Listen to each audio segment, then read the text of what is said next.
broadcasting system and affiliated stations present Orson Welles and the Mercury Theater on the Air in The War of the Worlds by H.G. Wells.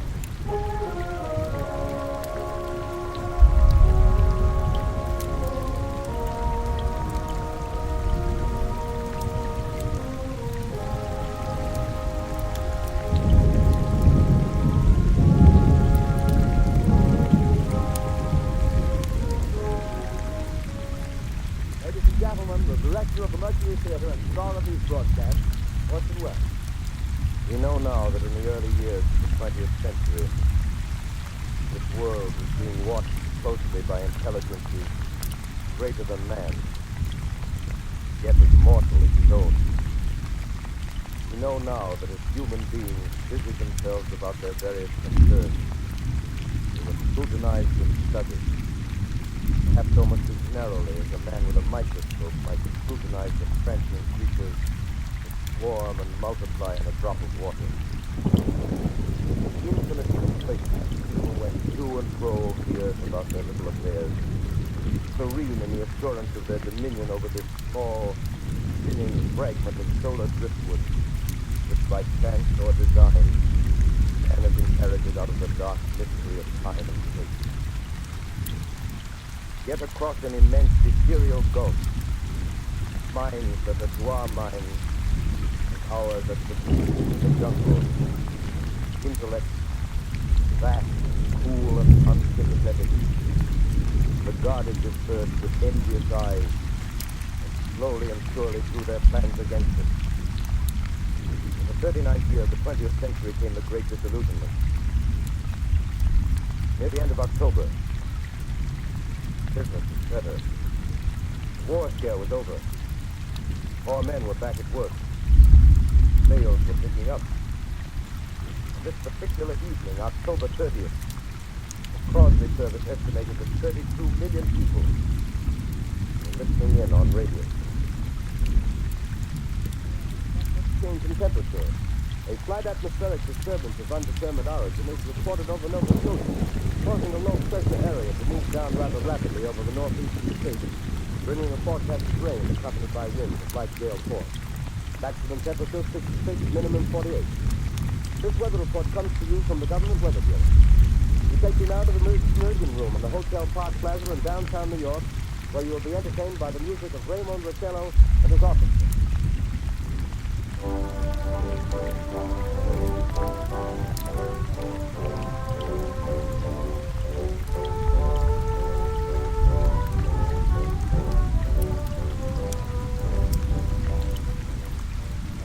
Good evening, ladies and gentlemen.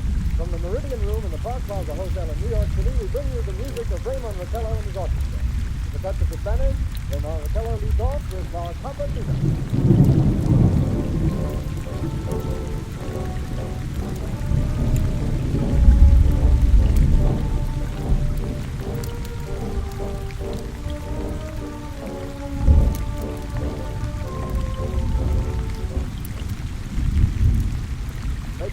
We interrupt our program of dance music to bring you a special bulletin from the Intercontinental Radio News. At 20 minutes before 8 Central Time, Professor Farrell of the Mount Jennings Observatory, Chicago, Illinois, reports observing several explosions of incandescent gas occurring at regular intervals on the planet Mars. The spectroscope indicates the gas to be hydrogen and moving toward the Earth with enormous velocity. Professor Princeton of the observatory at Princeton confirms Farrell's observations and describes the phenomenon as, quote, like a jet of blue flame shot from a gun, unquote.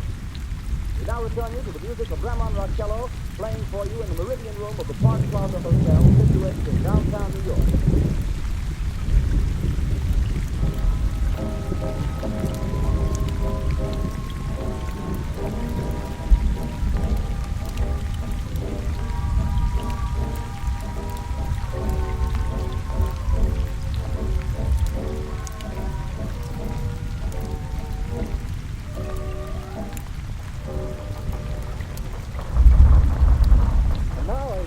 Never loses favor.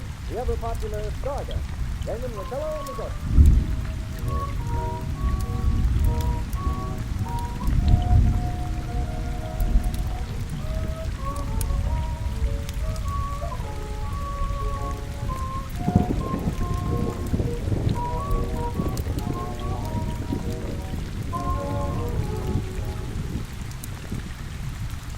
Ladies and gentlemen, following on the news given in our bulletin a moment ago, the Government Meteorological Bureau has requested the large observatories of the country to keep an astronomical watch on any further disturbances occurring on the planet Mars.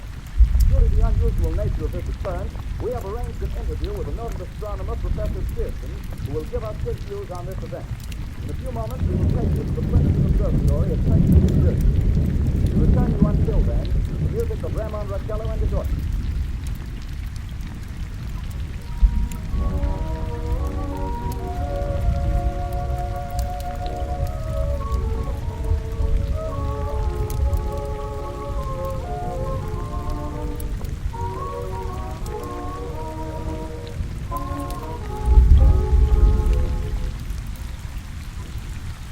We are ready now to take you to the Princeton Observatory at Princeton, where Carl Phillips, our commentator, will interview Professor Richard Pearson, famous astronomer. We take you now to Princeton, New Jersey. Good evening, ladies and gentlemen. Carl Phillips speaking to you from the Observatory at Princeton. We're standing in a large, semicircular room, with black steps are now gone certainly through. Through this opening, I can see a twinkling of stars that cast a kind of soft glow over the intricate mechanism of the huge telescope. Listening sounds you hear, the vibration of the clockwork. Professor Pearson stands directly above me on a small platform, peering through this giant lens. I ask you to be patient, ladies and gentlemen. There are many delays that may arise during our interview. Besides the ceaseless watch of the heavens, Professor Pearson may be interrupted by telephone or other communication. During this period, he is in constant touch with the astronomical centers of the world. Professor, may I begin our questions? Any time, Mr. Professor, would you please tell our radio audience exactly what you see as you observe the planet Mars through your telescope? Nothing unusual at the moment, Mr. Phillips. A red disk swimming in the blue sea. That's where it strikes across the disk. Quite distinct now, because Mars happens to be at the point nearest the Earth, in opposition, as we call it. In your opinion, what do these transverse strikes signify, Professor? Not canals, I can assure you, Mr. Phillips. Although that's the popular conjecture of those who imagine Mars to be inhabited. From a scientific viewpoint, the strikes are merely the result of atmospheric conditions peculiar to the planet. Then you're quite convinced as a scientist that living intelligence as we know it does not exist on Mars? Then the chances against it are 1,000 to 1. And yet, how do you account for these gas eruptions occurring on the surface of the planet at regular intervals? Phillips, I cannot account for it. By the way, Professor, for the benefit of our listeners, how far is Mars from the Earth? Approximately 40 million miles. Well, that seems a safe enough distance. Just a moment, ladies and gentlemen. Someone has just handed Professor Pearson a message. While he reads it, let me remind you that we are speaking to you from the observatory in Princeton, New Jersey, where we are interviewing the world-famous astronomer, Professor Pearson. One moment, please. Professor Pearson has passed me a message which you have just received. Professor, may I read the message to the listening audience? Certainly. Ladies and gentlemen, I read you a wire addressed to Professor Pearson from Dr. Gray of the Natural History Museum, New York. Quote, 9:15 p.m. Eastern Standard Time. Seismograph registered shock of almost earthquake intensity occurring within a radius of 20 miles of Princeton. Please investigate. Signed Lloyd Gray, Chief of Astronomical Division. Unquote. Professor Pearson, does this occurrence possibly have something to do with the disturbances observed on the planet Mars? Hardly, Mr. Phillips. Probably a meteorite of unusual size. Its arrival at this particular time is merely a coincidence. However, we shall conduct a search as soon as daylight permits. Thank you, Professor. Ladies and gentlemen, for the past 10 minutes, we've been speaking to you from the observatory at Princeton, bringing you a special interview with Professor Pearson, noted astronomer. This is Carl Phillips speaking. We are returning you now to our New York City.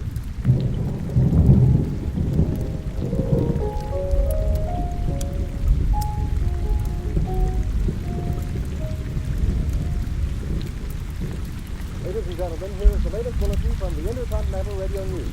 Toronto, Canada. Professor Morse of Macmillan University reports observing a total of 3 explosions on the planet Mars between the hours of 7:45 p.m. and 9:20 p.m. Eastern Standard Time. This confirms earlier reports received from American observatories. Now, nearer home, comes a special bulletin from Princeton, New Jersey. It is reported that at 8:50 p.m. a huge flaming object, believed to be a meteorite, fell on a farm in the neighborhood of Grover's Mill, New Jersey, 22 miles from Princeton. The flash in the sky was visible within a radius of several hundred miles. The noise of the impact was heard as far north as Princeton. We'll dispatch the special mobile unit to the scene. We'll have our commentator, Carl Phillips, give you a word picture of the scene as soon as he can reach there from Princeton. In the meantime, we take you to the Hotel Martinet in Brooklyn, where Bobby Millett and his orchestra are offering a program of dance music.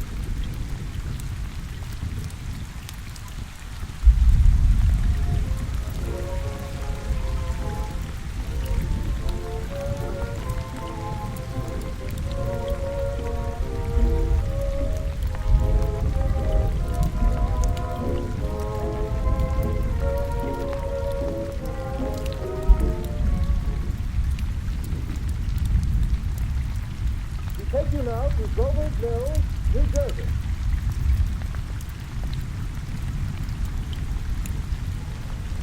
Ladies and gentlemen, this is Carl Phillips again, out at the Wilmer Farm, Grover's Mill, New Jersey. Mr. Princeton and myself made the 11 miles from Princeton in 10 minutes. Well, I hardly know where to begin. Came to your word picture of the strange scene before my eyes, like something out of a modern Arabian Night. Well, I just got here. I haven't had a chance to look around yet. I guess that's it. Yes, I guess that's the thing directly in front of me. Half buried in a vast pit. Must be terrific force. The ground is covered with splinters of the tree. It must have stuck on its way down. But I can see that the object itself doesn't look very much like a meteor. At least not the meteors I've seen. It looks more like a huge cylinder. Has a diameter of, what would you say, Professor Pearson? What's that? What would you say, what's the diameter of the... About 30 yards. About 30 yards. The metal on the teeth is, well, I've never seen anything like it. The color is sort of yellowish white. The curious spectators now are pressing close to the object in spite of the efforts of the police to keep them back, getting in front of my line of vision. Would you mind standing one side, please? While the police putting the crowd back. Here's Mr. Wilmot, owner of the farm here. He may have some interesting facts about it. Mr. Wilmot, would you please tell the radio audience as much as you remember of this rather unusual visitor that stopped in your backyard? Step closer, please. Ladies and gentlemen, this is Mr. Wilmot. I was listening to the radio. Closer and louder, please. Pardon? Louder, please. I was listening to the radio and kind of drowsy. A professor fellow was talking about Mars, so I was half chosen, half... Yes, Mr. Wilmot, and then what happened? Well, as I was saying, I was listening to the radio, kind of halfway. Yes, Mr. Wilmot, and then you saw something. Not first off. I heard something. And what did you hear? Hissing sound like this. Kind of like a 4th of July rocket. Yes, then what? I turned my head out the window and would have sworn I was asleep and dreaming. Yes? Seen a kind of greenish streak and then bingo. Something smacked the ground. Knocked me clear out of my chair. Well, were you frightened, Mr. Wilmot? Well, I ain't quite sure. I reckon I was kind of riled. Well, thank you, Mr. Wilmot. Thank you very much. You want me to No, tell that's someone? quite all right. That's quite all right. Ladies and gentlemen, you've just heard Mr. Wilmot, owner of the farm where this thing has fallen. I wish I could say the atmosphere, the background of this fantastic scene. Hundreds of cars have parked in the field and back, listening to police are trying to rope off the roadway leading into the farm, but it's no use. They're breaking right through. Cars' headlights throw an enormous spotlight on the pit where the object passed buried. Now, some of the more daring souls now are venturing near the edge. Their cigarettes stand out against the metal screen. One man wants to touch the thing. He's having an argument with the policeman. Now, the policeman wins. Now, ladies and gentlemen, there's something I haven't mentioned in all this excitement, but it's becoming more distinct. Perhaps you've caught it already on your radio. Listen, ladies. Do you hear it? Curious humming sound that seems to come from inside the object. I'll move the microphone nearer. Here. Now, we're not more than 25 feet away. Can you hear it now? Professor Pearson. Yes? Can you tell us the meaning of that scraping noise inside the thing? Possibly the unequal cooling of its surface. I say, do you still think it's a meteor, Professor? The location is definitely extraterrestrial. Not found on this Earth. Friction with the Earth's atmosphere usually tears holes in a meteorite as soon as it's smooth. See, it's cylindrical Just a minute. shape. Nothing's happening. Ladies and gentlemen, it's terrific. This end of the thing is beginning to break off. The top is beginning to rotate like a screw, and this thing must be hollow.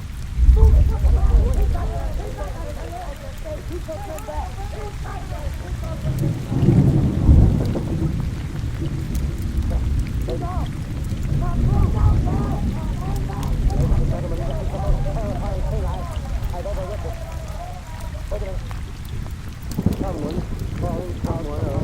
something. I see coming out of that black hole through luminous disc. The eyes, it might be a face, might be almost a heaven. Something wriggling out of the shadow like a great snake. Now it's another one, and another one, and another one. They look like tentacles to me. I see things body now. It's large as a bear. Glistens like wet leather, but that face. Ladies and gentlemen, can describe it. I can hardly force myself to keep looking at it. It's awful. The eyes are black and they gleam like a serpent in the mouth. That kind of beast stage where it's alive. It's dripping from its windless lips. You see the quivering pulsating. The monster or whatever it is can hardly move. It seems weighed down by gravity or something. It's rising up now and the cloud falls back. There's plenty that... Ladies and gentlemen, I can't find words. Well, I'll pull this microphone with me as I talk. I'll have to stop the script until I can take a new position. Hold on, will you please? I'll be right back in a minute.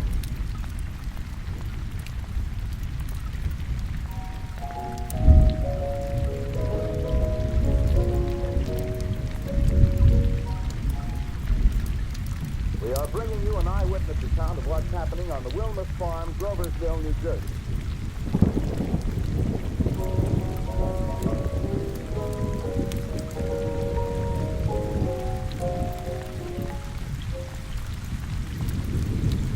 We now return you to Carl Phillips at Grover's Mill.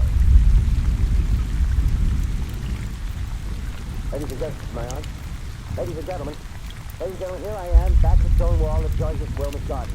And here I get a sweep of the whole thing. I'll give you every detail as long as I can talk and as long as I can see. More state police have arrived. They're drawing up a cordon in front of the pit. About 30 of them. No need to push the crowd back now. They're willing to keep their distance. The captain's conferring with someone. Can't quite see who. I believe it's Professor Pearson. Yes, it is. Now they've parted, and the professor moves around one side, studying the object while the captain and two policemen advance with something in their hands. I can see it now. It's a white handkerchief tied to a pole. Flag of truce. Those creatures know what that means, what anything means. Wait a minute, something's happening. Some shape is rising out of the pit. And they make out a small beam of light against the mirror. What's that? There's a shed of flame springs in the mirror and it looks right at the advancing men. Strikes them head on. The oars are turning into flame. The whole vehicle caught by the woods of cars. There's gas heads, tanks for the automobiles spreading everywhere. Coming this way now, about 20 yards to my right.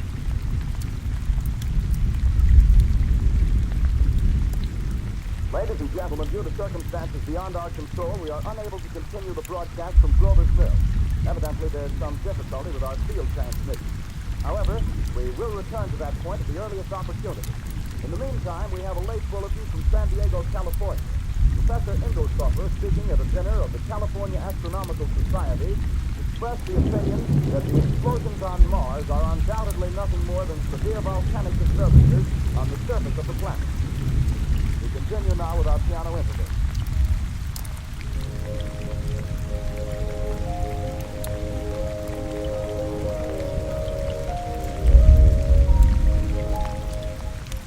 Ladies and gentlemen, I've just been handed a message that came in from Grover's Mill by telephone. Just one moment, please. At least 40 people, including 6 state troopers, lie dead in a field east of the village of Grover's Mill. Their bodies burned and distorted beyond all possible recognition. The next voice you hear will be that of Brigadier General Montgomery Smith, commander of the state militia at Princeton, New Jersey. I have been requested by the governor of New Jersey to place the counties of Mercer and Middlesex as far west as Princeton and east to Jamesburg under martial law. No one will be permitted to enter this area except by special pass issued by state or military authorities. 4 companies of state militia are proceeding from Princeton to Grover's Mill and will aid in the evacuation of homes within the range of military operations. Thank you. You have just been listening to General Montgomery Smith, commanding the state militia at Princeton. In the meantime, further details of the catastrophe at Grover's Mill are coming in. The strange creatures, after unleashing their deadly assault, crawled back in their pit and made no attempt to prevent the efforts of the firemen to recover the bodies and extinguish the fire. The fire departments in Princeton County are fighting the flames which menace the entire countryside. We have been unable to establish any contact with our mobile unit at Grover's Mill, but we hope to be able to return you there at the earliest possible moment. In the meantime, we take you to... Just one moment, please. Ladies and gentlemen, I have just been informed that we have finally established communication with an eyewitness of the tragedy. Professor Pearson has been located at a farmhouse near Grover's Mill, where he has established an emergency observation post. As a scientist, he will give you his explanation of the calamity. The next voice you hear will be that of Professor Pearson, brought to you by direct wire. Professor Pearson. Of the creatures in the rocket cylinder at Grover's Mill, I can give you no authoritative information, either as to their nature, their origin, or their purpose here on Earth. Of their destructive instrument, I might venture some conjectural explanation. One of a better term, I shall refer to the mysterious weapon as a heat ray. It's all too evident that these creatures have scientific knowledge far in advance of our own. It's my guess that in some way they are able to generate an intense heat in a chamber practically absolute non-conductivity. This intense heat they project in a parallel beam against any object they choose by means of a polished parabolic mirror of unknown composition, much as the mirror of a lighthouse projects a beam of light. That is my conjecture of the origin of the heat ray. Thank you, Professor Pearson. Ladies and gentlemen, here is a bulletin from Princeton. It is a brief statement informing us that the charred body of Carl Silicon has been identified in the Trenton Hospital. Now here's another bulletin from Washington, D.C. The Office of the Director of the National Red Cross reports 10 units of Red Cross emergency workers have been assigned to the headquarters of the state militia, stationed outside of Grover's Mill, New Jersey. Here's a bulletin from State Police, Princeton Junction. The fires at Grover's Mill and vicinity are now under control. Scouts report all quiet in the pit, and there is no sign of life appearing from the mouth of the cylinder. Now, ladies and gentlemen, we have a special statement from Mr. Harry McDonald, Vice President in charge of operations. We have received a request from the state militia of Princeton to place at their disposal our entire broadcasting facility. In view of the gravity of the situation, believing that radio has a responsibility to serve in the public interest at all times, we are turning over our facilities to the state militia of Princeton. Take you now to the field headquarters of the state militia near Grover's Mill, New Jersey. This is Captain Lansing of the Signal Corps, attached to the state militia, now engaged in military operations in the vicinity of Grover's Mill. The situation arising from the reported presence of certain individuals of unidentified nature is now under complete control. The cylindrical object lies in a pit directly below our position, surrounded on all sides by 8 battalions of infantry, without heavy field pieces, but adequately armed with rifles and machine guns. All cause for alarm, if such cause ever existed, is now entirely unjustified. Things, whatever they are, do not even venture to poke their heads above the pit. See their hiding place plainly in the glare of the searchlights there. With all their reported resources, these creatures can scarcely stand up against heavy machine gun fire. Anyway, it's an interesting outing for the troops. I can make out their khaki uniforms, crossing back and forth in front of the lights. Looks almost like a real war. There appears to be some slight smoke in the woods bordering the Millstone River. Probably fire started by campers. Well, we ought to see some action soon. One of the companies is deploying on the left flank. A quick thrust and it'll all be over. Oh, wait a minute, I see something on top of the cylinder. No, it's nothing but a shadow. Now the troops are on the edge of the Wilmot Farm. 7,000 armed men closing in on an old metal tube. A tub, rather. Well, wait, that wasn't a shadow. It's something moving. Solid metal, kind of a steel-like affair rising up out of the cylinder. Going higher and higher. But it's standing on legs, actually rearing up on a sort of metal framework. Now it's reaching above the trees and the searchlights are on it. Hold on.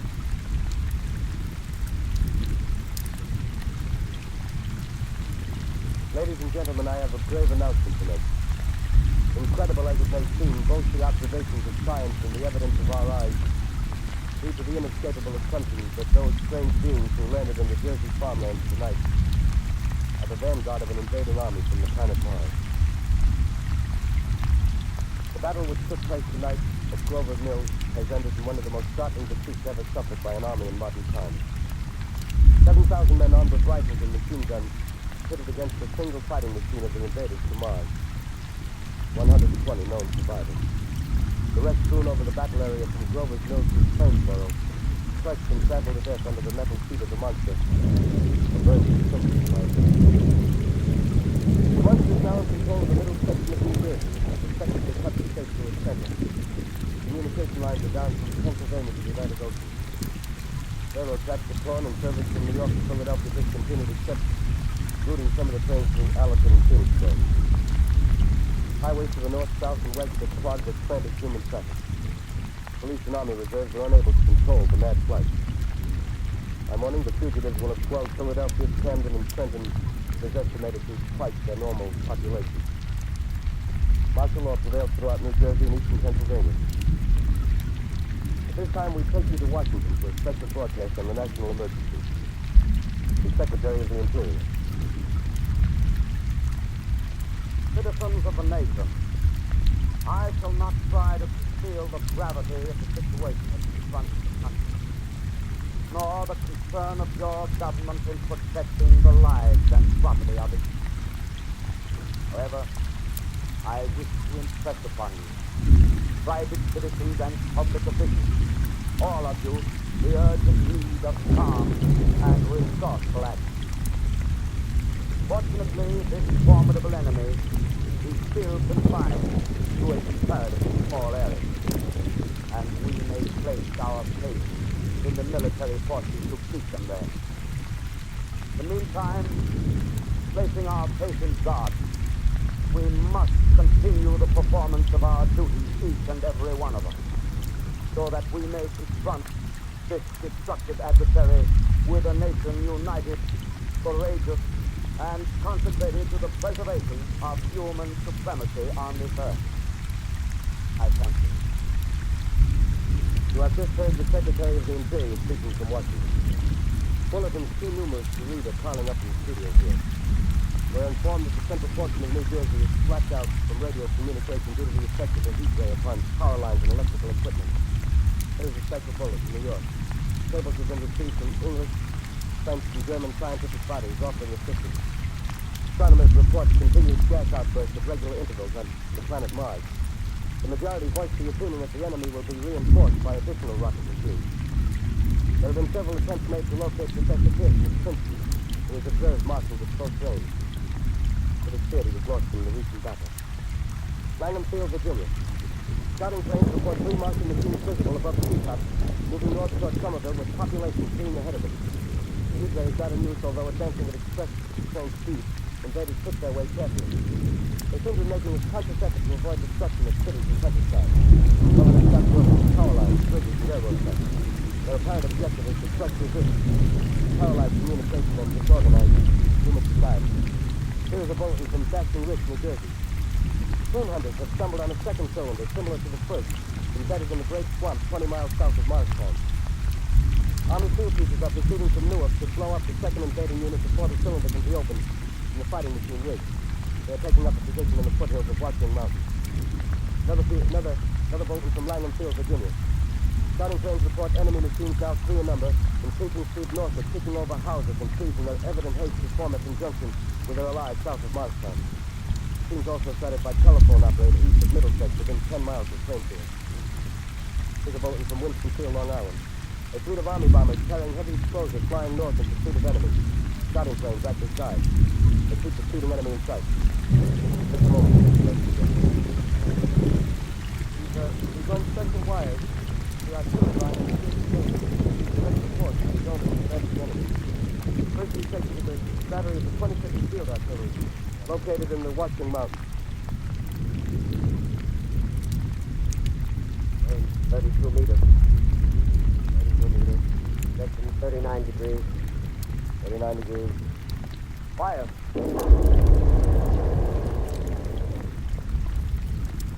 40 yards to the right.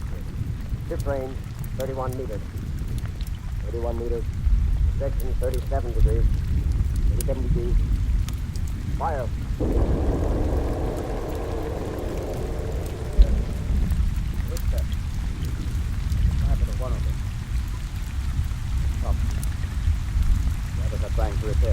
range, 50 to 30 meters. 30 meters. Section 27 degrees. 27 degrees. Fire.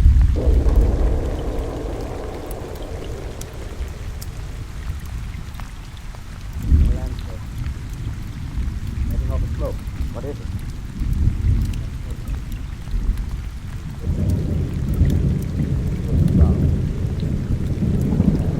Put on gas mask. Ready to fire. Distance 24 meters. 24 meters.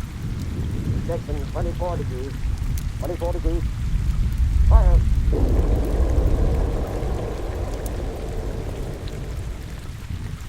I can't see, sir. Hope's coming nearer. Just the range. 23 meters. 22 meters. 22. 22.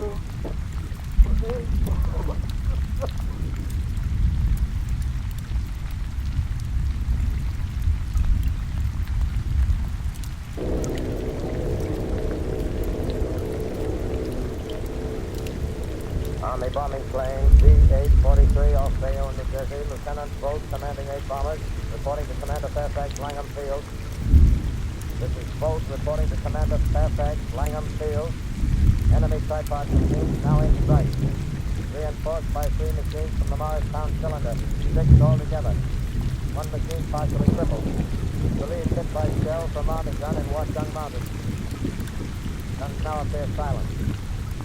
A heavy black fog hanging close to the earth of extreme density, nature unknown. No sign of heat ray. Enemy now turns east, crossing Passaic River into the Jersey marshes. Another straddles the Pulaski Skyway. Evident objective is New York City. We're pushing down a high-tension power station. Teams are close together now, and we're ready to attack. Planes circling, ready to strike.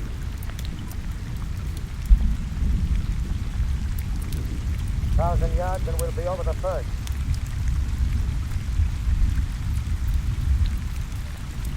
$800 yards.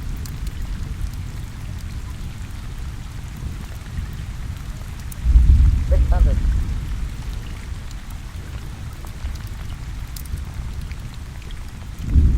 $400. 200. There they go. Tie it on, raised. Green flag. Spraying us with flames. 2,000 feet. Engines are giving out.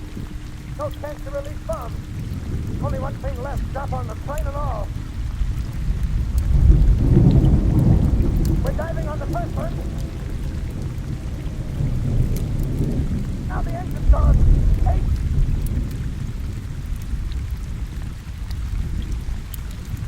Bayonne, New Jersey, calling Langham Field. Bayonne, New Jersey, calling Langham Field. Come in, please. Langham Field. Go ahead. 8 Army bombers in engagement with enemy tripod machines over Jersey Flat. Engines incapacitated by heat ray. All crashed. 1 enemy machine destroyed. Enemy now discharging heavy black smoke in direction of Newark, New Jersey. Newark, New Jersey. Warning. Poisonous black smoke pouring in from Jersey marshes. This is the South Street. That map useless. Earth population move into open spaces. Automobiles use route 7, 23, 24. Avoid congested areas. Smoke now spreading over Raymond Boulevard.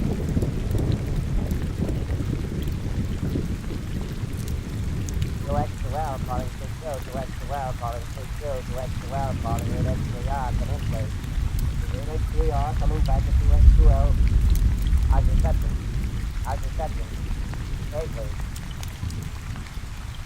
Where are you, 8X3R? What's the matter? Where are you?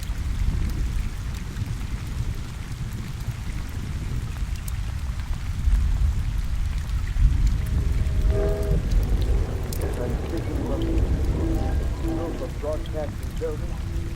And in the roof roof of broadcasting building, New York City. The bells you hear are ringing warn people to evacuate the city as Martians approach. Estimated in the last 2 hours, 3 million people have moved out along the road to the north. Hutchinson River Parkway still kept open for motor traffic. Forest bridges to Long Island hopelessly jammed. All communication with Jersey Shore closed 10 minutes ago. No more defenses. Our army wiped out. Artillery, Air Force, everything wiped out. Maybe the last broadcast. We'll stay here to the end. People are holding service here below us, the cathedral.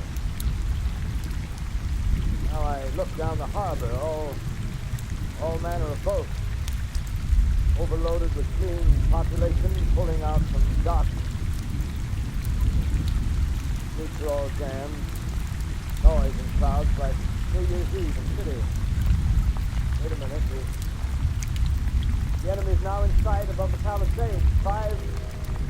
Five great machines. First one is crossing the river. I can see it from here, wading the Hudson like a man wading through a brook. A bulletin is handed me.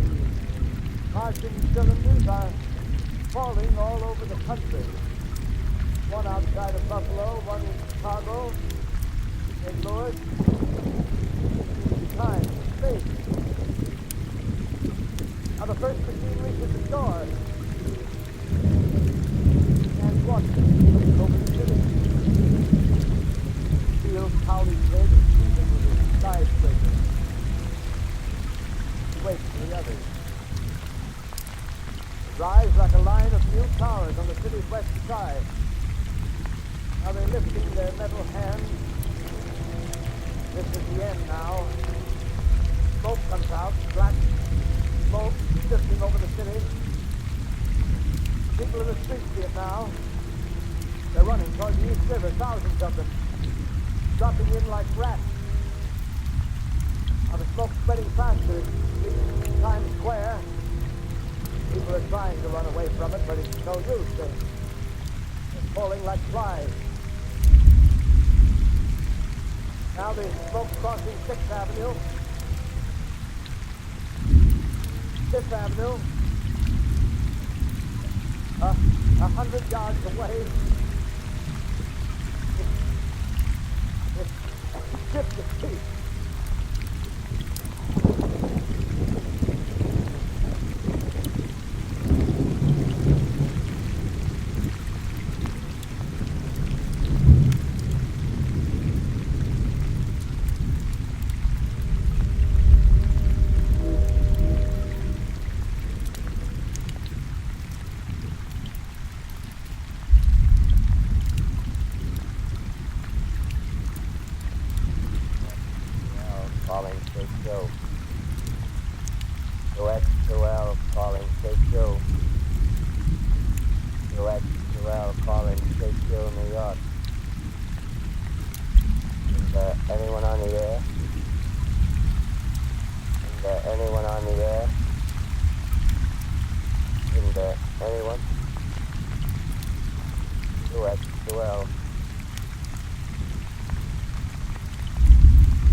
Listening to a CBS presentation of Orson Welles and the Mercury Theater on the Air in an original dramatization of The War of the Worlds by H.G. Wells.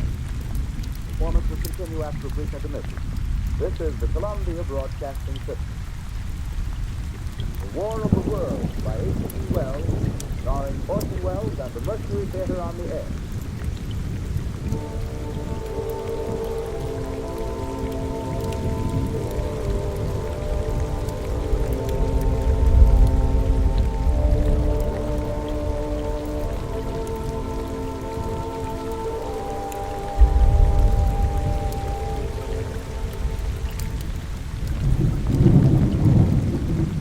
Down these notes on paper. I'm I'm obsessed by the thought that I may be the last living man on Earth. Hiding in this empty house near Grover's Mill. Small island of daylight cut off by the black smoke from the rest of the world.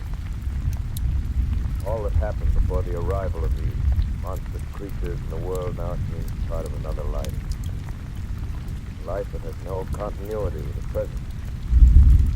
Furtive existence, the lonely derelict who pencils these words on the back of some astronomical note bearing the signature. It's just look down at my blackened hand. Try to connect them with a professor who lived at Princeton and who, on the night of October 20th, glimpsed through his telescope an orange flash of light on a distant planet. Wife, my colleague, my student, book, observatory, my world. Where are they? Did they ever exist? Am I Richard Kidd? What day is it? 2 days exist without calendars. Does time pass when there are no human hands left to watch the clock? Writing down my daily life, I tell myself I shall preserve human history between the dark covers of this little book, which is meant to record the movements of the stars. Right as it live and live on the find molded bread in the kitchen, orange, boiled and swallowed. Keep watching the window. Time to time I catch sight of a Martian above the black smoke. Smoke still holds the house in its black coil, but now suddenly I see a Martian mounted on his beam, spraying the air with a jet of steam. They smoke. What's in the corner? Huge metal legs nearly brush against the house. Exhausted by terror, I fall asleep. Morning. Sun streams in the window. Black cloud of gas and drifted in the scorched meadows to the north up to a black snowstorm essentially. I venture from the house. I make my way to a road and I'm back in. In a wrecked car, baggage overturned, and blackened skeleton. Push on north. For some reason I feel safer trailing these monsters and running away. And I keep a careful watch. I've seen the Martians. If one of their machines steer over the top of trees, I'm ready to fling myself flat on the earth. Come to assist us.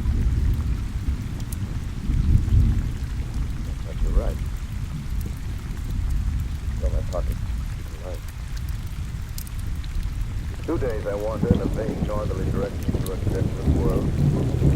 Finally I notice a living creature. A small red squirrel in a peach tree. I stare at him and wonder. He stares back at me. I believe at that moment the animal and I shared the same emotion. Joy of finding another living being. Push on north. I find dead cows in a bracken field beyond the charred ruins of a dairy and silo. They stand guard over the wasteland like a lighthouse. Good place. Inside the silo perches a weathercock. The arrow points north. North. Next day I come to a city. City vaguely familiar in its contours, yet its buildings strangely dwarfed and leveled off as if the giant had sliced off its highest stars with a capricious sweep of its hand. It's the outskirts and found Newark. Newark, undemolished but humbled by some whim of the advancing Martians. Presently, with an odd feeling of being watched, I caught sight of something crouched in the doorway of a stepboard. Rose up and became a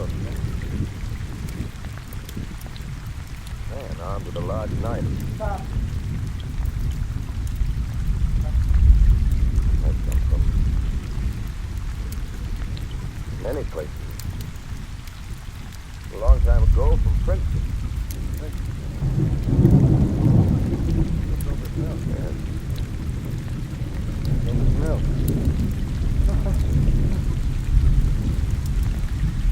food here. This is my country. All this end of town down the river. There's only food for one. Where you going? I don't know. I guess I'm looking... people. What was that? You hear something good thing?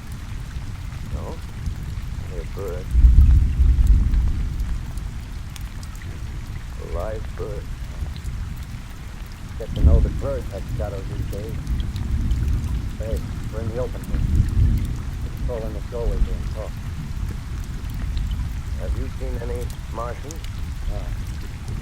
We're going over to New York. Nice that the sky's alive with a light. We're still living. I realize you can't see them. 5 days ago, a couple of them carried something big across the flats in the airport. I think they're learning how to fly. Fly? Yeah, fly. Well, it's all over with humanity. Stranger than till you and I. 2 of us left. Got themselves in college. They wrecked the greatest country in the world. Those green stars are probably falling somewhere every night. They've only lost one machine. There isn't anything to do. We're done. We're licked. Well, with you, you're in a uniform. Yeah, what's left of it? I was in the militia. National Guard. That's it. There wasn't any war.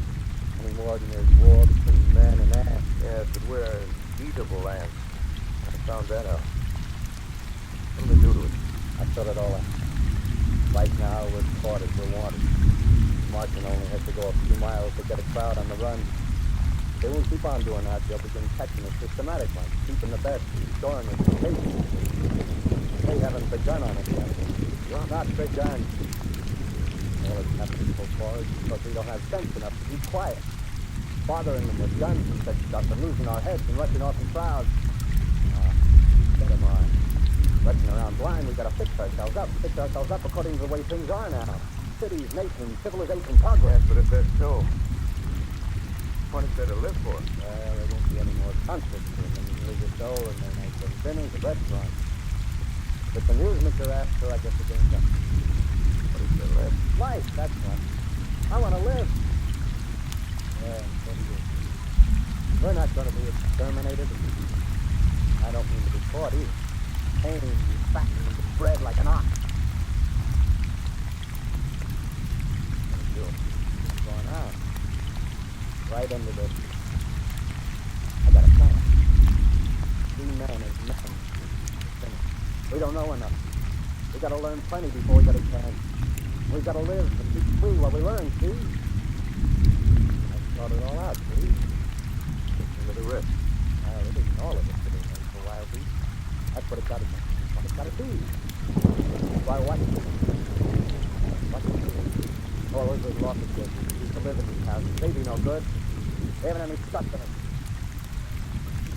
Run off to work. I've seen hundreds of them running to catch their commuter's train in the morning. Afraid that we can if they hit running back at night. Afraid they wouldn't be interested in lives and cures, a little invested in case of action. Yeah, and I'm hungry. Worried about the hereafter. Martians will be a godsend for those. Hygiene in the church. Good food, careful breathing, no worries. Yeah, after a week or so of chasing around the field on empty stomachs, they'll come and be glad to be come. You thought it all out, haven't you? Yeah, you bet I have. Everything else. Martians are going to make Texas. Train them to do tricks. Who knows, get sentimental over the pet boy who grew up and had to be killed. Yeah. Well, maybe. They're trained to hunt us. Yes, they will. As many go flat. Right. Meantime, you and I and others like where we to live in the Martians on the earth. Live underground. And think about the field. Under New York, they're miles and miles out. The main ones, they're big enough for anybody. And there's some vaults. Underground storerooms, railway tunnels, subways. Give me food. We got a bunch of strong men together. No weakness. That rubbish, out. As you met me,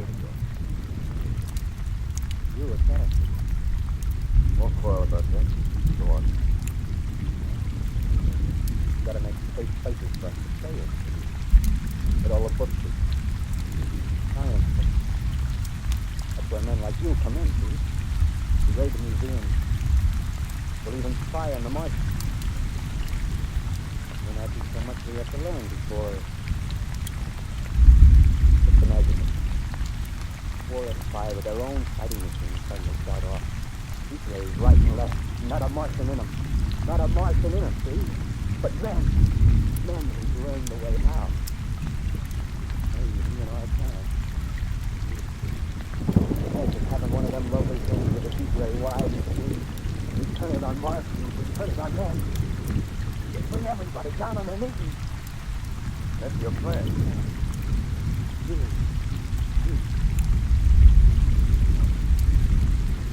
Feed on the world. I see.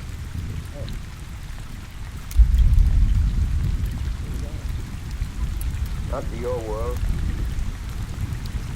Bye, stranger. Well, after parting with the artilleryman, I came at last to the Holland Tunnel, entered that silent tube. Anxious to know the fate of the great city on the other side of the Hudson. Cautiously, I came out of the tunnel and made my way up Canal Street. Reached 14th Street there again with black powder and several bodies and an evil, ominous smell from the gratings of the cellars of some of the houses. Wandered up through the 30s and 40s. Stood alone on Times Square. Caught sight of a lean dog running down 7th Avenue. Dark brown meat. Packet starving mongoose. Made a wide circle around me so he feared I might prove a fresh competitor. Walked up Broadway, rest of it. Strange powder. That silent shop windows. Playing their mute wares against the sidewalk. Past the Capitol Theater. Silent. Dark. Past the shooting gallery where a row of empty guns faced a rested line of wood stuff. Near Columbus Circle. I noticed models of 1939 motor cars in the showroom. Over the top of the General Motors building, I watched a flock of black birds circling in the sky. Hurried on. Suddenly, I caught sight of the hood of a Martian machine, standing somewhere in Central Park, gleaming in the late afternoon sun. Same idea. I rushed recklessly across Columbus Circle and into the park. I climbed a small hill above the pond of 60th Street. From there, I could see standing in a silent row along the mall 19 of those great metal titans, their cowls empty, their steel arms hanging listlessly by their sides. I looked in vain for the monsters that inhabit those things. Suddenly, my eyes were attracted to the immense flock of black birds that hovered directly below me. They circled to the ground. There before my eyes, dark and silent, lay the Martians with a hungry bird pecking and tearing brown threads of flesh. Dead bodies. Later, when their bodies were examined in laboratories, it was found that they were killed by the putrefactive and disease bacteria against which their systems were unprepared. Plain, after all, man's sense failed. And the humblest thing that God is wishing put upon the earth. Before the cylinder fell, there was general persuasion that through all the space, no life existed beyond the petty surface of our minute sphere. Now we see further.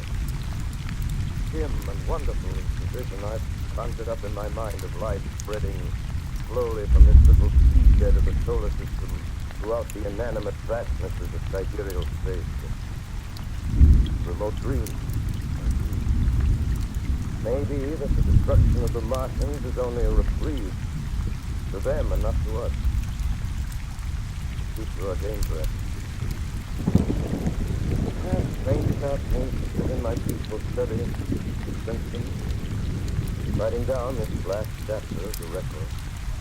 Done it, this fast broken hill. Strange to watch children playing it. Strange to see young people strolling on the green where the new spring grass shields the last black stars of the blue sea. Strange to watch the sightseers enter the museum where the dissembled parts of a Martian machine are kept on public view. Strange when I recall the time when I first saw it. Bright, being front, hard, silent. The dawn in that last day.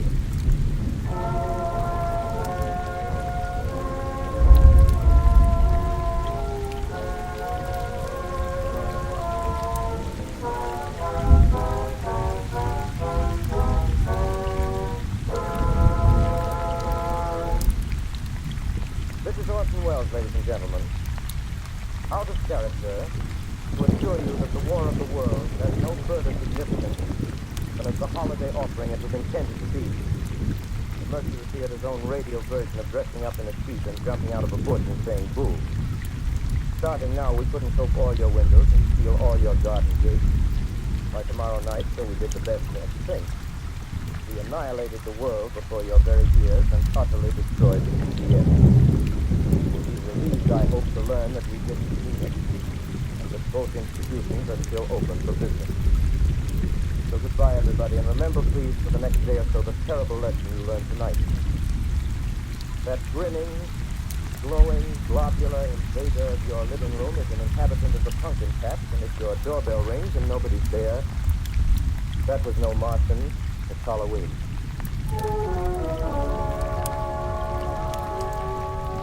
Tonight, the Columbia Broadcasting System and its affiliated stations coast to coast has brought you The War of the World by H.G. Wells, the 17th in its weekly series of dramatic broadcasts featuring Orson Welles and the Mercury Theater on the air. Next week, we present a dramatization of 3 famous short stories. This is the Columbia Broadcasting System.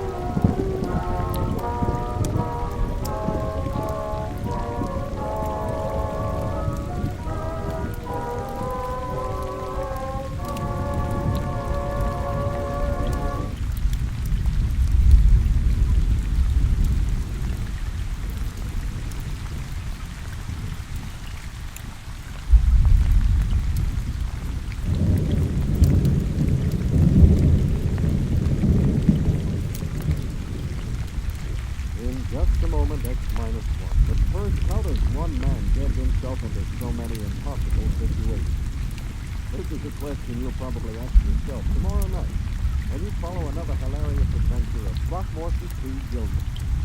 Yes, Gildy's eyed for the ladies and his impulsive temperament managed to entangle him in a web of riotous circumstances.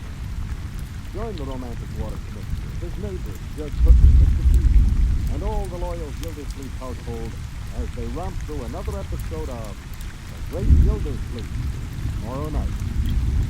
Now stay tuned for X-1 on NBC.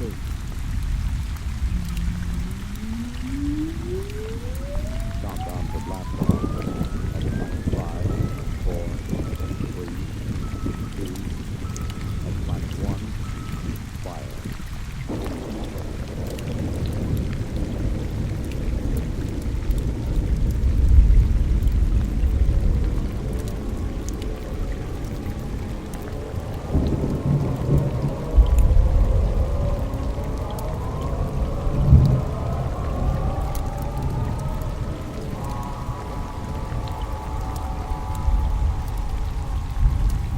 From the far horizons of the unknown come transcribed tales of new dimensions in time and space. These are stories of the future, adventures in which you'll live in 1,000,000 could-be years on 1,000 Navy worlds. The National Broadcasting Company, in cooperation with Galaxy Science Fiction Magazine, presents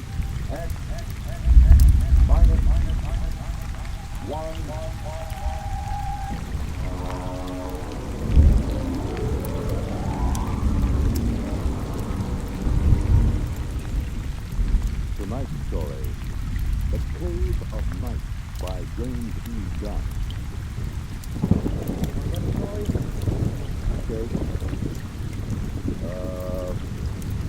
Oh, yet of Hamlet, our dear brothers, Just the memory be made good. Anyway, how's it, okay? Okay. Check recording. I may go over a half hour. Make sure we got another reel of tape ready. Okay? All right. Look, Bill, I just put the segments of tape together for the next week's show. I'm going to record my narration, and we'll listen to it together tomorrow. I know this is unusual, but you're the producer, and I don't want you out on a limb that may be sort off behind it. This week's show is liable to either win us every award from the Peabody to the Pulitzer Prize, or maybe put the network out of business. Okay, start with the standard opening. Behind the World, segment 47. This is Harry Anders, your editor. At 8 o'clock, after the sun has set and the sky is darkening, look up. There's a man up there where no man has ever been. He is lost in the cave of night.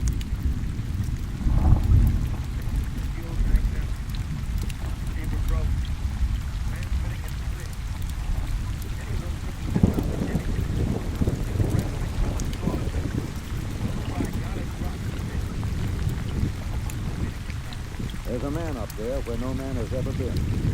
He is lost in the cave of night. We all know that phrase now, the cave of night.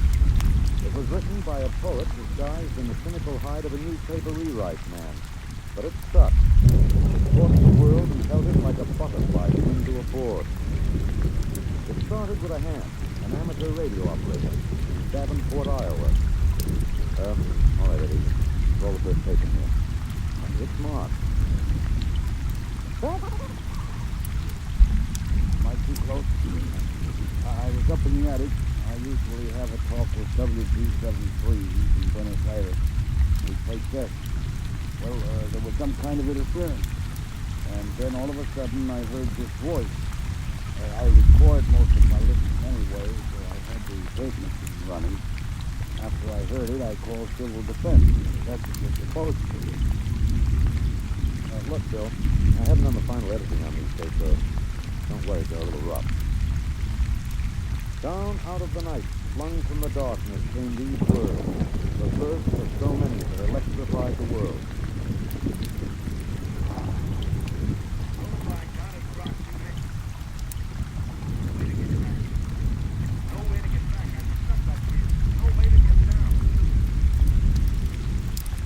What does it take to catch the pity of the world? A man wedged underground in Kentucky. A little girl in the bottom of a well.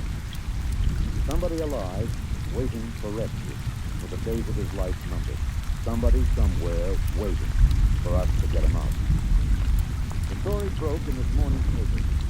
Orbiting 1,000 miles above our heads was a man, an officer of the United States Air Force in a fuelless spaceship.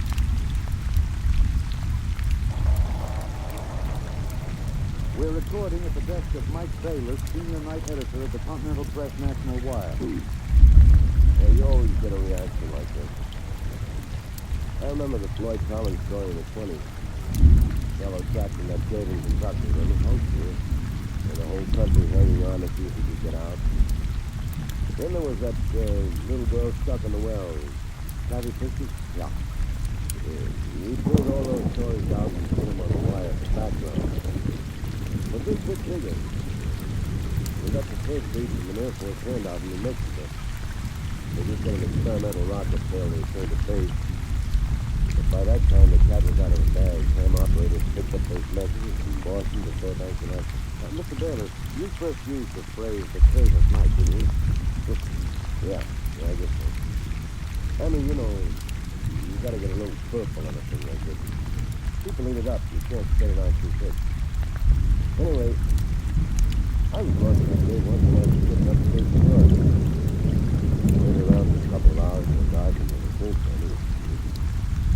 It kind of reminded me of that. It reminded the world of terrors at night, of the struggling awake through nightmares, the fears of loneliness, darkness, falling, suffocation, thirst. It reminded me of Brett McMillan. Perhaps I had an advantage over all the other reporters for newspapers, radio, and television because I knew Brett McMillan. I knew him in college and in the Air Force. I knew if he was testing rocket-powered travels about it, but I didn't know they were so close to space. No one, so those messages of desperation crackled down through the atmosphere. I remembered Reb when I saw those headlines that morning. Straight black hair, sparkly ears, a reckless grin. He ate well, reveled in expert jazz and Mozart opera, and he talked incessantly. The southern speech was no drawl, there was too much to say. And now he was alone. Soon, all that might be escaped. The men from the radio newsrooms rushed the guarded rocket base on streams of fleet reporters. Gentlemen,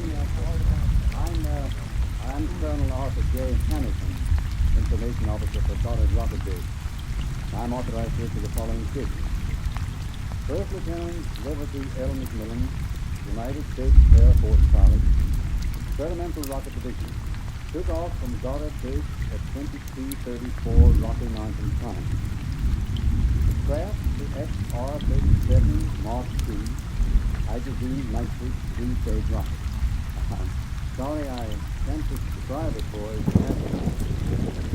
Well, in order to maintain orbit, the motors were pulsed for 1 second every 15 seconds or less time. After 3 minutes, the exhaust was seen by ground spectroscope observation. The flare for half a minute. The pure desired exhaust. The craft has reached the sustaining orbital speed. What does that mean, Colonel? He's out of gas. Can't get down. The first mobilization was of the scientific brains massed at Goddard. Few of them knew Red.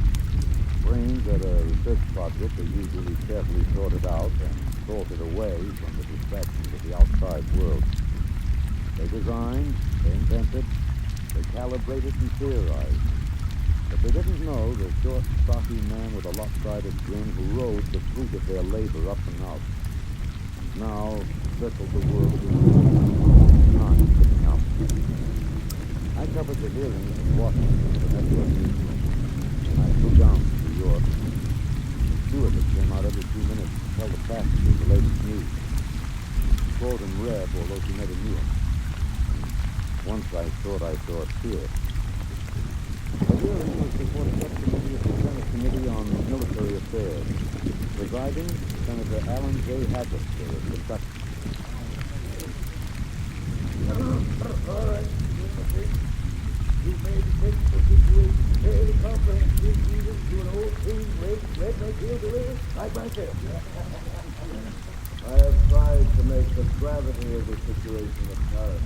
It appears to me, General, that the sacred life of the human being created in the image of his maker is in danger. It's all like things to be thrown away like some swift. He said it was he said poor man up there in the kingdom night he to die. Somebody is responsible. See that right, General? Sir, a manned rocket was sent up because of one simple fact. A sacred computer of tremendous versatility and capacity to operate a Harrison-Munch reactor engine. A computer of infinite complexity. And I ask you, General, I put the question to you. Why was such a computer not designed? It has been designed, sir. It was designed 500,000 years ago. There is only one mechanism competent to handle those control systems. That is the human brain. All right, I'm filling out my second question, General, and I ask it not only for myself and my colleagues on this committee, but for 170 million Americans listening on the radio, watching on television. When's that man up there living out his last days? Why was it not possible to send a ship up after him? Why was there no second ship built? For one reason, Senator, money. The appropriation for rocket research fell short by 12% of the amount needed even to build one thing.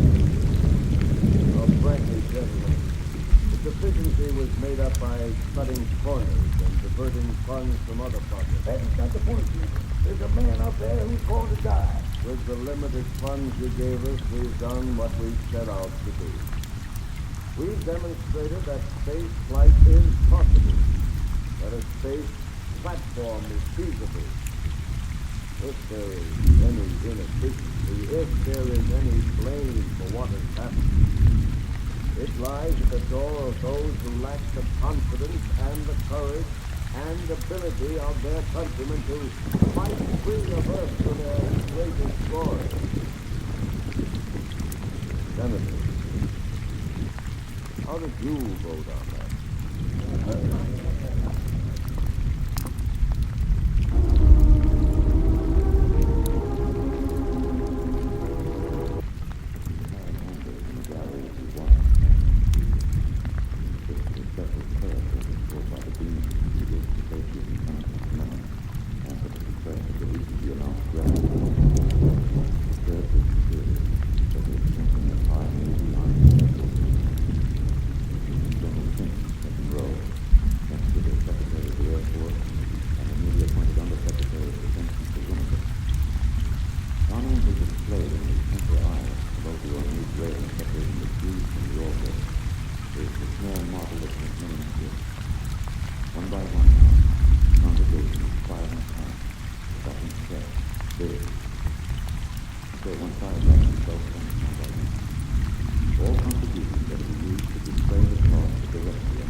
$1 billion was raised in 1 week from voluntary contributions.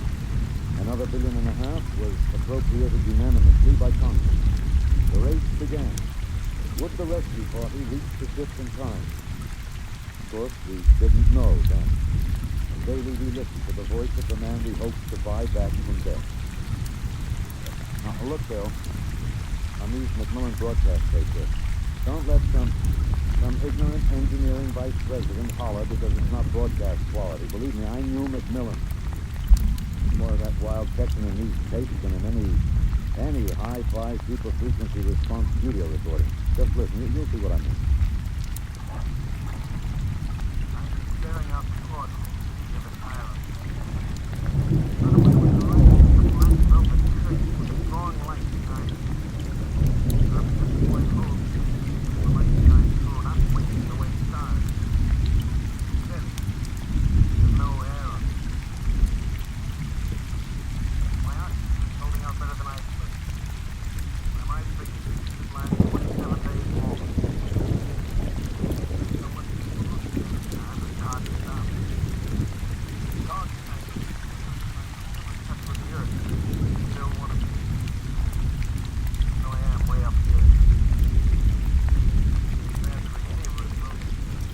Had to be one or the other. I'm glad it was the transmitter that came through all right. There's only one in me. There are billions of years from it. I don't have to wait hours to get on. I'll have mine in a few minutes. That's the way he talked. And as we listened to the lonely voice in the night, the engineers, the scientists, the construction men worked round the clock. General Finch presented the problem in the pool interview. I asked questions for the combined network that afternoon. Most of you heard the complete broadcast live as he greeted the world with the clipped laconic delivery of the soldier. There are two basic problems. We've recovered the first and second stages of the rocket. We've only to construct the third stage.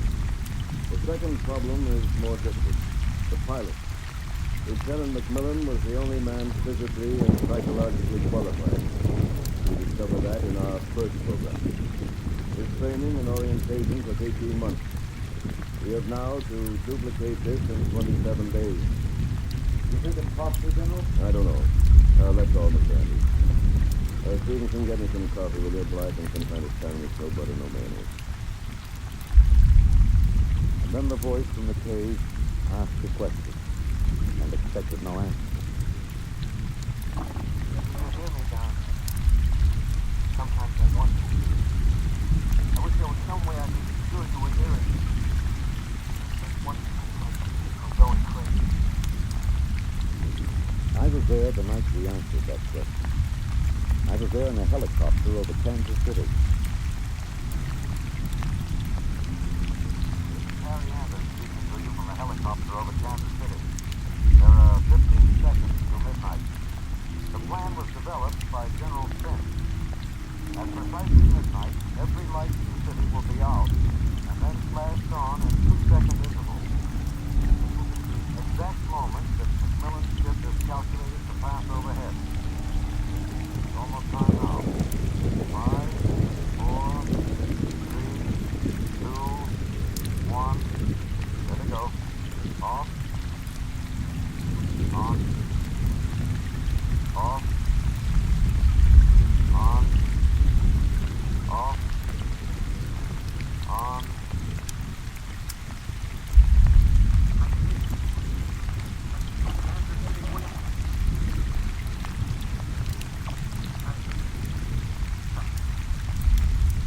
You're listening. I know you. I'm not alone. I'll never be. I'm waiting for you. We're recording in the press gallery of the Goddard Rocket-based main construction hangar. The vast third-stage component stands before us, men swarming up and down the gantry frame. The Mark III is being built to carry 5 men instead of 1. The pilot selection has been kept a top secret to avoid unnecessary strain on men selected. The latest progress report gives a possible margin of 6 hours between the launching of the rescue ship and the estimated exhaustion supply of oxygen to Lieutenant McMillan. The ship is changing now. The expert construction workers recruited from across the country by the combined efforts of the Air Force Personnel Service, the Atomic Energy Commission, and the International United Electrical Workers and United Auto Workers of the AFL-CIO. The margin is 6 hours. 6 hours between life and death for Lieutenant Reverdy L. McMillan. An hour ago, I saw the sun rise over Russia. Looks like any other land. Green where it should be green. Farther north, it's not as much of it. And white where the snow is still deep. I wonder why we're so different on the land. Thank you. We're all the same children of Mother Planet. Who says we're different?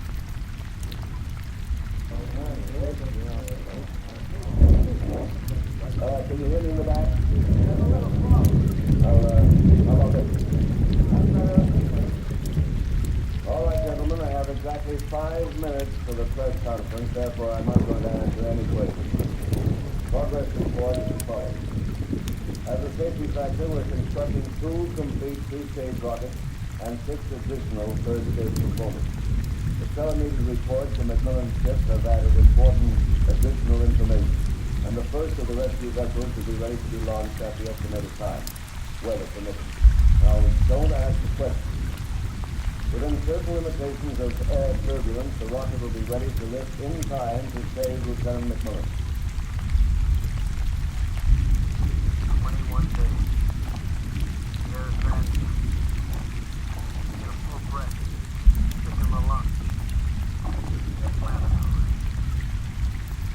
But I wish you could see what I see. Vast, spreading universe around Earth like a scribe in a soft veil. You know them as the law now. Come out, mankind. Come out and see what I see.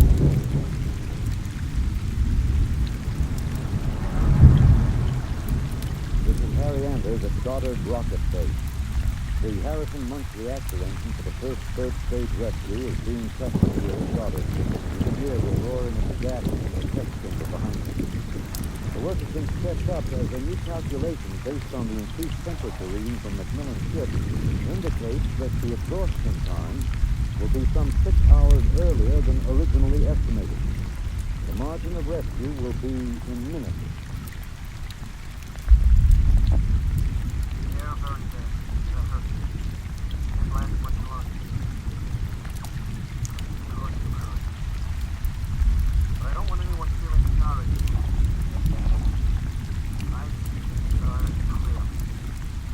More than this. I see the earth. There where I have lived and loved. I have known it better than any man.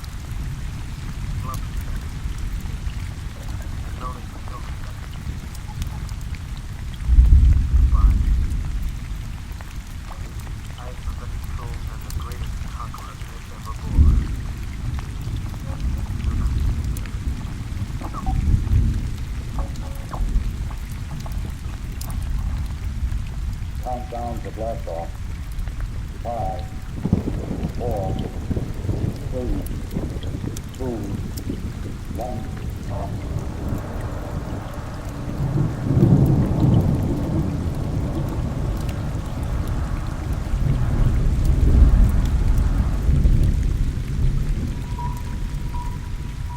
Anders H333.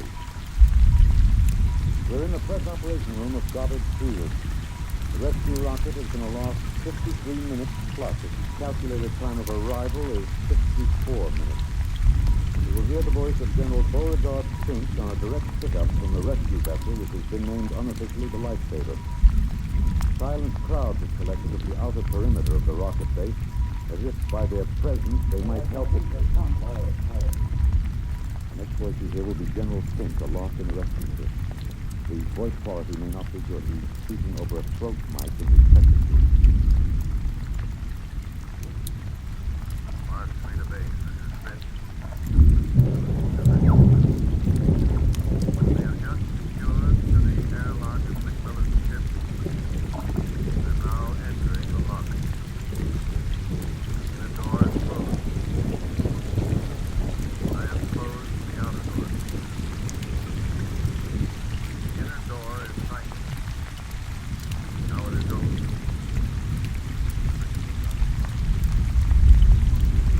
Bulkhead to the control room is open.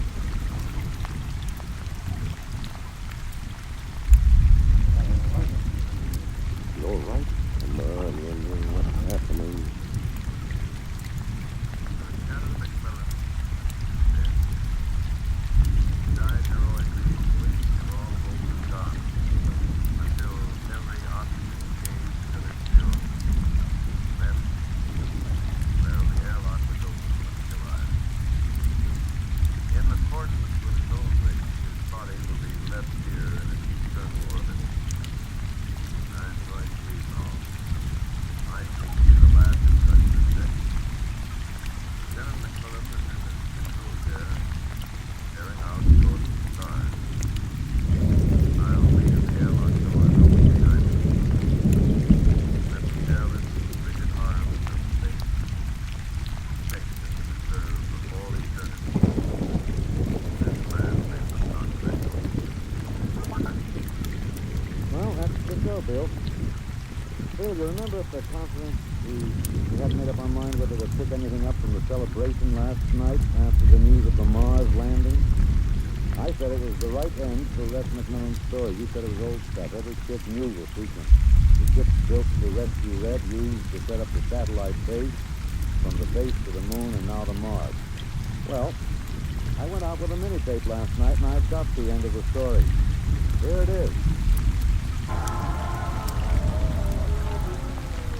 This is Harry Anders in Times Square. The neon rocket ship at the top of the Times building has just flashed its brilliant light. The signal that the landing signal has been received from the rocket Rev McMillan III. Man has landed on Mars. And the holiday crowd here in Times Square is celebrating like 1,000 New Years rolled into one. I'm being tossed and pushed, slapped on the back all at once.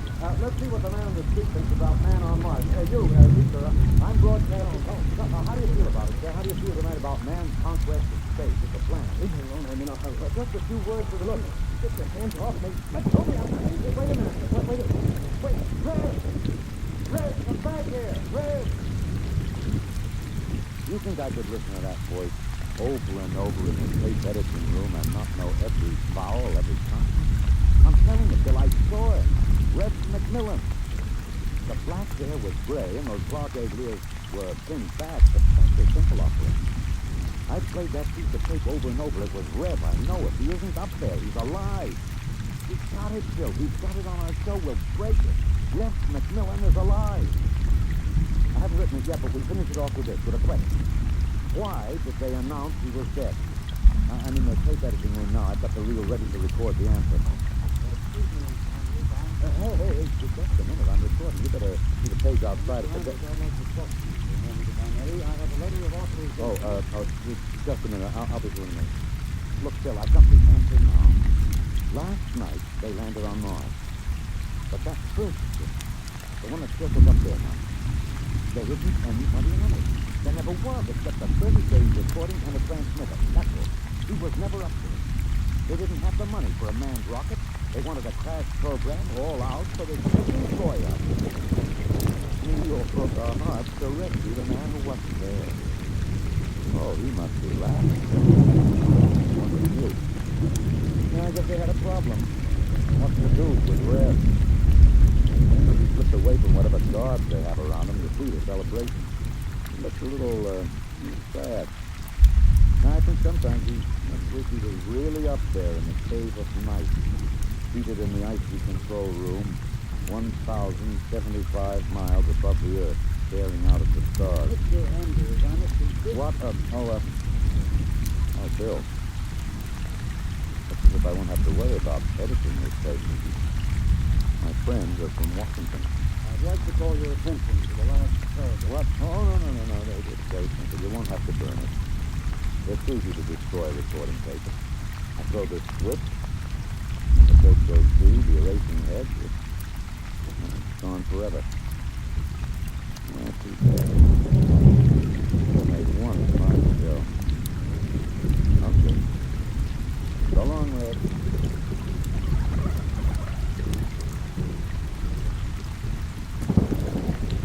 You have just heard X-1, presented by the National Broadcasting Company in cooperation with Galaxy Science Fiction Magazine, which this month features an exciting serial, Slave Ship, by Frederick Ford. In just a moment, X-1. But first, there's a certain water commissioner whose interest in the ladies sometimes overshadows his interest in civic affairs. His name is a familiar one, Throckmorton T. Gildersleeve, and he'll pursue his adventures tomorrow night when NBC Radio presents another comic episode of The Great Gildersleeve. So when you hear the familiar voice and hearty laugh of the water commissioner from Summerfield tomorrow, why, stay tuned and enjoy another romantic sample with the one and only The Great Gildersleeve on this NBC station. Now stay tuned for X-1 on NBC.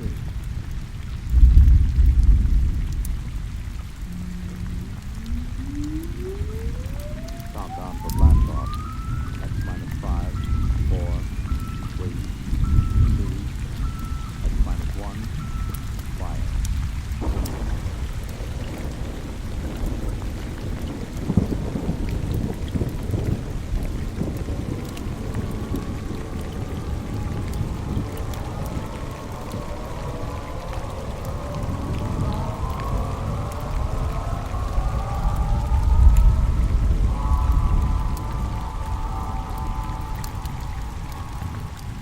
From the far horizons of the unknown come transcribed tales of new dimensions in time and space. These are stories of the future, adventures in which you'll live in 1,050 years on 1,000 maybe worlds. The National Broadcasting Company, in cooperation with Galaxy Science Fiction Magazine, presents X-1.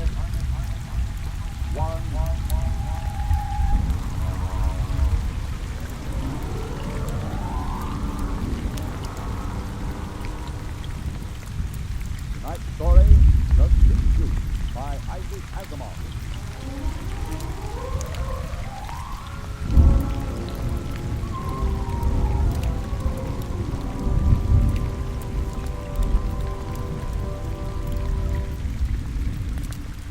We were on our way home to Earth when it happened. Coming home in passengers aboard the Princeton Starfighter. At the start of the Second Interstellar War, one between Earth and the planet Floral. Then it happened.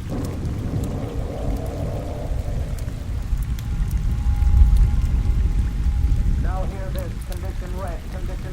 We are under attack from a Chloran battlecruiser. All hands forward to battle stations. Passengers will remain confined to the after cabin. Condition red. We are being attacked. The interception by the Chloran cruiser. The murderous running duel of energy blasts and force field defenses.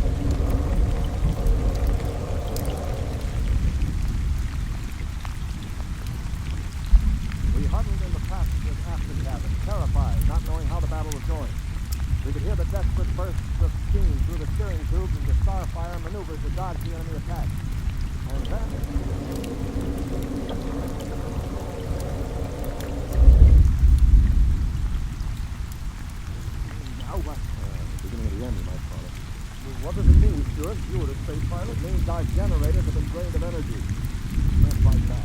All right, don't worry. They won't destroy us. They need our ship too badly. If they board us and take over. What about the crew? Yeah, they can't really remember. Like this. They're coming aboard. Now be very still. Just have a second head break.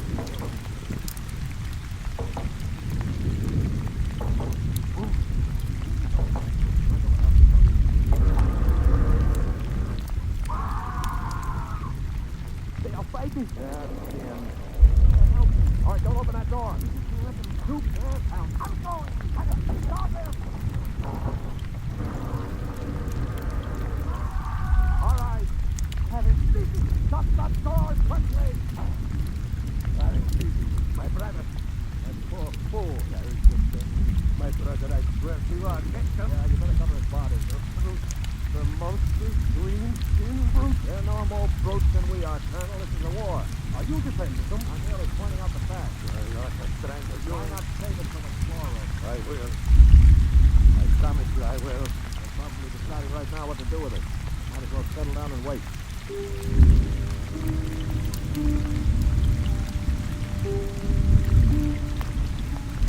We sat there, the five of us, and listened while the Cloran invaders killed off the members of the Starfire crew. Among us was Colonel Anthony Wyndham, an old Colonel Blimp type with a lame leg. Wyndham had spent his life in the militia back on Earth, but had never seen a battle. There was Demetrius Polyarchidis, who had just watched his brother being killed by a chlorocarbonite. Poly was a huge man. His brother tried truck bombing and artillery to give it up after 2 seasons. Then there was LeBlanc, a sensitive, spicy young man of 22, and Randolph Muller, who looked like somebody's caricature of a bookkeeper. A mild, balding, milk-toast little man. And there was myself, John Stewart. I was the only one who'd ever had contact with the Chloro people. I had a pair of artoplasm hands to prove it. Quiet now. Yeah, they finished with the crew. Mr. Stewart? Yes, Mr. Mullen. What do you think will happen next? Well, they'll put a prize crew of 2 aboard and take us to one of their home planets as prisoners of war. Only 2 of the Toros will stay aboard. 2 is all they'll need. Why? Colonel, you're thinking of leading a gallant raid to retake the ship? Simply a point of information, that's it. All right, then let me give you another point of information. If you want to commit suicide, just open that bulkhead door. 3 steps inside, you'd fall in your face. Don't you smell anything, LeBlanc? Get close to the door. Smells like gas. It is. Chlorine. Breathe it like we breathe oxygen. They chlorinated the whole cruise compartment. 1 big whiff of that and we'd all be dead. Just forget about rust in the chloro. How do you know so much about their habits, Stuart? I lived on a chloro planet for 6 months. You see these hands? They were mangled in the oxygenating machinery of my own quarters. They grew these artoplasm things and operated. They're weak, but at least I have hands again. You see, Yeah. we can kill them. No. Why do you say that? Because in their own way they're just. Probably will be interned for the duration. You call them gentlemen. After they kill my brother in cold blood, you call them gentlemen. You know, Stuart, you sound more and more like a blasted greeny sympathizer. Blasted, man. Where's your patriotism and loyalty? My loyalty is where it belongs, with honesty and decency. Regardless. This is a ridiculous war. Why are we fighting? We can live only on planets with oxygen, and oxygen is poison to them. They can live only in chlorine atmosphere, which is deadly to us. Yet we're fighting them over a bunch of worthless asteroids which neither of us can live on comfortably. Well, it's a matter of principle. It's a matter of stupid pride and greed. I don't like what you say, but why not? Because you talk too nice about these green scum. They're good to you, eh? Well, they weren't good to my brother. They killed him. And I think maybe I'll kill you, Rafi. Hold on. Hold on, brother. I can't break his hold. They are coming in. Hold it, let me go. They say you're right this time. But when I'm finished with that, What? I think they're opening the lock. they're going to get between the boring. Don't lose your head. They'll kill us all.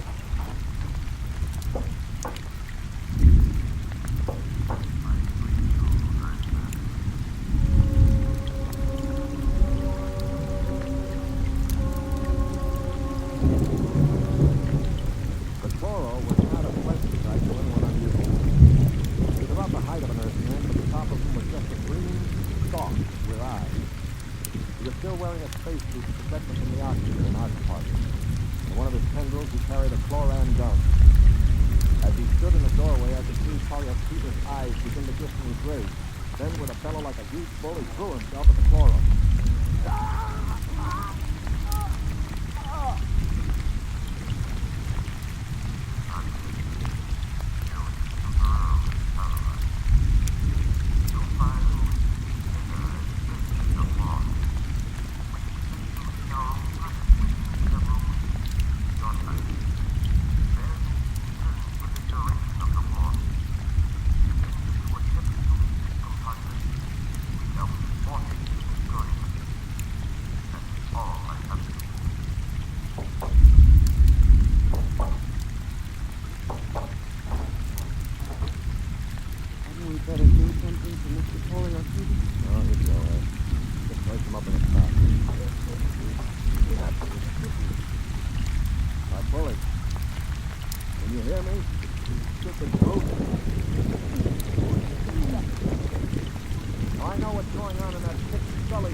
Paralysis wears off, you leave your feelings by slanting me around some more. Well, if you do, it'll be pleasant for all of us. How do you mean, sir? None of you know the chloros the way I do. Unlike us, they assume automatically that any group of Earth men may find together comprised of biological grouping, like an ant colony. The result is they consider the group as something, well, something holy.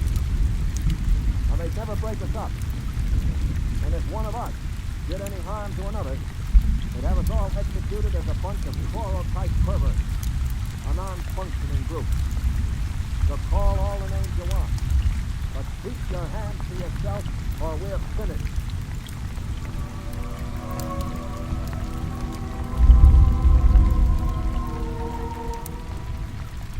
My little speech had a sobering effect on the people.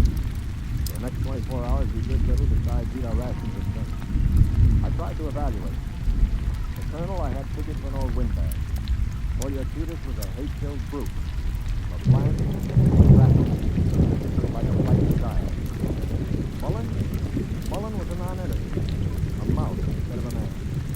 Everything he did seemed tricky. His voice had the quality of furtively rustling underbrush. How long did you say the trip would take, Mr. King? Well, the Chloro said about 2 weeks. Gentlemen, if I may interrupt, Colonel? well, it has occurred to me that perhaps you know of some weakness that might enable us to overcome these sorrows. The only weakness they've got is that they can't stand oxygen. But there must be some way to get the best of the man.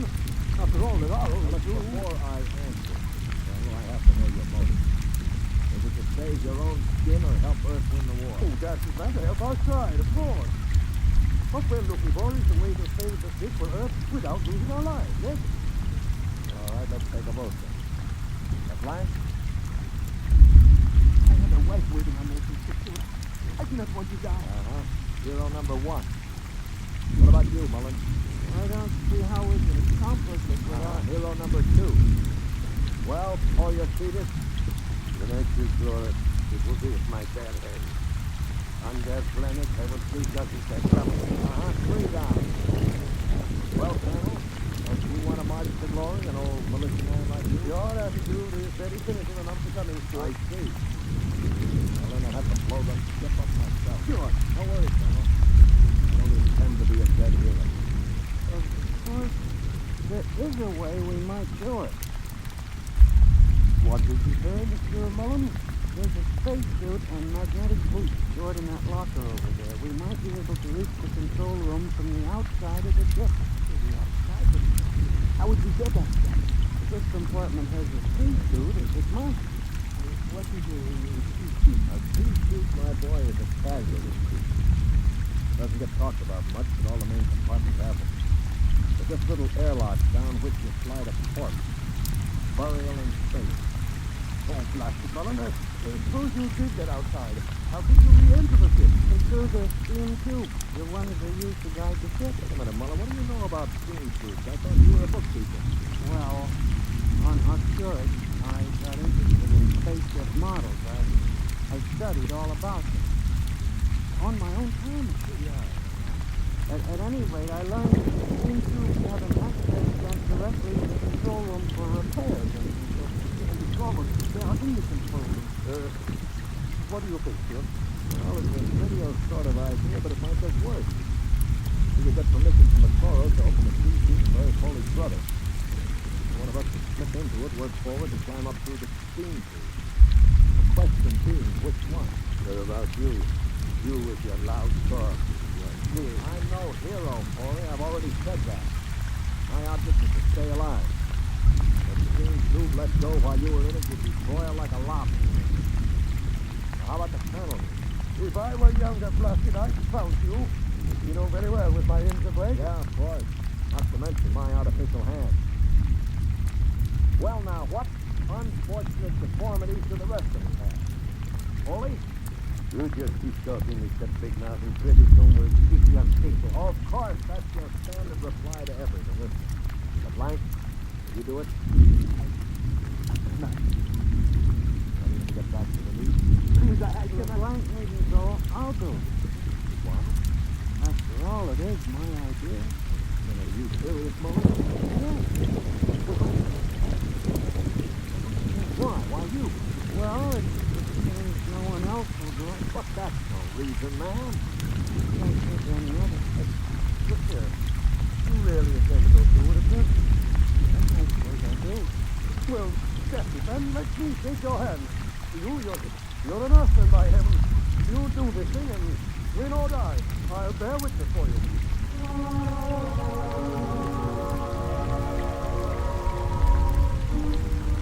It was quite a moment. Mullen the mouse had suddenly turned into a man. He just stood there awkwardly while the colonel puffed his hand. Hoya Peter seemed stunned. The blank was wide-eyed. And I was in a peculiar position, one in which I rarely found myself. I had absolutely nothing to say. That ought to bring them. I hear one.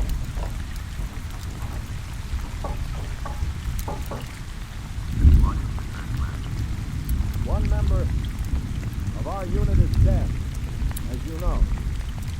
We request permission to jettison his body out of the casualty. You'll have to open the huge lock from the control room. No, nothing else. Thank you.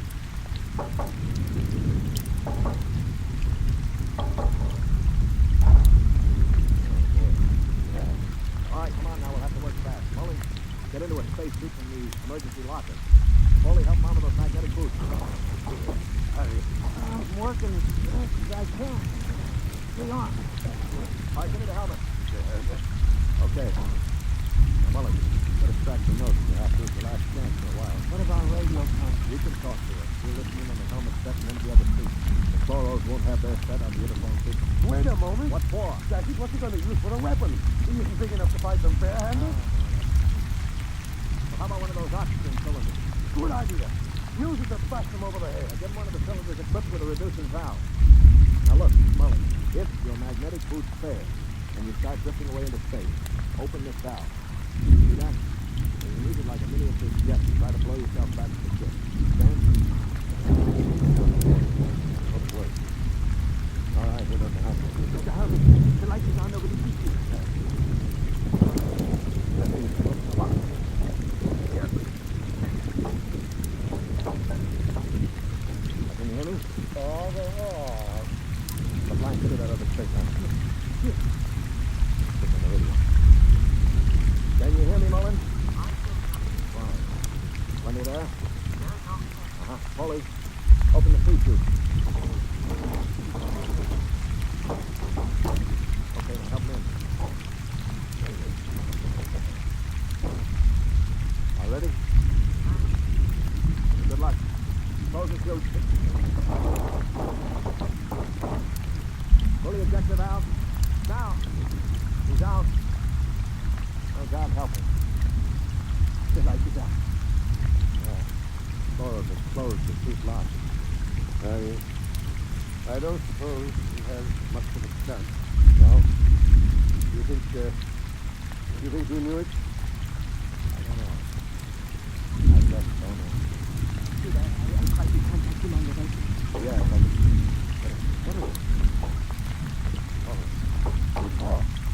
move, Mullen. Mullen. Let's run the front of the house. Mullen, please. Hold me for heaven's sake. My brother. Hold me. Listen, if Mullen could go out there and... Very well. I will do it.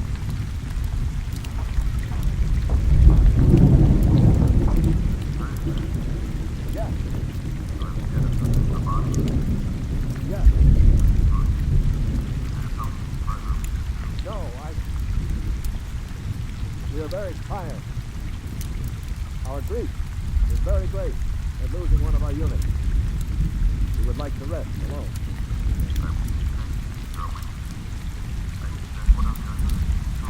Yes, Mr. Mullen was overcome with grief.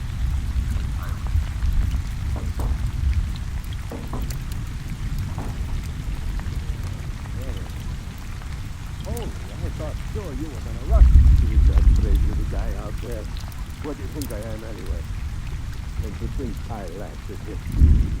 Take care, thing. Yeah, I guess I can. He went too funny. I owe all of you an apology.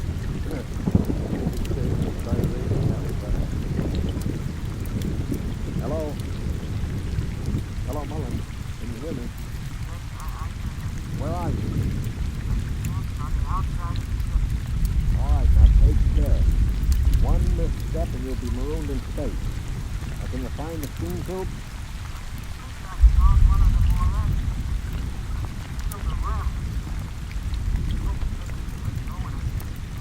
Be careful.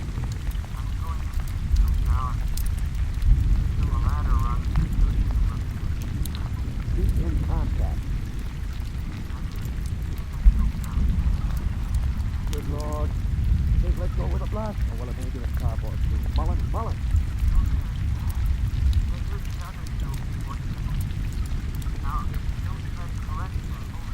Yeah, keep moving.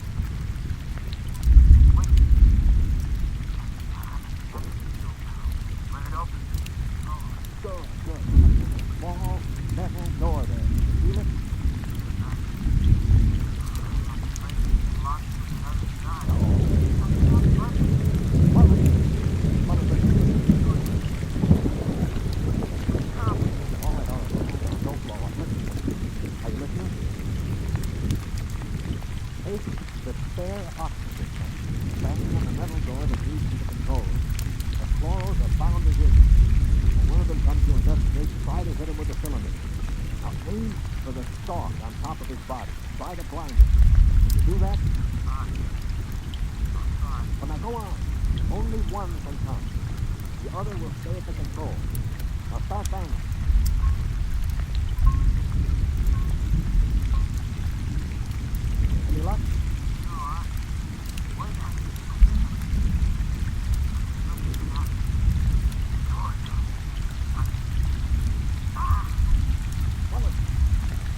What happened?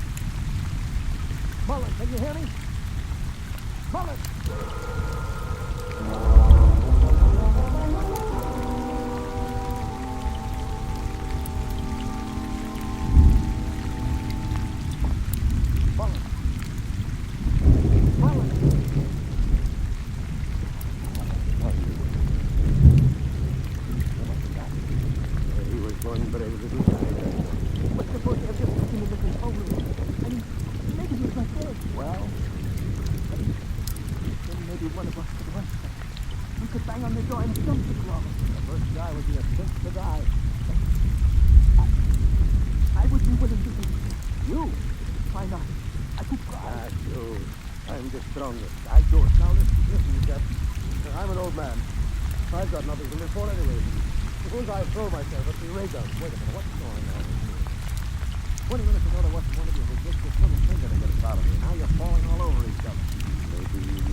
They say that selflessness is contagious. I guess maybe it is. I've been a cynic all my life, a man who believes in nothing. Well, I come face to face with 4 human beings who prove that I've been living a lie. I knew what I was going to do. When the chloro came to investigate our compartment, I had it all planned. If only my poor, weak hands would hold out long enough. Ready? Here it goes. That's it, bring 'em. Try again. Wait.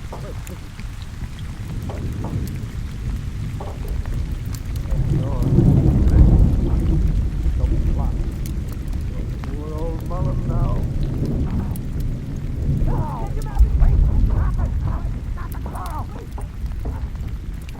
Good boy.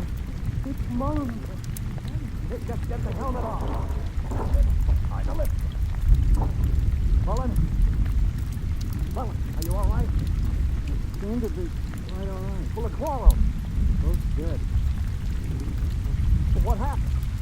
Well, I banged on the steam tube hatch and tore her open. Yeah? I hit him with a chain. It blinded him, I guess, but didn't kill him. Grabbed me and pulled me into the cabin. In the struggle, he broke my transmitter. That's why I couldn't talk to him. Finally, I managed to club him down. What about the other one? The other one almost got me.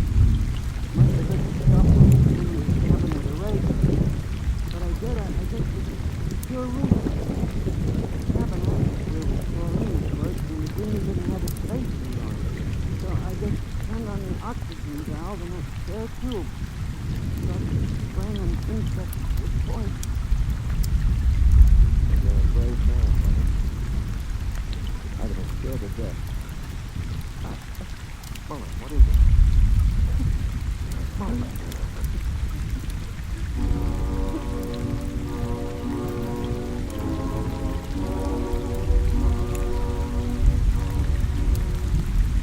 An hour later, false hands and all, I was at the controls of the ship, headed for Earth. We'd gotten rid of the chlorinating equipment and restored the oxygen mask. Mullen was asleep in the cabin under a sedative, or so I thought until the cabin door opened. Mullen, for Pete's sake, get back to bed. No, I'm quite all right now, really. Would you mind if I watch how you operate the ship? Oh, no, not at all. Sit down. You know, I guess I owe you an apology. I didn't think of that. That's your privilege. No, it isn't anybody's privilege. For years now, I've abandoned hope of finding any decency in human beings. I owe you a vote of thanks. You embarrass me, Mr. Stewart. I didn't do it for any heroic reasons, I assure you. Far from it. But why did you do it? That puzzles me very much. Mr. Stewart, I'm a bookkeeper. 17 years ago, I left Earth to work in Australia. I never made much impression on anybody on Earth, although I wanted very much to have people like me. Well, about a year ago, I started to write to my family again. Don't ask me why. And then I asked for a leave of absence to go home after 17 years. Well, I still don't understand. It wasn't patriotism, or love of a woman, or money, or any of that. What was it? Mr. Stewart, haven't you ever been homesick?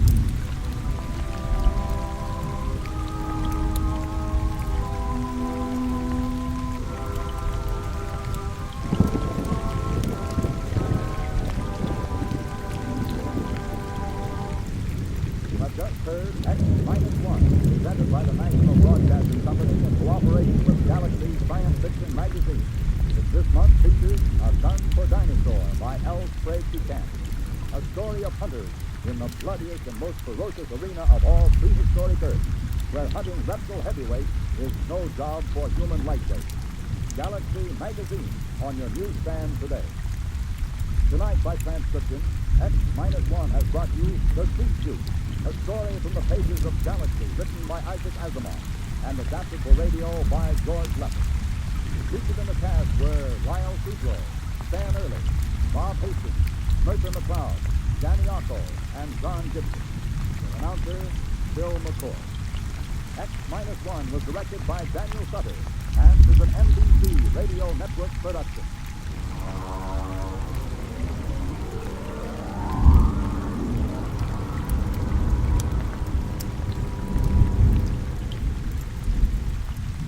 Next week, on a distant planet in the forgotten colony of Earth, a man is ordered to commit a murder.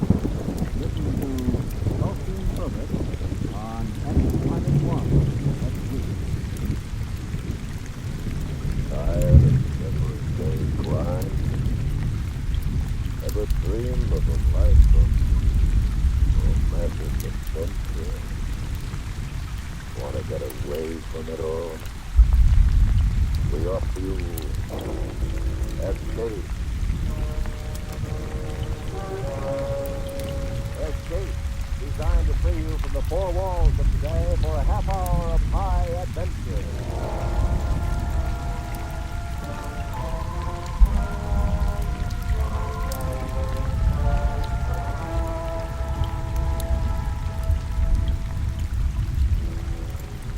You are on a planet of desolation and utter ruin, awaiting the return of your comrades to carry you to safety, while the remains of life about you, crawling and feeble, are slowly hemming you in and ruthlessly tracking you down to your death. Listen now as Escape brings you Charles Dick's unusual story, North of Polaris.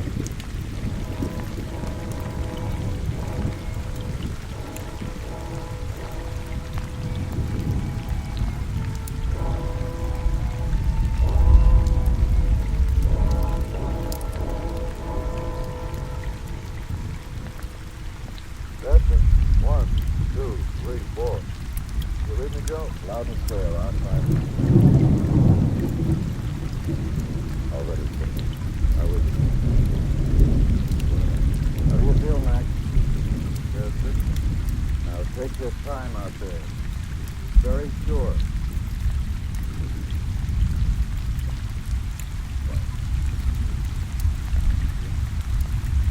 Not yet. Yesterday. Mac. What's it like out there? Nothing much to see. You feel heavier or lighter than usual? You move about easily? Looks like at home. What about atmosphere? I'm turning off my oxygen unit and opening the intake valve. Careful. Not too fast now.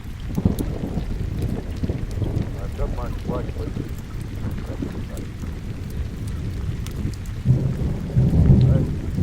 Okay. Yes, sir, the air is good. Are you sure? Okay. Send them up.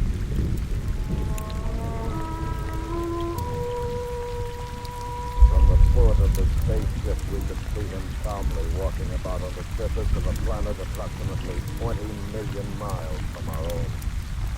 All 40 of us have drawn straws, back at once. And if we return home safely, he would be remembered as the first man to touch the soil of an alien planet. Joe? I'm ready on a business trip. Who else are you taking with you? Stoner. Get to the camera. Sam, have you got the gear ready? Now you know what to do. What I want. Map the area as best you can. The report of water sources, mineral deposits, vegetation. Any signs of life, try to get pictures. But otherwise, avoid it. To tell the others that's an order. Yes. Do you think you're getting life? Well, one of our best minds has always explained the right. What do you get back?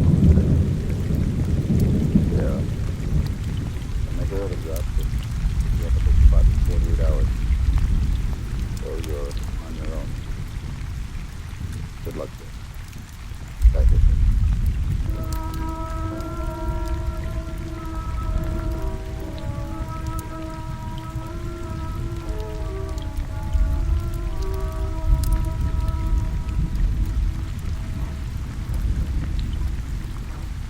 Hey, Joe, do you notice anything wrong with this place? What do you mean, man? Oh, look around. Any trees, bushes, grass, grow. see anything green? Yeah, that's right. Well, it's probably desert thunder. No, look here.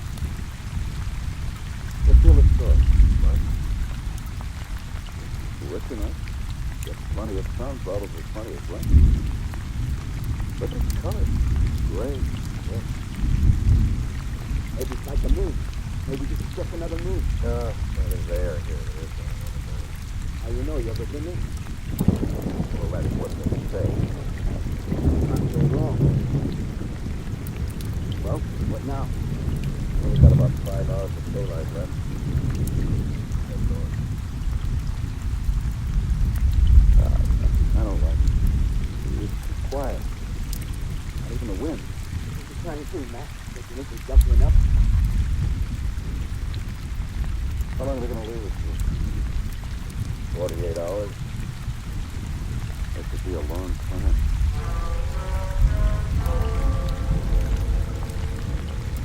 We started north. It was easy walking over the flat rolling land, easy because there were no trees or bushes or weeds. There was nothing. Nothing but the gray sky and the gray, dead soil. I was beginning to think that maybe it was only a moon. And then we made camp for the night. Okay, come and get it.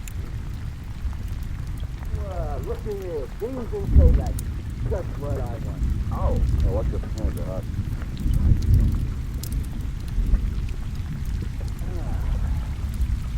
You know the first thing I'm going to do when I get home? Oh, what? I'm going to the best restaurant in town and order the biggest steak in the joint. You're pretty sure you're going to get one, huh? Well, I'm sure. Why aren't you, Mac? Got it. Yeah, talk to you. Yeah. You married, Mac? Uh-huh. That's it. Yeah, one, a little girl. What makes you volunteer for this trip? I don't know. Maybe I just can't. You understand that? Yeah. Hey, you know what I miss? Just, you know, at home you sit around a campfire, out at the lake, hear the frogs, crickets. Blasphemous tears. Yeah. Funny. Oh, what's that? Well, here we are, 20 million miles away from our home. 20 million miles. And yet up there in the sky. I wonder if anybody's looking at this flipping planet and wondering if we made it. Oh, sure they are. All the scientists, economists. Oh, me, ma'am. I mean, I know. You got a family, Sam? only my mother.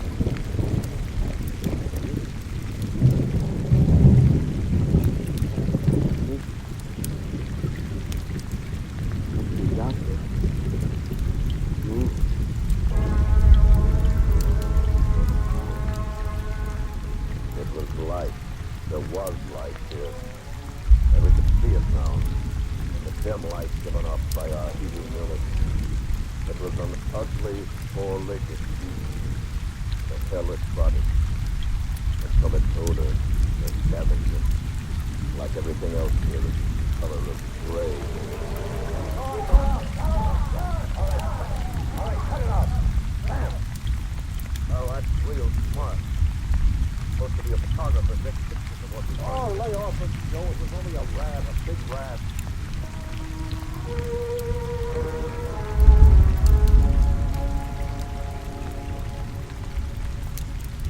The day broke clean and bright, and we kept walking north during the job we'd set out to do.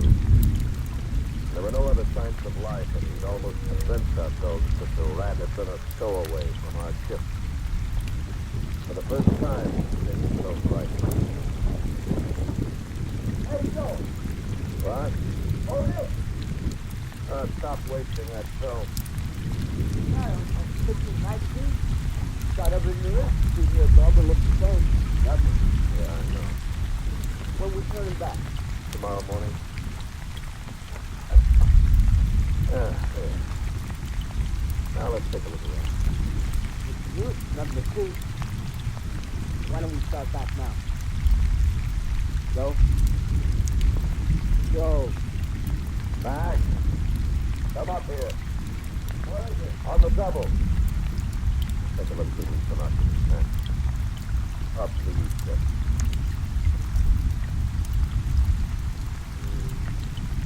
Lake. Now swing on slowly to your left. No, easy. There. See you make it up. I don't know. No, it's looks like clumps of stone or cement. Take a look. Look at that. There's the best one. What's left of the city? It is. Found. Yeah.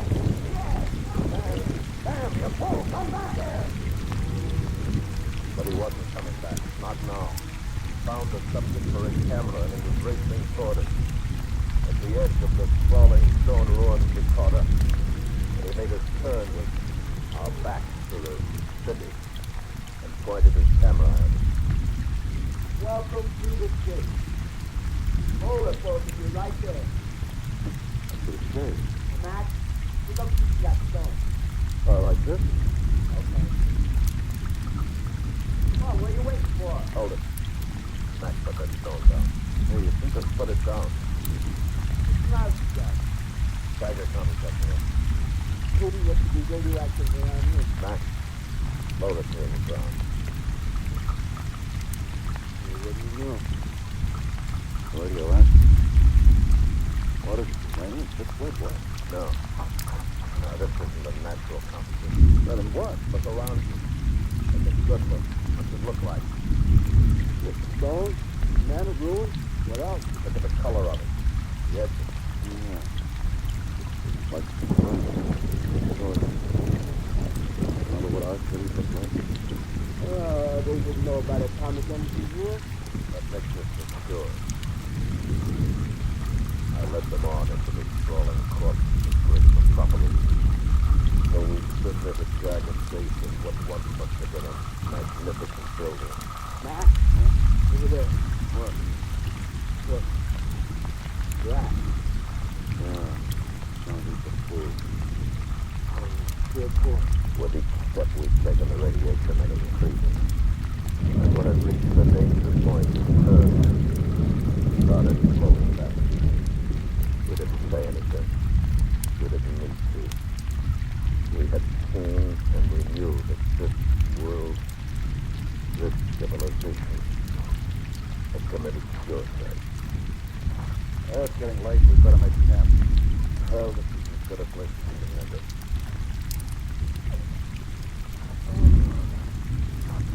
You don't know about you guys, and I'm cool. Yeah, it's been a long day. You want to set up the stove, man? Yeah, might as well. Guys, I don't sit out. Like the storm brewing. Your stove safe, Sam. You think the radiation back there damaged it? Packed in heavy lead water. Well.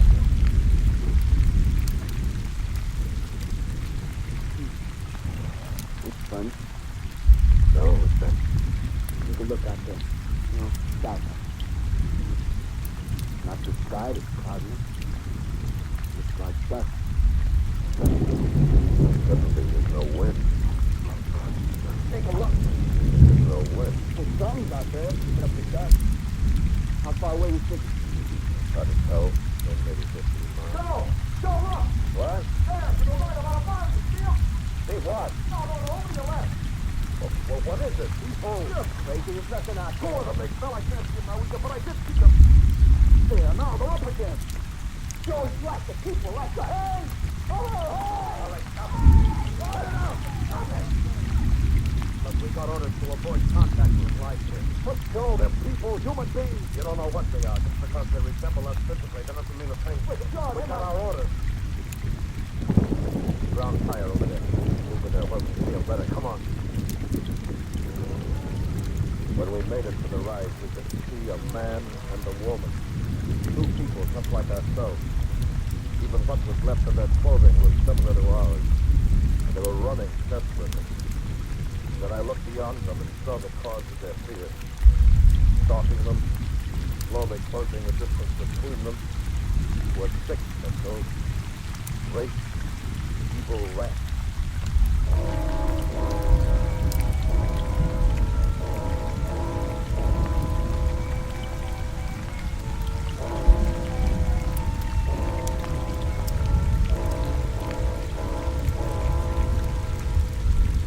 We stood there silently, watching the hunters and the hunted. And the longer we watched, the more it became certain that the rats would end the hunt whenever they wanted to. I could see their features now. The woman was much younger than the man. Their faces were distorted by panic and fear. But we watched and waited.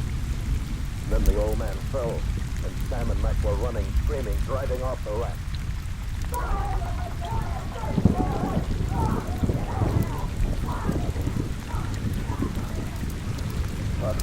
Are you all right? Can you understand me? Yes. Yes, my father. I must go back to him. The boy said it. You speak our language. Yes. We were sure there wasn't anyone else in this place. We thought they'd all gone. Gone where? Ralph. They left us behind.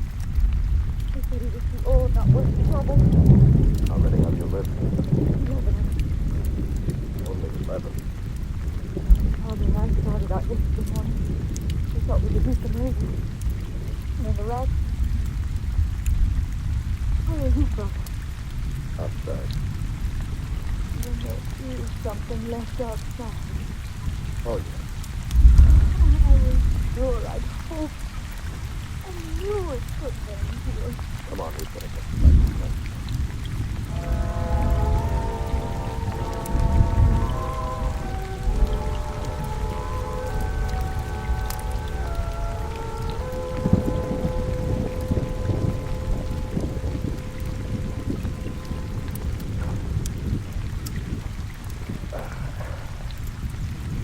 Well, we'll give it 7. You'll be all right when I'm worried about the old man. Joe, Yeah. we've been talking. How can they know our language? How? Yeah. I don't know. No? Like our world. How do you know it? Yeah. I remember reading how there was radioactive stuff spread all over the land, killing everything. Grass, trees, animals, everything. I guess the same thing happened here. You off your rocket, Joe, was 20 million miles apart. Our war was over 50 years ago. Look, don't you think it's possible that life on another planet could have started, advanced, and progressed step by step without us? Oh, Joe, now you're talking like something out of one of those science fiction novels. Well, what's the matter? You're so accepted. Do we have to be the greatest superheroes? Everything else in the universe is subhuman? Oh, wait a minute. Don't knock it off.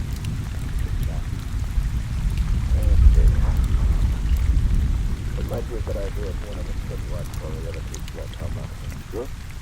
Well, I'll take the first lap and then Sam and then Matt. Each of us will do 3 hours. Then. Yeah. Now try to get this.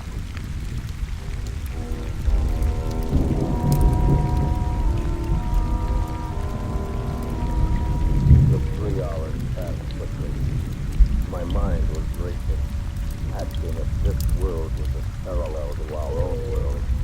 Were all the worlds of the universe alike? I was trying to find the answer when Sam relieved me, and I still hadn't found it when I dropped up. But I didn't sit very long.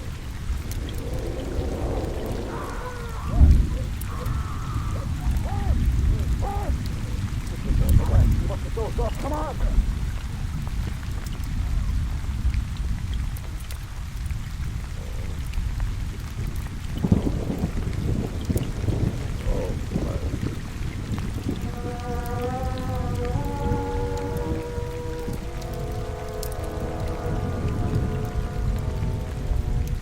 We buried stand up, the sun rose full above the horizon.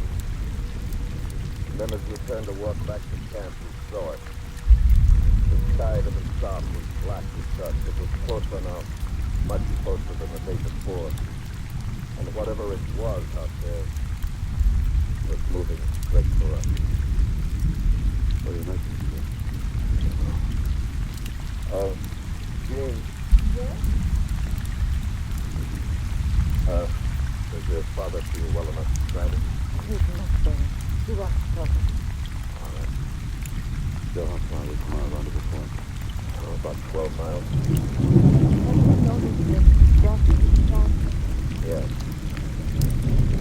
I was hoping that you could tell us what it was, sir. What? Army of the rat. The others, those who call it just money, days of its mother. Up there, Why only rats? Why no other animal? in the war centers, the rats are already immune to radiation. They've thrived on all other life habits. Why? We did it. We made them immune. We improved them in our early atomic experiment, generation after generation. And generation by generation, their resistance increased. So the rats were born to immune to radiation. What are we waiting for? Let's get out. Yes, bring it on. And now they are the masters, the rulers, and we are the scavengers.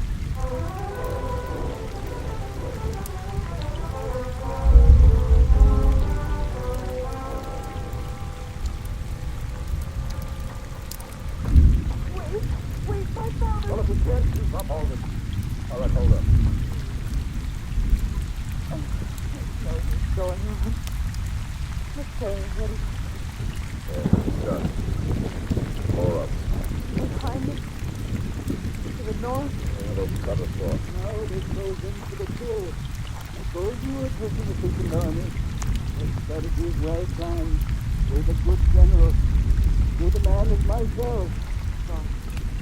Oh, now, these young men need to see. They're outnumbered. We need time to muster our forces.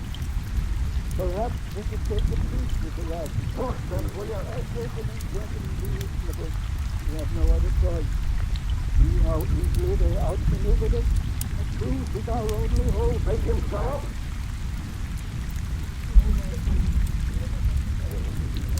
Talk quick. Don't let it go. How much time we got left before they get back? 7 hours. Don't let it make it. Gene. Do you know this sector? Well, come with me. Max and I on the road. I didn't know what I was looking for or what I expected to find, but I had to do something. Even walking aimlessly over the scorched stone rubble was better than standing, waiting for the circle of rats to close in. And then Gene found it, an entrance to an underground bomb shelter, one just large enough to hold the average family. We raced back to where we left the others, and now we can hear the rats. Thousands of them all around us. Joe, I tried to stop him. He wouldn't listen to my question. What are you doing? I couldn't help it, believe me. I couldn't help it. He was about 200 yards away, his shoulders back, his head held high, walking directly toward the rats. And in his right hand he was holding a small white handkerchief, waving it back and forth like a flag of truce. He kept on until they formed a semicircle around him. And then he stopped. And all around us, the rats stopped. For a moment, I swear he spoke to them. Then he turned toward us, raised his hand in salute. And then the rats swarmed all over us. Come on. Come on.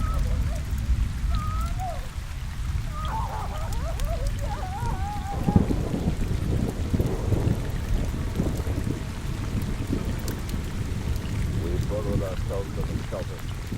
In a few moments, we could hear them overhead, huddling themselves against the heavy, lead-lined doors. There's yellow sticking at the constitutional shield. But it's been so substantive atomic blast, it held up the rest. And we waited.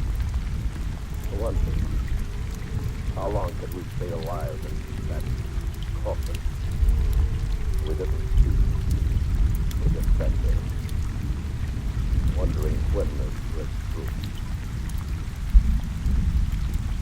So, yeah. No. No, they'll give up. They're starving. They'll leave to find some other food.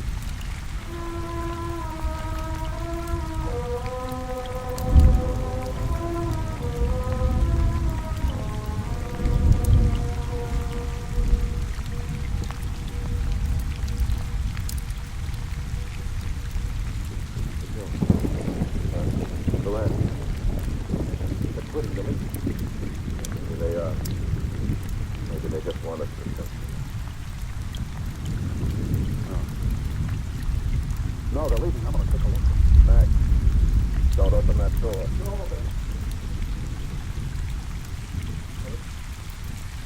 listen, it's a ship. Lock in the ship. Come on, Joe. Let's get out of here. Everybody can see us. Hey! Well, Gene, we can go out now. Let's go on. It's all over. We're safe now. We can go out.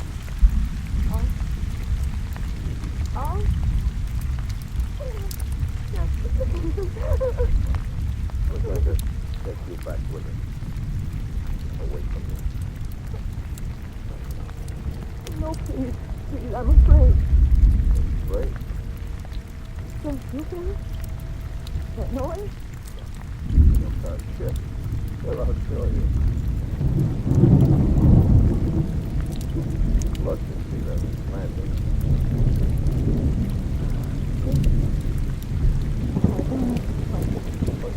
The one that brought us. Yes. Where did it come from? Did it? Is it here? Sure. You had destroyed all of the earth. Earth? Is that what you call this planet? Earth? This is the earth. Where are you from? What? Well, up there. That's north of Polaris.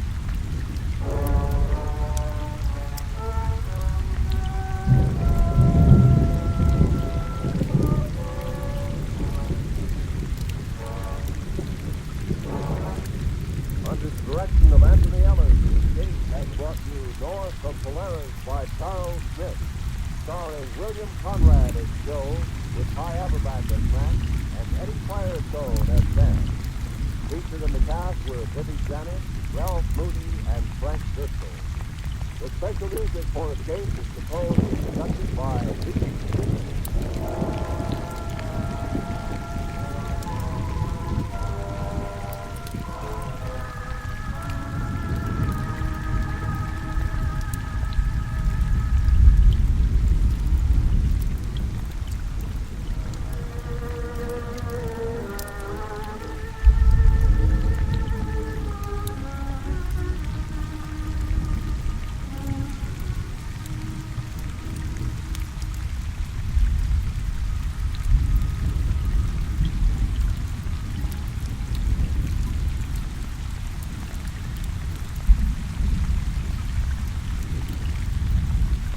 And now, a tale well calculated to keep you in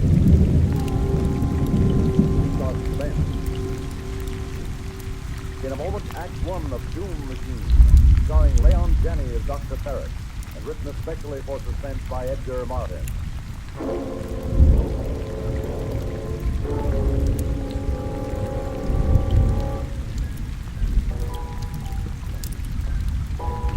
It's 8 o'clock in the morning, in the year 2500. On the outskirts of the great city of a large, one-story house. In one wing of this house, is the laboratory of Dr. Ashley Barrett, who sits behind an enormous horseshoe-shaped deck, studded with beavers, small blinking instrument panels. Morning, Dr. Barrett. Yeah, good morning, Jack. I tried to work out those calculations. That's best I could. I hope I have them figured right, sir. But never mind, I won't be able to use them anyway. I lost the train of thought on that wide pattern we were following. Oh, too bad, Barrett. You were so far advanced on it. Well, I'm only human, Jack. I'm not a machine. In fact, my humanity practically inspires against me. The level of concentration I need is fantastic, Jack. But I'm not your brain. There are disturbances, distractions, emotional upheavals. What life is, Dr. Barrett, you can't avoid that. But if there were pure brain, Jack, a mind that would hold pure thought and nothing else, it would carry out the logical sequence of thought into action without any deviation to its purpose, regardless of any distraction or human consideration. No such thing, Dr. Barrett. It would be monstrous. Perhaps it would be work. Whereas we, because we're human, too often are distracted and fail. You'd rather fail than trust your brain. Yes, that's because you're human. And you won't admit that creatures with a pure brain would be superior to you. Well, that's your work, Jack. I'm just talking to myself anyway. Doesn't understand how limited the human mind is. Yes, that's it. That's what I need. A brain that isn't human.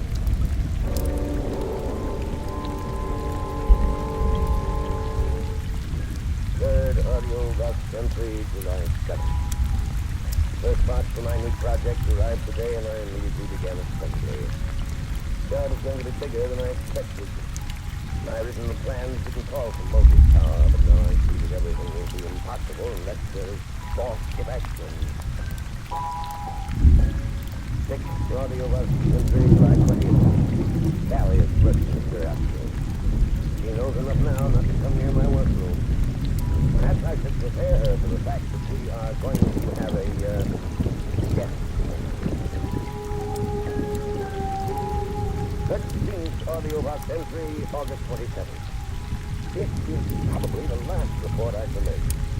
There is complete mobility and the concentration chamber has been sealed. Not even I could get it to change a thought once the decision trap is shut. Communicative power is low, but there is no altering of its function. The last thing is the will. We'll take that tomorrow. I will take it.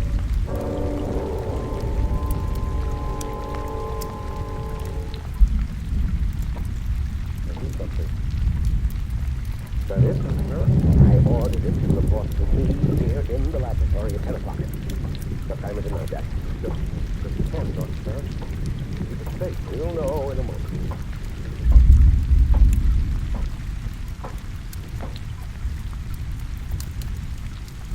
I am here, Master. Enormous robot I've never seen. This is just a robot. Inside the enormous body is the most advanced electronic thing ever devised. Pure brain. Maximum electronic mentality. That's what we'll call it. Max. I can think of other names. The real thing, Jack, is his power of concentration. His will is tied directly to action. He does whatever he decides. Nothing can stop him. Nothing can distract him. His will is as strong as the titanium he's made of. He's perfect, Jack. Perfect. Perfect, Dr. Barrett. How about you wanted a brain that isn't human? Things completely without emotion.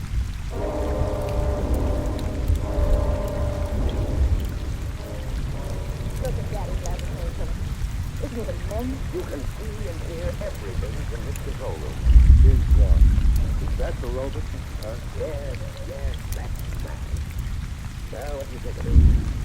He's amazing. He operates himself, Philip. It's not just a robot, he's a thinking machine. He's figuring out the solar energy formula right now. Jack does the manual work. You mean the man takes orders from the rope? Jack's not in Max's class when it comes to shooting. Sure. Daddy, it's humiliating to take orders from a machine. Hmm? What's your opinion of these brilliant young physicists, Philip? Well, as a scientist, Dr. Ferris, I have to admit admiration to your roving. Speaking as a human being, I think I resent taking orders from it, too. I mean, having it on a pedestal. Well, that's where Max belongs. He can do the mental job, and Jack can. Therefore, Max leads and Jack follows. I'm not interested in your so-called human values. I have no more feelings about them than Max has. The superior always leads the inferior. That's the way it is, and that's the way it has to be.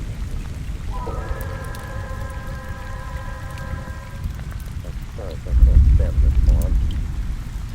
I'm not working for you. I'm working for a machine, an iron monster. Oh, now don't be. He knows it, too. I can feel it. Hot, Dr. Ferris, close over us. Well, that's how you feel, Jack. Max has no emotions. He's just doing a job. I don't want to be a part. But he's going to succeed, Jack. Max is going to accomplish in a month what you and I have been working on for 3 years. I'm going to fly to the capital tomorrow to report on our progress. You can't slip now. I'm depending on you. How long will you be away? 2 days, maybe. The final test of the formula may come while I'm gone. You have to be here. If I'm supposed to be, I suppose I can pick it up. Fine, fine. Now, if the test should come while I'm gone, I want you to record all the steps on the audio box tape recorder. Oh, no. Oh, and Jack, there may be some danger. You're going to be trapping the energy of the sun right in the laboratory. Radiation will be intense. And be sure you set the thermal drums in back of the solar fuse so you can grasp the heat limit. The main thing, of course, is to be positive the formula is correct before you throw the switch. Yeah, they'll have to figure that. Max makes all the decisions. So that's the one reason I'm not worried about the danger, Jack. You can trust Max. Whatever you think of him, you know that. Oh, so. Well, it's important that you believe in him. His mind, Jack, his pure electronic brain will do more for humanity than generations of emotional beings like us.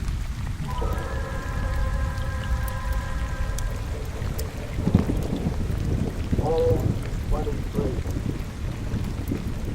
Home 23. Omega 1-5. Omega 1-5. Thermodyne 2-4. Thermodyne 2-4.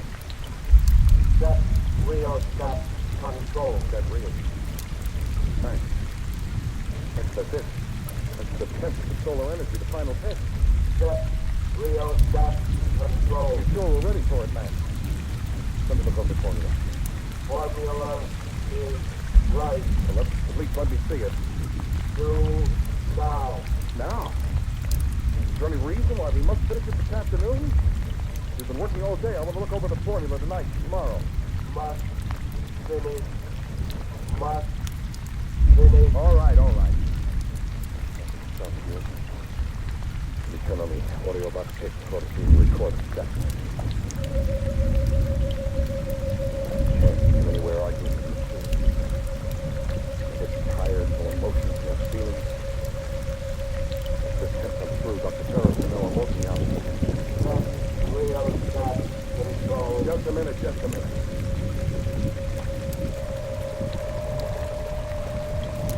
There.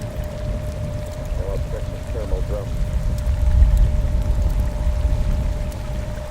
What's happening? Set thermal panel. Check. Increase. Raise. Thermal. 8. Radio. Flux. Must be tapping the sun. That control panel spins. Thermal 10. Radio. Flux. 8.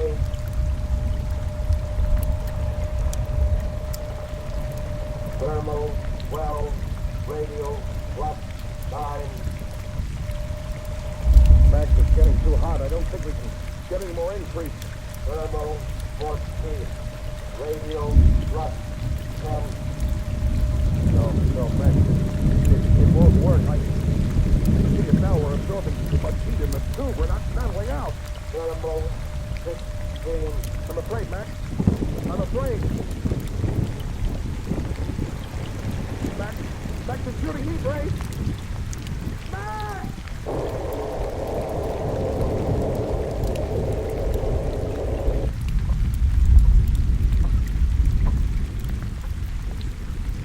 Jack, gone. Heat over maximum. Need new formula.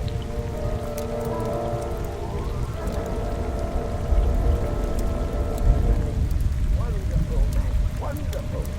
It's running on solar energy. With this machine alone, this laboratory model with the power 100 factors. Heat too high. Yes, I checked the thermal zone. It is too high, but we can fix that. Take a little work, and we can do it. You have no idea where Jack is. Jack, gone. Yes, you told me that, but where? Well, I suppose he skipped out. He's been threatening them for a long while. Fine time to do it, though. That's human loyalty for you, and he used to say you couldn't be trusted because you had no feelings. Nothing would stop you from finishing a job. No petty human consideration. Check audio box. Yes, good idea, man. I want to hear the steps in this experiment.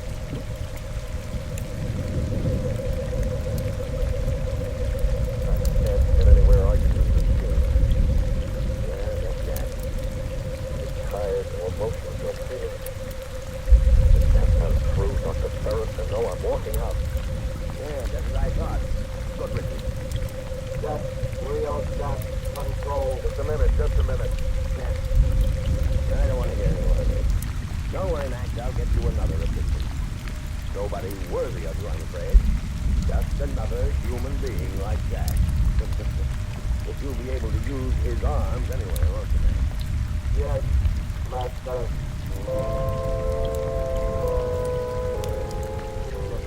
I appreciate the chance to work with your father, but I just couldn't take orders from Max. Philip, I think you're wrong. I really do think that this time you're wrong. Why do you think Jack did? Besides, your father never liked me. This is his opportunity to make a fool of. But Daddy was very disappointed in Jack. He was not trying to make good in his eyes, not everything else. Oh, I don't. Yes, the work is so important. You keep telling yourself how brilliant that is. Sure. When this work is completed, Philip, it will mean all sorts of honor. It can be the making of you and the I cannot really take the job. You make it very hard, wouldn't you? Then don't this week. I can call Daddy back. All right, son. For your sake, call him back.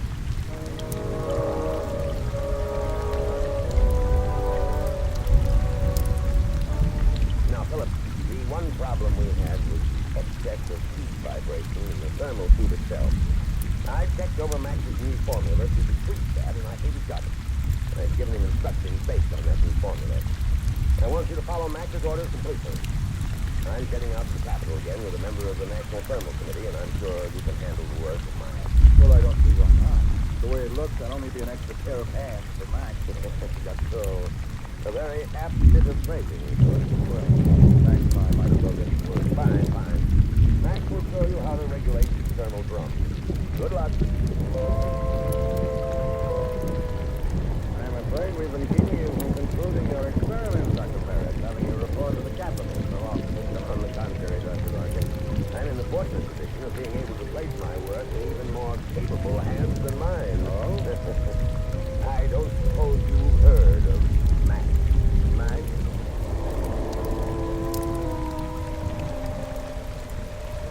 Primary field 23. Primary field 23.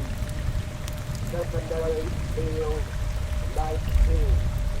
Coil 64. Secondary field 19, coil 64. Circumference 20 degrees. Circumference 20 degrees.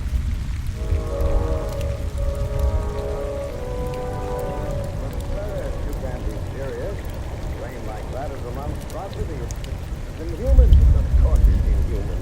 That's the grandeur of it.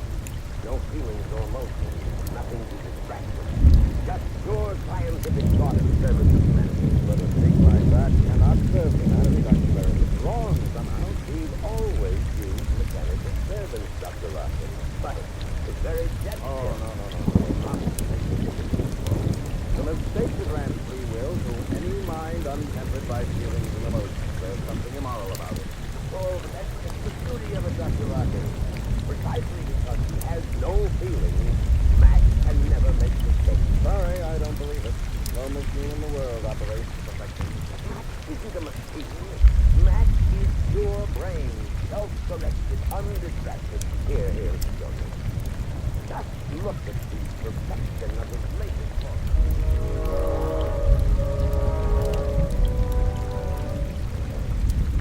Home 22. Home 22. Omega 1-4. Omega 1-4. So he faces his new rheostat setting on home 22, Omega 1-4. By Omega, Dr. Ferris. Is that a similar ratio?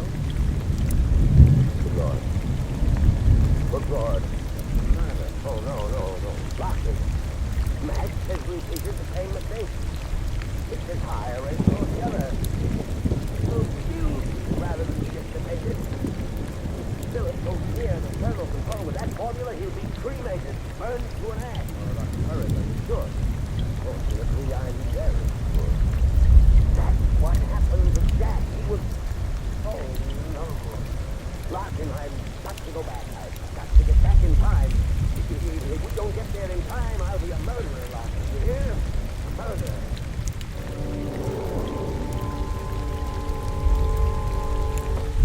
Rheostat control. Rheostat control. Thermal panel.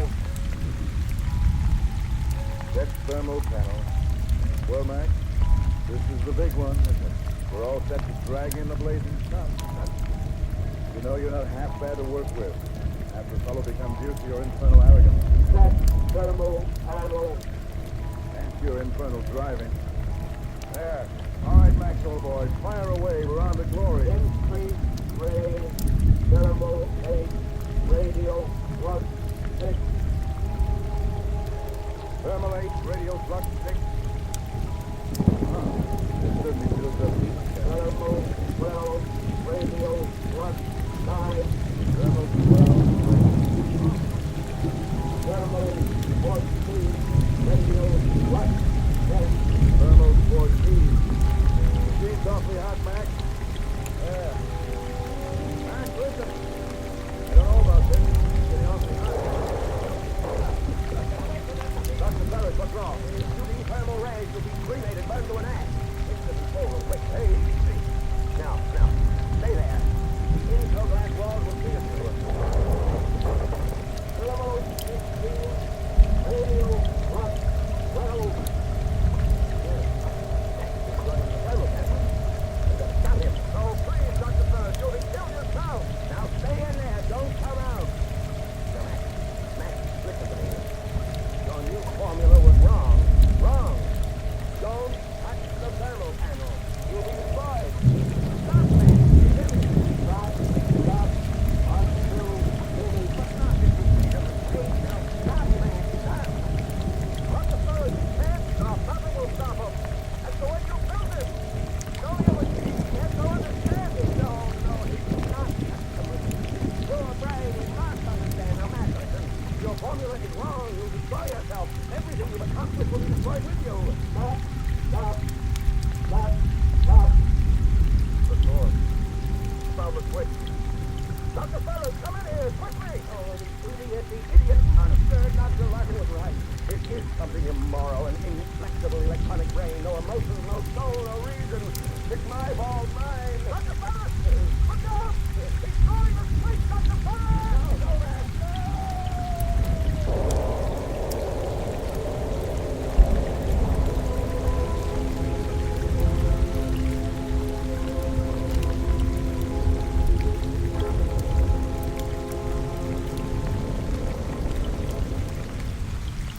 Suspense.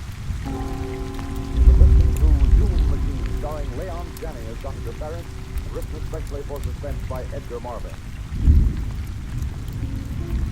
Suspense is produced and directed by Bruno Toronto Jr., music supervised by Ethel Cooper, featured in tonight's story were Cliff Carpenter, Elaine Ross, Bernard Grant, and Eugene Franklin. Listen again next week when we return with Ed Zulu, written by Robert Arthur. Another tale well calculated to keep you in suspense. Listening is easy on the Richard Hayes Show weeknights on the CBS Radio Network.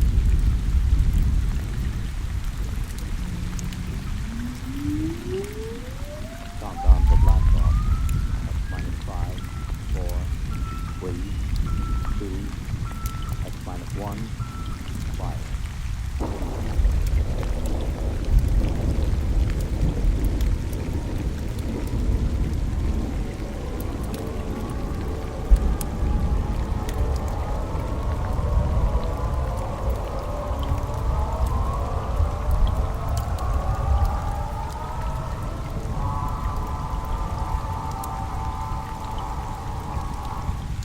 From the far horizons of the unknown come tales of new dimensions in time and space.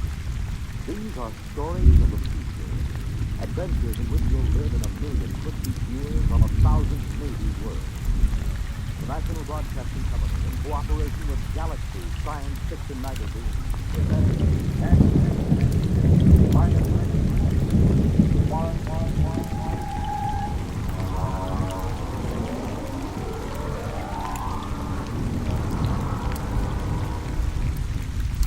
Tonight, the discovery of Borneo Matter by William Kent.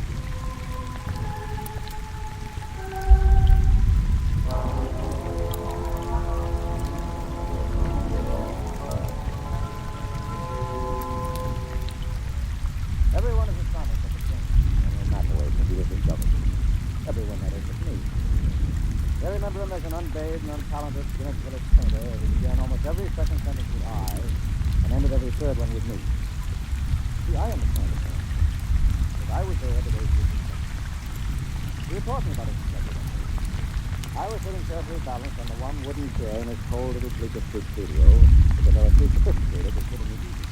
Come on, Dave, make it comfortable. Oh, no, boy, oh, no. I know about that chair. Now, what do you mean? It's the only comfortable chair in the room. I know. Look at it. Broken down springs, very high in the front and low in the back. Sure, it conforms with the different spots. And when you sit in it, things begin sliding out of your pocket. Well, it's finished. What do you do then? Pay the rent in your studio with any studio? Well, you have to look back at it rather profitable. And that's why I'll sit on the wooden chair. Oh, now don't be bourgeois. Well, I notice you always sit on the bed. That's because I'm a good host. So how's the painting going? Oh, great. Ambience. Selling the painting? No. You know, Dave, I can't wait for the day when some dealer, some critic with an ounce of brains. I can't miss it. I know I can't miss. I'm just too good. Sometimes I get frightened how good I am. It's almost too much talent for one man. Well, there's all not that it's too much talent for me. I'm big enough to carry it, fortunately. I'm large enough to know. Well, if you don't mind. You know what I was thinking about this morning? No, but tell the truth. I was thinking about Picasso and Rouen. I'd just gone for a walk through the footpath area to have my breakfast. You know, the old hand slipper to the eye. I know, I've seen you do it. You're the only man I know who can ask directions to house and street and fill his pocket full of bananas at the same time. Oh, well, society owes the art. Anyway, I started to think about the art of modern nutrition. I think about that a lot. Trouble. I was really doing important work today. Who is really an unquestionable great? I think of only three names. Picasso, Rouen, me. Just three names, no more. Oh, it made me feel very lonely. Yeah, well, I can see that. And then I asked why. The genius is always been so rare. Why has my amazing discovery been delayed so long? Well, I've thought about it for a long time. I thought about it humbly, carefully, because it's an important question, and this is the answer I came up with.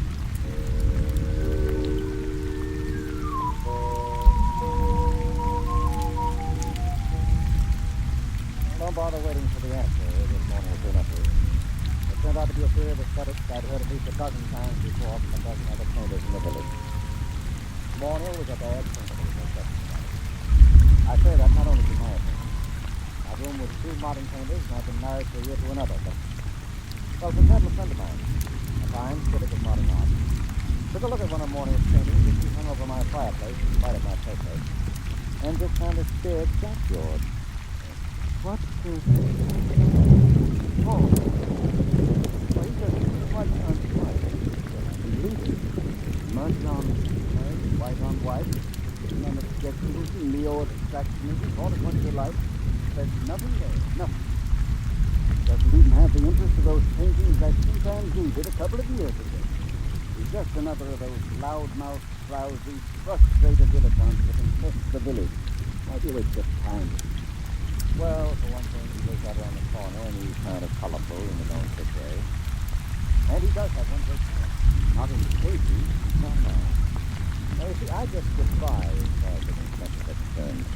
Things like good paper to write on, good books in my library. Well, I can't touch it. And sometimes the yearning gets too great. You know, a newly published collection by Wallace Stevens. Well, if I find one I want, I just go over to Mornings and tell him about it. He doesn't lend you money. Oh, no. Now, you see, we go out to the bookstore and we come in separate. Then I start a conversation with the proprietor about some very expensive $1 item on the morning, and Morning just says, don't mind me, I'm browsing. Select the house. I'm browsing. Well, what happened? Well, while I'm keeping the proprietor talking, Morning is happy. Oh, well, I of course, I'm a little ahead. How did you do this for? Oh, well, I pay off.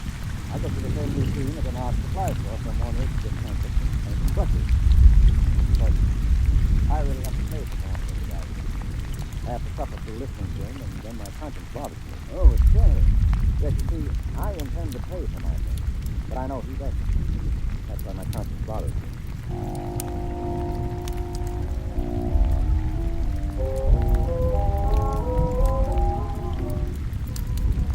Well, here he was the day he was discovered, sitting in his room. And Morneau was running on about his own reasons. No, I can't be as unique as that. Other people must be born with the potential of such great talent that it's destroyed in them before they can reach artistic maturity. Why? How? So let's examine the road of the child and all of it. What's that? You got a high five there? Nonsense. That's a craft materialistic concept that I make something will happen. We're going to get the purple light there. What's that? Up to the wall. It's a box. You're not fast. You're not lucky to look out. Morneau Mathaway? Who are you? Where did you come from? You are Morneau Mathaway? Yes. My name is Jeff. I bring you greetings from 2487 AD. Oh, 2487 AD? I realize it's a difficult phenomenon for you to grasp entirely, but here I am. We will now indulge in the 20th century custom of table hat.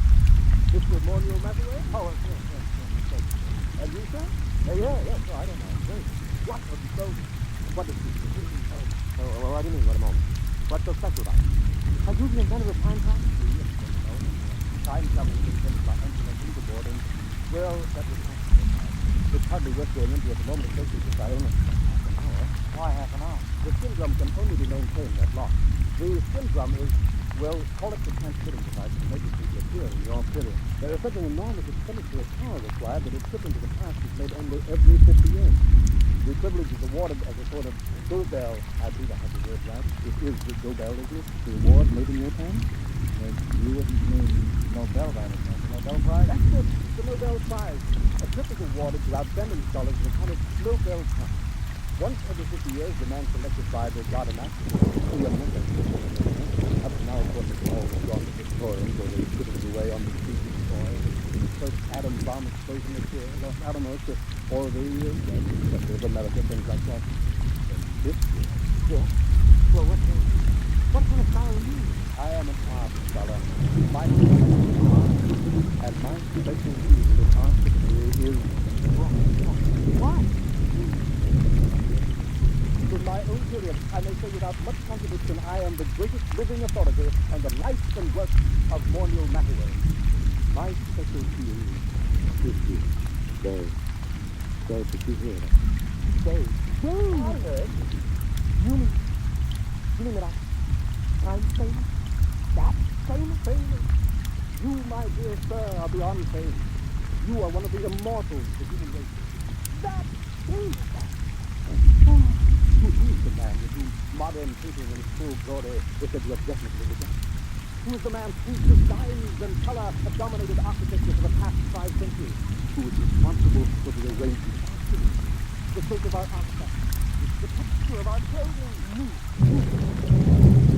Whoever man the art of the back into the life. To whom can I to whatever artist in history can I possibly compare you? Rembrandt? Rembrandt is the same breath as you as the Egyptian. They lack your universality, your taste for the cosmos. Wow. Mr. Brewster, excuse me. Do you happen to know of a poet named David Danziger? As much of his work survives? Yes, it's me. Dave Danziger? Yeah, no, I don't think so. The only poet I can remember for this time and this part of the world is Edith Head. Never heard of him. Then this must have been before he was discovered. But you see, I am an art scholar. Well, because of my kilometer, I see my time is getting short. But it is an overwhelming delight for me to be standing in your studio, Mr. Matheway, and looking at you at last in the place. I wonder if you would mind obliging me with a small favor. Oh, sure, you name it. Nothing's too good for you. What do you want? I wonder, I'm sure you don't mind, could you possibly let me look at your picture? The one that you're working on at this very moment. Well, sure. I have one right over here. Just, fill these around. There you are. I intend to call this picture picturing number 29. Oh, what's the matter? Well, this is your work. Yeah, my work, all right. Figuring number 29. Recognize it? That's the fact for which I am extremely interested. Could I see something else, please? Something a little later. Well, actually, everything else is earlier. Here, you might like this. Now, I call this figuring number 22. I think it's the best of my early series. Oh dear. You know, this looks like there's a paint on top of other. There's a paint, right? Only I call it mud on smut. You probably know all about that, so you're sorry on me. And now, here we have figuring. Do you mind leaving these figurines? Not that. I'd like to see something of yours with color and form. Well, I haven't done any real color work in a long time. Oh, wait a minute. Wait. I have one over here somewhere. An old canvas. I'm going to bring over. Here we are. This is one of the few examples of my mold and model period that I've kept.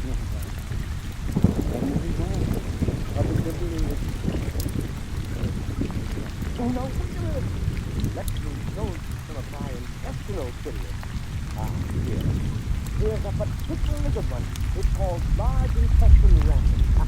You like it? You know, I think I'd like to sit there. Well, come to the chair.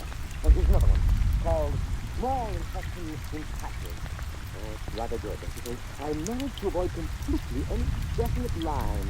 You understand? I don't suppose you ever got that. Oh, now this one is bounded. One of my earliest smudge on smudges. It's called Fly. I painted it by coating the canvas with slow-setting glue and leaving it out on the window for about 2.5 hours. There's this delicate deposit of structure. Please. Oh, I got lots more. You know, I don't understand this.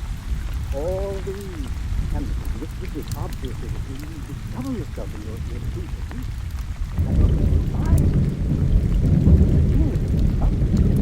Well, how about this one?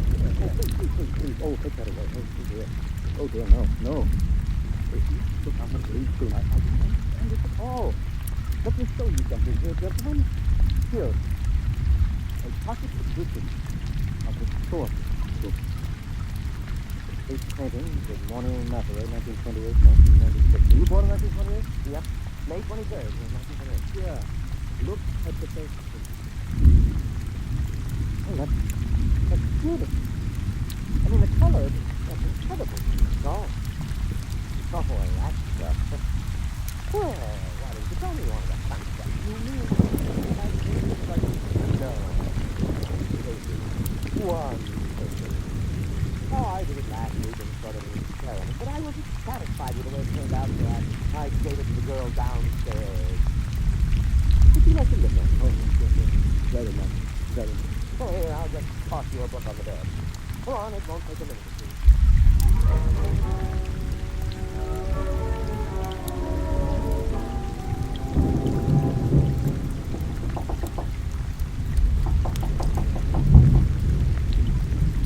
Oh, he's home.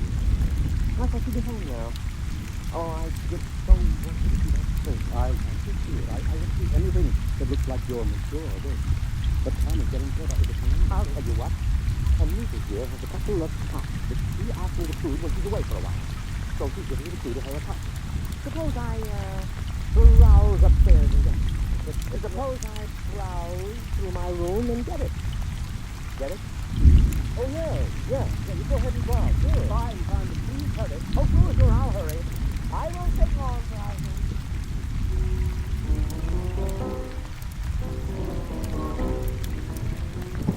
That was it, the high five. I've seen Morniel Mathaway in action too many times as a shoplifter not to understand. He was going upstairs to lift that book that he dropped on the bed. I knew he hadn't ever painted a picture like the one in the book, but he would now. Only he wouldn't take it. He copied it. Well, I started talking automatically. You, paint yourself, Mr. Gillespie? No. Of course, I wanted to be an artist when I was a boy. I never could have stopped out that way, but I found it far easier to write it on paintings than to read them. Once I began reading the life of Morniel Mathaway, I knew how to find my feet. Not only do I empathize closely with his paintings, but he seems so much like a person I could have known and liked. That's one of the things that puzzles me. He's quite different from what I had imagined. Yes, I bet he is. Of course, history has a way of adding romance. I'm running out of time now. You think you'll be back at the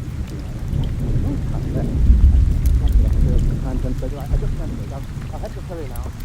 You know, I did want to see an original Mathaway. I did want to. Mathaway, oh! What's the matter? The time translator isn't here.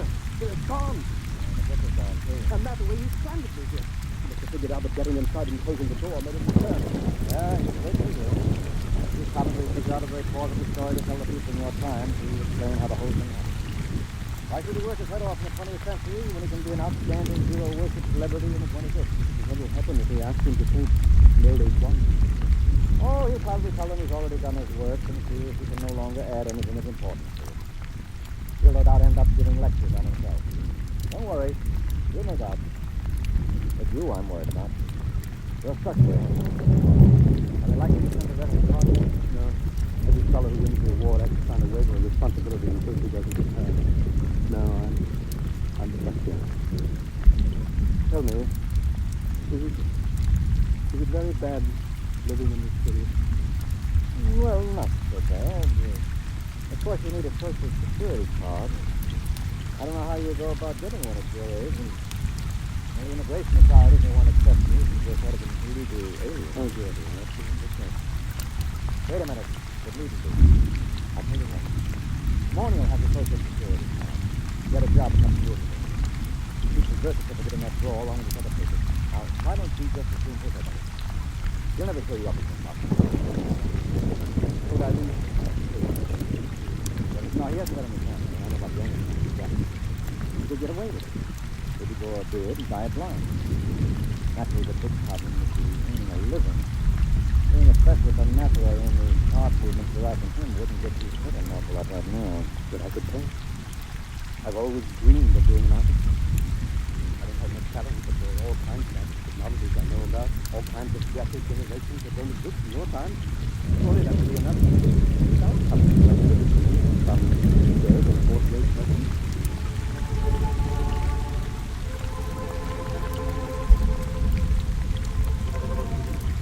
It certainly was. But not on the third or fourth grade level. Mr. Gillespie, that is Morniel Mathaway, is the finest painter alive today and the unhappiest. At his last wildly successful exhibition, I remember he said to me, "What's the matter with all these people praising me like that? I don't have an ounce of real talent in me. All my work is completely derivative. I try to do something, anything that's completely my own. But I'm so steeped in Mathaway that I can't seem to make my own personality come true. And those idiotic critics who are raving about it, the work of who did it, Mathaway was who thought there could be a time for it? I wish you could read all the scientific papers on the subject. They fill whole libraries because it isn't possible for Chinese specialist artists who are proving to be copied from a future reproduction and so have no original content. But that's what I'm doing. I'm copying. That's just my memory. Now, look, let's see. Yeah, that is not the way. Don't knock yourself out. But it's dishonest. No, it isn't. You're deliberately trying not to copy it. You're working so hard at it that you refuse to think about that book or even discuss it. As a matter of fact, when I tried to get you to talk about it a little while ago, you couldn't actually remember it. You're the real Mormon Master, and there's no paradox.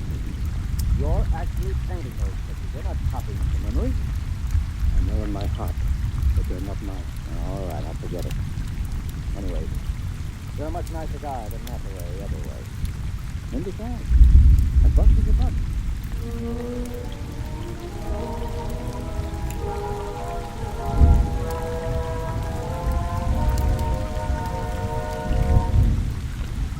You have just heard X-1, presented by the National Broadcasting Company in cooperation with Galaxy Science Fiction Magazine.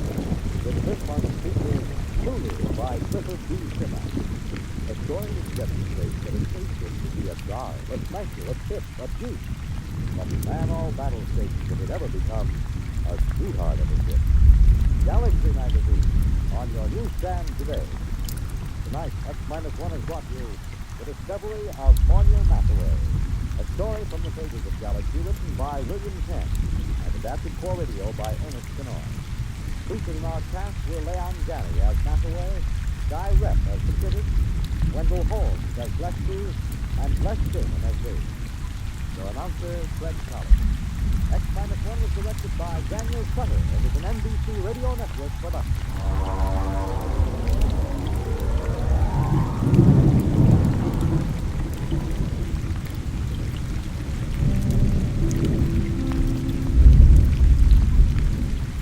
Quiet, please.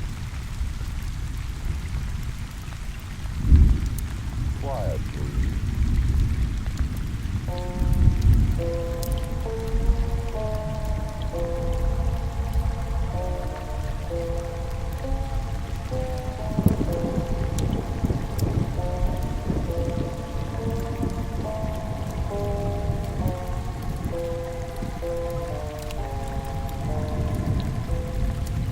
Broadcasting Company presents Quiet, Please, which was written and directed by Willis Cooper and which features Ernest Chappell. Quiet, Please for today is called One for the Book.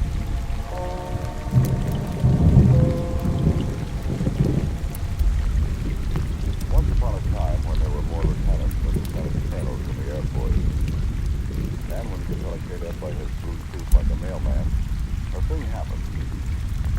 But if you think the boys from the bright blue yonder got snapped sometime in this last war, brother, I'm here to tell you ain't seen nothing yet.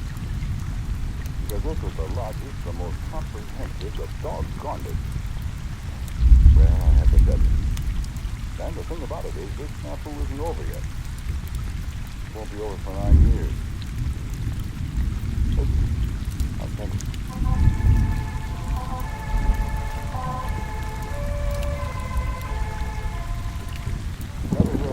Dry lake. Well, you go off San Fernando Road and turn off at Fremont Pass onto 6 instead of going up over the ridge route. You go up through Mid-Canyon, you get on through Palmdale and Lancaster. Then you take the road off to the right by the SP station. After about 40 miles of Joshua Street, you get to Muroc, a big tough MP subject, turn around and go back where you came from. Because that's where they got the jet. The guys who bring them out so fast they sometimes get where they're going before they started. And they tore up the welcome mat a long time ago. But back in the early part of 1937, well, kind of different. Muroc, which incidentally is not an Indian name, it's just the name Coram spelled backwards like on the radio. Coram Brothers was ranchers that owned a joint. And it's just what you think it is, the bottom of an old dried-up lake. It's flat as a billiard table. Flatter than the one in the opposite suburb, Maxwell.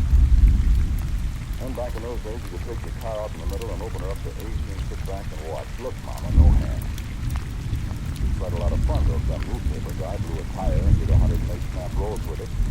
With the customary result.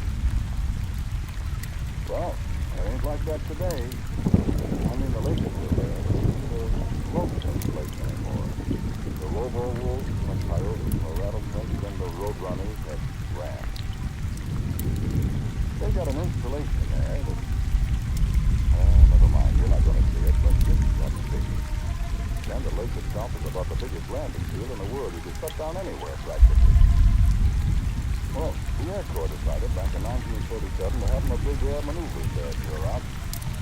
So in came about everything they had that could fly. Martians, B-10Gs, and Langley, B-26s, and selves, and Maxwell Randolph. And a bunch of skinny blue things they called PDQ-As that came from, I don't have any idea. And over at March Field at Riverside, they had a Block A-17 maxed out. Blue Peters, and north of me, they had holes in their flat down on the first ones to have holes in their flat.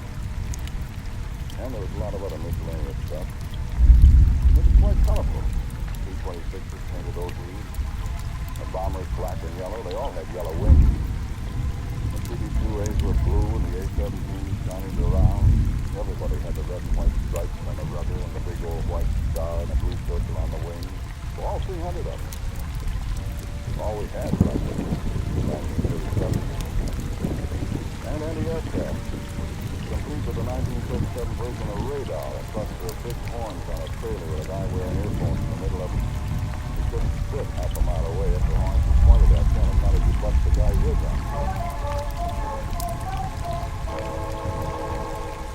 And there was a bunch of movie guys taking pictures. They had plenty of expense money. They didn't keep that so good. So, one way and another, it was quite a thing. And brother, it was hot. Really, it would get down to 40 or 50 in the early morning, and by noon it was up to 115 with the sun bouncing off that white plate bottom of the mirages everywhere you looked. Well, I was a crew chief in a B-26 squadron, Selfish Chief.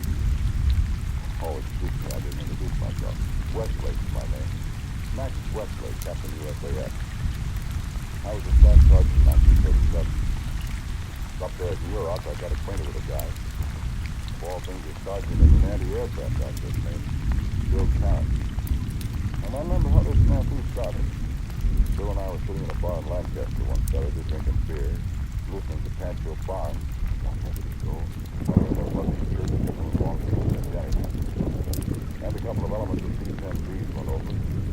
Bill Carron said he'd buy another beer. I'll buy another beer, man. I'm going out to sit on the porch and read. Read? What do you want to read for when you can drink beer? Read. Well, I found a couple of magazines. Let's see. Go on, drink your beer. Super science stories. Miraculous stories. You like that kind of stuff? Well, what if I do? Not that foolish. No, they're not. Guys flying rockets and taking off to the moon and malarkey like that. Yeah? Listen, in 20 years, the stuff in these books will be ancient history. What do you mean? In 20 years, people will be flying rockets. In 20 years, they'll be writing the same kind of stuff, and people will be flying old-fashioned airplanes, but and we'll be shooting them down. You wait and see. Yeah. In another 20 years, airplanes, rocket planes will be going so fast you won't be able to see them. Much less shoot them down. How fast? Couple thousand miles an hour. A guy couldn't fly that fast. Why couldn't he? Oh, he does running stuff. He'd come in for a landing, and 15 minutes later, you'd hear him. You can fly as fast as sound. Sure. Well, bullets fly as fast as sound. But there ain't anybody riding it. Big enough bullets, somebody will ride it. Bring me another beer. They get me one, I'll fly it. It'd feel pretty funny starting out someplace on Saturday and getting there on Friday afternoon. Well, listen, it'll happen. In their magazine. These magazines told us a lot of things that have come through, Bill. For instance, Well, I wouldn't give you names right now, but they have. I'll take beer. Yeah, you watch and see. One of these days I'll come bouncing in someplace in one of these rocket jobs and you'll be right. I'll tell you what I'll do. I'll kiss your foot at high noon right in front of everybody. Hey, you want a beer? You're going to sit there reading about buzzing the man in the moon and skyrocket. What?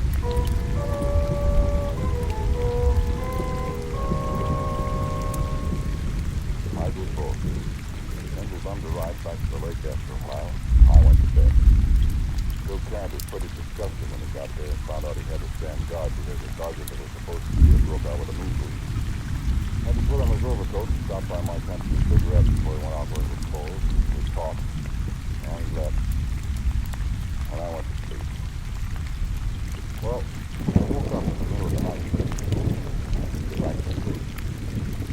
So I got up and put on my pants and shoes, lined up. I went out to the anti-aircraft cabin. I said, hey, Count. Hey, Bill Count. Yeah, me. Westlake, Max Westlake. What are you doing up? I couldn't sleep. Well, I wish I could. Oh. How much longer you got? Half an hour. Couldn't have a bottle with you. Oh, sorry.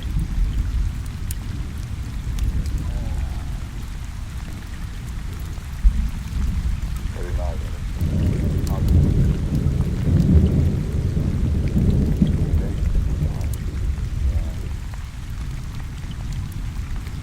Ever fly at night, sir? And I ain't going. I ain't gonna fly at all.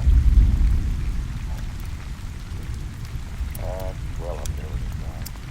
Okay. I know what's up there. I got no curiosity at all. I'm gonna find out some one day. Get a guy rocket? What was that? I don't know. Up there? Probably one of your sky rockets. Anybody else tonight? I don't see anything. I wonder what it... Hey, what? Look up there. Where? Right there, by the Big Dipper. What is it? I don't see anything. Hey, you know what that is? That's a parachute.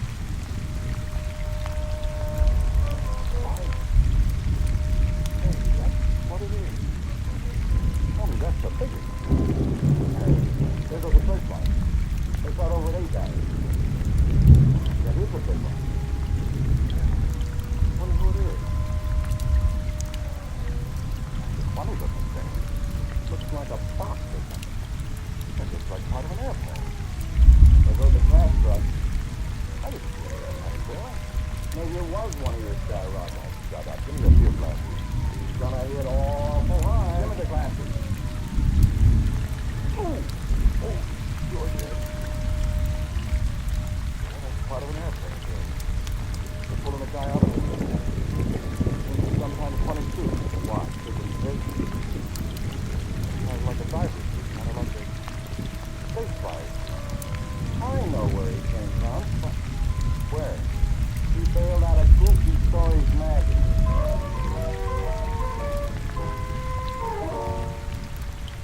I handed back the glasses to Bill Count and I walked over to the infirmary. That's where they picked whoever it was, I figured. And in a minute, the crash wagon came back and they carried the fellow in.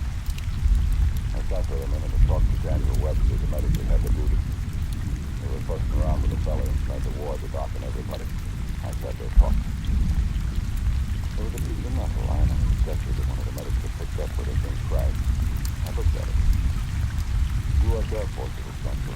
U.S. Air Force and a number and XF-131. What? XF-131? Why XF-131? Air Force. What's the U.S. Air Force? Nothing new? What? XF-131? I know what a B-26 is, and a B-2A and a B-10B, but XF-131. And then the doctor called me. I stood up in surprise. Come in here. Sir? Come in here. Yes, sir. Come in here. Yes, sir.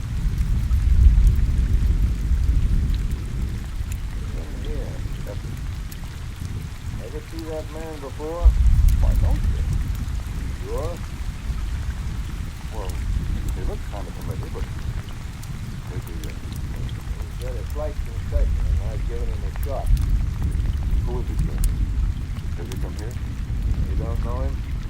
I know, sir, but I... Sure looks familiar, but... What's your first name, Sergeant? Sir? Your first name? Oh, Max. What's the matter, sir?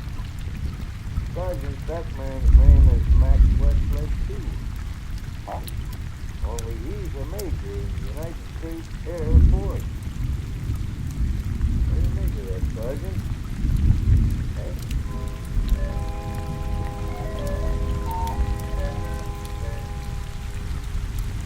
Huh? What was doing later? I looked at the guy one day.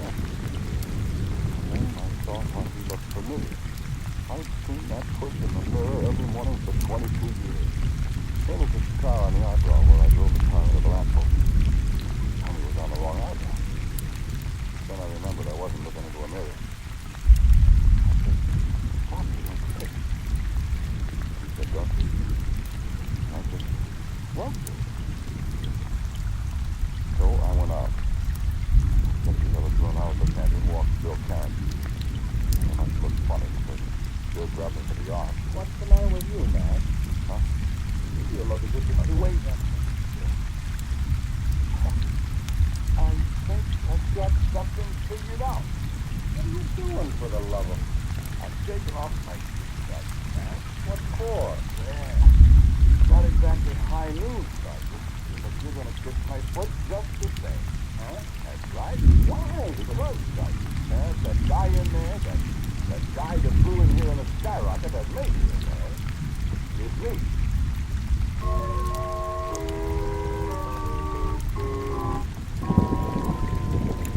And so the smashing began. I got called over to the colonel's tent right after breakfast. He was sitting there with the doctor. They looked up when I said my news. Very close together and placed my hands, fingers extended and joined against my right eyebrow. Sit down, Sergeant.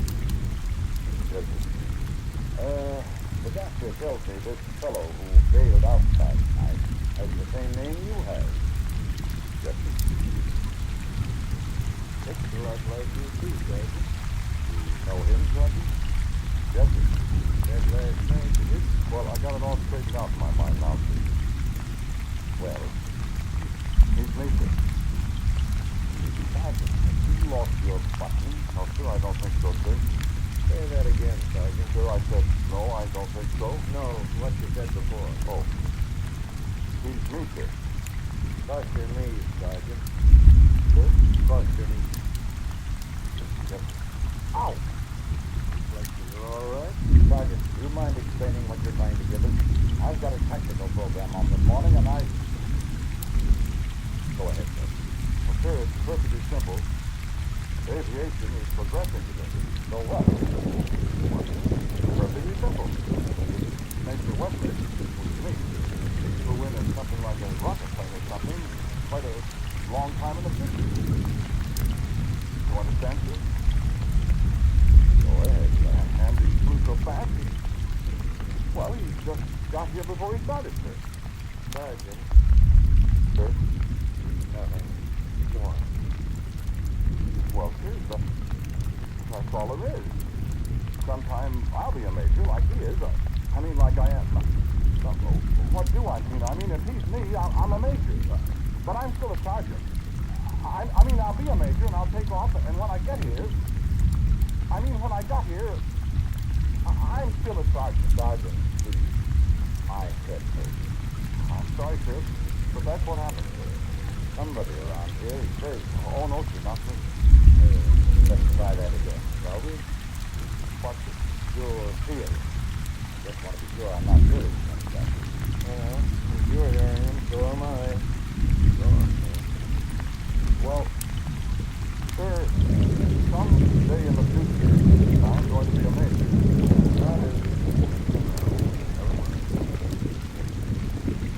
Someday I'm going to be a major, see, and I'm going to fly a rocket plane or something. How do you know all this, Doctor? You got a crystal ball? No. Doctor, sir. Not to me. You, Doctor? Well, you're going to be a major. Yes, sir. I must be. I'm over there in the tent, ain't I, Doctor? And I'm a major, ain't I? You see? Sir?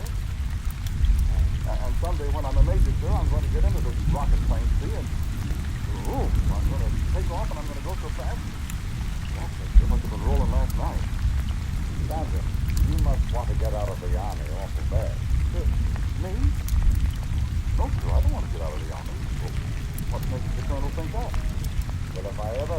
anybody asking for a transfer to the loony bin. This is it. Sir, I assure the Colonel I am not nuts. Well, then, why the dickens are you telling me all this? Sir, the Colonel asked. Okay. Go on. You were taking off. Or something like that. Oh, like I said, I thought the fact that I said run out of time and I left last night. Yes. Where did you live? I mean, how did you fall on this basic deal? Well, sir, I read science fiction magazines and, you did. and I just seduced them. Oh. Sir, rocket travel is perfectly possible. Interesting theory. Doctor, are you not too? I'm really not sure, Colonel. Well, what are you talking about then? I was just looking at this identification card I took out of his Major Westlake's pocket. What about it? It's dated November 24th, 1951. 15 years from now.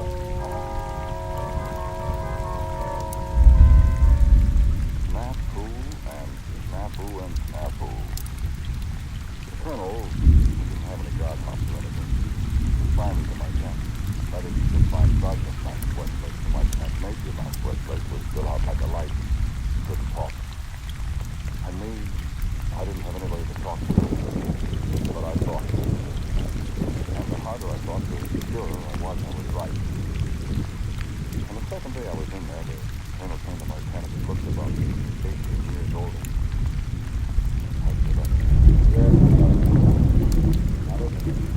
I have the doctor take that thinking. I flew him to Washington. He looked up in the big file. The drugs came back this morning. I'll read you what they say. The subject's fingerprints are those of Staff Sergeant Max Westlake. So forth and so forth. There is no record of a Major Max Westlake in the Army Air Corps. Directions, so forth and so forth. That's the way I figured it. Westlake, if you're running a sandy on me, come with me. Where are we going? Right into the infirmary.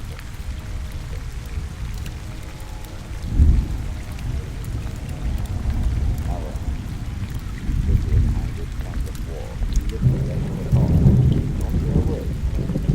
Nod your head if you like. We'll take it too long.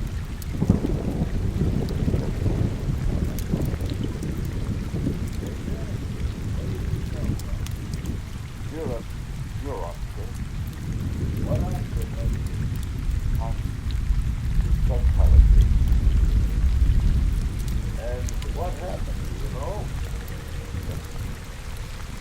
I found an X-Tech 131. Done on a rocket job in about 9/10. What I'm talking about. 7 times now. What? The needle was way over beyond the mark. I got scared. Took the automatic cockpit release and bailed out. And, how fast do you think you were going there?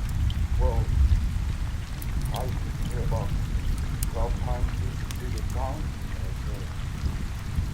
And, what was the date of your takeoff, Major?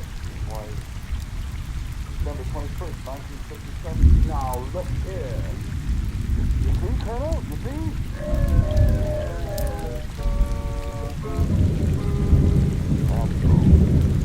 Wow. Move on. I never saw one like this before. We said it to the general. Yeah, sit down, gentlemen. Now, Westlake. Yes. Your brothers? No. Now, just a minute. Just a minute, I mean. Westlake. Yes, sir. Stop. Yes, sir. Sergeant Westlake. Yes, sir. Who is this Major Westlake? Me, sir. Sergeant, we can't prove otherwise, General. That will do, Colonel. Now, Major Westlake, who is this Sergeant? Sir, I don't know. Well, is he your brother? smoking. Who is he then? Anthony. Sir, I think he's me. Doctor, are these men crazy? Not as far as I can tell, sir. Well, what ails them then? Sir, I just work. Well, now, Major, how come I don't know? Well, that I couldn't say. I don't know the general. Young man, I have been in the Army 28 years. I'm 29. I was a blitz before George Langham. When he had the 8th Cavalry, sir. And I know thousands of officers in the Army. Yes. But I don't know you. Young man, do you know that Kennedy is impersonating an officer? Sir, I'm not impersonating an officer. Here's his identification card, General. Is that your picture, Major? Yes, sir. And doesn't look like you. Well, these pictures never look like me. That's right. Mine looks like it. Seems to be in order, all right. I know that. Those your fingerprints? Yes. Yeah, the sergeant wasn't it, sir, General? Now, how could that be? Well, sure, they have to be me. He's me. I'm outside of the Colonel, has this man ever demonstrated? I mean, has he ever had a fight before? No, sir. He's always been writing, sir. He's one of my best men. He's right now, General. And he's think he is. Kind of under. Sergeant, you know that a board may be convened and that they're liable to throw you right out of the Army? Sure, I'm not worried about that. Oh, you're not, huh? Why not? Because, yes, sir, I have to tell you. Kindly tell me why? Because, sir, I'm going to be a major and I'm going to fly a rocket plane. The X-1. What makes you think so? Well, I'm here. After all. Well, I'm going to tell you something. I'm going to solve this problem once and for all in a military manner. Major Westlake, you are subject to orders, aren't you? Yes, of course. And I want this to be a lesson to you other officers, too. You gentlemen are expected to use your intelligence and initiative and not bombarding me with all sorts of details that could just as well be handled in your own bailiwick. Understand me? Yes, sir. Silence. That is a very simple way to solve this problem, as I said. Major Westlake, you are ordered to return to your base. Sir, I'm at my base. I'm stationed at Muroc Dry Lake. This is Muroc Dry Lake, sir. Well, how did you get here? I flew, sir. But how did you...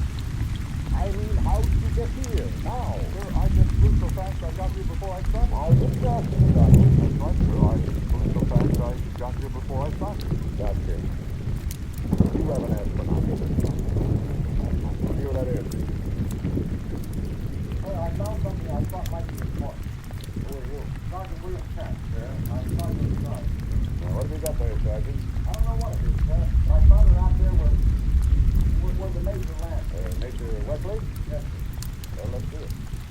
Let's see it, Sergeant. I never saw anything like it before, sir. I thought I'd better bring it to the general. May I see that, please? Well? It's my Mach meter, sir. Your what? Mach meter, sir. An instrument that measures speed. Sergeant Westlake, please. That's what it is, General. It measures speed in terms of the speed of sound. Mach 1, sound speed. Mach 2, twice the speed of sound. Let's hear it. Very curious. Yeah, very curious. All of a sudden it got jammed, General. See the needle is jammed way over here on the pin? It indicated probably 12 times the speed of sound.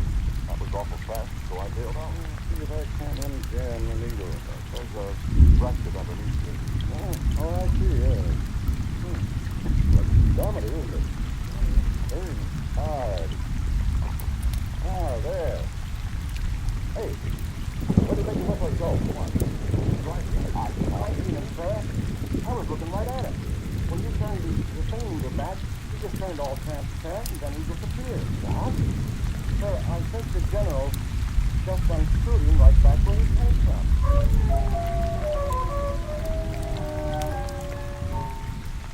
That's it. The general turned the Mach meter backwards, and that's all. But I like to know I got out of all that natural. Well, I'm a captain now, and it's only 9 more years, and I'll be a major. And I'll fly it at just 131 here at New York, and my Mach meter will go haywire, and...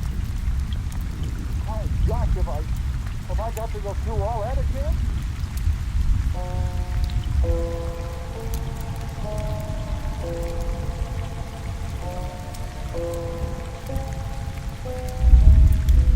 title of today's Quiet Please story is One for the Book.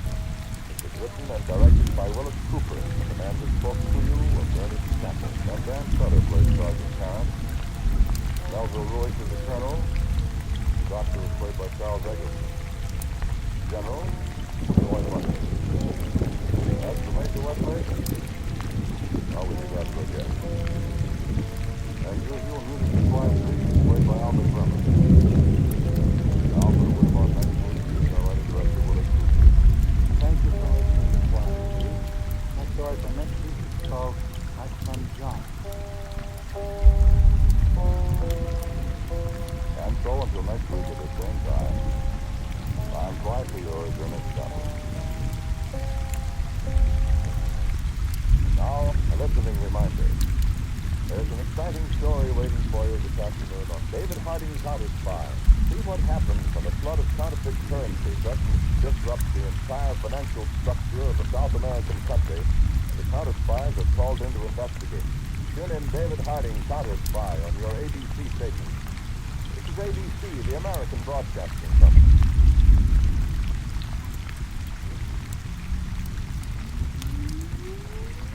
Countdown to blackout. X-5, 4, 3, 2, X-1, fire.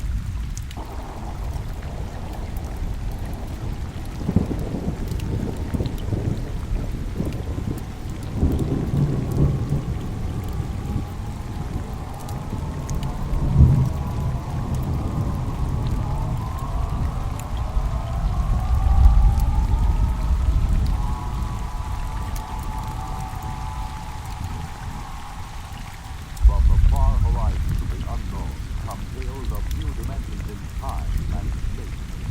These are stories of the future, adventures in which you'll live in a million quickly years on 1,000 maybe worlds.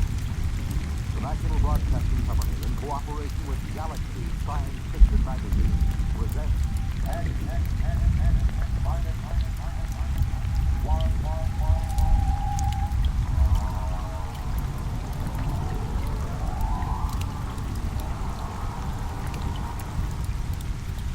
Tonight, we take you some 800 years into the future to meet man's best friend.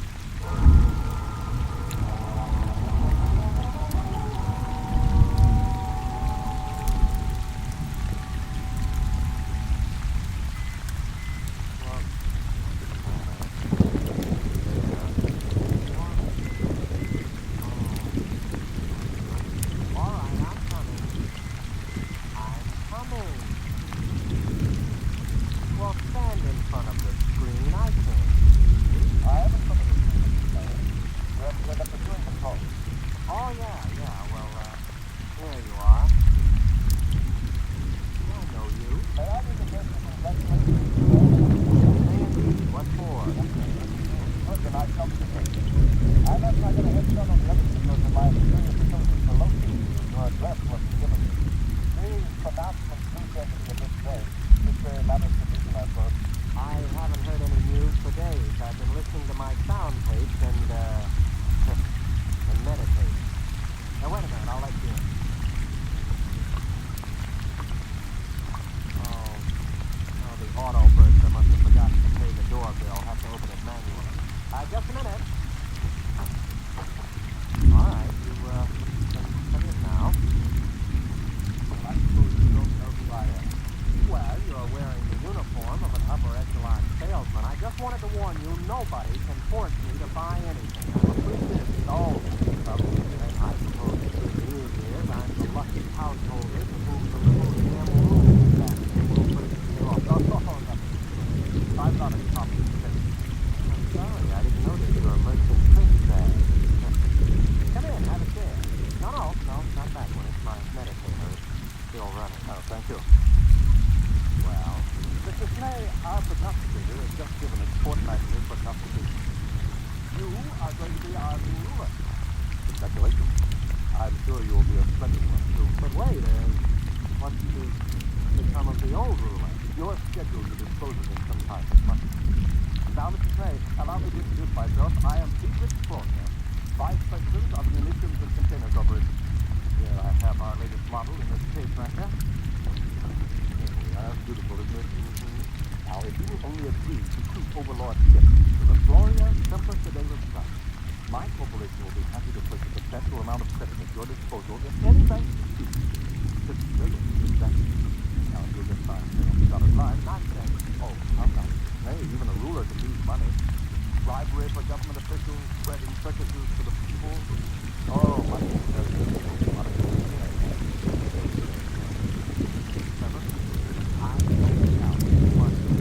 but when I said nonsense, I meant the prognostication. The whole thing is a lot of, well, nonsense. A whole planet of supposedly intelligent people listening to what's really more an oracle. A machine can't read the future. It's impossible. Oh, yes. Hey, that's absolutely. You can't talk on sound, so you can't talk that way about the machine. Listen, after all, let's look at this reasonably. Machines can and do answer all the problems of our daily life.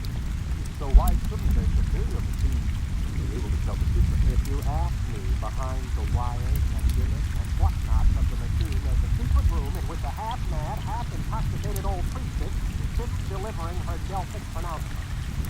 Might as well have an above-board oracle and be done with it. No, Mr. Snell, even our ruler system flouts the authority of machinery. It's all right when you're alone, right? Mr. Clay, I'm from the damage disseminator. How does it feel to be ruler prognosticate? Perhaps you tell us in your own words. Oh, that's what I get for leaving the enunciator on.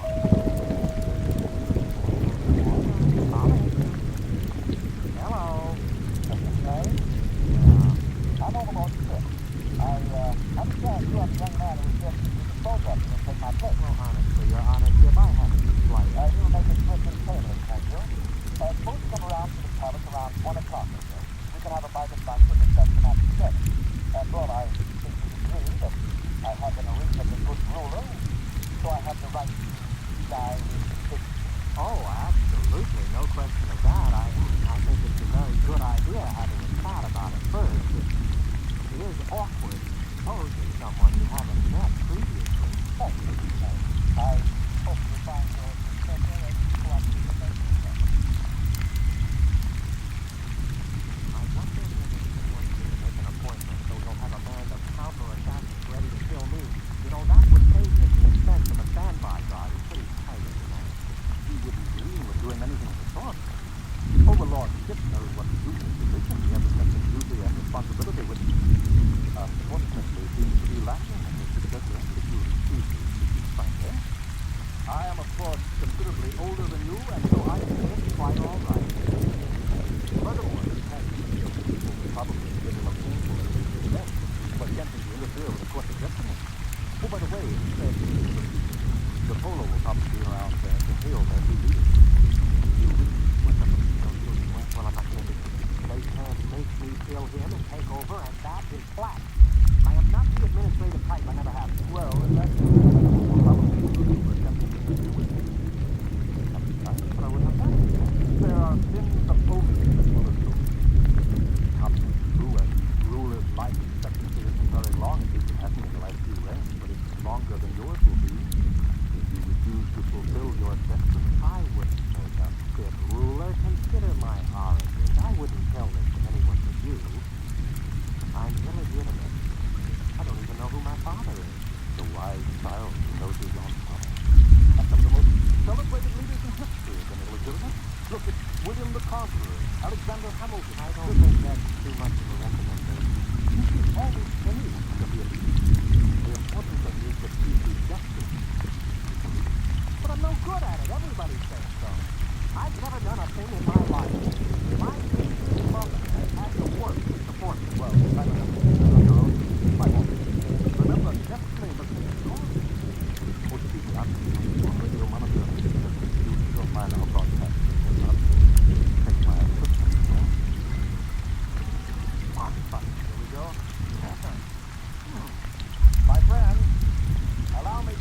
introduce to you your new ruler, Jeremy Smith. He is planning to assassinate Overlord Kip with a Floria Semper Fidelis gun. Floria Semper Fidelis gun retails from credit 2.98 for the present signal, all up to credit 1089.98 for the Super Deluxe Conservative model. But each is the best obtainable for the price. Mr. Snay will, of course, use the Super Deluxe model. And now I give you Mr. Snay.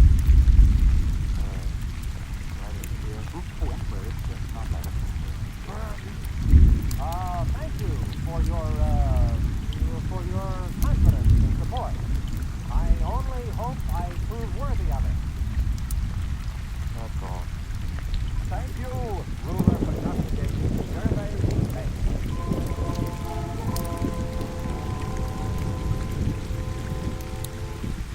Do you have some more wax?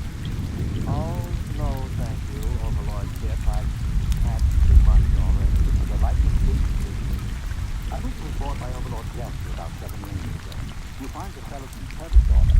I'll give you the inventory and the key. Do we have to talk about it? Oh, well, I have to take these things as they come, Here today, gone tomorrow. Now that reminds me. Will tomorrow suit you? Well, of course, it really doesn't make any difference to me.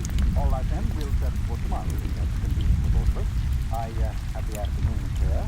We'll make a public announcement a little later. Oh, all right, if you say so. Of course. And now we can go into my study and discuss the details at our leisure. I've got half a box of some wonderful cigars. So I think you'll enjoy it.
ceremony, I wish to remind you of a few important facts concerning my reign, which comes to an end in just a few minutes.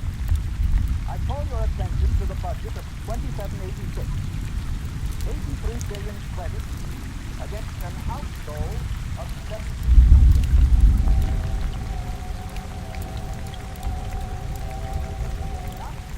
The dam across the Volga River, which was constructed 3 months short of the proposed 5-year date at a cost of 73 billion.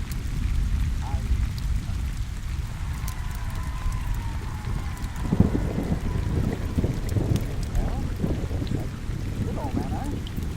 You all done? Why, yes, I've covered everything. Well, goodbye and good luck, everybody. Time to let it. Now, what's going on, old man? That's why you've only cared an hour. There's a bunch of program stuff. It's harmless.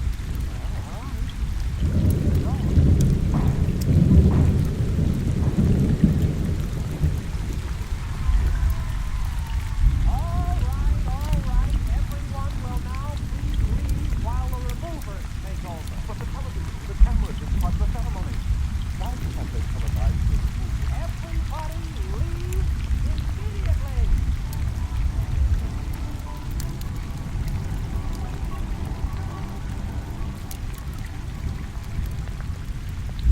They're all gone now, Overlord Smith. You? Out. I want to medicate.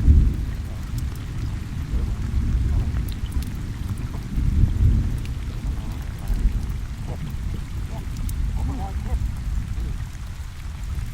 I don't think I would have been able to stay still much longer. All right.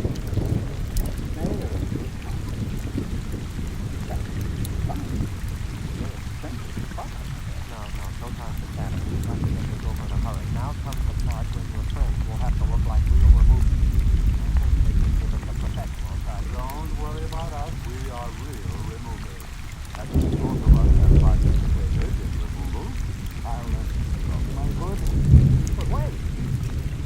Why, you're over there at Morehouse. I see you in pictures. And the other one. You're cynic.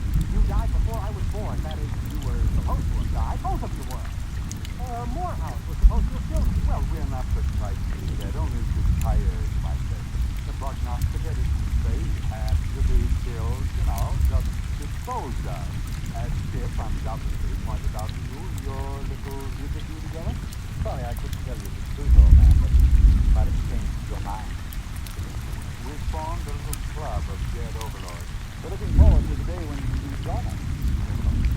In a hurry. If the 4 of us are discovered, the mob will tear us to pieces. Oh, you're right.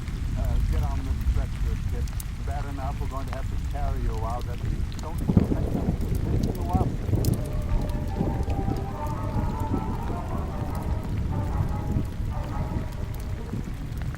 Gloria? Yes, Your Honor. The prognosticator is right here in the palace, isn't it?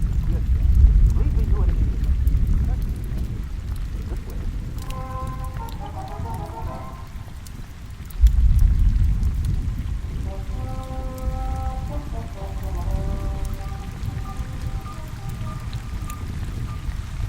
Tell you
will play, sir. Sweetheart, your crystal ball has dust on it. And why don't you get yourself a new pack of gypsy cards? And please get rid of that old overstuffed horror. That old overstuffed horror is in rare old psychoanalyst house. You see that hole? That's the original stuffing. That smell. That's not tea you're drinking, it's gin. Why, of course it is. Nice.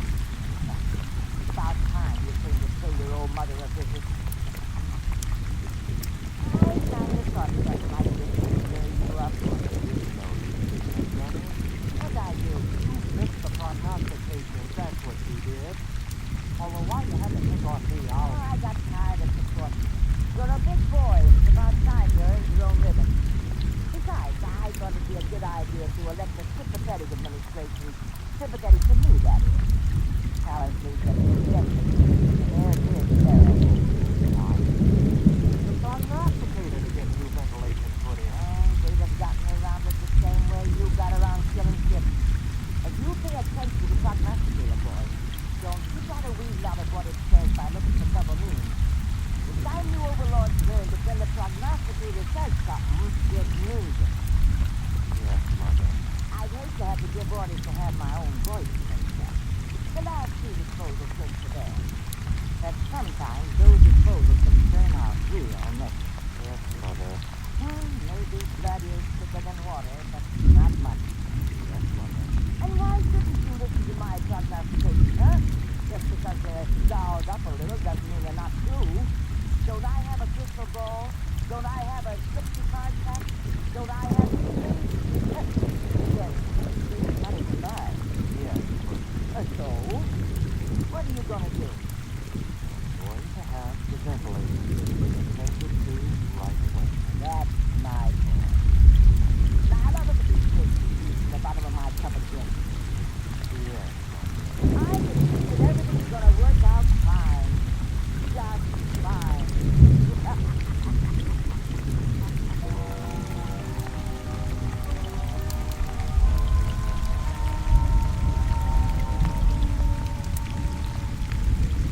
You have just heard X-1, presented by the National Broadcasting Company in cooperation with Galaxy Science Fiction Magazine, which this month features The Hardest Bargain by Evelyn Smith.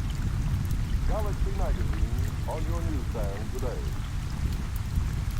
Tonight, X-1 has brought you Man's Best Friend, a story from the pages of Galaxy, written by Evelyn Smith, and adapted for radio by Ernest Kenoy.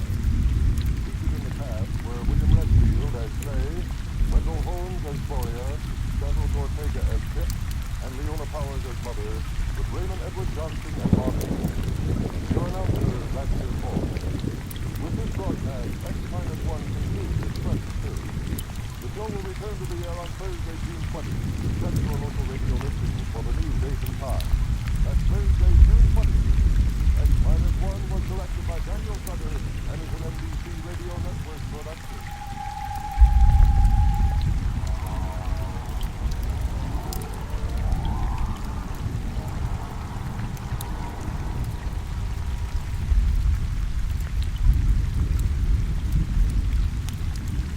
Quiet, please. Quiet, please.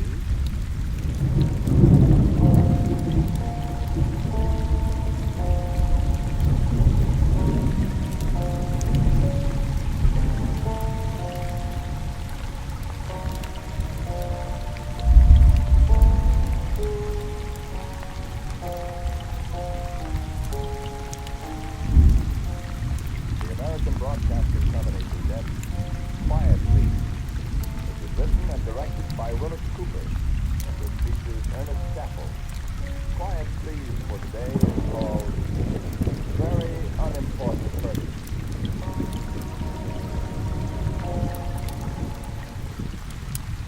The Hollow Man. Never read it? A lot of people were very fond of quoting from it when C.S. Eliot got the Nobel Prize. Especially that part, this is how the world ends. Not with a bang, but a... Well, it wasn't so, Mr. Eliot. You were wrong. See? How do I know? I was there.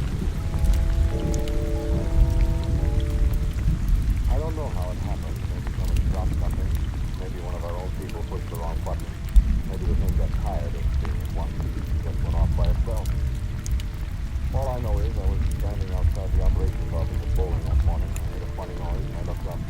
I just happened to be looking north in the direction of Baltimore, and I knew what it was the minute I saw it. I was at Bikini, and I saw both test vehicles as stations. It took a full meet from it. So, there's an airplane standing there, and I saw Ruth alongside the doorway of the office. She happened to be armed, and I boosted her into that airplane, and I took off. Because when you see that pink and green colored mushroom cloud, you don't see it. You're like a part of it. The Ruth didn't put up much of an argument, just pointing to the front out of her mouth and hanging over her foot. For me, I was too busy to talk for a couple of minutes. I got to 10,000 feet awful fast. We got ourselves a good 20 miles away from Washington. I was noticing that for a miracle, both fuel tanks were full. And Ruth just about jumped out of her seat about, "What?" I said, "What's the matter now?" And as I said it, I felt the laugh.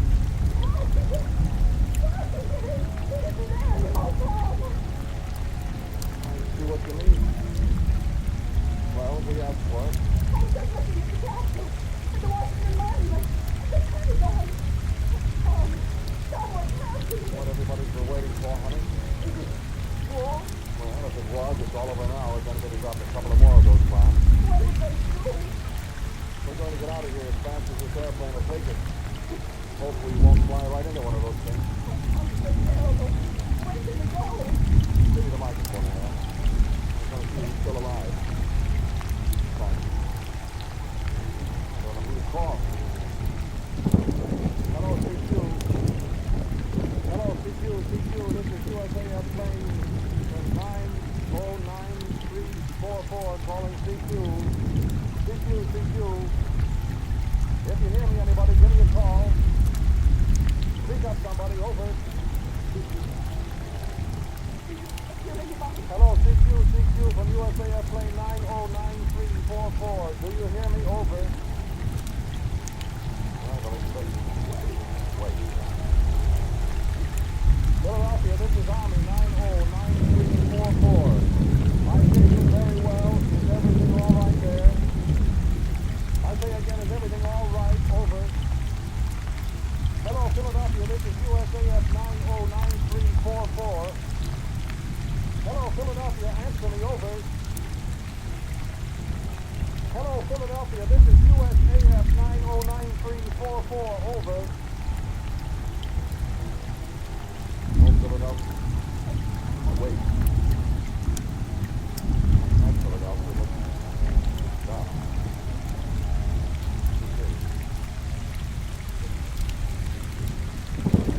Pittsburgh, this is USAF 909-344. I hear you very well. What is the situation there? I say again, what is the situation there? Over. Hello, Pittsburgh. Darling, nobody there.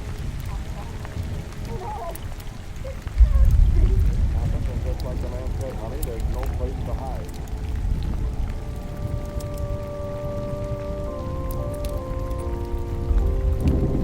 Wherever we can, we saw the tower of the great cloud driving out a full wave, getting dragging around the edges, clearing up so we could see the cloud once in a while.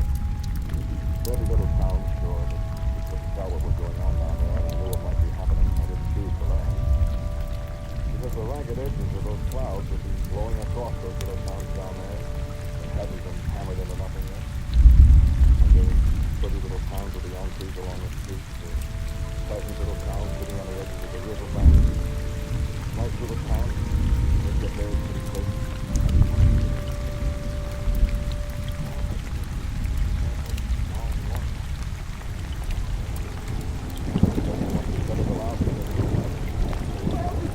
Well, I think if I can get through, maybe the woods up in Canada will be safe enough.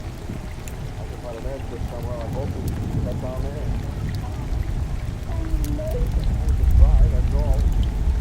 Looks like a pretty good airplane. It's got gas.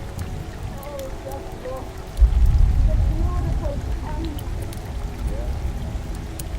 Well, it's done now. I don't know. I have an idea that if somebody's got these things on us, there's more than one company like this.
anything.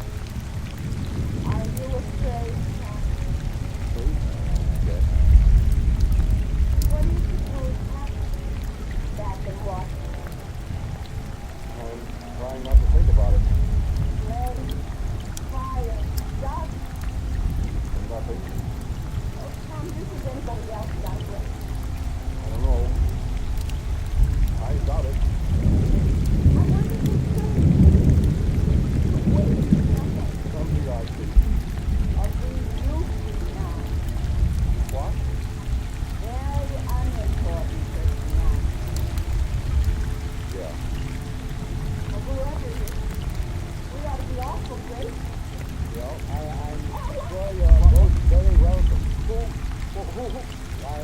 I'm afraid I'm the very unimportant person. The only thing I remember about him is his eyes. The light wasn't very good last year, and I had a stiff light set over my head, so only could see him at all. So far, all I could see was his eyes. He down his way. He didn't have any hat. I was so tired. I felt sorry for him. Sorrier than I felt for myself for Ruth. I must have said something like that, so he put his hand on my shoulder. Hey, son, I am tired. It's been a long drive. Yeah. This your airplane, sir? I was under the impression that it belonged to the airport. I have a fair hunch there isn't any airport here. That's probably right. Were you back there all the time? Yeah. It's pretty rugged. Yes, it is. Very rugged. I heard you say you're going to try to set down somewhere in the Canadian woods. Yes, sir, I'm going to try. Don't try it. Well, I haven't got much choice. Don't try it. Well, sir, if I run out of fuel... Just keep right on going. I said if I run out of gas... The point I was making is that there may not be any Canada by the time you run out of gas. Well, in that case... End of the world. I wouldn't be surprised. Oh, no. I wouldn't be surprised. You really think everybody is going to die? Everybody does die, my dear. No kidding. You think this is the finish? Well, scientists have warned what would happen if the destructive power of these things. Well, look at your world. I see what you mean. Oh, it can't be. It can't be. You think anybody will survive? I think so, yes. What do you base that on? You're not a very observant pilot, young man. Well, what do you mean? If you look out your window, you'll see another airplane flying right along with us.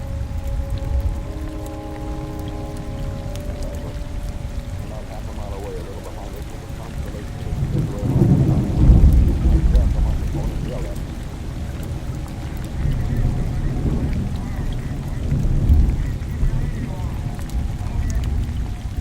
Where'd you come from? Over.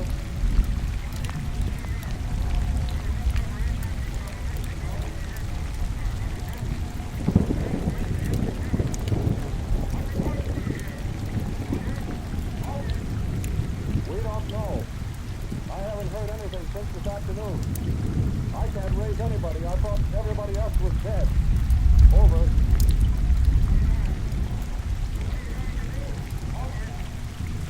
Fly till I run out of gas.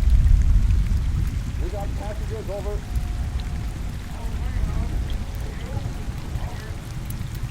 A VIP and my girlfriend and me. Over.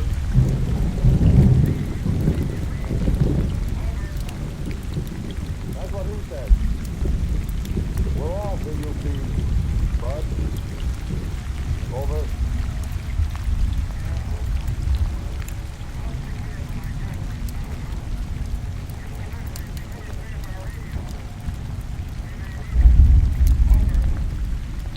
You're right, kid. Over and out. Now, you say there are other airplanes in here? I don't know, honey. What do you think? I think there are. Really? Yes. Well, if they can fly far enough. How much gas is we got left? Well, exaggeration? Yes. It says, little more than half full. I just wanted to be sure. That's what I read, too. How long is that good for? Well, honey, that's good for about another 3 hours. 3 hours. And then what? Well, the Lord will provide, baby. I hope. You really think you will? Sir? I said, do you believe that? Yes, he always has up to now, sir. He provided fire and destruction. The end of the world. Well, the Lord didn't do that, child. That was the people of the earth thought better. But everyone on earth isn't wicked. That's right. That's why some of them have got the faith. Yes, but how? Aren't you the one who said the Lord would provide? You just go ahead and fire away.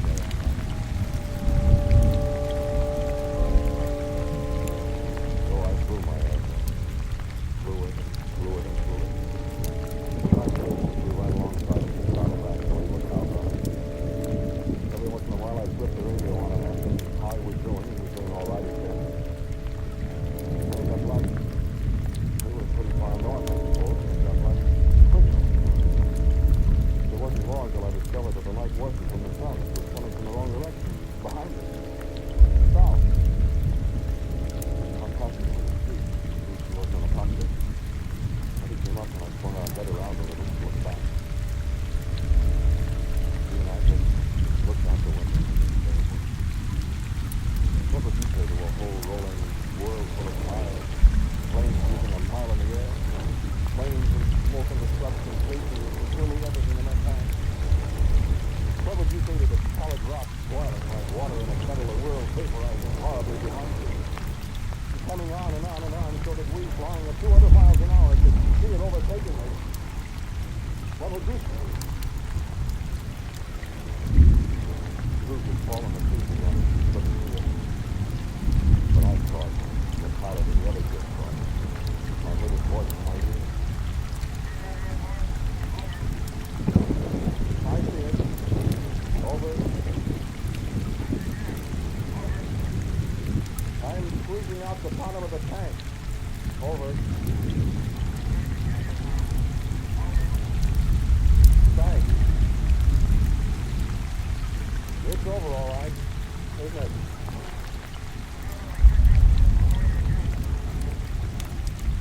Well, we tried.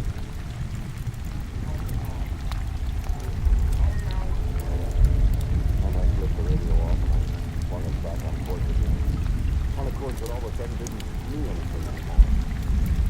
And I woke up Rudy. Because I didn't want all the jam without saying goodbye to him. After all I've loved you all these years. Come to time. And I drank what I had with a very unimportant person.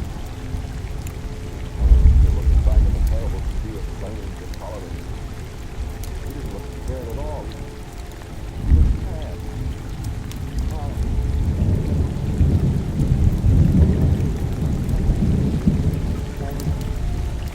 Such a beautiful world.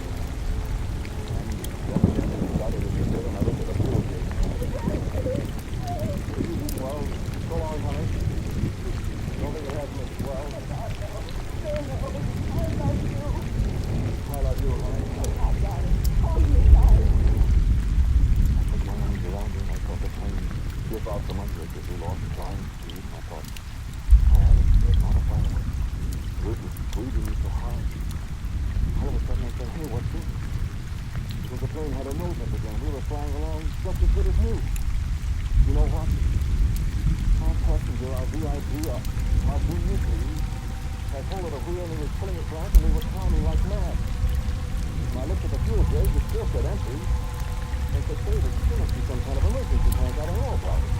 We're good for another couple of hours. Well, thank God I... And then I looked out the window. And the propellers were standing still.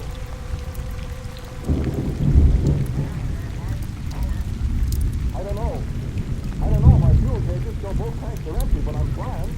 Over.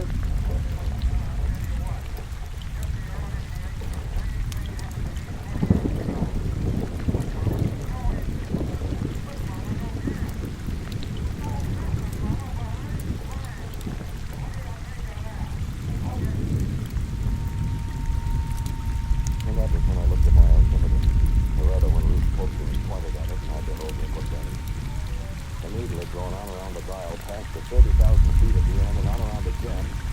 When it was starting the third revolution, that meant we must be at least 70,000 feet high. And nobody in all the world has ever been up that high. I looked out the window again. The plains were so far below us, the extended stretch of the farthest horizon that any man has ever seen. A horizon that was the definite arc of a circle, the edge of a great sea. Stars that could see below us. The world was white. And close to sight. And Ruth was pointing out the window. I looked too. And above us, to each side of it, airplanes, 100,000, a long, tiny river of airplanes. And I could read the identification on the sides of some of them. G for Britain, NC for the United States, H for Switzerland, X for Mexico, Russian planes, Swedish and Austrian. Every nation in the world, at least one plane for each country. And my heart jumped, because I knew that all the world wanted it. I looked back at that passage and said, I said, sir, I don't get this. Why, it's very simple, sir. Not the least bit. Who are those people? Those other airplanes? Where'd they come from? Where are they going? The world really destroyed? It did, sir. But where? It was a very wicked world, wasn't it? Well, I suppose something has to happen to the world every time it gets too wicked. Well, once upon a time, Adam and Eve sinned, and they got punished. I suppose the reason the world wasn't destroyed then was, well, they had their world taken away from them, didn't they? That's right. And then there was the time when they had the big flood because everybody was so wicked. But Noah and his family. And then there were only good people in the world, always. But the world wasn't particularly bad. Not now, I believe.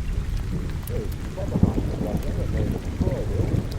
Destroyed, they have denied their creator, they have reborn. But then this thing that has happened and destroyed the world, they dug it out of the forbidden blackness to give them a more terrible weapon against their brothers.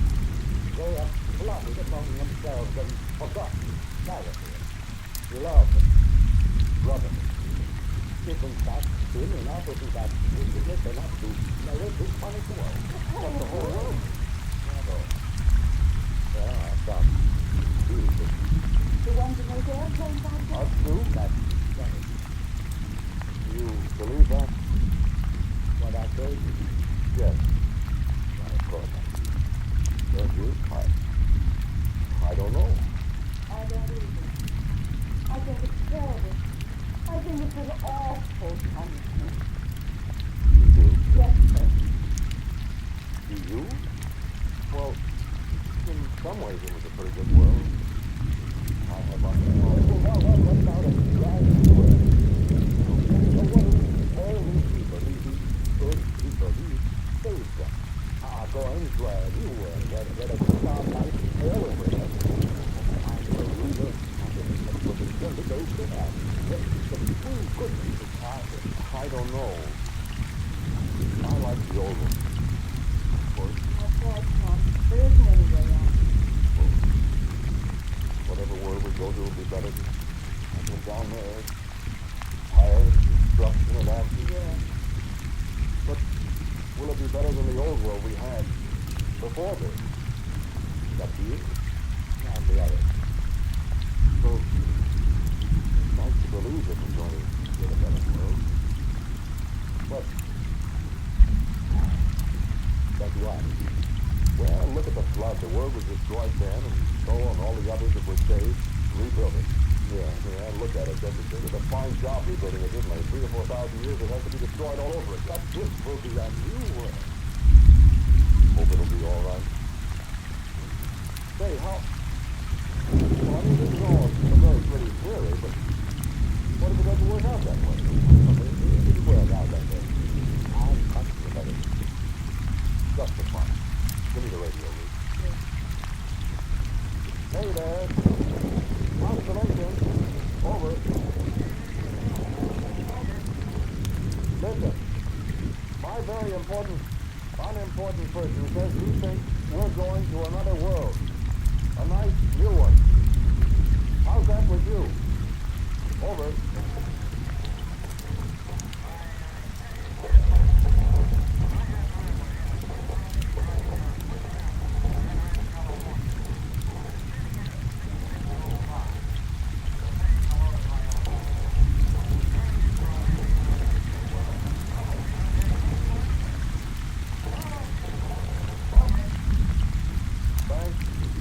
broadcasting.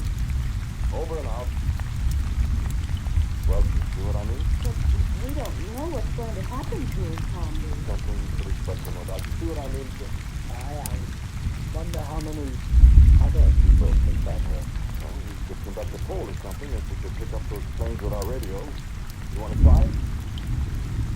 But what's good of it? It's really, what do you call it, academic? Bright, free world. People by only the good in heart, the righteous, the one for the will is for the goodness of the world. What is our wonderful world? No war, no unpleasantness, no blood, Well, I'm not sure it's too late to wait. Well, God knows how we're going to land. To be perfectly honest with you, I'm really not so sure after all. Honestly, I'm not. What? Do you think if you could go back to the world as it was before I let this all happen, you might help make something out of it? Honestly now? Well, I don't know. I need an awful lot of help. You sure would. You know what? I'll tell you what I'm going to do. I'm going to give you a chance to make up your own mind. Well, that's fair enough. You and you decide what you're going to do. You can hang your break. We can all go on to the new world I've got all ready for you. Or if you want all the content, then I'll see it with you. Is it a deal? Sure, it's a deal. Okay, now. But you better get a lot of help while you're making that decision. We're going to be responsible for a lot of people, you know. But a lot of people. I know what people will do if you take up my proposition. If you wanted to be agreed, I can't promise. Okay? Okay, sir. Okay. Well, Ruth, I know what I think. so do I. But what does everybody else think, huh? Here, Ruth, give me that microphone. So, some of us take the nice, bright, new world, or shall we try to fix this one up for all of us? What do you say? Will you tell me? Quick? Over.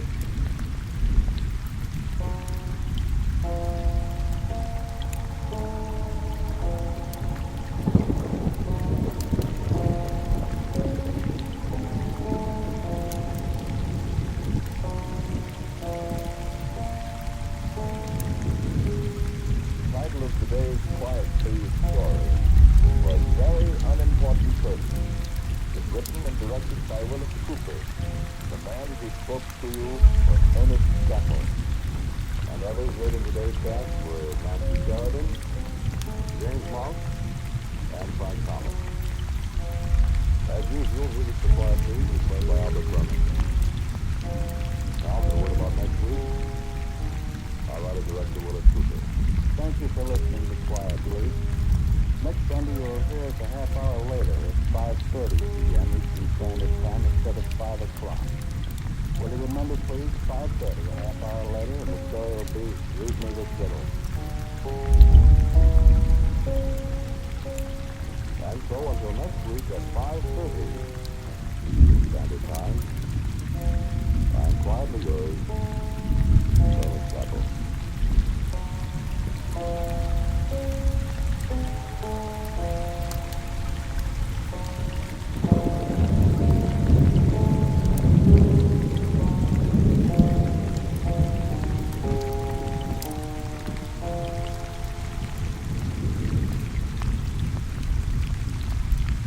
Beginning next Sunday, as you have heard, Quiet Please will be broadcast 1/2 hour later in all time zones. This is ABC, the American Broadcasting Company. This is WJZ, New York's first station, AM and FM.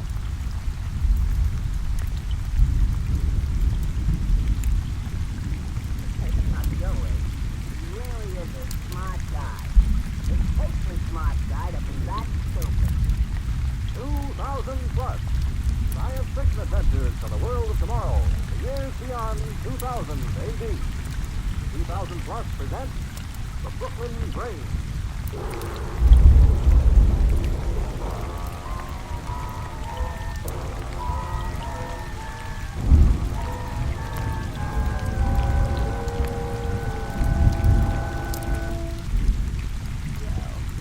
I want to thank you for a very nice The pleasure was all mine, Clary.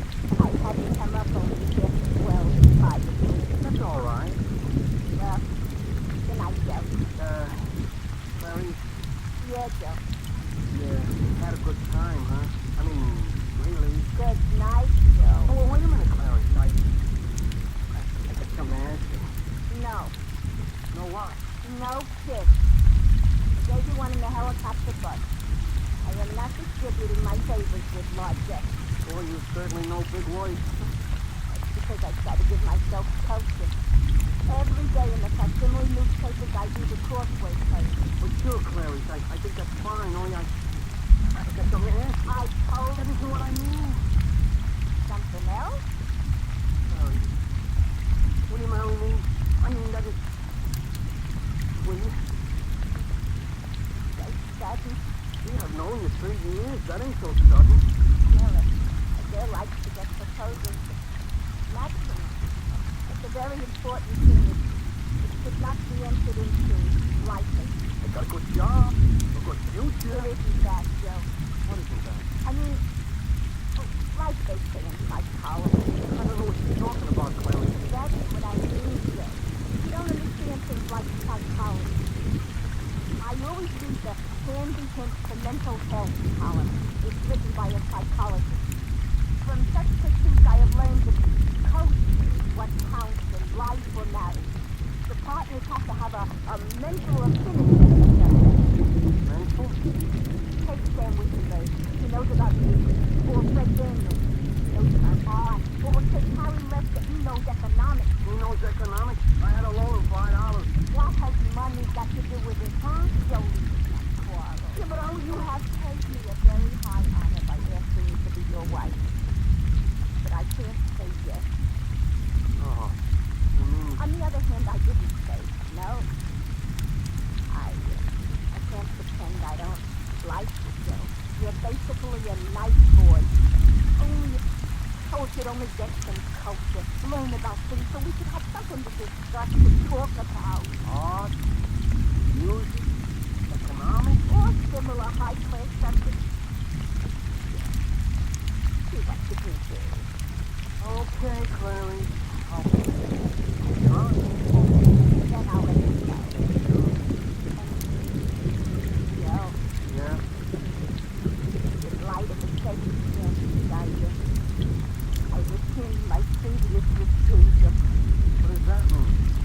It means you can have a good night, kid.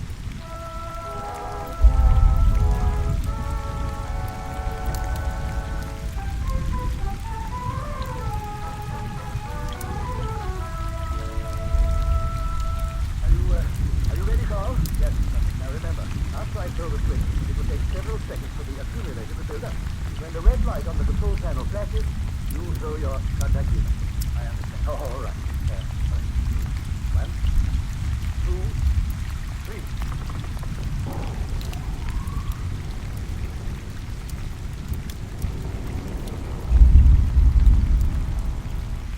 Working. I'm sorry, it's working. Oh, good. Excellent. Try it again. Wonderful, wonderful. All right, Carl. There you go.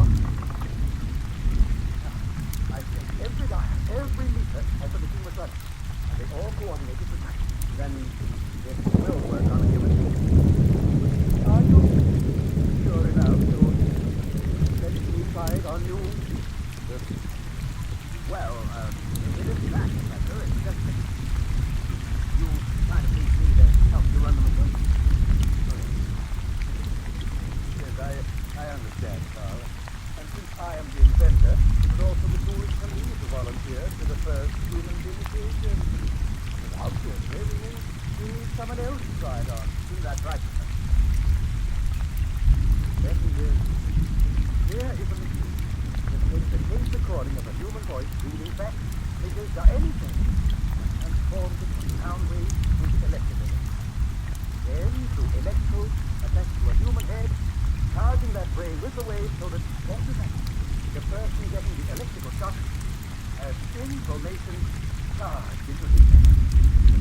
to education. People won't have to go to school anymore. Your brainwave machines will just charge their brains with anything they want to know. Well, there's a lot of experimenting we have yet to do that so far as we can know up to this moment will work. Now, are you going to try it on? Well, we'll run an ad.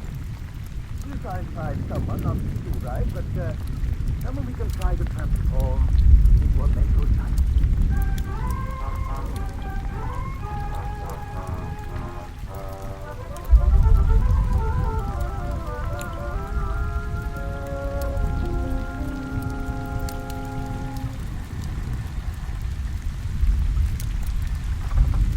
Hello? Yes, this is Joe. We've been in space, dozen boxes like he ordered. 10 days early. Yes, Charlotte, pencil it right away. Laura, take a letter. The boss ain't got his check from St. Louis. He's mad. Doesn't say to be mad. That's up for customer relations. So when is the letter going? Dear Storm. We'll go home. Are you going home? Gosh, I don't know, Flora. Guess my mind ain't on my work. Where is it? I'm going to Clarice's Thursday night for dinner. You be there. You make you happy. You happy? Having Sam Wickenburg for dinner too, and he's got culture. You got a job. Flora, you're a smart girl. You know how to find things in the files. Tell me, how do I learn about things? How do I get closer? Study. How much time have I got? Thursday is 3 days from now. What can I learn in that time? Talk culture. That's what I need. I'm late before I start. I have a teacher. That's expensive. It's their basket. But I don't want it. Oh, look. Here's a newspaper. I'm trying to be educational section.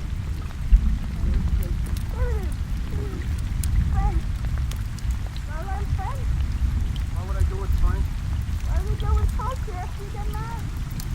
I'm only trying to be helpful. Go on, Flora. What else is there? How to hypnotize. 9 easy lessons. Hey, that's interesting. If you learn how to hypnotize, I don't work for you anymore. Oh, let's see. Be a mechanic. Learn the soul of a machine.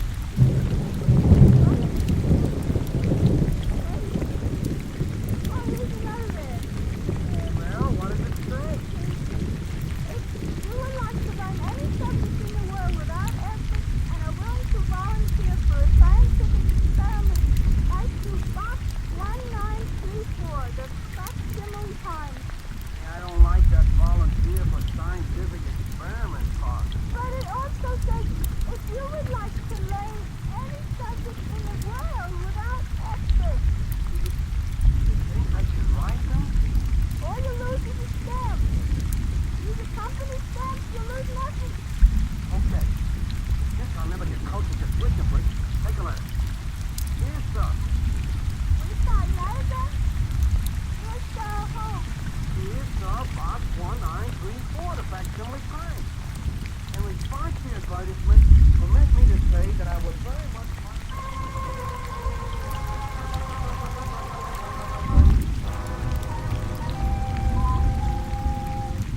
Carl, have you read these letters from people who want to volunteer for our machine? All 6 of them.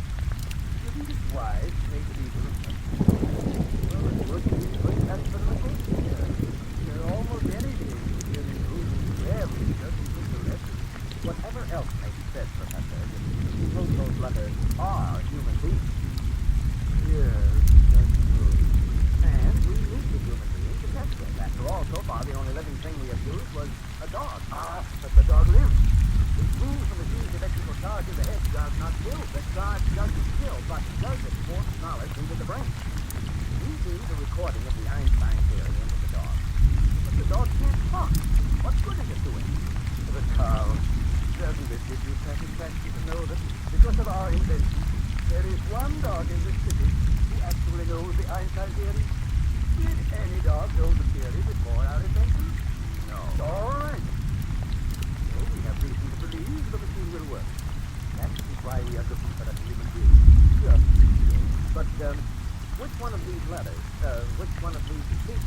day. Whichever one has the greatest need for knowledge, they all need it. Yes, but I mean, whichever one believes he needs it most. That person will have an incentive to cooperate with him. Well, in that case,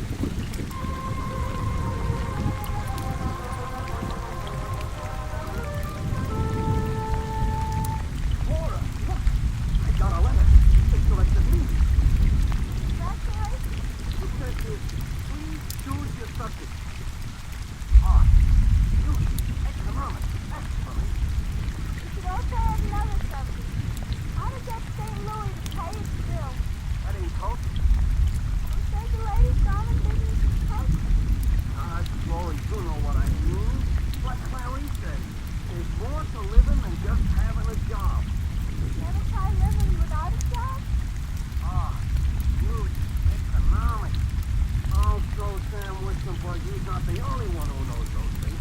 Also, Clarice, too. Should I call a number on this letter and make an appointment for you? Would you, Flora? Thanks a lot. Okay.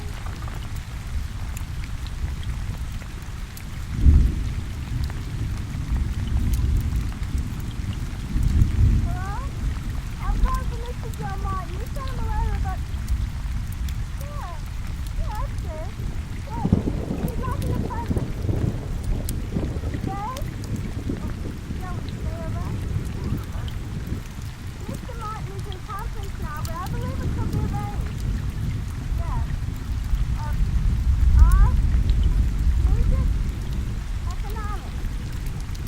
No, you pick one for today. To him it makes no difference. Yeah. Thank you. Well, Here's your dress. After 12 o'clock today, you'll have culture.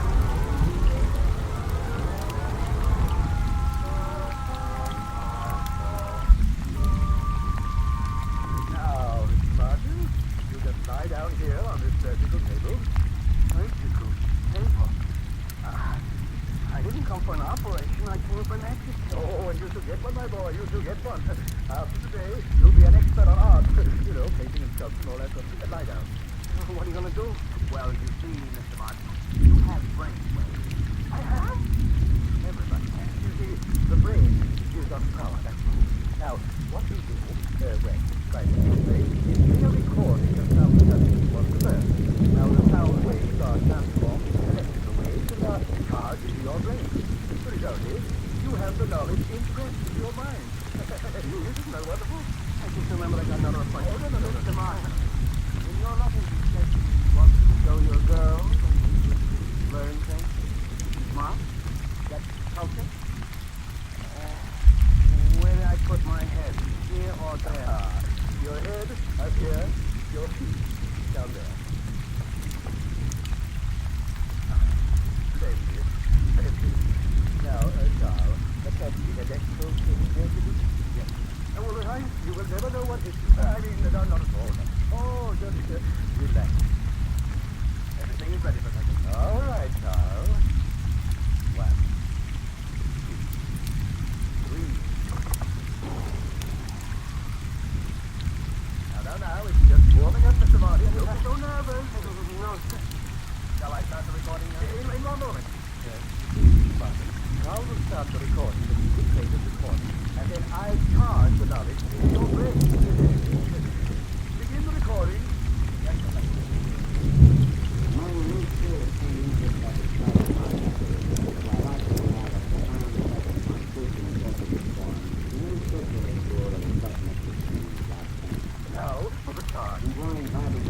about him.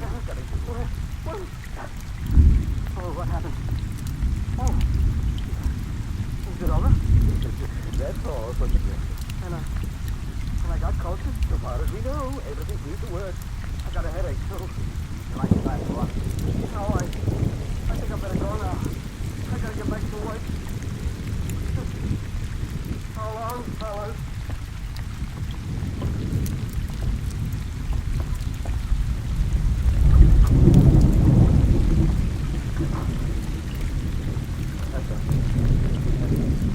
Let him go like let's look out for whistle. Ah, there he is. Just came out of the door onto the street. Wobbly. Maybe a couple think he's drunk. Frankly, I'm a little worried about him. I wonder if the experiment really worked. I'm worried about him, too. Because even if the experiment did work, we speeded the record up so fast. Good heavens, Professor, what if he ends up talking like Donald Duck?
Friday, I I gotta finish Oh, inventory. that's all right, Joe. We'll go Saturday. Anytime you say, Joe. Okay. But you only go with me to the Oldies, don't you understand? Yes, Joe. So, what are you gonna do tomorrow, Sam? I think I'll get a haircut.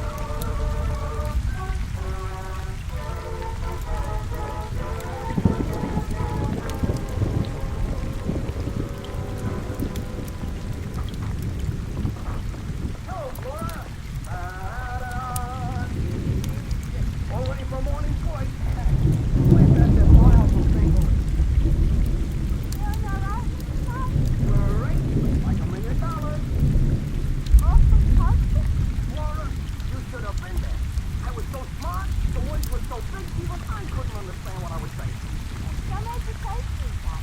Science is wonderful. Imagine those professors doing what they did to me. They shoot me full of brainwaves. 1 minute I'm a dope, and the next minute I'm an expert on... Huh? Music? At the Oldies? Which one is it? I don't remember. That's not good. Let me think. Sam was there. Oh, it must have been about ours because tomorrow I'm taking Clarice to the Art Institute. You're going there. You really must have said something. I know, but I can't remember what it was. Laura, ask me some questions. Maybe you'll come back to me. Why do you not think? I don't know. Yesterday I saw a picture in the magazine with my first soapboxes in the jump yard called Sunset in Hawaii. Magazine said it was a Cuban picture. When I sent to you, No, couldn't you explain it even if you couldn't understand what you were saying? no. You need another shot in the head. Yeah, that's right. Laura, call the professor to make me another appointment. I gotta take Clarice to the Art Institute tomorrow. And I can't remember anything at all.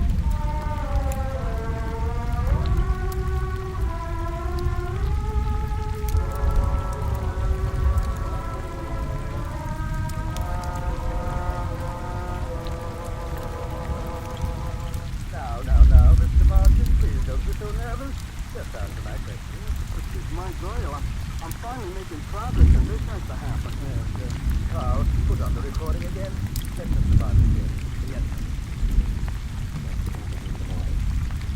Among the leading exponents of the secular school of Apocalyptic began on Martians. Another school which has managed to retain some influence on contemporary change despite the rigorous onslaught of the technique. Is that group best exemplified by the work of Gregory Thompson, who is an impressionist? Yeah, now, you remember that? I don't remember it. I don't understand it. But you charged your brain with that information. You charged it. You started collecting. I don't know where it is. Carl, I'd like to talk to you alone for a moment.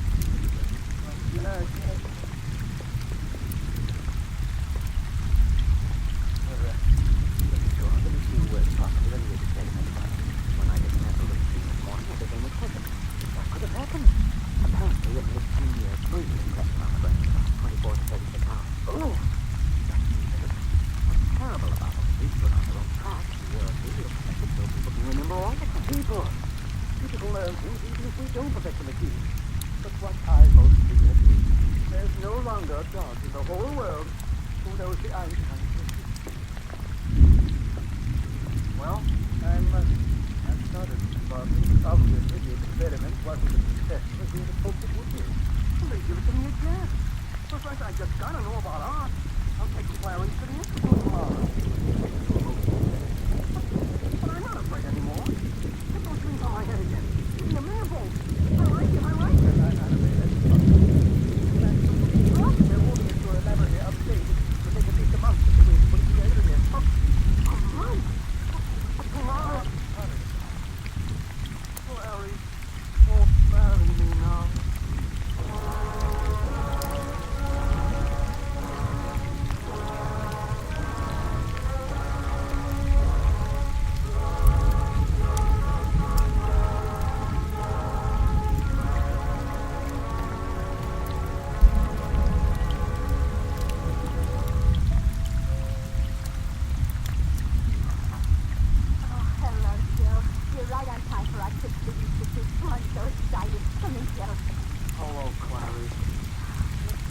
pictures and you'll explain them to me what?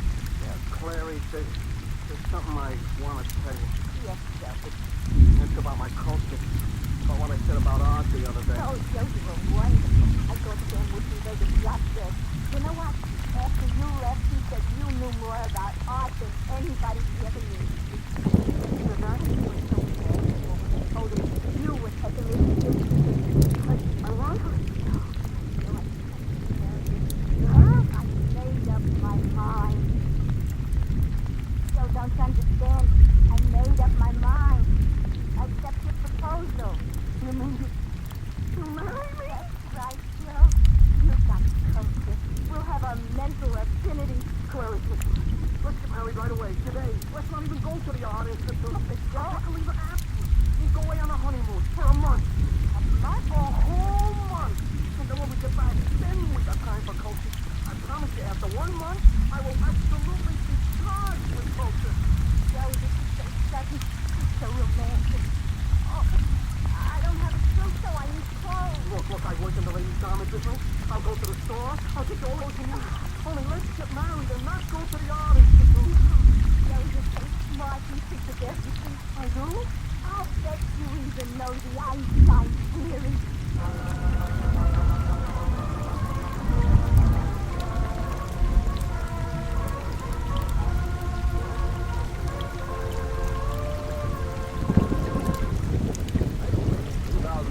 Presents a thrilling melodrama of adventure and terror. Be sure to listen. 2000 Plus is produced by Dreyer and Olsen Productions Incorporated. In today's cast, Bryna Rayburn portrays Clarice Explorer, Gilbert Mack was Joe, William Keane was Sam, and Mercer McLeod was the professor.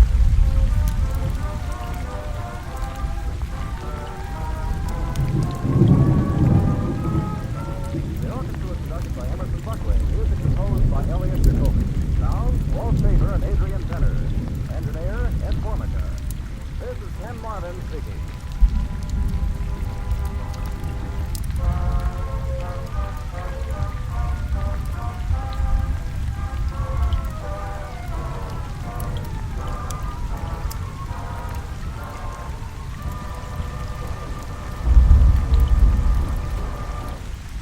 This program came from New York.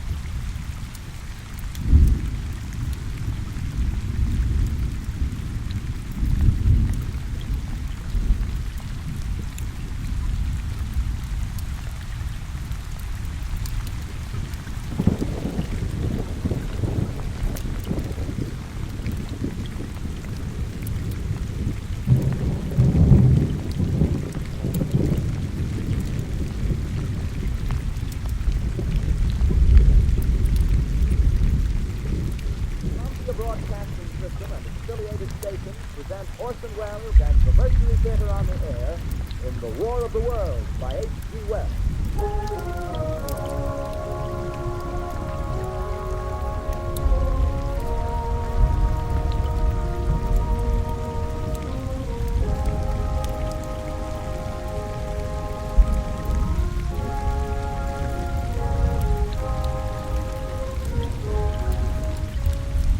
Ladies and gentlemen, the director of the Mercury Theater and star of these broadcasts, Orson Welles.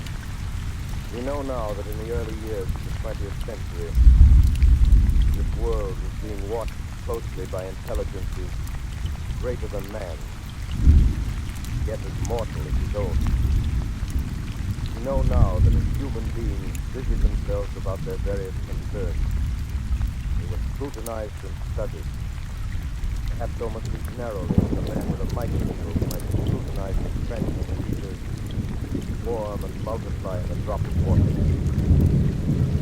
Infinite complacency, people went to and fro over the earth about their little affairs, serene in the assurance of their dominion over this small, spinning fragment of solar driftwood, which by chance or design man has inherited out of the dark mystery of time and space. Yet across an immense ethereal gulf, minds that are Dwa minds, ours at the beach in the jungle, intellect vast, cool, and unsympathetic, regarded this earth with envious eyes and slowly and surely through their plans against it. In the 39th year of the 20th century came the Great Disillusionment. Near the end of October, business was better. The war scare was over. More men were back at work. Sales were picking up. This particular evening, October 30th, the Crosby service estimated that 32 million people were listening in on radio. Temperature. A slight atmospheric disturbance of undetermined origin is reported over Nova Scotia, causing a low-pressure area to move down rather rapidly over the northeastern states, bringing a forecast of rain accompanied by winds of light gale force. Maximum temperature 66, minimum 48. This weather report comes to you from the Government Weather Bureau. We take you now to the Meridian Room in the Hotel Park Plaza in downtown New York, where you will be entertained by the music of Raymond Rochello and his orchestra.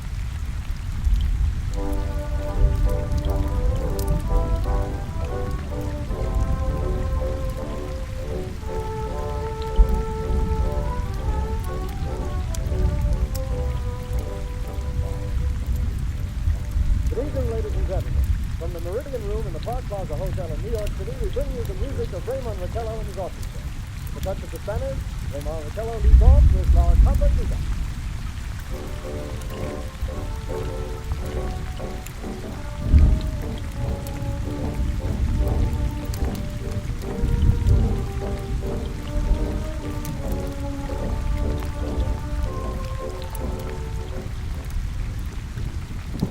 Ladies and gentlemen, we interrupt our program of dance music to bring you a special bulletin from the Intercontinental Radio News.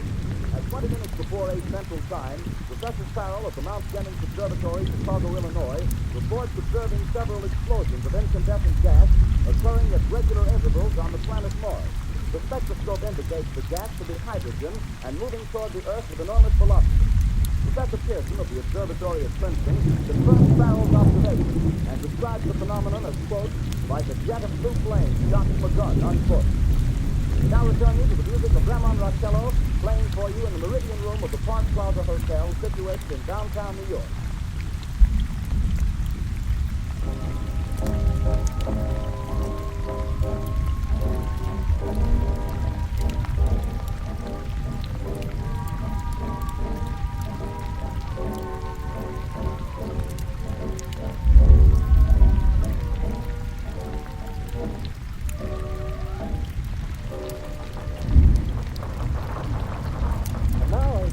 Never loses favor. The ever-popular Stardust, Raymond Rochello and his orchestra.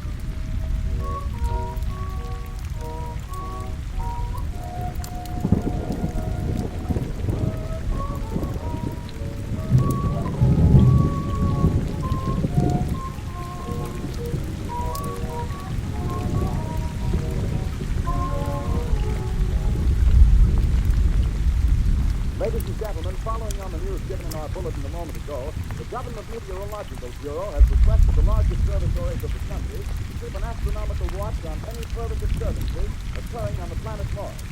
Due to the unusual nature of this occurrence, we have arranged an interview with a noted astronomer, Professor Pearson, who will give us his views on this event. In a few moments, we will take you to the Princeton Observatory at Princeton, New Jersey. We return you until then the music of Raymond Rochello and his orchestra.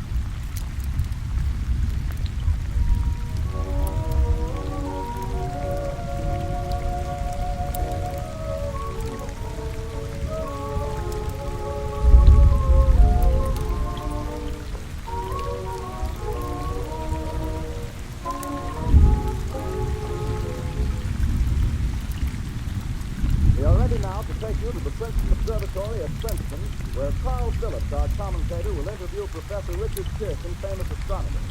We take you now to Princeton, New Jersey. Good evening, ladies and gentlemen. Carl Phillips speaking to you from the Observatory at Princeton. Standing in a large semicircular room, 6 black steps are now drawn straight in the ceiling. Through this opening, I can see a twinkling of stars that cast a kind of frosty glow over the rich mechanism of the huge telescope. Listening sounds you hear, the vibration of the cosmos. Professor Pearson stands directly above me on a small platform, peering through the giant lens. I ask you to be patient, ladies and gentlemen, during any delay that may arise during our interview. besides the ceaseless watching of heavens, Professor Pearson may be interrupted by telephone or other communication. During this period, he is in constant touch with the astronomical centers of the world. Professor, may I begin our questions? And in China, sir. Professor, would you please tell our radio audience exactly what you see as you observe the planet Mars through your telescope? An unusual moment, Mr. Phillips. A red disk swimming in the blue sea. Transverse stripes across the disk. Quite distinct now because Mars happens to be at the point nearest the Earth in opposition, as we call it. In your opinion, what do these transverse stripes signify, Professor?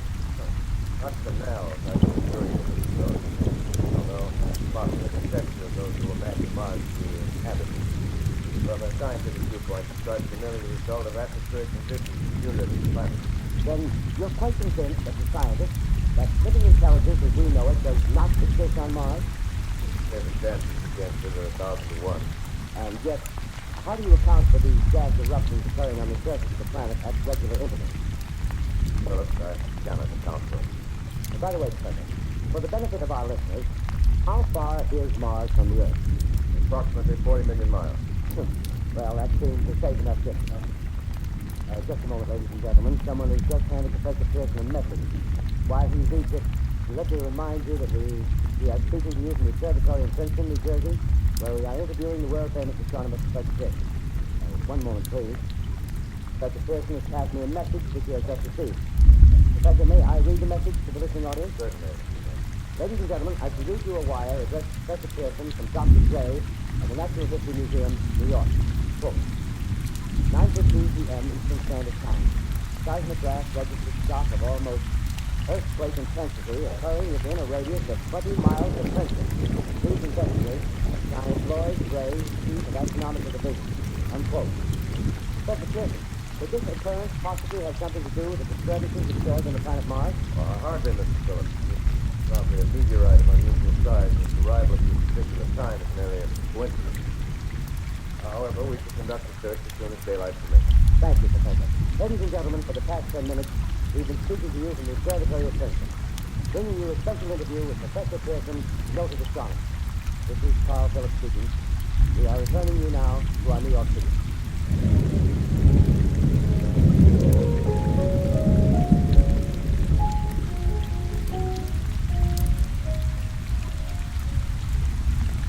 Ladies and gentlemen, here is the latest bulletin from the Intercontinental Radio News. Toronto, Canada. Professor Morse of Macmillan University reports observing a total of 3 explosions on the planet Mars between the hours of 7:45 p.m. and 9:20 p.m. Eastern Standard Time. This confirms earlier reports received from American observatories. Now, nearer home, comes a special bulletin from Princeton, New Jersey. It is reported that at 8:50 p.m. a huge flaming object, believed to be a meteorite, fell on a farm in the neighborhood of Grover's Mill, New Jersey, 22 miles from Princeton. The flash in the sky was visible within a radius of several hundred miles. The noise of the impact was heard as far north as Elizabeth. We have dispatched a special mobile unit to the scene, and we'll have our commentator, Carl Phillips, give you a word picture of the scene as soon as we can reach there from Princeton. In the meantime, we take you to the Hotel Martinet in Brooklyn, where Bobby Millett and his orchestra are offering a program of dance music.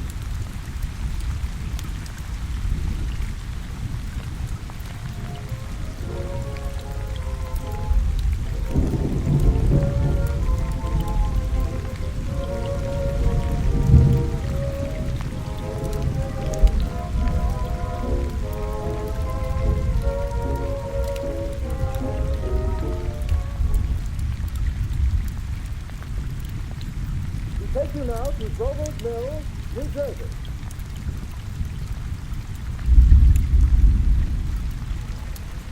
Ladies and gentlemen, this is Carl Phillips again, out at the Wilmot Farm, Grover's Mill, New Jersey. Professor Pearson and myself made the 11 miles from Princeton in 10 minutes. Well, I hardly know where to begin. Wait for your word picture of a strange scene before my eyes, like something out of a modern Arabian Night. Well, I just got here. I haven't had a chance to look around yet. I guess that's it. Yes, I guess that's the thing directly in front of me. Half buried in a vast pit. Such a terrific force. The ground is covered with splinters and debris. It must have struck on its way down. But I can see that the object itself doesn't look very much like a meteor. At least not the meteors I've seen. It looks more like a huge cylinder. Has a diameter of What would you say, Professor Pearson? What's that? What would you say, what's the diameter of this? About 30 yards. About 30 yards. The metal on the sheet is, well, I've never seen anything like it. The color is sort of yellowish white. The curious spectators now are pressing close to the object in spite of the efforts of the police to keep the facts, getting in front of my line of vision. Would you mind standing one side, please, while the police are pushing the crowd back? Here's Mr. Wilmot, owner of the farm here.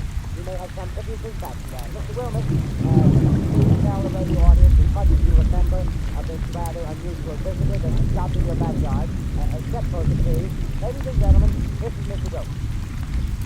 I was listening to the radio. Close and louder, please. Pardon? Louder, please, please. I was listening to the radio and kind of drowsy. A professor fellow was talking about Mars. So I was half dozing. Yes, Mr. Wilmot, and then what happened? Well, as I was saying, I was listening to the radio kind of halfway. Yes, Mr. Wilmot, and then you saw something. Not first off. I heard something. And what did you hear? Hissing sound like this. Kind of like a 4th of July rocket. Yes, then what? I turned my head out the window and would have sworn I was asleep and dreaming. Yes? See that kind of dreamy streak and then bingo. Something smacked the ground. Knocked me clear out of my chair. Well, were you frightened, Mr. Wilmot? Well, I was quite sure. Thinking I was kind of riled. Well, thank you, Mr. Wilmot. Thank you very much. No, that's quite all right. That's plenty. Ladies and gentlemen, you've just heard Mr. Wilmot, owner of the farm where this thing has fallen. I wish I could convey the atmosphere, the background of this fantastic scene.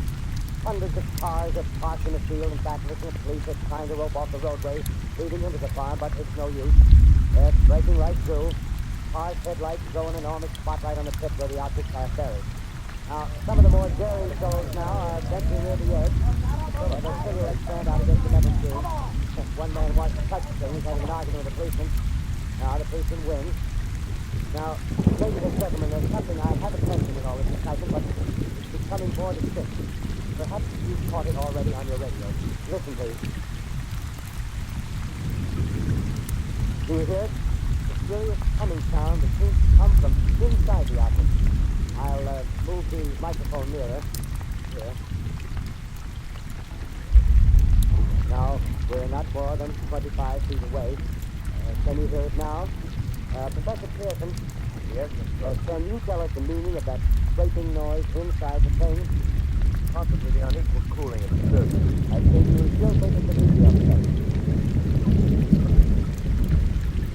Metal casing is definitely extraterrestrial. Not found on this Earth. Friction with the Earth's atmosphere usually tears holes in a meteorite that seem smooth and see if cylindrical Just a minute. shape. Nothing's happening. Ladies and gentlemen, it's terrific. This end of the thing is beginning to flake off. The top is beginning to rotate like a screw, and the thing must be hollow.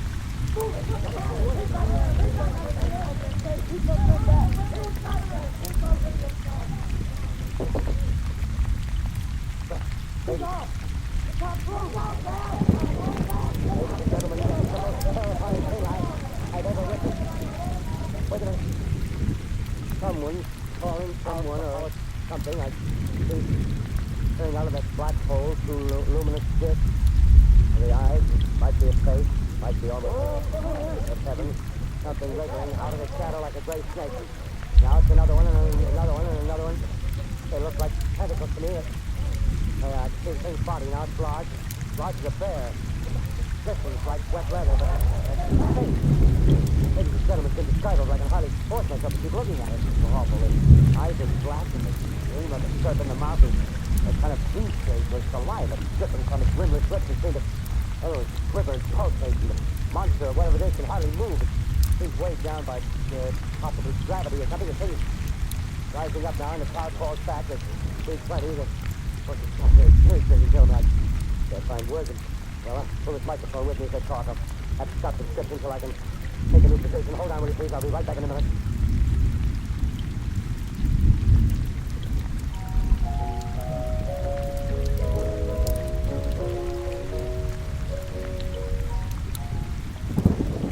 We are bringing you an eyewitness account of what's happening on the Wilmus Farm, Groversville, New Jersey.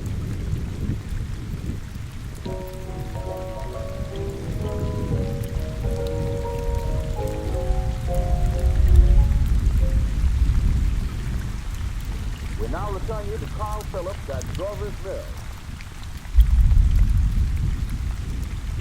Ladies and gentlemen, may I? Ladies and gentlemen, here I am, back at the stone wall that joins this Wilmer's garden. From here, I get a sweep of the whole thing. I'll give you every detail as long as I can talk and as long as I can see. More state police have arrived. They're drawing up a cordon in front of the pit. About 30 of them. No need to push the crowd back now. They're willing to keep their distance. The captain conferring with someone. Can't quite see who. Yes, I believe it's Professor Pearson. Yes, it is. Now they've parted, and the professor moves around one side, studying the object while the captain and two policemen advance with something in their hands. I can see it now. It's a white headset tied to a pole. Flag of truce. Those creatures know what that means, what anything means. Wait a minute, something's happening. Some shape is rising out of the pit. And they make out a small beam of light against the mirror. What's that? There's a set of flame springers in that mirror and it leaps right at the advancing men. It strikes them head on. Lord, they're turning into flames. Now the whole field's caught up by the woods, the fires, the gas tanks for the automobiles, spreading everywhere. Coming this way now, about 20 yards to my right.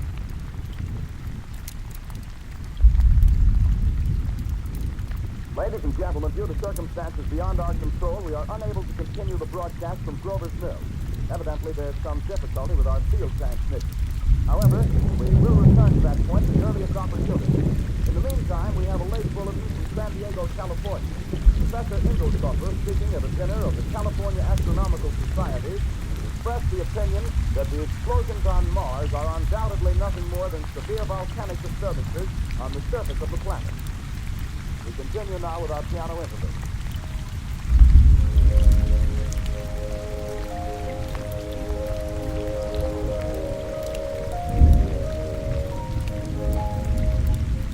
Ladies and gentlemen, I've just been handed a message that came in from Grover's Mill by telephone. Just one moment, please. At least 40 people, including 6 state troopers, lie dead in the field east of the village of Grover's Mill. Their bodies burned and distorted beyond all possible recognition. The next voice you hear will be that of Brigadier General Montgomery Smith, commander of the state militia at Princeton, New Jersey. I have been requested by the governor of New Jersey to place the counties of Mercer and Middlesex as far west as Princeton and east to Gainsburg under martial law. No one will be permitted to enter this area except by special pass issued by state or military authorities. 4 companies of state militia are proceeding from Princeton to Grover's Mill and will aid in the evacuation of homes within the range of military operations. Thank you. You have just been listening to General Montgomery Smith, commanding the state militia at Princeton. In the meantime, further details of the catastrophe at Grover's Mill are coming in. The strange creatures, after unleashing their deadly assault, crawled back in their pit and made no attempt to prevent the efforts of the firemen to recover the bodies and extinguish the fire. The combined fire departments of Mercer County are fighting the flames which menace the entire countryside. We have been unable to establish any contact with our mobile unit at Grover's Mill, but we hope to be able to return you there at the earliest possible moment. In the meantime, we take you to... Just one moment, please. Ladies and gentlemen, I have just been informed that we have finally established communication with an eyewitness of the tragedy. Professor Pearson has been located at a farmhouse near Grover's Mill, where he has established an emergency observation post. As a scientist, he will give you his explanation of the calamity. The next voice you hear will be that of Professor Pearson, brought to you by direct wire. Professor Pearson. Of the creatures in the rocket cylinder in Grover's Mill, I can give you no authoritative information, either as to their nature, their origin, or their purpose here on Earth. Of their destructive instrument, I might venture some conjectural explanation. For want of a better term, I shall refer to the mysterious weapon as a heat ray. It's also evident that these creatures have scientific knowledge far in advance of our own. It's my guess that in some way they are able to generate an intense heat in a chamber practically absolute non-conductivity. This intense heat they project in a parallel beam against any object they choose by means of a polished parabolic mirror of unknown composition. Much as the mirror of a lighthouse projects a beam of light. That is my conjecture of the origin of the heat ray. Thank you, Professor Pearson. Ladies and gentlemen, here is a bulletin from Princeton. It is a brief statement informing us that the charred body of Carl Phillips has been identified in the Trenton Hospital. Now here's another bulletin from Washington, D.C. The Office of the Director of the National Red Cross reports 10 units of Red Cross emergency workers have been assigned to the headquarters of the state militia, stationed outside of Grover's Mill, New Jersey. Here's a bulletin from State Police, Princeton Junction. The fires at Grover's Mill and vicinity are now under control. Scouts report all quiet in the pit, and there is no sign of life appearing from the mouth of the cylinder. Now, ladies and gentlemen, we have a special statement from Mr. Harry McDonald, Vice President in charge of operations. We have received a request from the state militia of Trenton to place at their disposal our entire broadcasting facility. In view of the gravity of the situation, believing that radio has a responsibility to serve in the public interest at all times, we are turning over our facilities to the state militia of Trenton. We take you now to the field headquarters of the state militia near Grover's Mill, New Jersey. This is Captain Lansing of the Signal Corps, attached to the state militia, now engaged in military operations in the vicinity of Grover's Mill. The situation arising from the reported presence of certain individuals of unidentified nature is now under complete control. The cylindrical object lies in a pit directly below our position, surrounded on all sides by 8 battalions of infantry, without heavy field pieces, but adequately armed with rifles and machine guns. All cause for alarm, such cause ever existed, is now entirely unjustified. Things, whatever they are, do not even venture to poke their heads above the pit. See their hiding place plainly in the glare of the searchlights here. With all their reported resources, these creatures can scarcely stand up against heavy machine gun fire. Anyway, it's an interesting outing for the troops. I can make out their khaki uniforms, crossing back and forth in front of the lights. Looks almost like a real war. There appears to be some bright smoke in the woods bordering the Millstone River, probably fire started by cancer. Well, we ought to see some action soon. One of the companies is deploying on the left flank. A quick brush and it'll all be over. Oh, wait a minute, I see something on top of the cylinder. No, it's nothing but a shadow. Now the troops are on the edge of the Wilmot Farm. 7,000 armed men closing in on an old metal tube. A tub, rather. Well, wait, that wasn't a shadow, it's something moving. Solid metal, kind of a steel-like affair rising up out of the cylinder, going higher and higher. But it's standing on legs, actually rearing up on a sort of metal framework. Now it's reaching above the trees and the searchlights are on it. Hold on.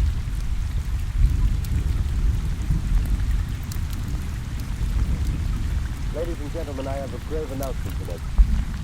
Incredible as it may seem, both the observations of science and the evidence of our eyes lead to the inescapable assumption that those strange beings who landed in the distant farmlands tonight are the vanguard of an invading army from the planet Mars.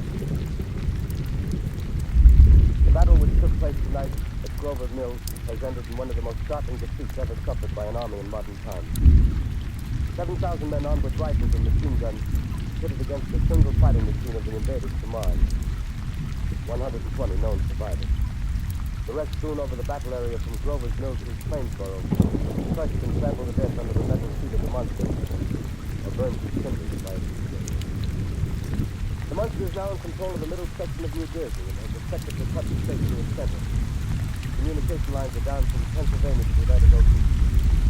Railroad tracks are torn and service from New York to Philadelphia discontinued except including some of the trains through Allerton and Phoenixville. Highways to the north, south, and west are clogged with frantic human traffic. Police and army reserves are unable to control the mad flight. By morning, the fugitives will have swelled Philadelphia, Camden, and Trenton is estimated to twice their normal population. Martial law prevails throughout New Jersey and eastern Pennsylvania. At this time, we take you to Washington for a special broadcast on the national emergency. The Secretary of the Interior. Citizens of the nation, I shall not try to conceal the gravity of the situation that confronts the country, nor the concern of your government in protecting the lives and property of its people. However, I wish to impress upon you, private citizens and public officials, all of you, the urgent need of calm and resourceful action.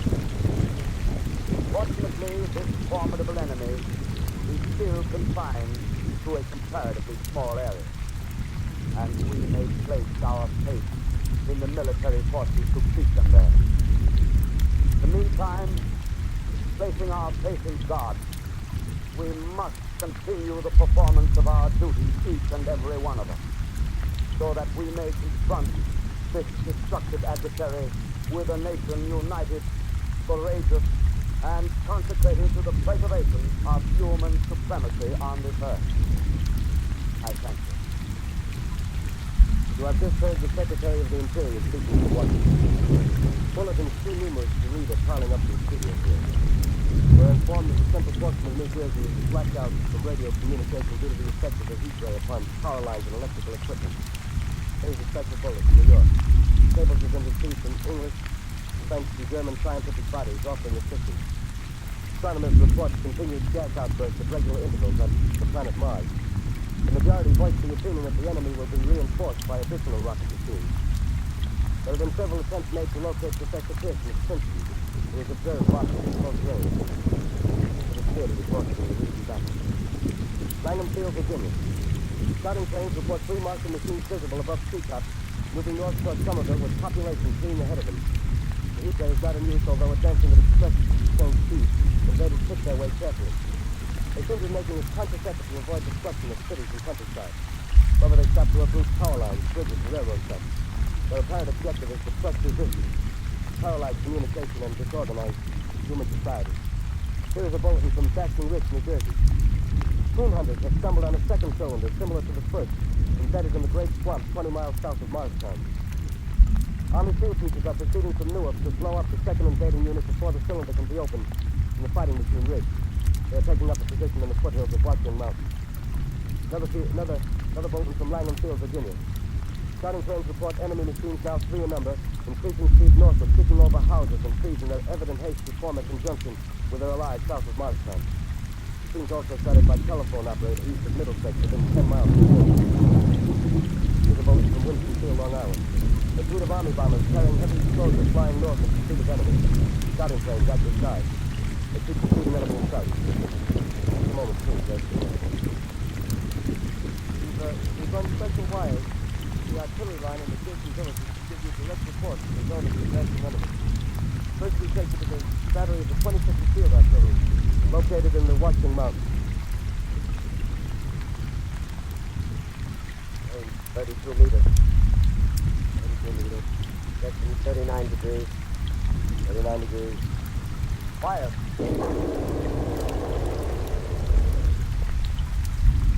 40 yards to your action. Ship range, 31 meters. 31 meters. Section 37 degrees.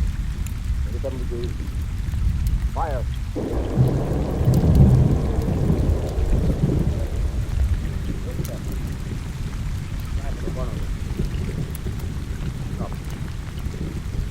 Trying to repair. Get the range.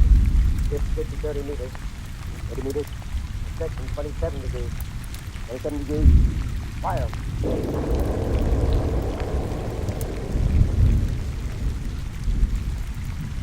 Lamp, sir. Letting off the smoke. What is it?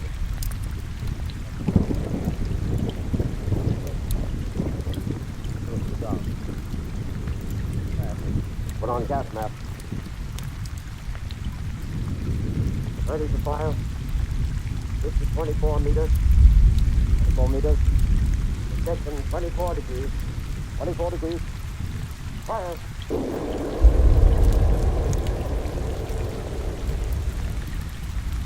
can't see, sir. It's coming nearer. Get the range. 23 meters. 23 meters. 22. 22.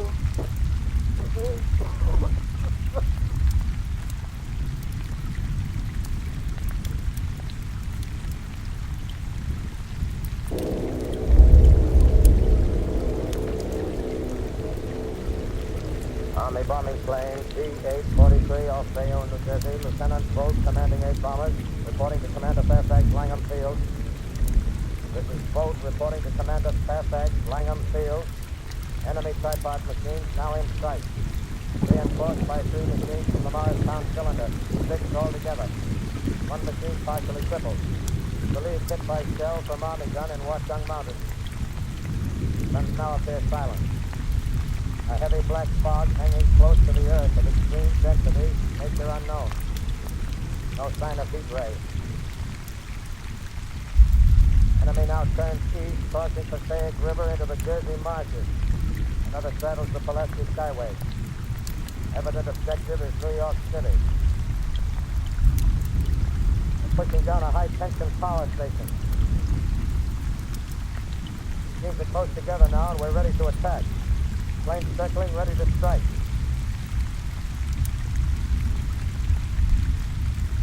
Thousand yards, and we'll be over the first.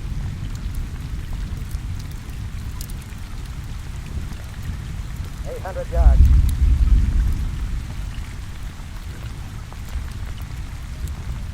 .600.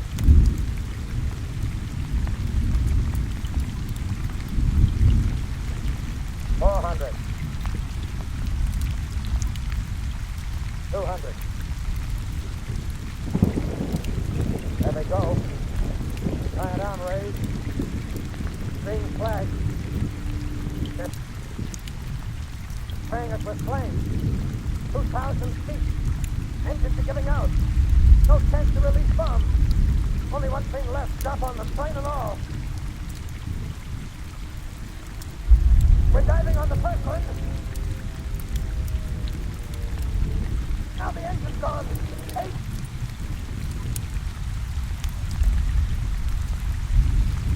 Bayonne, New Jersey, calling Langham Field. Bayonne, New Jersey, calling Langham Field. Come in, please. Langham Field, go ahead.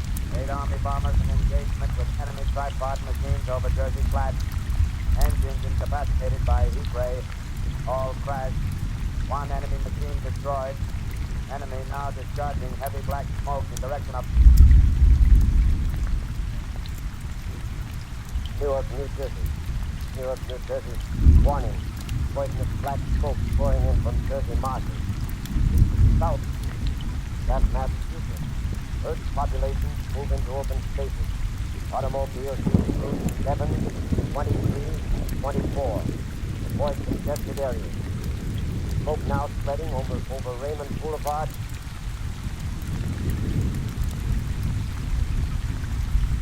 To extra well, calling 6 2, to extra well, calling 6 2, to extra well, calling 8 XAR, come in, please. 8 XAR, coming back at 2 XQL.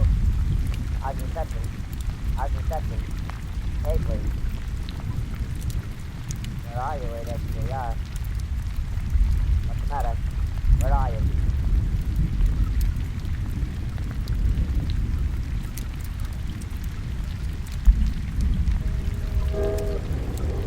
And speaking from the roof of broadcasting building, from the roof of broadcasting building, New York City, the bells here are ringing to warn people to evacuate the city as Martians approach. Estimated in the last 2 hours, 3 million people have moved out along the road to the north. Hudson River Parkway still kept open for motor traffic. Boyd bridges to Long Island is hopelessly jammed. All communication with Jersey Shore closed 10 minutes ago. No more defenses. Our army is wiped out. Artillery, Air Force, everything wiped out. Maybe the last broadcast. We'll stay here to the end. People are holding service here below us in the cathedral. Now I look down the harbor, all manner of boats, overloaded with fleeing population pulling out from docks. Streets are all jammed, noise and crowds like New Year's Eve in city. Wait a minute, the enemy's now in sight above the Palisades. 5 straight machines. First one is crossing in the river. I can see it from here, wading the Hudson like a man wading through a brook. A bulletin has had of the Martian cylinders are falling all over the country. One outside of Buffalo, one in Chicago, St. Louis. Seems to be time and space. Now the first machine reaches the shore. And watching, looking over the city. Steel Cowley's head is seething with his skyscrapers. He waits for the others. They rise like a line of new towers on the city's west side. Now they're lifting their metal hands. This is the end now. Smoke comes out, black smoke drifting over the city. People in the streets see it now. They're running toward the East River, thousands of them, dropping in like rats. Now the smoke's spreading faster. It's Times Square. People are trying to run away from it, but it's no use. They're falling like flies. Now the smoke crosses 6th Avenue. 5th Avenue. 100 yards away.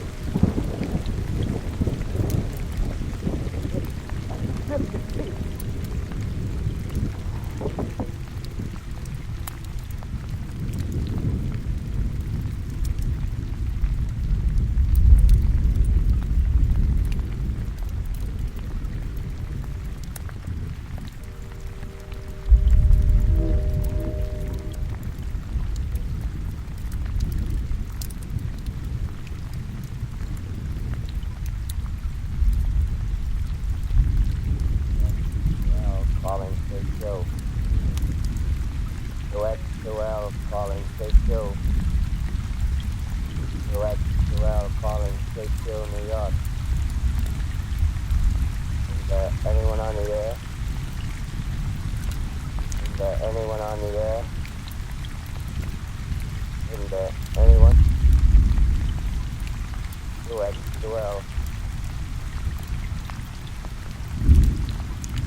Listening to a CBS presentation of Orson Welles and the Mercury Theatre on the air in an original dramatization of The War of the Worlds by H.G. Wells. The performance will continue after a brief intermission.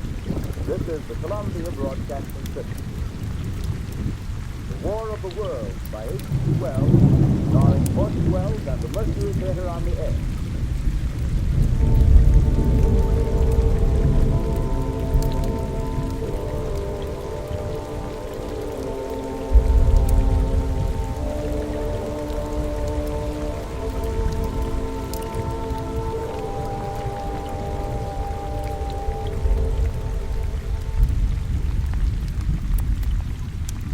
Set down these notes on paper. I'm obsessed by the thought that I may be the last living man on Earth.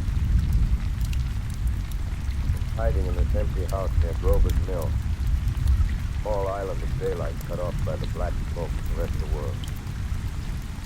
All that happened before the arrival of these monstrous creatures in the world now seems part of another life. Life that has no continuity with the present.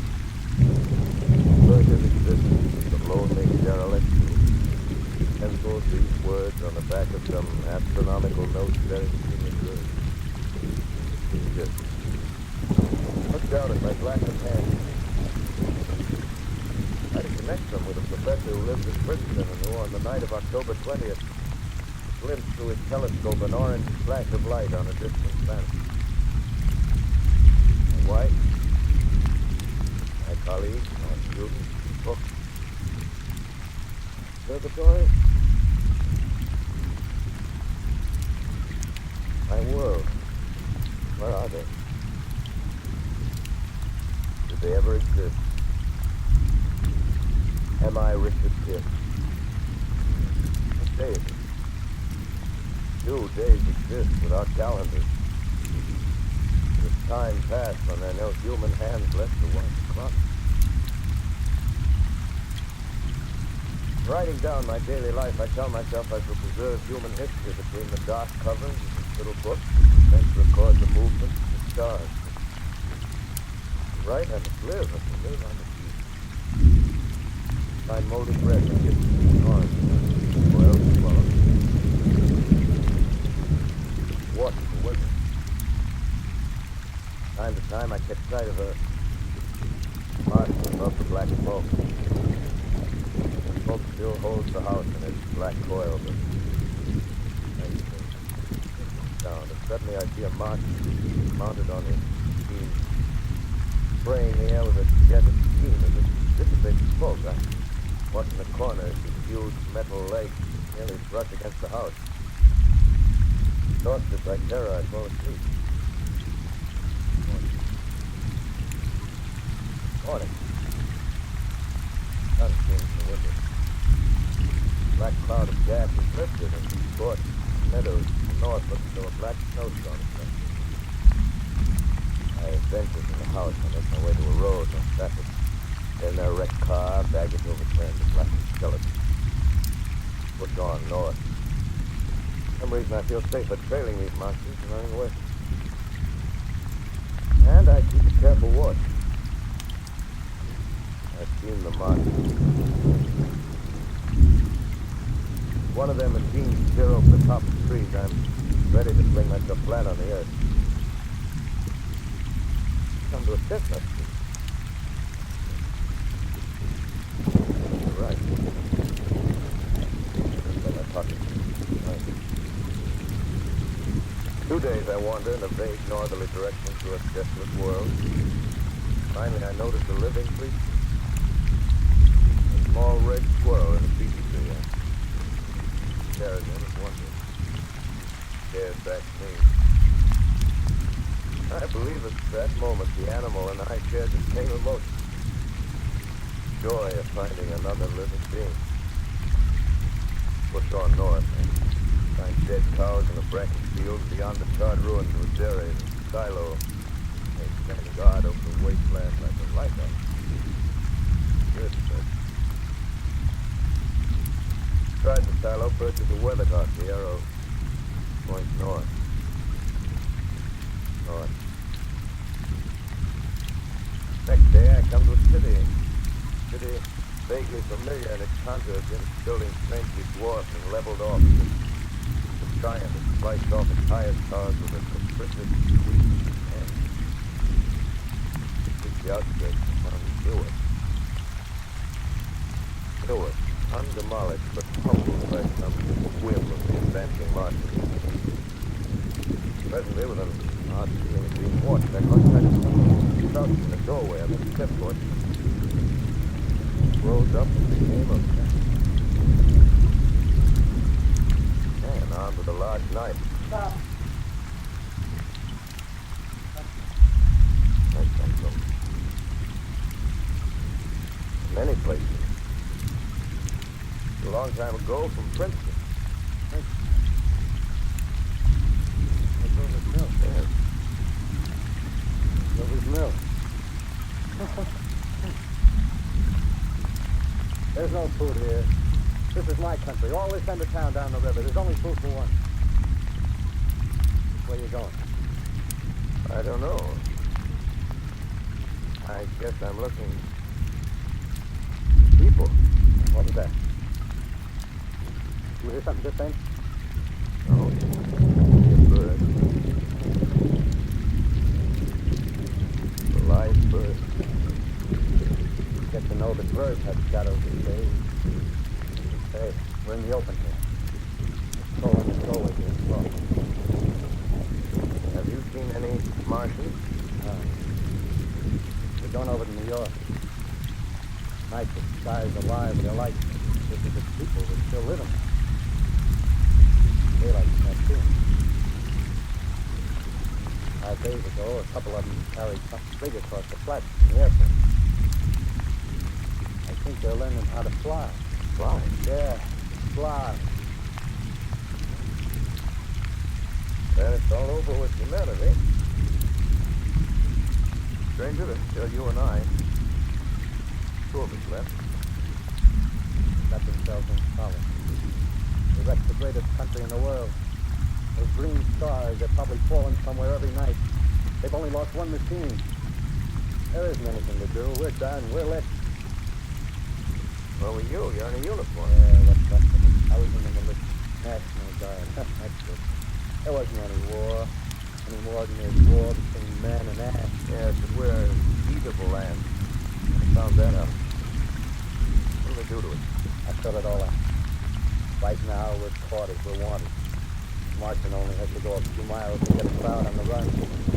They will keep on doing that. They'll keep catching them systematic ones, keeping the best, storing them, chasing them. They haven't begun on it yet. Not begun. All that's happened so far is because we don't have sense enough to keep quiet. Bothering them with guns and such stuff and losing our heads and rushing off in crowds.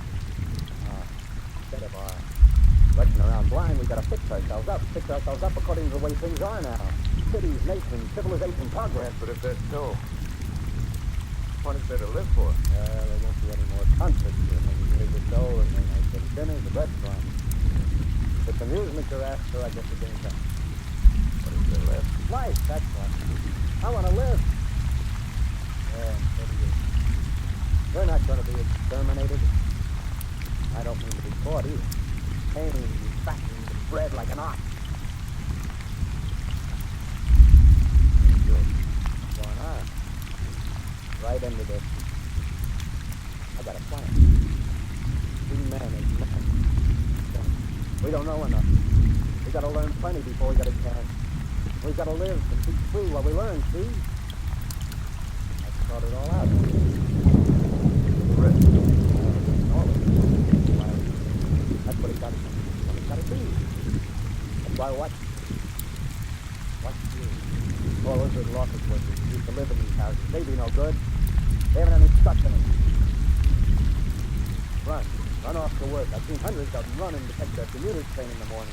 Afraid that you can if they were running back at night. Afraid they wouldn't be interested in it. Lives, sure, and a little invested in case of accident.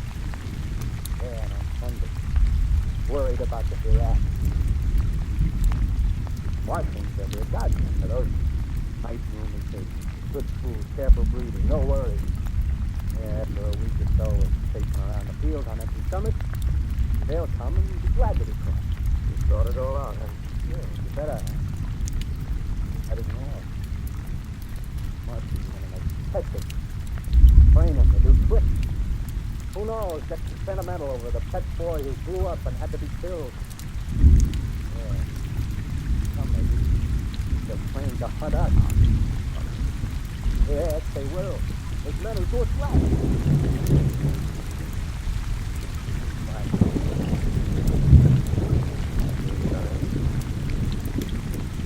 You and I and others like you. Where are we to live when the Martians own the earth? Live underground. You're thinking about the fields. And in New York, there are miles and miles of them. The main ones, they're big enough for anybody. They make tunnels, vaults, underground storerooms, railway tunnels, subways. Good food. We got a bunch of strong men together. No weakness. That rubbish, out. As you men do again. You a chance. Won't quarrel about that. Go on. Got to make safe places for us to stay in. At all the bookkeepers. Science books.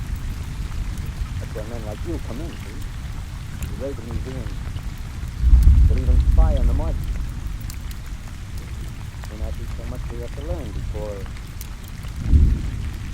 Just imagine it. 4 or 5 of their own fighting machines when they start off. Heat rays right and left. Not a Martian in them. Not a Martian in them, see? But men. Men who learn to get out.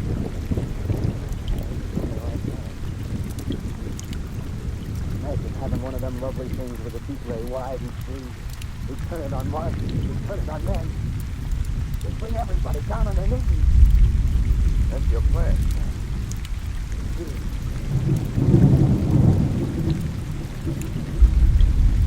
The world. That's it.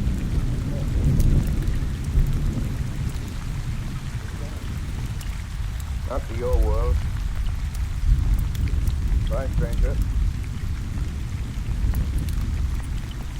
The last parting of the artilleryman, I came at last to Holland Tunnel, entered that silent tube. Anxious to know the fate of the great city on the other side of the Hudson. Cautiously, I came out of the tunnel and made my way up Canal Street.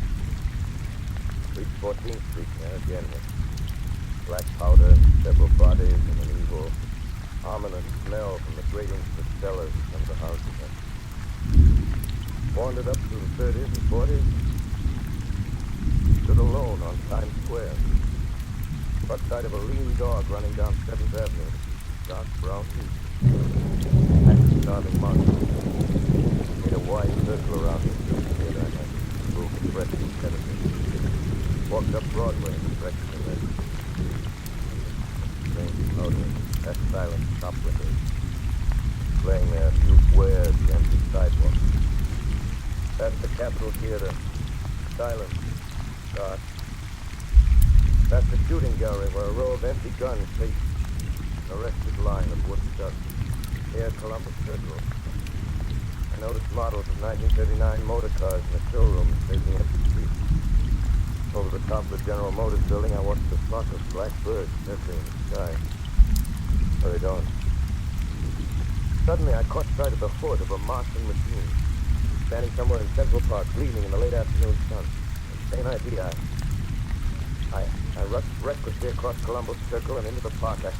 I climbed a small hill above the pond at 16th Street. From there, I could see standing in a silent row along the mall 19 of those great metal titans, their cowls empty, their steel arms hanging listlessly by their sides. I looked in vain for the monsters that inhabit those machines. Suddenly, my eyes were attracted to an immense flock of black birds hovered directly below me. They circled the ground. And there before my eyes, dark and silent, lay the Martians with the hungry birds pecking and tearing brown strips of flesh and dead bodies. Later, when their bodies were examined in laboratories, it was found that they were killed by the putrefactive and disease bacteria against which their systems were unprepared. Plain, after all, man's defenses had failed. And the humblest thing that God, his wishes, would have called me good. Before the cylinder fell, there was general persuasion that through all the hate, no life existed beyond the petty surface of our minute sphere. Now we see further.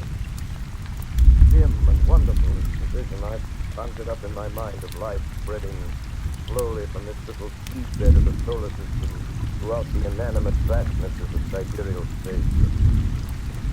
Remote dream.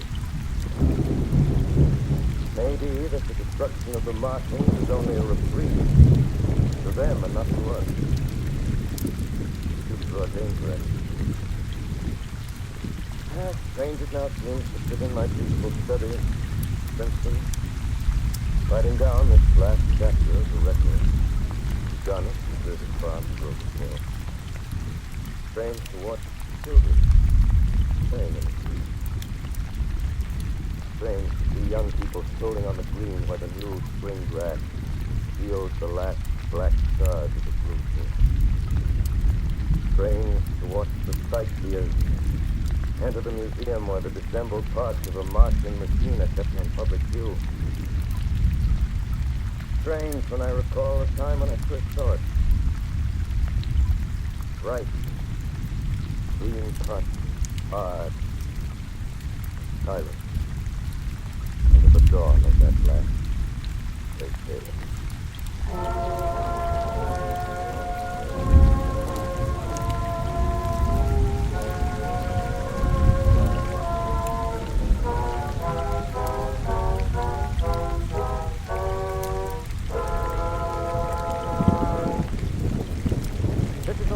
Ladies and gentlemen, out of character, to assure you that the War of the Worlds has no further significance than as the holiday offering it was intended to be. The Mercury Theater's own radio version of dressing up in a suit and jumping out of a bush and saying boo. Starting now, we couldn't soak all your windows and seal all your garden gates. By tomorrow night, there'll be the best in space. The annihilated the world before your very ears and utterly destroyed the CBS.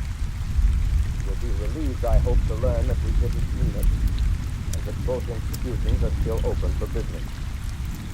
So goodbye, everybody, and remember, please, for the next day or so, the terrible lesson you learned tonight. That grinning, glowing, globular invader of your living room is an inhabitant of the pumpkin patch, and if your doorbell rings and nobody's there, that was no Martian, it's Halloween.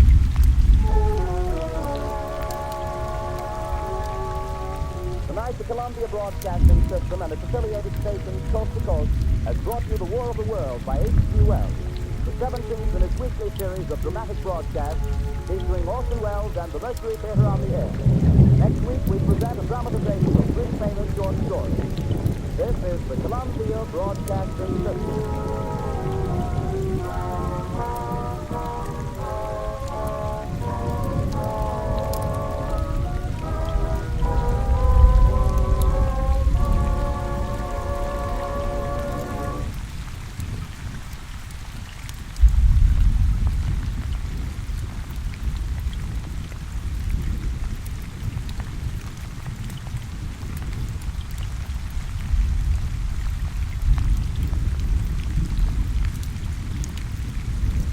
Just a moment, X minus 1. But first, how does one man get himself into so many impossible situations? This is a question you'll probably ask yourself tomorrow night when you follow another hilarious adventure of Throckmorton T. Gildy. Yes, Gildy's eye for the ladies and me, impulsive temperament, managed to entangle him in a web of riotous certainty. Join the romantic water commissioner, his neighbors, Judge Hooker, Mr. Reed, and all the loyal Gildersleeve household as they romp through another episode of The Great Gildersleeve tomorrow night. Now stay tuned for X-1 on NBC.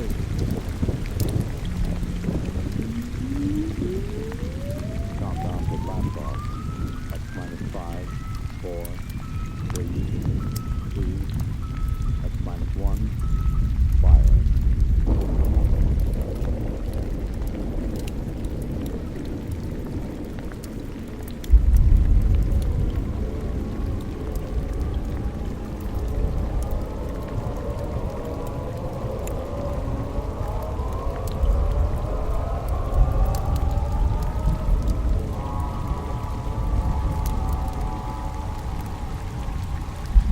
From the far horizons of the unknown come transcribed tales of new dimensions in time and space. These are stories of the future, adventures in which you'll live in a million, could be years on 1,000 maybe worlds. The National Broadcasting Company, in cooperation with Galaxy Science Fiction Magazine, presents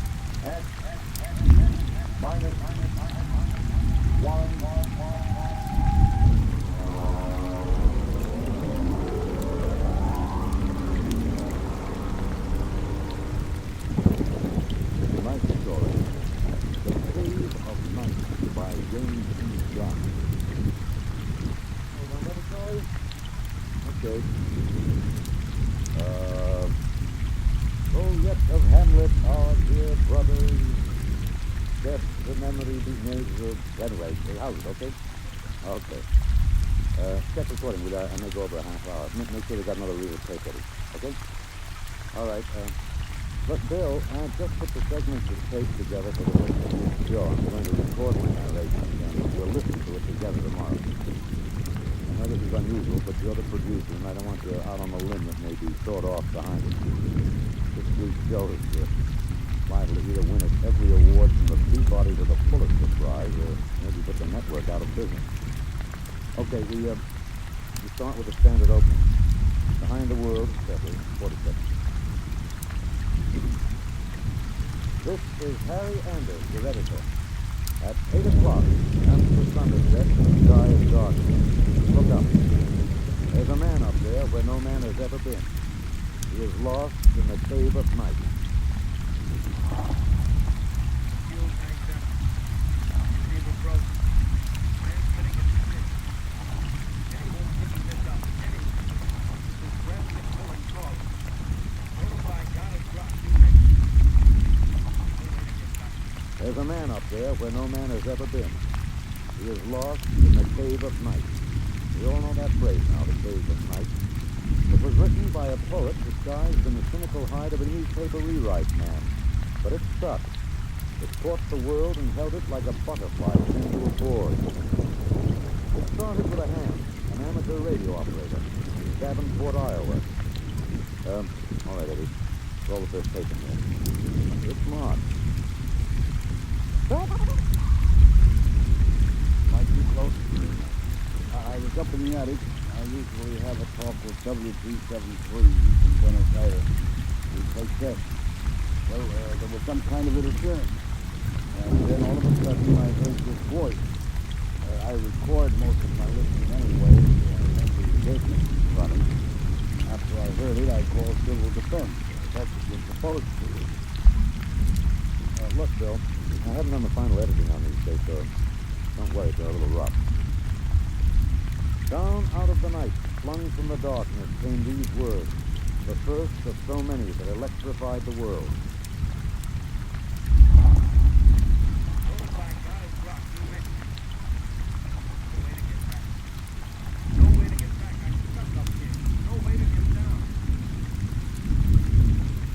What does it take to catch the pity of the world?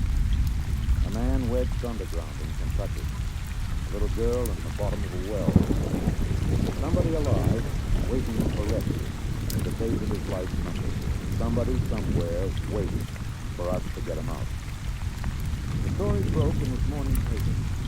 Orbiting 1,000 miles above our heads was a man, an officer of the United States Air Force in a fuelless spaceship.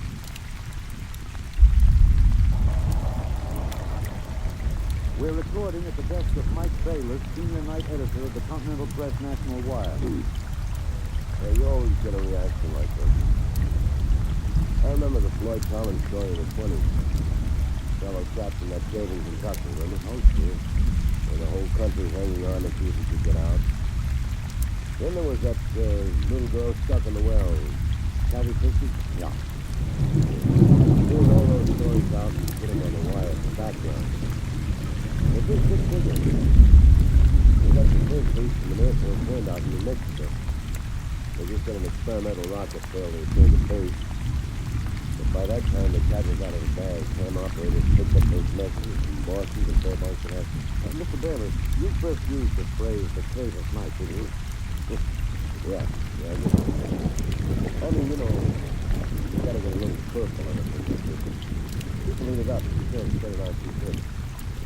Anyway, I was lost in the cave once when I was a kid in upstate New York. I waited around for a couple of hours in the dark and the cold. I mean, it kind of reminded me of that.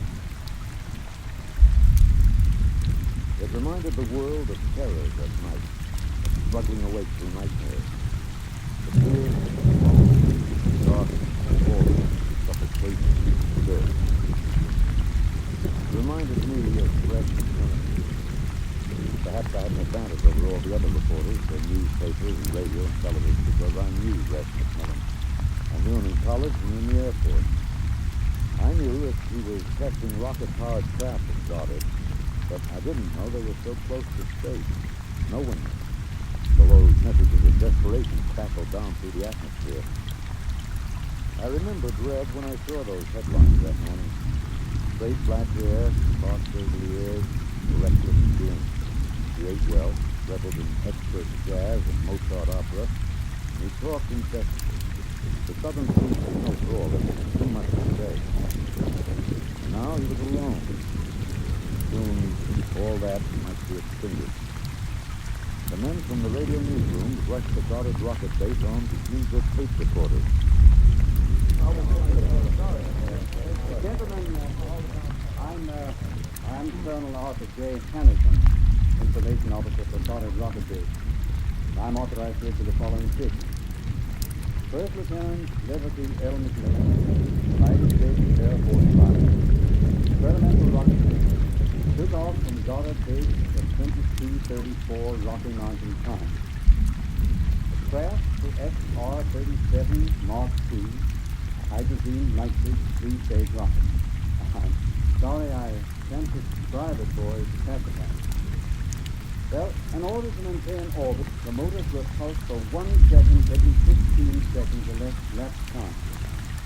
After 3 minutes, the exhaust was seen by ground spectroscope observation. It's there for half a minute. The pure survived exhaustion. The craft has reached sustaining orbital speed. What does that mean, Kenny?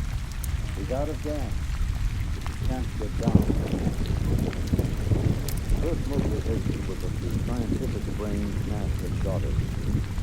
You are from New Red. Brains at a research project are usually carefully sorted out and sorted away from the distractions of the outside world. They designed, they invented, they calibrated and theorized. But they didn't know the short, stocky man with a lopsided grin who rode the fruit of their labor up and out. Now circled the world of his birth.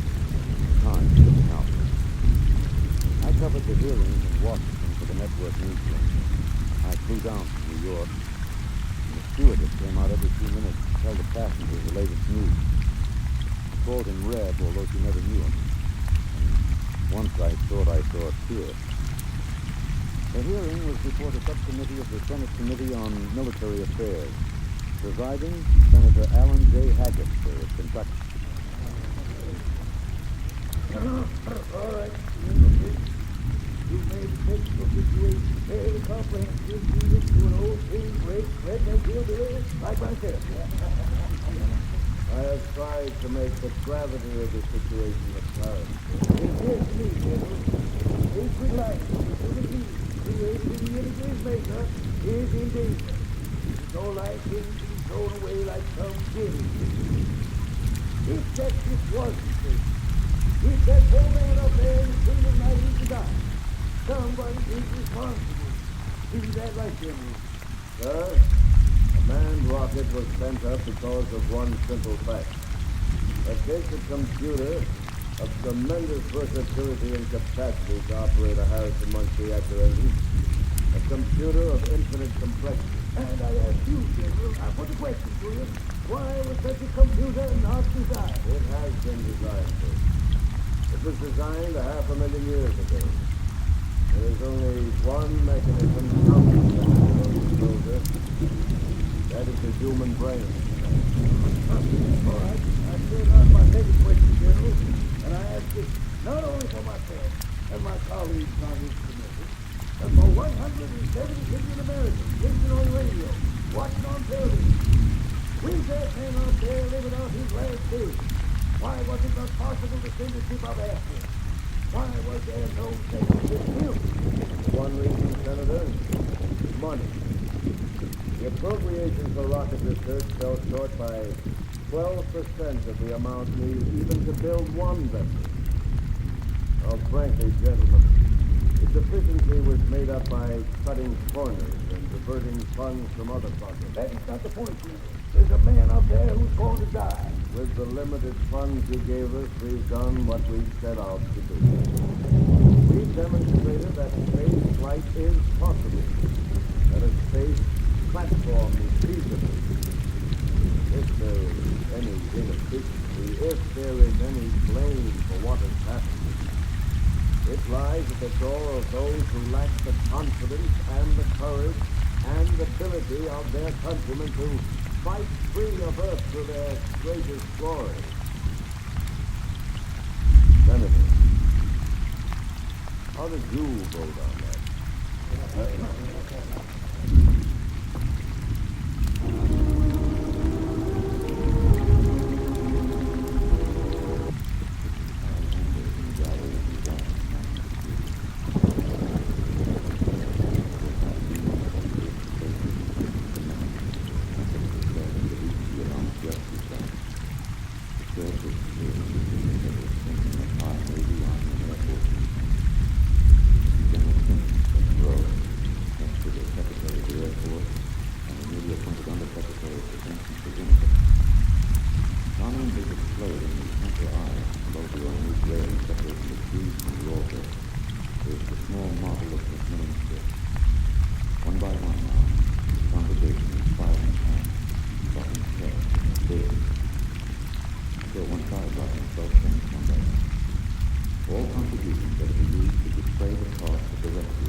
billion was raised in 1 week from voluntary contributions. Another $1.5 billion was appropriated unanimously by Congress. The race began. Would the rescue party reach the ship in time? Of course, we didn't know then. Daily we listened to the voice of the man who hoped to provide that success. Now, look, Bill, on these McMillan broadcast tapes, don't let some ignorant engineering vice president holler because it's not broadcast quality. Believe me, I knew McMillan. More of that wild section in these tapes than in any high-fi super-frequency response studio recording. Just listen, you'll see what I mean. I've been staring out the corridor, never tired. Through the window at the right, I see a black velvet curtain with a strong light behind it. There are pinpoint holes in it. The light shines through, not winking the way stars. Then, there's no air up there. My oxygen is holding up better than I expected. And my expectancy should last 27 days more. Someone, I haven't hard to stop. Talking, I literally like I'm in touch with the earth. To build one of you. So I am way up here. Then the receiver is broken. It had to be one or the other. I'm glad it was the transmitter that came through all right. There's only one at me. There are billions of just one. You'll have to wait hours to do it. I'll have mine in a few minutes. That's the way he talked.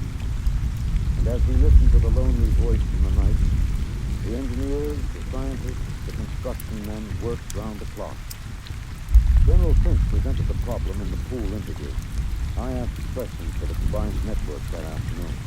Most of you heard the complete broadcast live as he briefed the world with the clipped laconic delivery of the soldier. There are two basic problems. We've recovered the first and second stages of the rocket. We've only to construct the third stage. The second problem is more difficult. The pilot.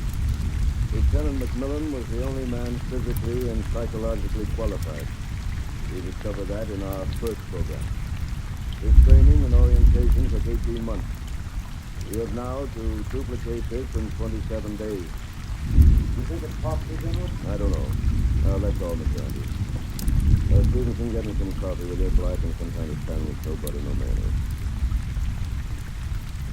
And then the voice from the cave asked a question. I expected no answer. Sometimes I wonder.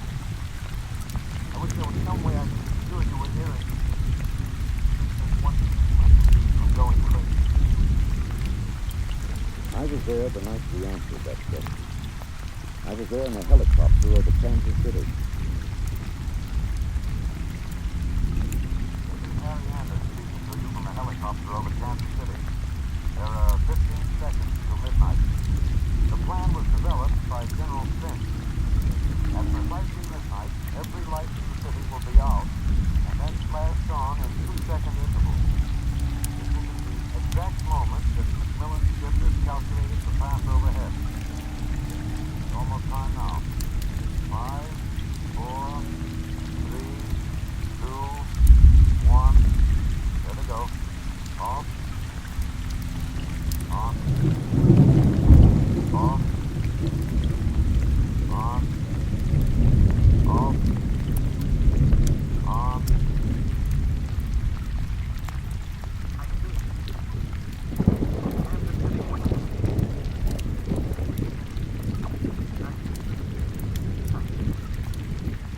You're listening. I know this. I'm not alone. I'll never forget this. I'm waiting for you. We're recording in the press gallery of the Goddard Rocket Base Main Construction Hangar. The vast third stage component stands before us, men swarming up and down the gantry frame. The Mark III is being built to carry 5 men instead of 1. The pilot selection has been kept a top secret to avoid unnecessary strain on the men selected. The latest progress report gives a possible margin of 6 hours between the launching of the rescue ship and the estimated exhaustive supply of oxygen to Lieutenant McMillan. The ship is changing now. The expert construction workers recruited from across the country by the combined efforts of the Air Force Personnel Service, the Atomic Energy Commission, and the International United Electrical Workers and United Auto Workers of the AFL-CIO. The margin is 6 hours. 6 hours between life and death for Lieutenant Reverdy L. McMillan. An hour ago, I saw the sun rise over Russia. Looks like any other land. Train was on and off it through the front cover. And white where the snow is still deep. I wonder why we're so different from the land. We're all the same children of the mother planet. Who says we're different?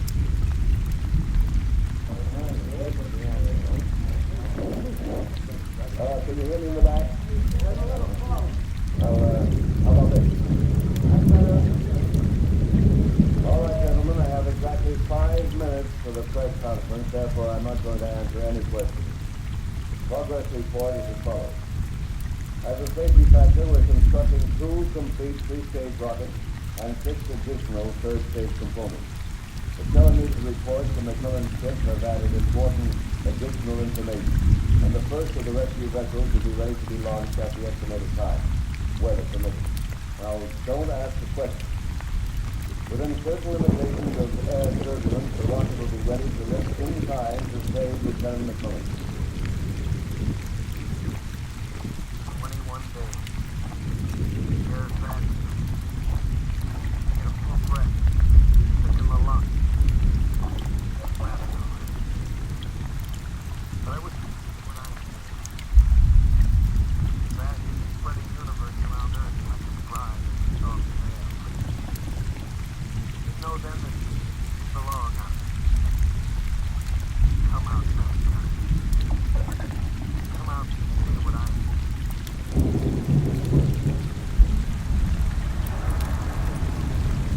This is Harry Anders at Goddard Rocket Base.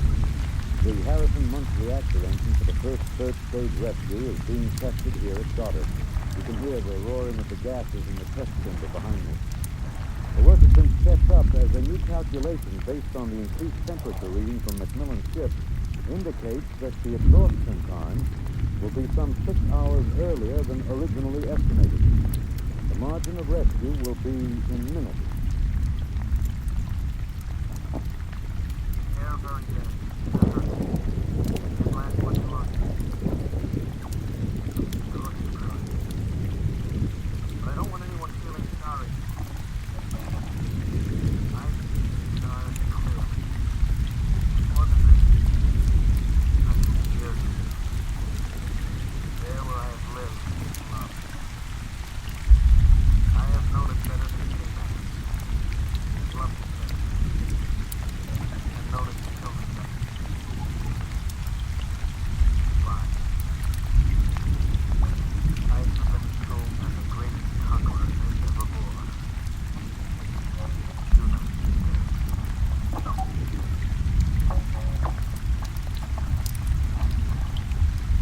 Countdown for blast off. 5, 4, 3, 2, 1.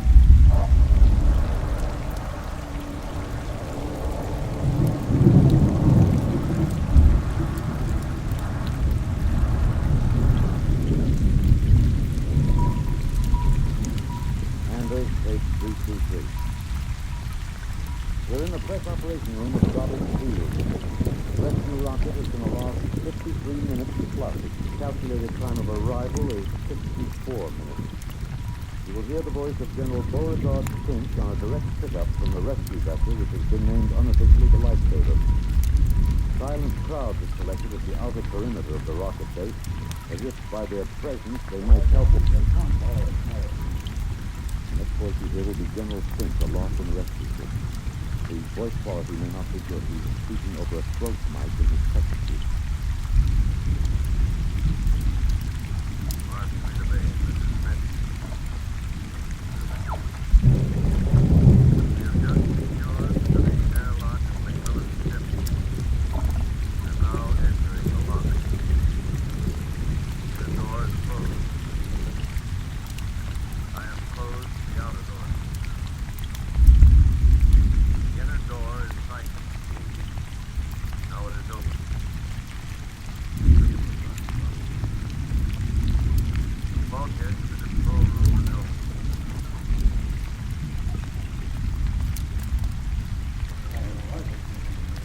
You all right? Good afternoon. Lieutenant McMillan is dead. He died heroically, believing all hope was gone, until every oxygen gauge stood at zero. Then, well, the airlock was opened when we arrived. In accordance with his own wish, his body will be left here in its eternal orbit. I'm going to leave now. My feet will be the last to touch this deck. Lieutenant McMillan is in his little chair, staring out towards the stars. I'll leave the airlock doors open behind me. Let the airless, rigid arms of space protect and preserve for all eternity this man they would not let go. Well, that's the show, Bill. Bill, you remember at the conference we hadn't made up our mind whether to pick anything up from the celebration last night after the news of the Mars landing? I said it was the right end for Rev McMillan's story. You said it was old stuff. Every ship knew the sequence. The ship built to rescue Rev, used to set up the satellite base, from the base to the moon, and now to Mars. Well, I went out with a mini-tape last night, and I got the end of the story. Here it is. This is Harry Anders in Times Square. The neon rocket ship at the top of the Times building has just flashed into brilliant light. The signal that the landing signal has been received from the rocket Rev McMillan III. Man has landed on Mars. And the holiday crowd here in Times Square is celebrating like 1,000 New Years rolled into one. I'm being tossed and pushed and slapped on the back all at once. Let's see what the man on the street thinks about man on Mars. You, sir, I'm broadcasting. How do you feel about it, sir? How do you feel tonight about man's conquest of space as a planet? Just a few words to look. Get your hands off me. Let go me. I'm not even. Wait a minute, sir. Wait. Red, come back here. Red. You think I could listen to that voice over and over in the tape editing room and not know every vowel, every consonant? I'm telling you, Bill, I saw it. Rev McMillan. The black hair was gray and those blockade ears were pinned back, but that's a simple operation. I played that piece of tape over and over. It was Rev, I know it. He isn't up there. He's alive. We've got it, Bill. We've got it on our show. We'll break it. Rev McMillan is alive. I haven't written it yet, but we finished it off with this, with a question. Why did they announce he was dead? I'm in the tape editing room now. I've got the reel ready to record the answer. Hey, just a minute. I'm recording. You better keep the page outside of the deck. Just a minute. I'll be here in a minute. Look, Bill, I've got the answer now. Last night, they landed on Mars. But that first ship, the one that circles up there now, there isn't anybody on it. There never was, except a 30 days recording and a transmitter. That's it. He was never up there. They didn't have the money for a manned rocket. They wanted a crash program all out, so they sent a decoy up. And we all broke our hearts to rescue the man who wasn't there. Oh, he must be laughing, General thinking the rest of the one that knew. Yeah, I guess they had a problem. What to do with Rev? I wonder if he slipped away from whatever guards they have around him to see the celebration. He looks a little, sad. I think sometimes it's really up there in the shade of the night. Seated in the ice control room, 1,075 miles above the Earth, staring out at the stars. What a... Oh, Bill. Looks as if I won't have to worry about editing this tape. My friends are from Washington. I'd like to call your attention to the last paragraph. What? Oh, no. It's very simple. You won't have to burn it. It's easy to destroy recording paper. I throw this switch. When the tape goes through the erasing head, it's gone forever. Oh, too bad. Would have made one fine show. Okay. So long, Red.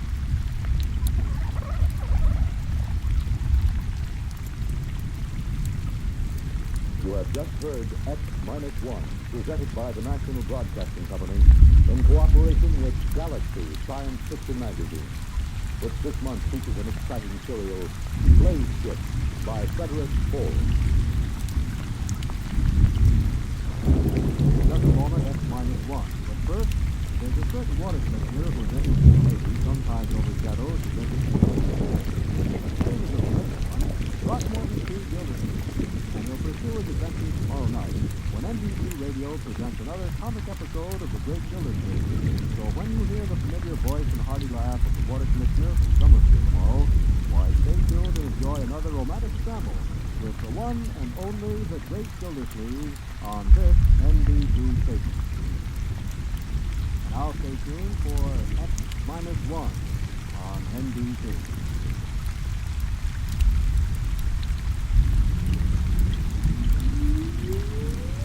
Countdown for blast off. X-5, 4, 3, 2, X-1, fire.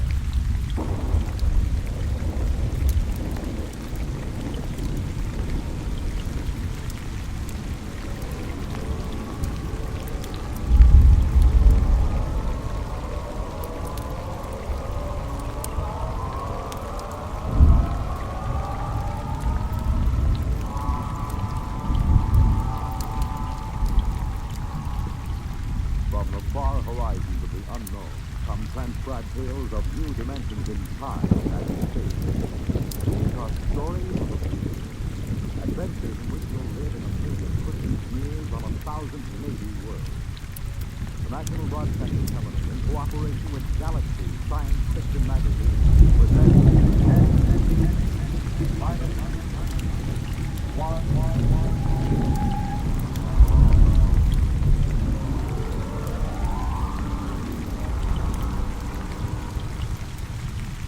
Tonight's story, The Sweet Juice, by Isaac Asimov.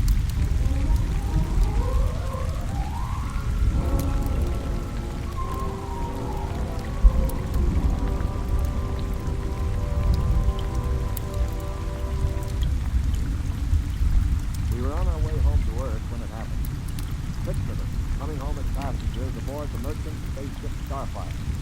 At the start of the Second Interstellar War, one between Earth and the planet Chloro. And then it happened.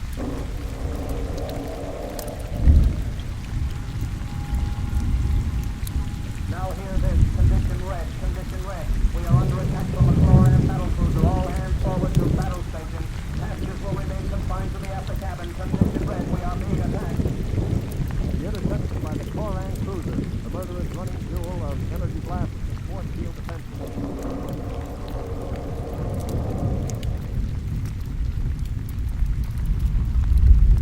We huddled in the passenger's after cabin, terrified, not knowing how the battle was going. We could hear the desperate bursts of steam through the steering tubes as the Starfire maneuvered to dodge the enemy attack. And then...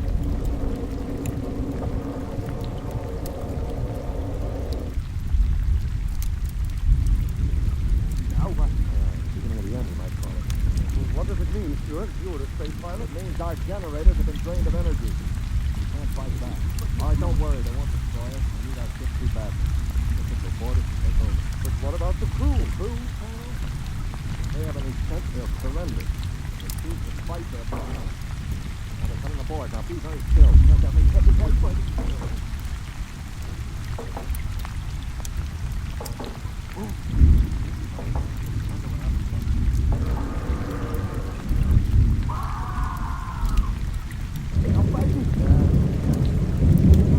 Don't open that door. You can't help. I'm going.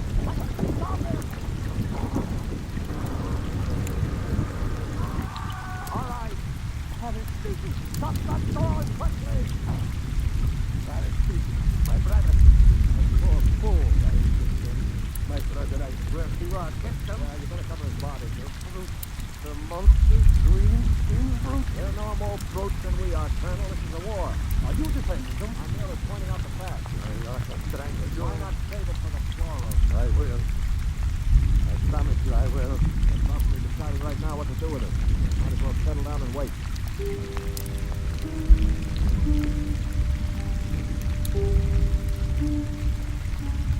We sat there, the 5 of us, and listened while the Chloran invaders killed off the members of the Starfire's crew. Among us was Colonel Anthony Wyndham, an old Colonel Flint type with a lame leg. Wyndham had spent his life in the militia back on Earth, but had never seen a battle. There was Demetrius Poliorcetes, who had just watched his brother being killed by a chlorocarbon. Poli was a huge man. He and his brother had tried truck farming on our tourists, giving it up after 2 seasons.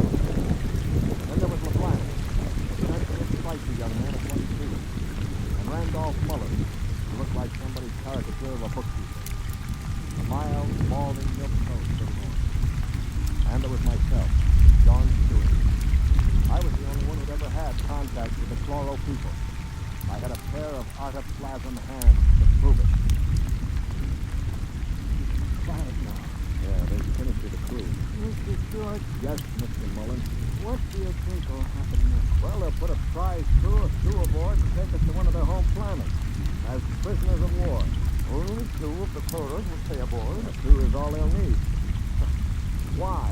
Colonel, you're thinking of leading a gallant raid to retake the ship? Simply a point of information, that's it. All right, then let me give you another point of information.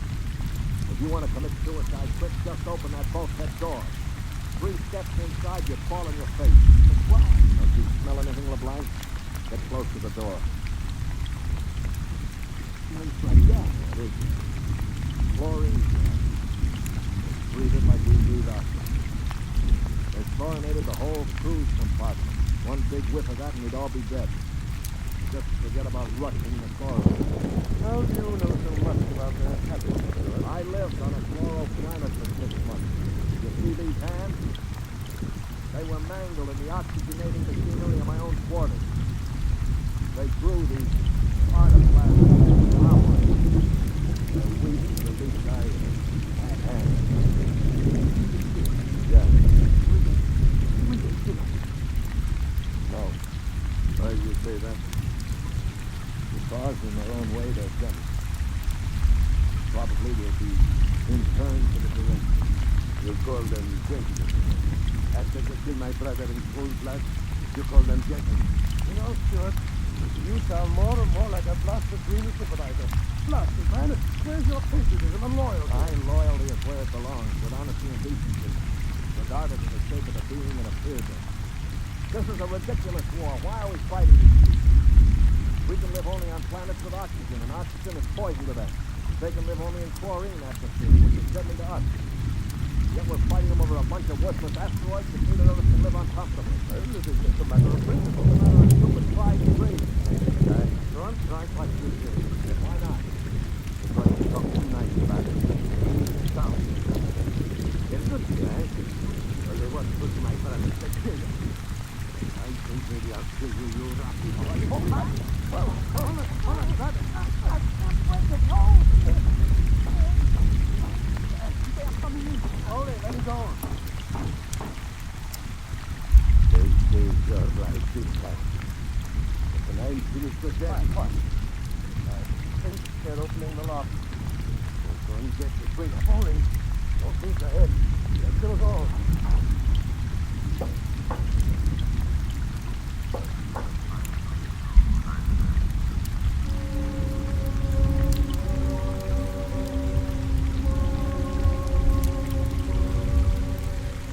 Chloro was not a pleasant sight to anyone unused to it. It was about the height of an Earthman, but the top of him was just a green stalk with eyes. He was still wearing a spacesuit to protect him from the oxygen in our compartment. In one of his tendrils, he carried a chloran gun. As he stood in the doorway, I could see Poliorcetes' eyes begin to glisten with rage. Then, with a fellow like a huge bull, he threw himself at the chloro.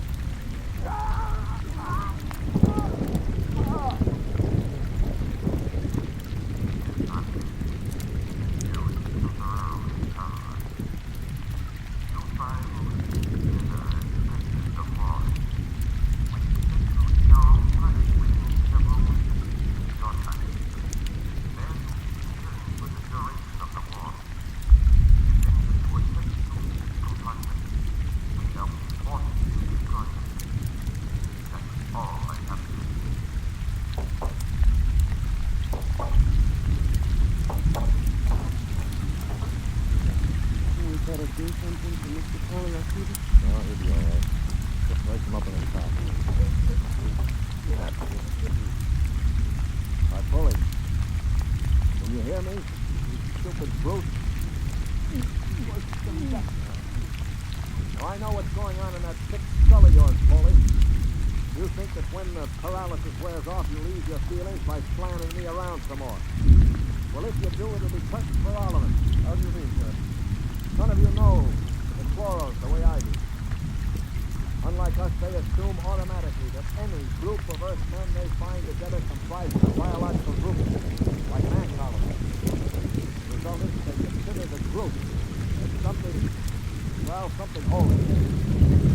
And they never break us up. And if one of us did any harm to another, they'd have us all executed as a bunch of chlorotype perverts, a non-functioning group.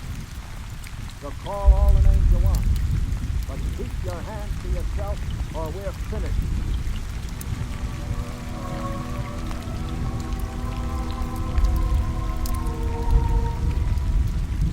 My little speech had a sobering effect on us. For the next 24 hours, we did little besides eat our rations of drink. I tried to evaluate. The colonel I had figured for an old windbag. Oldies was a hate-filled brute. LeBlanc was crack-faced.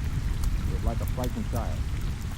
Mullen was a non-entity, a mouse instead of a man. Everything he did seemed trickier. His voice had the quality of furtively rustling undergrowth. How long did you say the trip would take, Mr. King? Well, the Chloro said about 2 weeks. Gentlemen, if I may interrupt. Colonel? Now, it has occurred to me that perhaps you know of some weakness that might enable us to overcome these problems. The only weakness they've got is that they can't stand oxygen. But there must be some way to get the best of the man. After all, there are only two. Before I answer, Colonel, I have to know your motive. Is it to save your own skin or help Earth win the war? Oh, that's better. Help our side, of course.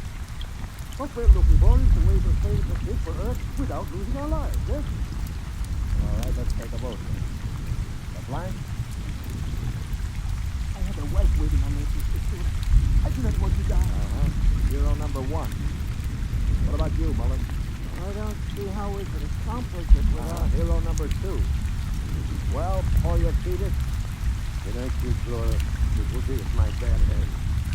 On their planet, I will do justice, I promise you. 3 down. Well, Colonel, don't you want to march to glory, an old militia man like you? Your attitude is very cynical and unbecoming, I Stuart. see. Well, then I'll have to blow the ship up myself. Sure. Don't worry, Colonel. I don't intend to be a dead hero. Of course, there is a way we might do it. What did you say, Mr. Mullen? There's a spacesuit and magnetic boots stored in that locker over there. We might be able to reach the control room from the outside of the ship. Outside? But how would we get outside? This compartment has a spacesuit. It might. What is the... A suit, my boy, is a casualty suit. Doesn't get talked about much, but all the main compartments have it. It's just little airlocks down which you slide a corpse. Burial and change. Mullen, suppose you did get outside. How could you re-enter the ship? Through the steam tube, the one we use to guide the ship. Mullen, what do you know about steam tubes? I thought you were a bookkeeper. Well, on Arcturus, I got interested in spaceship models. I studied all about them. On my own time. Yeah. At any rate, I learned that the steam tubes have an access jump directly to the control room for repairs and so forth. And the Chloro, they are in the control room. What do you think, Stuart? Well, it's a video sort of idea, but it might just work. You would get permission from the Chloro to open the steam tube and bury Foley's brother. And one of us could slip into it, work forward, and climb up through the steam tube. The question being, which one? What about you? You with your outlaw. I'm no hero, Foley. I've already said that. My object is to stay alive. If the tube let go while you were in it, you'd be boiled like a lobster. How about the Colonel? If I were young and blasted, I'd found you. You know very well with my interbrain. Yeah, of course. Not to mention my artificial hand. Well, now, what unfortunate deformities do the rest of us have? Foley? You just keep talking, Mr. Big Mouth, and pretty soon we'll shoot you on sister. Of course, that's your standard reply to everything, isn't it? LeBlanc, you do it? No. I need to get back to the meet. Please, I The cannot... blank needn't go. I'll do it. What? After all, it is my idea. And are you serious, Mullen? Yes. Well, how? Why? Why you? Well, it's no one else will do it. What's that? No reason, man. I can't think of any other. Look there. You really intend to go through with it, sir? I suppose I do. Well, that's it, then. Let's see. Shake your hand. You're an Earthman, by heaven. You do this thing and win or die. I'll bear witness for you.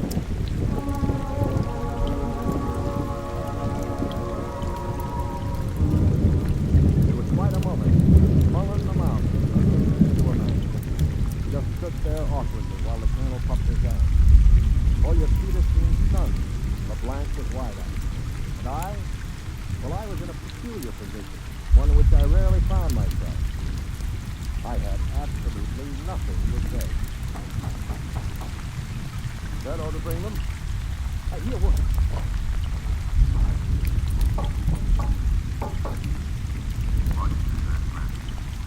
One member of our unit is dead, as you know.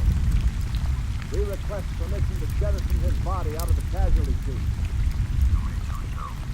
You'll have to open the chute lock from the control room. I will do so. Is there anything else? No, nothing else. Thank you.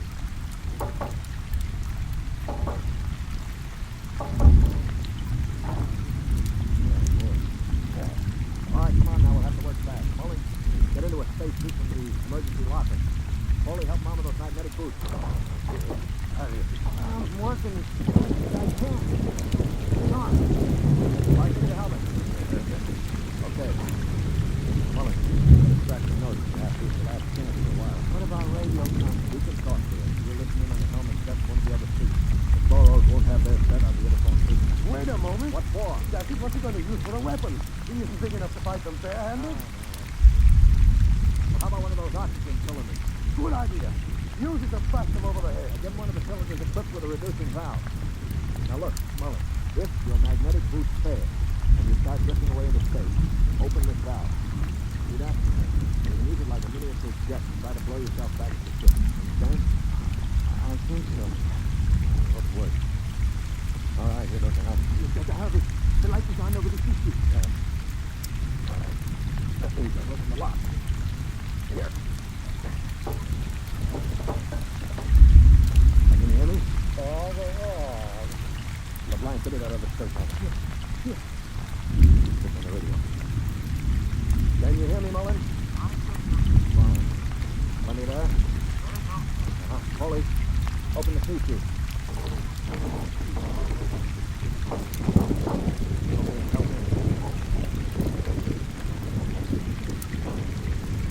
All ready? Good luck. Close the chute. Fully ejected out. Now. He's out. Oh, God help him. The light is out. Yeah. Close it. Close the I don't suppose he has much to discuss. No.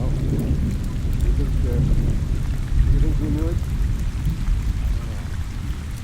I just don't know. I tried to contact him on the radio. Yes, I just... What is it? Oh, Miss Jordan, Miss Mullen. Polly. Get your brother's body on the top. Put a blanket over it. Pretend it's Mullen asleep. Move it for heaven's sake. My brother. Listen, if Mullen could go out there and... Very well. I will do it.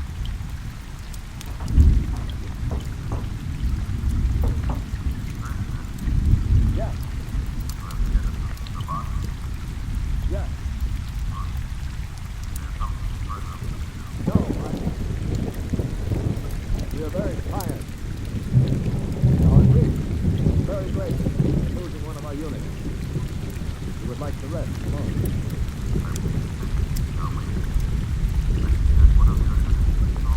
Yes, Mr. Mullen was overcome with grief.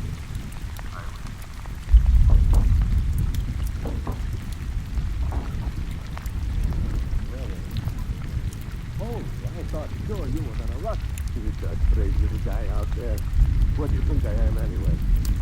Think you think I like this? this here pig. Yeah, I guess I've been saying some things that maybe weren't too funny. I owe all of you an apology. You think it's safe to try the radio? Yeah, we better. Hello? Hello, Mullen. Can you hear me? Where are you? All right, now take care. One misstep and you'll be marooned in space. Now, can you find the steam tube?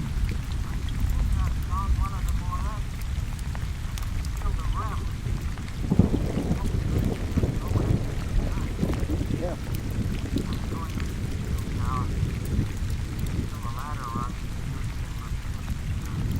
In contact. Good Lord. They've let go with a blast. Oh, well, it may be a starboard. Mullen.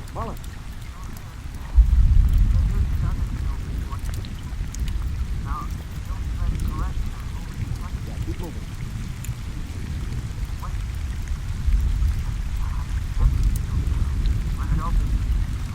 Good. Small metal door there. Can you feel it?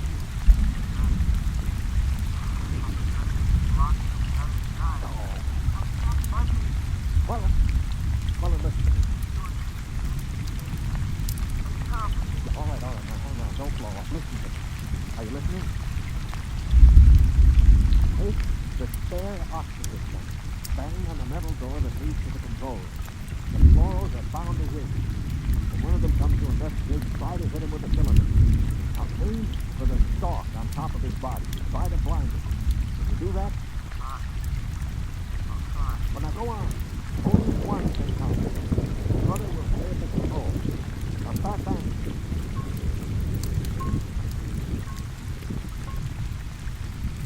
Any luck?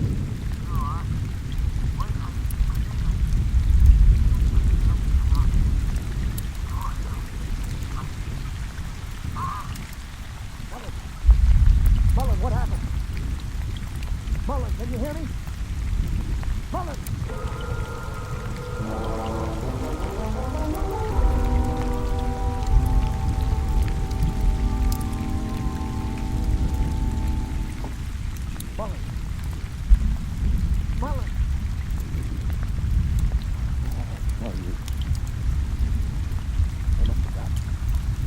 One brave little guy, that one. But suppose I've just got him in the control room. I mean, maybe he's not dead. Well, maybe one of us could help. We could bang on the door and jump the glove. the first guy would be a prince to die. I would be willing to do it. You? Why not? I could try. Sure. I'm the strongest. Sure. Now listen, you got... I'm an old man. I've got nothing to live for anyway. Suppose I throw myself at the ray gun. What's going on?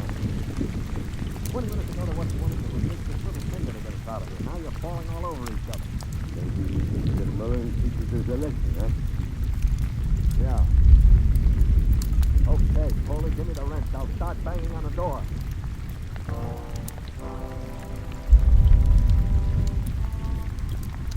They say that selflessness is contagious. I guess maybe it is. I've been a cynic all my life, a man who believed in nothing.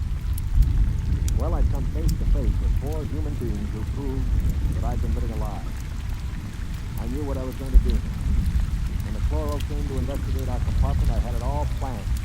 If only my poor, weak hands would hold out long enough. Ready? Ready. Here goes.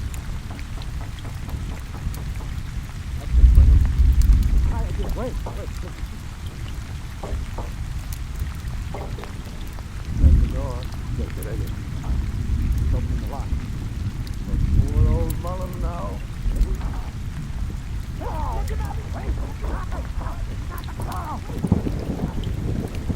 Good boy.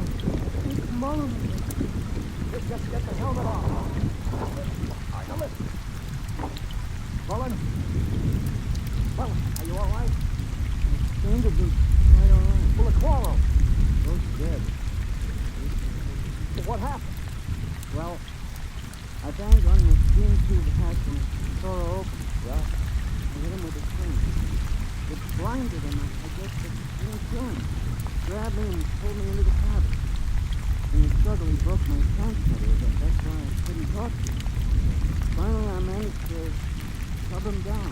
What about the other one? The other one almost got me. Must have heard the scuffle and came into the cabin with a ray gun. What I did, I guess, was pure reflex. The cabin atmosphere was serene, of course, and the Dreamer didn't have a spacesuit on. So I just turned on the oxygen valve and that spare tube. It was like spraying an insect with poison. You're a brave man, Mullen. I'd have been scared to death. Mullen, what is it? Mullen.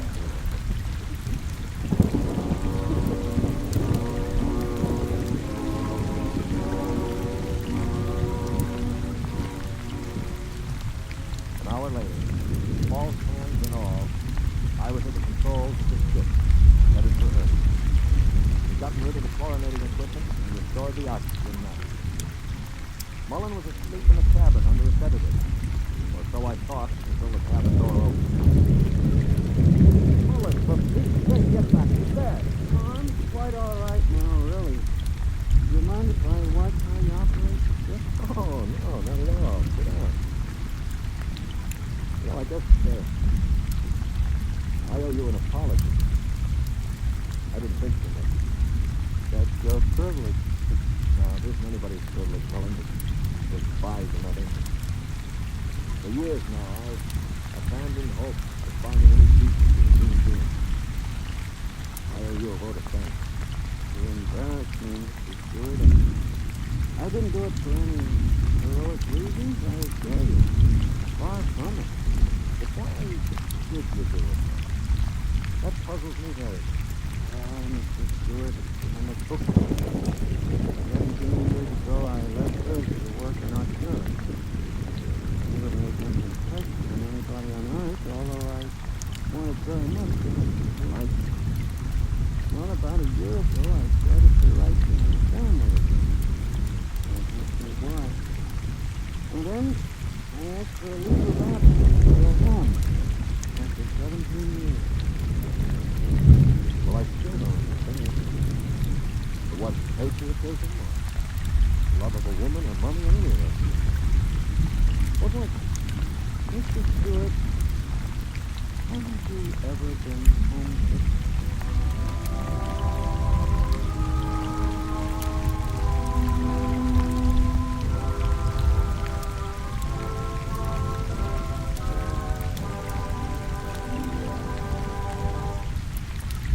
Heard X-1, presented by the National Broadcasting Company in cooperation with Galaxy Science Fiction Magazine, which this month features A Gun for Dinosaur by L. Craig Buchanan, a story of hunters in the bloodiest and most ferocious arena of all prehistoric Earth, where hunting reptile heavyweight is no job for human lightweight. Galaxy Magazine on your newsstand today. Tonight, by transcription, X-1 has brought you The Sea Street, a story from the pages of Galaxy, written by Isaac Asimov and adapted for radio by George Lefferts.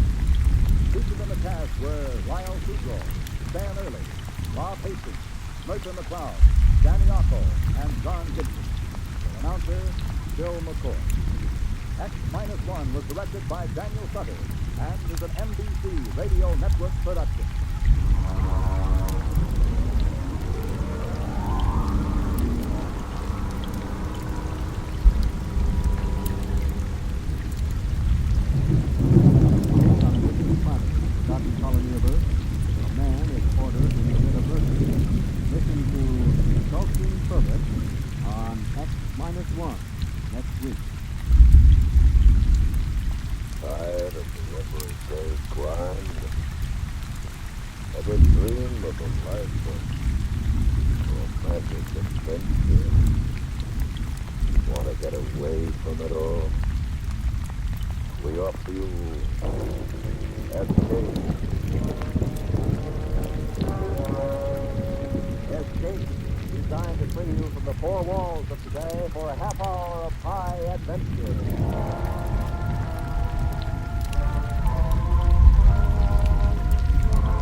while the remains of life about you, crawling and feeble, are slowly hemming you in and ruthlessly backing you down to your death.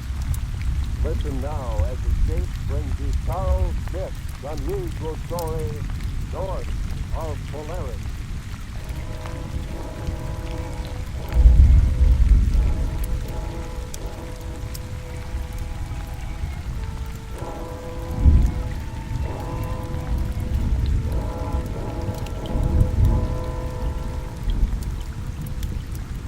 Testing.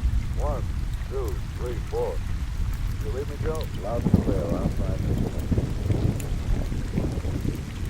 All ready, sir. How is it? Well, how do you feel, Mac? Yes, sir. Now take your time out there. Very sure.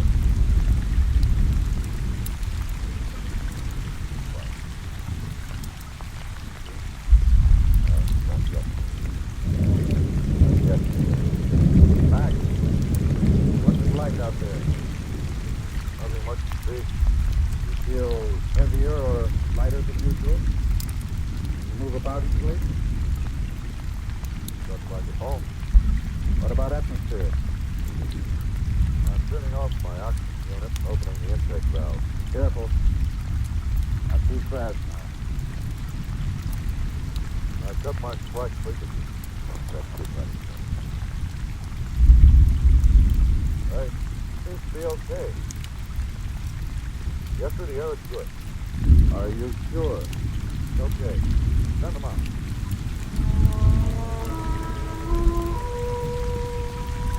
From the port of the spaceship, we could see him calmly walking about on the surface of a planet approximately 20 million miles from our own. All 40 of us drawn swords, back at once. And if we return home safely, he would be remembered as the first man to touch the soil of an alien planet. Well, Joe? Everybody on it. Who else? Stoner. Get the camera. Sam, you got the video. Now you know what to do. What I want. Map the area, set the scan. Report of water sources, mineral deposits, vegetation. See any signs of life, try to get fixed. But otherwise, avoid it. To tell the others that's an order. Yes. Do you think there is life? Well, some of our best minds have always claimed their way. Only when we get back, we'll set it fixed. Yeah.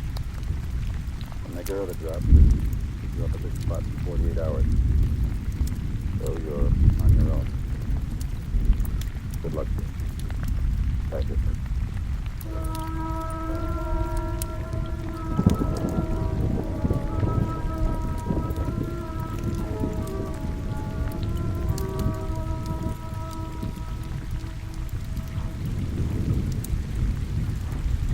Hey, Joe, do you notice anything wrong with this place? What do you mean, man? Oh, look around. Any trees, bushes, grass, well, anything green? Yeah, that's right. Well, it's probably desert country. No, let's see. Let's feel the story. What? What's tonight? There's plenty of sun, probably plenty of rain. Look at the color. Gray, yeah. Maybe it's not just another move. There's air here. How do you know you're different? Well, that's what they say. Sometimes they're wrong. Well, what now? Well, we've got about 5 hours of daylight left. What's going? I don't like it. It's too quiet. Not even the wind. What you trying to do, Mac? Think you think it's jumpy enough? How long are we going to leave? 48 hours. That could be a long time.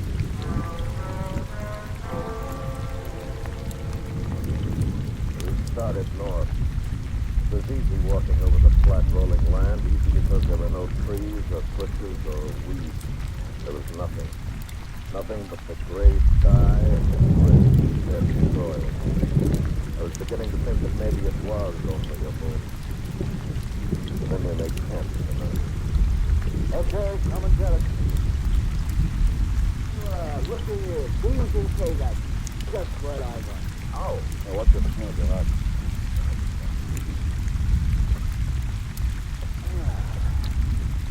You know the first thing I'm going to do when I get home? Oh, what? I'm going in the best restaurant in town and order the biggest steak in the joint. You're pretty sure you're going to get one, huh? You're not sure. Why, aren't you, Mac? Got it. Yeah. You married, Mac? Uh-huh. That's good. Yeah, one, a little girl. What makes you volunteer for this? I don't know. Maybe I just had. You understand that? Yeah. Hey, you know what I miss? You know, at home you sit around a campfire, watch the lake, hear the frogs, Slap the mosquitoes. yeah. Funny. Oh, what's that? Oh, well, here we are, 20 million miles away from now. 20 million miles. And yet up there is that.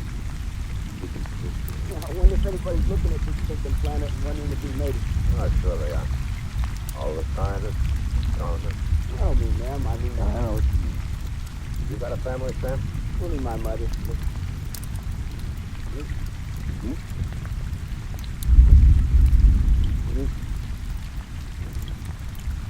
Country's out there. Moving.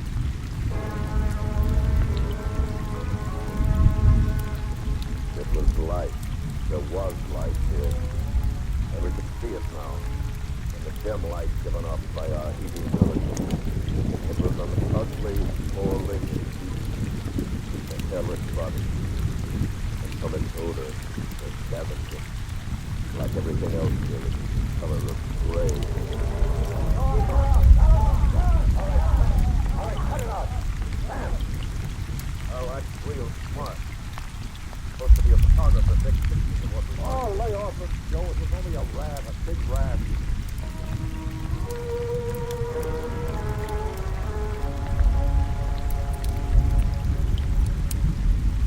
The day broke clean and bright. And we kept walking north toward the job we set out to do. There were no other signs of life, and we'd almost convinced ourselves that the rat had been a stowaway from our ship. For the first time, things felt right. Hey, Joe! What? Hold it! Stop wasting that film. Put this magazine. Got every mirror. See here, Barbara looks the same. Nothing. Yeah, I know. When we turning back? Tomorrow morning. There. Now let's get it. You, that's the truth. Why don't we start back now? Joe? Joe. Back. Come up here. Where is it? On the double. Take a look for these binoculars. Up the east.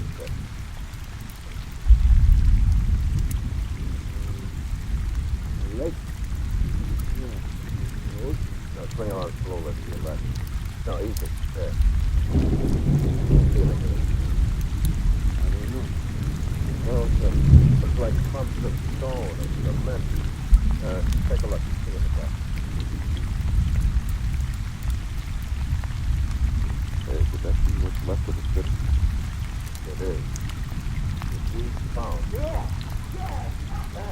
Bam, you fool! Come back here! But he wasn't coming back. Not now. He found the subject for his camera and he was racing toward it. At the edge of the sprawling stone ruins, he caught up. When he made his turn with our back to the city and pointed his camera at it. Welcome to the city. Hold it, folks. Be right there. Okay. Matt, look at that stone. Like this? Okay. Oh, what are you waiting for? Hold it. Matt, put that stone down. Oh, you think? Just put it down. Tiger County, something else. Wouldn't it be radioactive around here? Matches. Loaded near the ground. What do you know? Radioactive. What is it, uranium? What? No. This isn't a natural composition. Then what? Look around. Take a good look. What's it look like? Just stone, banana ruins. What else? Look at the color of it. The edges. Yeah. Like it's been burnt. Of course. Remember what our cities look like? What we know about atomic engineering? But Mexican, sure. I led them on into the sprawling corpse of the metropolis.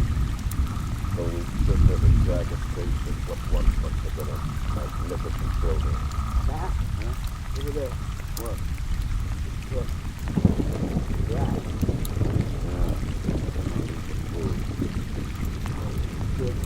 With each step we've taken, the radiation had increased. And when it reached the danger point, we turned and started slowly back. We didn't say anything. We didn't need to. We had seen and we knew that this world, this civilization, had committed suicide. It's getting late. We better make camp. Well, this is as good a place as we can get.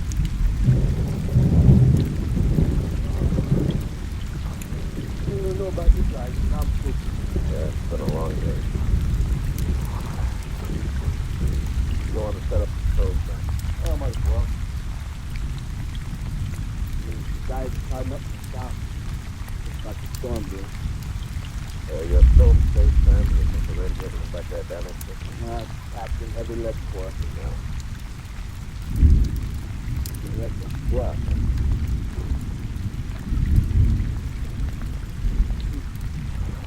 It's funny. No, what's that? Take a look out there. No, it's out. Not the sky, it's cloudy. It's not dust. Couldn't be. There's no wind. Take a look. There's no wind. Well, something's out there. Get up the dust. How far away you think? Hard to tell. Maybe 50 miles. No! Go look! What? There, to the right of our mountain. See him? See what? No, over your left. Well, what is it? You're crazy. There's nothing out there. Four of them, they fell. I can't see them now either, but I did see them. There, now they're up again.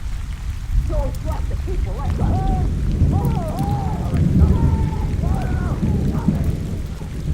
But we got orders to avoid contact with right here. But Joe, they're people, human beings. You don't know what they are. Just because they resemble us physically, that doesn't mean a thing. We got our orders. The ground fire over there. Just move it there where we can see them better. Come on. When we made it to the rise, we could see a man and a woman.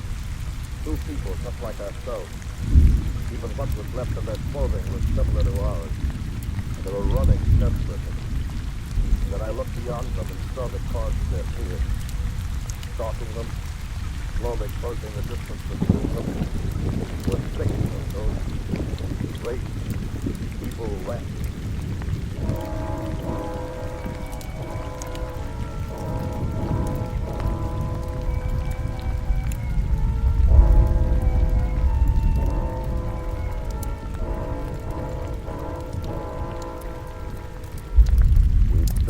Silently watching the hunters and the hunted. And the longer we watched, the more it became certain that the rats could end the hunt whenever they wanted. I could see their features now. The woman was much younger than the man. Their faces were distorted by panic and fear. And we watched and waited. Then the old man fell, and Sam and Mac were running, screaming, driving off the rats.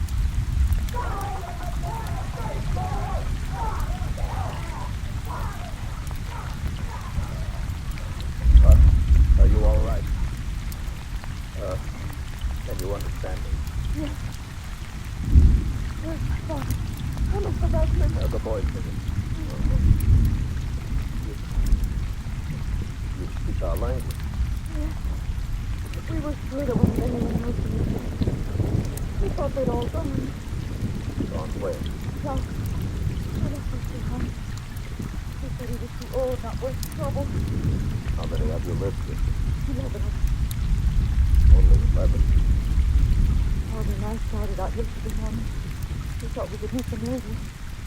And then the rats. Where are you from? Outside. Then there is something left outside. Oh, yeah. I was sure, I hoped. I knew it could end here. Come on, we better get you back to camp.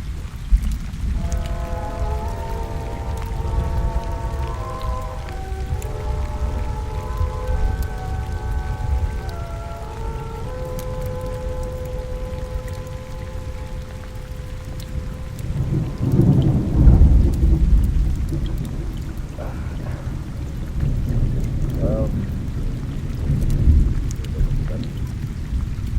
you'll be all right, but I'm worried about the old man.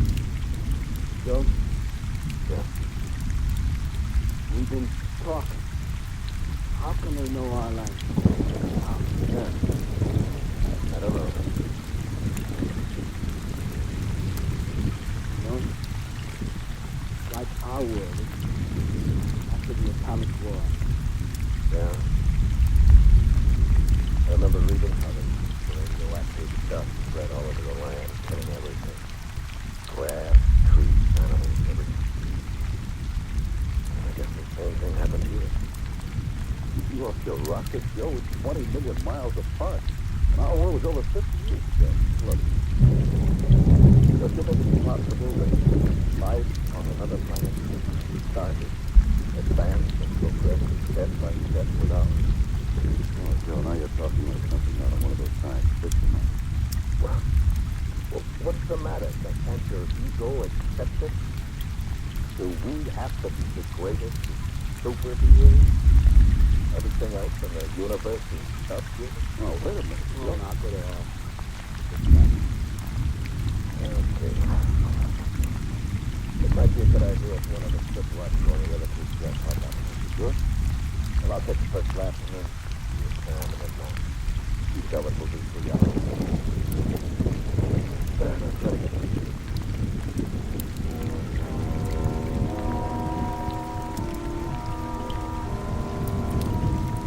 The 3 hours passed quickly.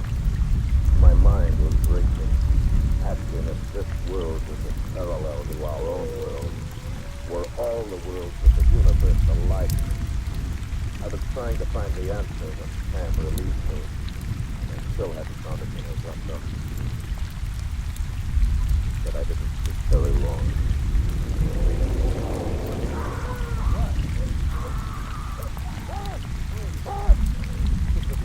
You must have dozed off. Come on!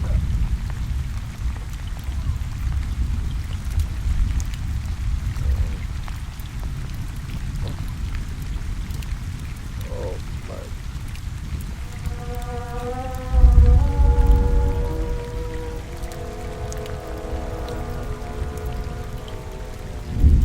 We barely stand up. The sun rose full above the horizon.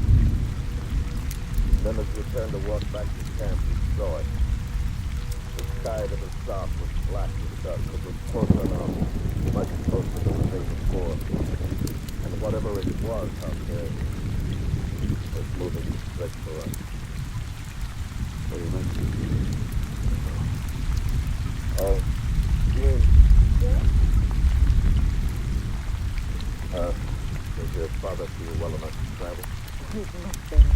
We want to talk. Joe, how far away from our rendezvous point? Oh, about 12 miles.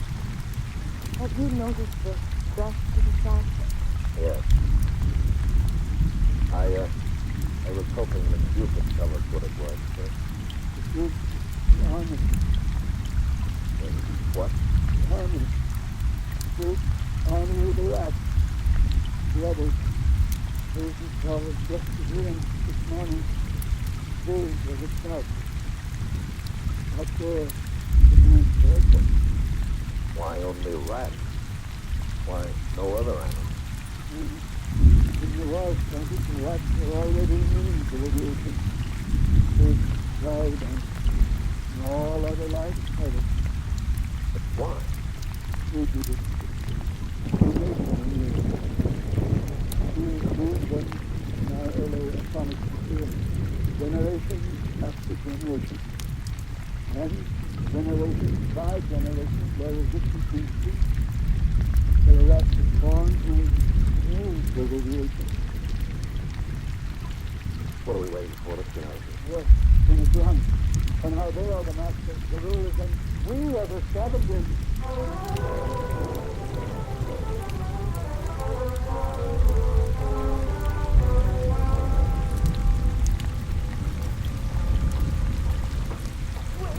Wait, my father! Well, if you can't keep up, hold it. All right, hold up. Oh, I know what's going on. The train heading Yeah, dust. More of them. behind us. To the north. Yeah, they'll cut us off. Now this goes into the period. I told you it was in the second army. They started being well planned. They're the good generals. You're the man is myself. Oh, no, we've done what we should do. We're outnumbered. We need time to muster our forces. Perhaps we could take the lead in that. Oh, we are isolated and reasonable. We have no other choice. See how easily they outmaneuvered us? The truth is our only hope. Make him stop.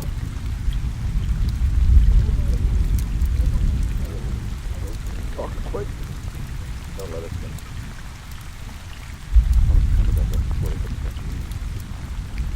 Over an hour. Too many people. Gene. Do you know the sector? Well, come with me, please. Keep an eye on the old man. I didn't know what I was looking for or what I expected to find, but I had to do something. Even walking aimlessly over the scorched stone rubble was better than standing, waiting for the circle of rats to close in. And then Gene found it, an entrance to an underground bomb shelter, one just large enough to hold the average family. We raced back to where we left the others, and now we could hear the rats, thousands of them all around. Joe, I tried to stop him. He wouldn't listen to my question. I couldn't help it, believe me. I couldn't help it. About 200 yards away, his shoulders back, his head held high, walking directly toward the rats. And in his right hand, he was holding a small white handkerchief, waving it back and forth, like a flag of truce. He kept on until they formed a semicircle around it, and then he stopped. And all around us, the rats stopped. For a moment, I swear he spoke to them. And then he turned toward us, raised his hand in salute, and then the rats swarmed all over it. Come on. Come on!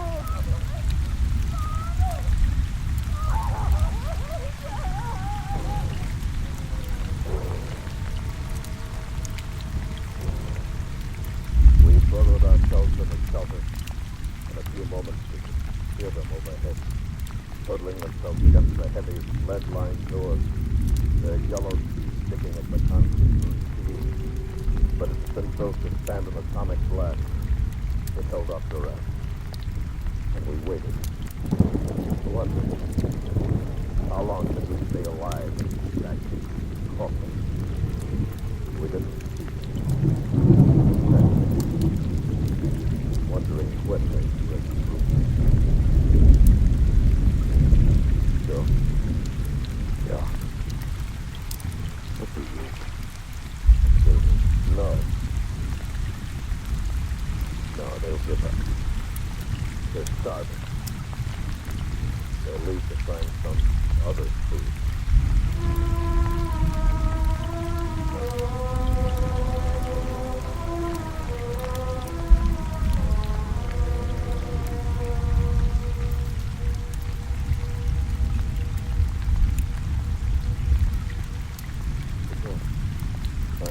The rats. They're quitting the leader. Maybe they are. Maybe they just want us to think. No, they're leaving. Matt, don't open that door.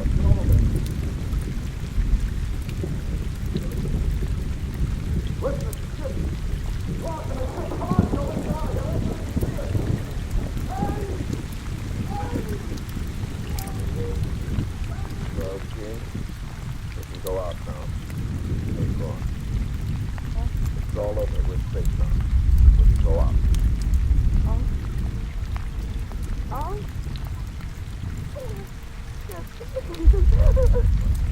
We're going to take you back with us. Away from you. No, please. Please, I'm afraid. Afraid? Don't you think? That noise? That's our ship. Well, I'll show you. Look, you see that landing. I don't understand. But the one that brought us. There. Where did it come from? Where did it win?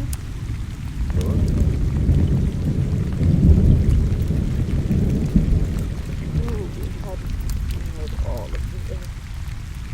Earth? That's what you call this planet. Earth? This is the earth. Where did you from? But right up there.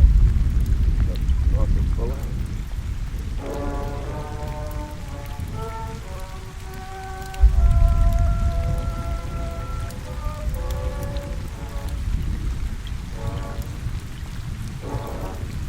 Under the direction of Anthony Ellers, the state has brought you North of Polaris by Charles Smith, starring William Conrad as Joe, with Ty Aberback as Mac, and Eddie Firestone as Sam. Featured in the cast were Libby Janis, Ralph Moody, and Frank Driscoll. The special music for Escape is composed and conducted by Lee Stevens.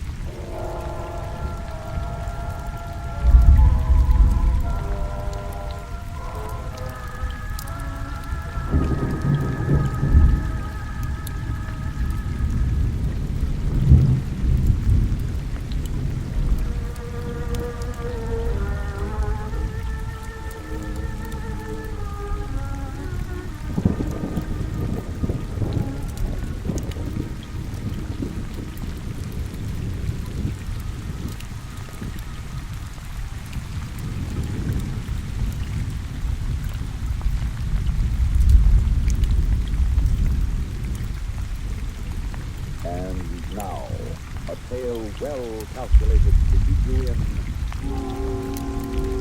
suspense. In a moment, Act 1 of Doom Machine, starring Leon Janney as Dr. Ferret, and written especially for suspense by Edgar Marvin.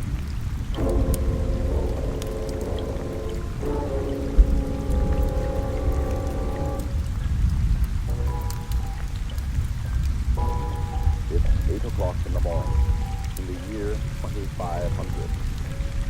On the outskirts of the great city is a large one-story house. In one wing of this house is the laboratory of Dr. Ashley Ferret. He is seated behind an enormous horseshoe-shaped desk, studded with beavers, small blinking instrument panels. Morning, Dr. Ferret. Yeah, good morning, Jack. I tried to work out those calculations as best I could. I hope I have something to write for. But never mind, I won't be able to use them anyway. I lost the train of thought on that wise captain. First, so far advanced on it. Well, I'm only human, Jack, not a machine. In fact, my humanity practically conspires against me. The level of concentration I need is fantastic, Jack. But I'm not pure brain. There are disturbances, distractions, emotional upheaval. What life is, Dr. Ferret, we can't avoid that. But if there were pure brain, Jack, a mind that would hold pure thought and nothing else, it would carry out the logical sequence of thought into action without any deviation to its purpose, regardless of any distraction or human consideration. No such thing, Dr. Ferret. It would be monstrous. Perhaps, but it would succeed in its work. Whereas we, because we're human, too often are distracted and fail. I'd rather fail than possess the brain. Yes, just because you're human. And you won't admit that creatures with a pure brain would be superior to you. Well, that's your work, Jack. I'm just talking to myself anyway. Second, how limited human mind is. Yes, I need. A brain that isn't human.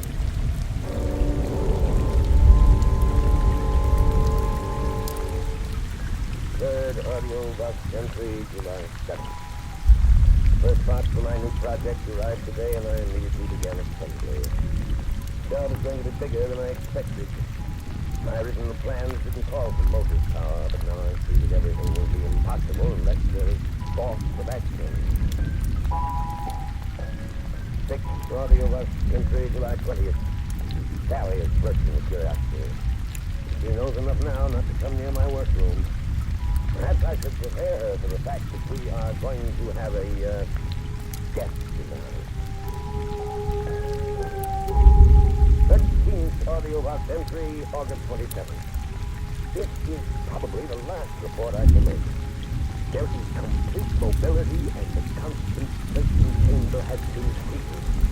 Not even I could get it to change a thought once the decision trap is trapped. Communicating power is low. There is no altering of expression. The last thing is the will. That's up tomorrow. I will take.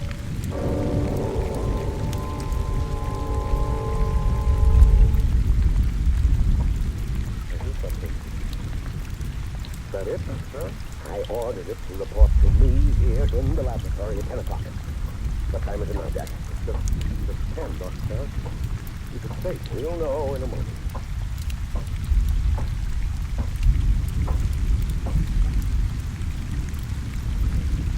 I am here, Master. It's the enormous robot I've ever seen. This isn't just a robot. Inside that enormous metal body is the most advanced electronic brain ever devised. Your brain. Maximum electronic mentality. Yeah, that's what we'll call him. Max. I can think of other names. The real thing, Jack, is his power of concentration. His will is tied directly to action. He does whatever he decides. Nothing stops him. Nothing can distract him. His will is strong as the titanium he's made. He's perfect. Perfect. Perfect, like sir. How would you wanted a brain that isn't human? Things completely without emotion.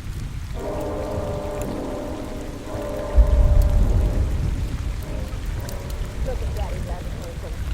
Isn't it immense? You can see and hear everything from this control room. Is that the robot? Yes, that's. Now, what do you think of him? He's amazing. He operates himself, sir. He's not just a robot, he's a thinking machine. He's figuring out the solar energy formula right now. Jack does the manual work.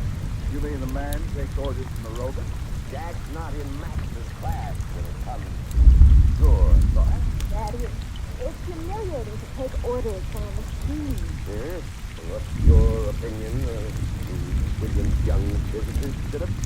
Well, as a scientist, Dr. Burris, I have to admit admiration for your robot. Speaking as a human being, I think I present this sort of having it on a pedestal. Well, that's where Max belongs. He can do the mental job, and Jack can. Therefore, Max leads and Jack follows.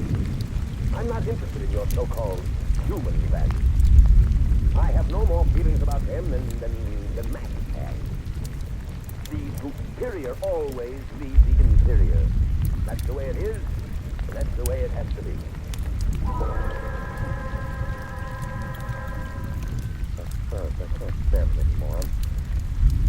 I'm not working for you. I'm working for a machine, an iron monk. Oh, now don't be. He knows it, too. I can feel it. Carbon dioxide floats over us. Well, that's how you feel, Jack. Max has no emotions. He's just doing a job. I don't want to be a punk. But he's going to succeed, Jack. Max is going to accomplish in a month what you and I have been working on for 3 years. I'm going to fly to the capital tomorrow to report on our progress. You can't quit now. I'm depending on you. How long will you be away? Oh, a few days, maybe. The final test of the formula may come while I'm gone. You have to be here. I'm not supposed to, and I suppose I can stick out. Fine. Now, if But Kent, just come while I'm gone. I want you to record all the steps of the audio box tape recorder. Oh, no. Oh, Jack. There may be some danger. You're going to be tracking the energy of the sun right in the laboratory. Radio's reading intense. But be sure you set the thermal drums in back of the solar tube so you can grasp the heat of them. The main thing, of course, is to be positive the formula is correct before you throw the stick. Yes, I'll have to figure that. Max, I told them to. So that's the one reason I'm not worried about the danger again. You can trust Max. Whatever you think of him, you know that. Oh, sure. Well, it's important that you believe in him. His mind, Jack, his pure electronic brain will do more for humanity than generations of emotional beings like us.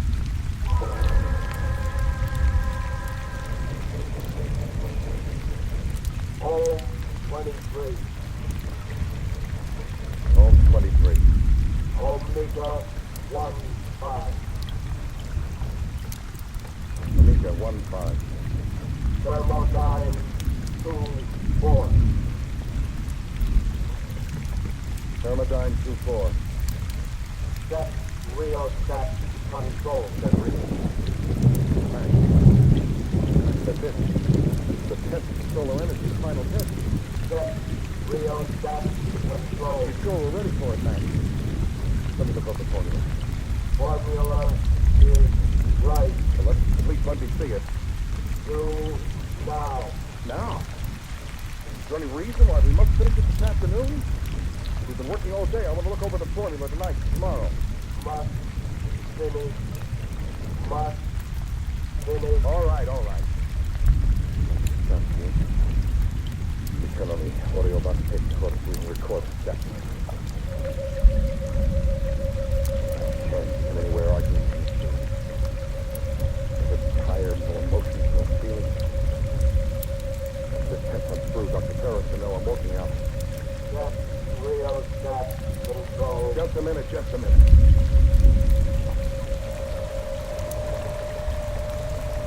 There. Now I'll check the thermal drum.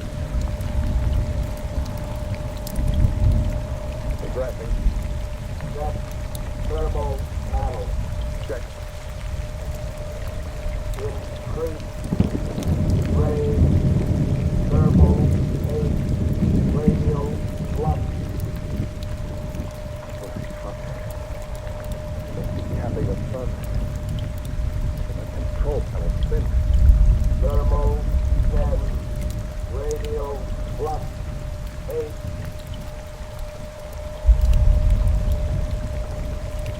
Thermal 12 radial flux 9.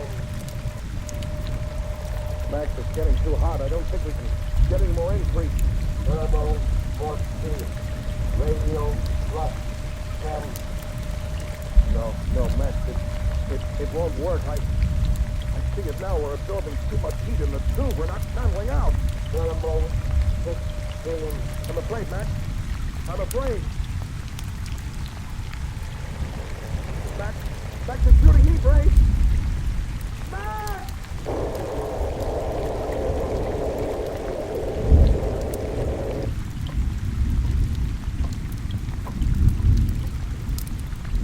Gas gone. Heat over maximum. Leave no formula.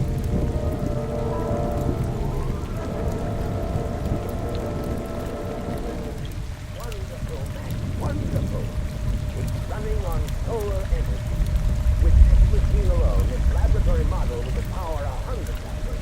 Heat too high. Yes, I checked the thermal zone.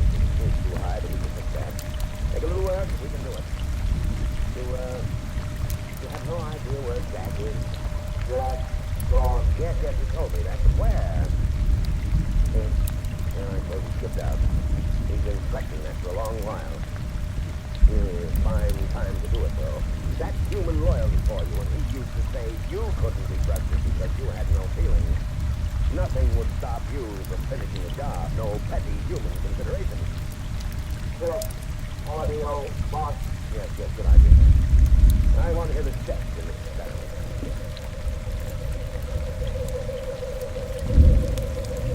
I can't get anywhere I can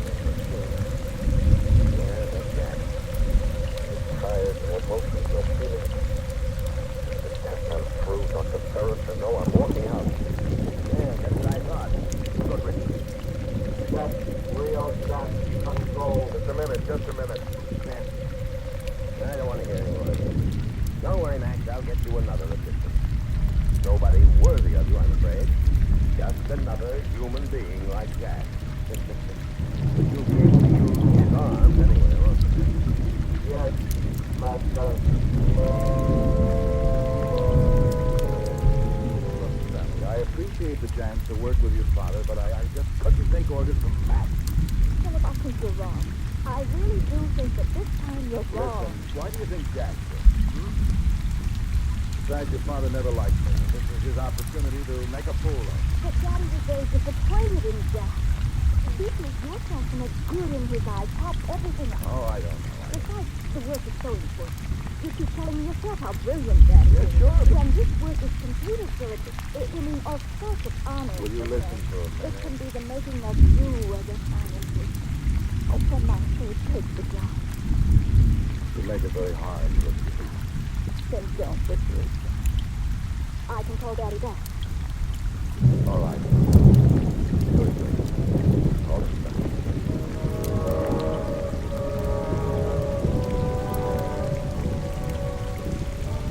Now, Philip, the one problem we had was excessive heat vibration in the thermal tube itself. I checked over Max's new formula to decrease that, and I think he's got it. I've given him instructions based on that new formula.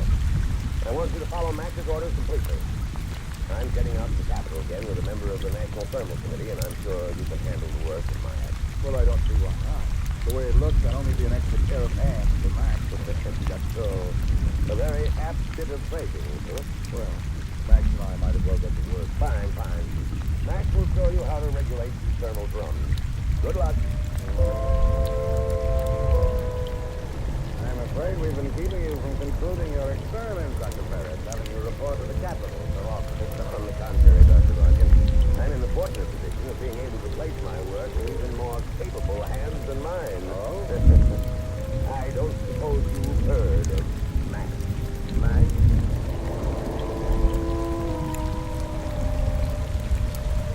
Primary field 23. Primary field 23. Secondary field 19. Coil 64. Secondary field 19, coil 64. Circumference 20 degrees. Circumference 20 degrees.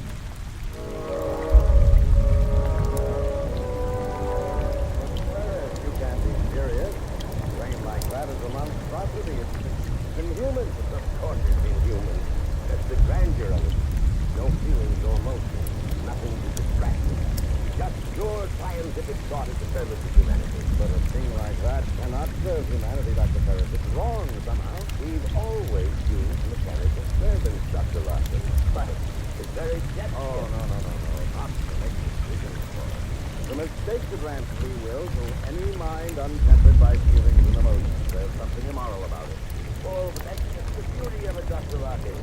Precisely because he has no feelings, Max can never make mistakes. Sorry, I don't believe it. No machine in the world operates perfectly. But Max isn't a machine. Max is pure brain, self-correcting, undistracted. Here, listen. Just look at the perfection of his laser formula.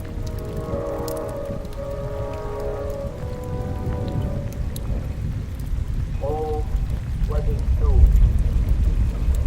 Home 22. Omega 1, 4. Omega 1-4. See? So he bases his new rear stat setting on Ohm 22, Omega 1-4. Omega? Why Omega, Dr. Ferris? Isn't that a similar ratio? Good Lord. Good Lord. What's the matter? Oh, no. Larkin. Max has repeated the same mistake. It's as high a ratio as the other. So fused rather than dissipated. Still, it's so clear the thermal control with that formula, he'll be cremated, burned to an ash. Oh, Dr. Ferris, are you sure? Fortunately, I'm very sure. That's what happened to Jack. He was... Oh, no.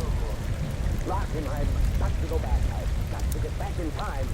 If we don't get there in time, I'll be a murderer, Larkin. Here? A murderer.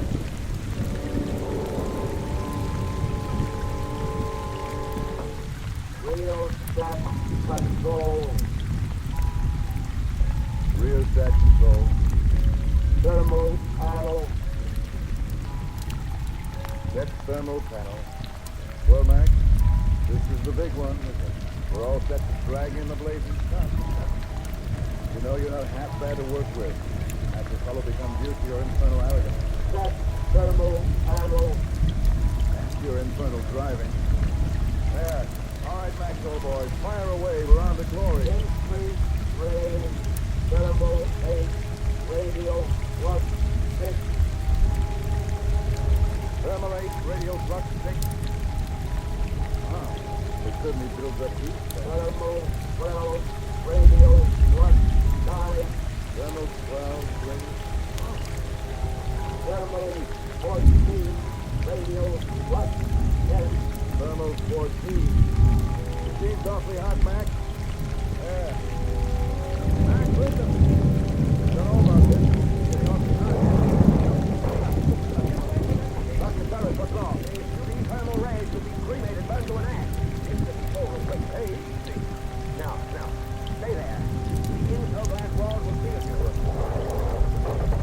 Thermal 16, radio flux 12. Stop him. No, please, Dr. Ferris, you'll be killed yourself. Now stay in there. Don't come out. Max, listen to me. Your new formula was wrong. Wrong. Don't touch the thermal panel. You'll be destroyed. Stop, Max. You hear me? Stop. Until moving. But not if you made a mistake. Now stop, Max. Stop. Dr. Ferris, you can't stop. Nothing will stop him. That's the way you built him. No, your machine has no understanding. No, he's not the machine. Your brain must understand. Now, Max, listen. Your formula is wrong. You'll destroy yourself. Everything you've accomplished will be destroyed with you. Stop. Good Lord. Found the switch. Dr. Ferris, come in here, quickly. Oh, the idiot monster. Dr. Larkin was right. It is something immoral and inflexible electronic brain. No emotion, no soul, no reason. It's my fault, mine. Dr. Ferris, look out! He's throwing the switch, Dr. Ferris! Go back.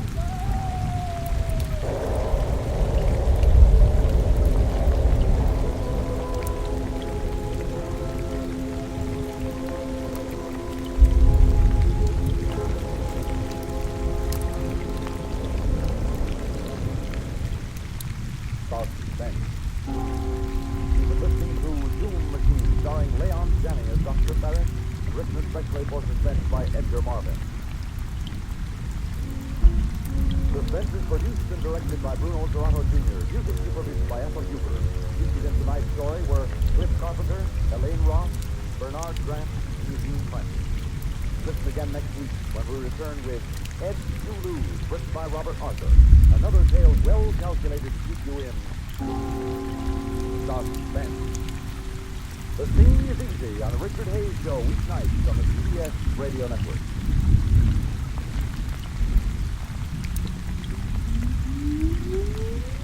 Countdown for blast off. X-5, 4, 3, 2, X-1, fire.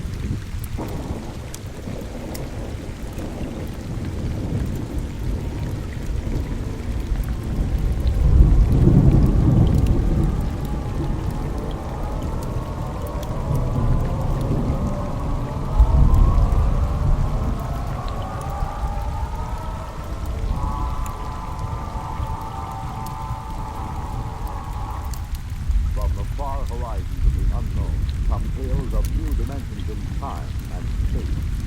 These are stories of the future, adventures in which you'll live in 1,050 years on 1,000 maybe worlds. The National Broadcasting Company, in cooperation with Galaxy Science Fiction Magazine, presents X minus 1.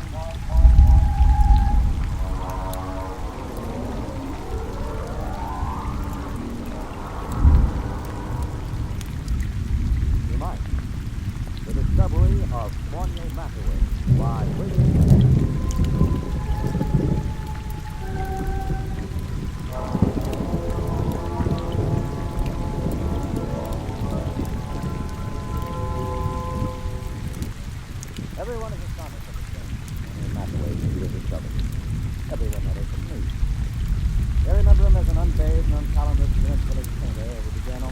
second sentence with I, and ended every third one with me. See, I understand it. But I was there the way he was explaining. You were talking about it, Inspector. I was sitting carefully balanced on the one wooden chair in his cold little bleakest big studio, because I was too sophisticated to sit in the easy. Come on, Dave. Get it comfortable. Oh, no, Morty. Oh, no. I know about that chair. Now, what do you mean? It's the only comfortable chair in the room. I know. Look at it. Broken down springs, very high in the front and low in the back. Sure, it conforms with the position of the body. Yeah, sure. And when you sit in it, things begin sliding out of your pocket. These things, you wallet anything. What do you do, Morty? Pay the rent on your studio with that easy chair? Well, the lucky fact it is rather profitable. And that's why I'll sit on the wooden chair. Oh, now don't be bourgeois. Well, I notice you always sit on the bed. That's because I'm a good host. So how's training going? No. I can't wait for the day when somebody will come and sit with a house. I know I'm just too good. Sometimes I get frightened how good I am. It's almost too much talent for one man. Well, there's all... Not getting too much talent for me. I'm big enough to carry it for me. See, I'm large enough to soul. Now, if you don't mind... You know what I was thinking about this morning? No, but tell you the truth, I was thinking about Picasso and Rouen. I'd just gone for a walk through the push-cart area to have my breakfast. You know, the old hand slipper to the eye. I know, I've seen you do it. You're the only man I know who can ask directions to Houston Street and fill his pocket full of bananas at the same time. Oh, well, society owes me out. Anyway, I started to think of the art of modern thinking. I think about that a lot. Trouble. Well, I was thinking, who is really doing important work in painting today? Who is really an unquestionable great? I think of only three names. Picasso, Rouen, and me. Just three names, no more. Oh, it made me feel better than no. But then I asked myself, why?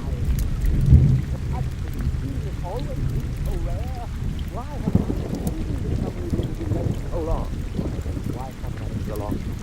I thought about it comfortably, carefully, because it's an important question, and this is the answer I came up with.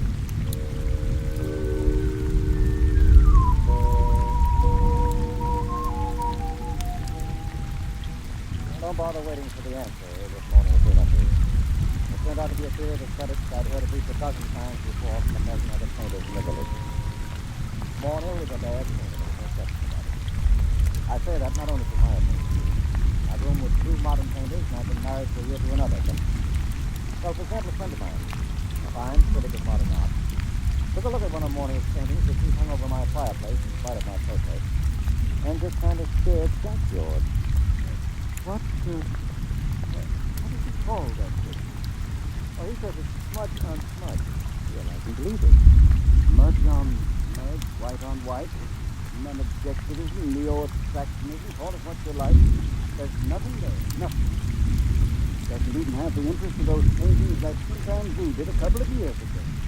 He's just another of those loudmouth, frowsy, frustrated dilettantes that infest the village. He was just kind of... Well, one thing he lives out around the corner, and he's kind of colorful in the most of the way. And he does have one great talent. Not his painting, he's not now. Now, you see, I just get by I get to take the right arm, stick it in my lap. Well, I can't touch it. Sometimes the yearning gets straight. You know, when Ely Putler's collection by Wallace Stevens. Well, if I find one I want, I just go over the morning and tell him about it. He doesn't lend you money. Oh, no. Now, you see, we go out to the bookstore and come in separate. And then I start a conversation with the proprietor about some very expensive out-of-print item on Sunday morning, and Morning will just say, don't mind me, I'm browsing. Select the house. I'm browsing. Well, what happened? Well, while I'm keeping the proprietor talking, Morning snappers the shooting. Isn't that just a little bit, oh, well, I am on the paper, of course. I'm a little ahead. Well, how does he do this thing? Oh, well, I tell you all. I go through the same routine as an art supply store for Morning to get canvas and brushes. But I really like the paper. I have a stuff in the listening room, and then I punch the bottom. Oh, it's strange. Yes, you see, I intend to say that. But I know he doesn't. That's why my punch is lottery.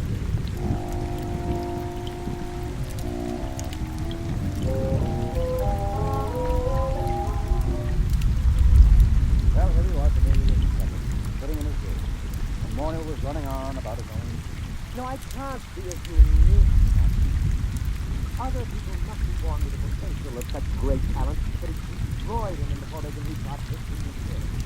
Why? How? So let's get down in the road of science and all of this. What's that? You got a high five? Nonsense. That's a crass materialistic concept that I make. Something is happening.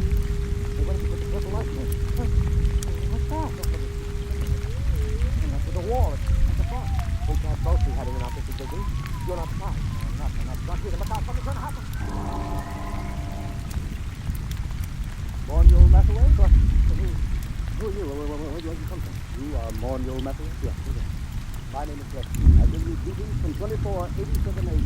Oh, 2487 AD? I realize it's a difficult phenomenon for you to grasp entirely, but here I am. We will now indulge in the 20th century custom of bidding hat. Mr. Mornial Mathaway? Oh, and you, sir? Yes, I don't know. What? So, what is it? Oh, what do you mean? Wait a moment. What's so special about it? Are you the inventor of time travel? Time travel has been finished by Emkatos Cabin. Well, that was it's hardly worth going into at the moment, especially since I only have half an hour. Why half an hour? The skin drum can only be maintained that long.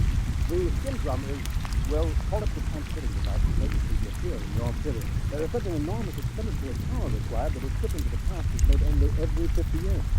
The privilege is awarded as a sort of go-bell. I believe I have the word right. This is the go-bell, isn't it? The award made in your time? No, you wouldn't mean Nobel by any chance. The Nobel Prize? That's it. The Nobel Prize. A trip is awarded to outstanding scholars in a kind of Nobel Prize. Once every 50 years, the man selected by the God of Max is the most preeminent, that's the sort of thing, you know. Up to now, of course, it's always gone to historians, or they skittered away on the destroy, and the first atom bomb explosion at Los Alamos, or the settlers of America, things like that. So what kind of scholar are you? I am an art scholar. My specialty is art history, and my special field in art history is Why? In my own period, I may say without much contradiction, I am the greatest living authority on the life and work of Mornial Mathaway. My Stay, did you hear? Stay. I heard. You mean that I'm famous? That's famous?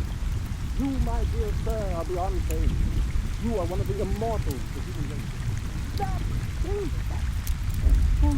Who is the man with whose modern thinking and full glory is that you're definitely begun?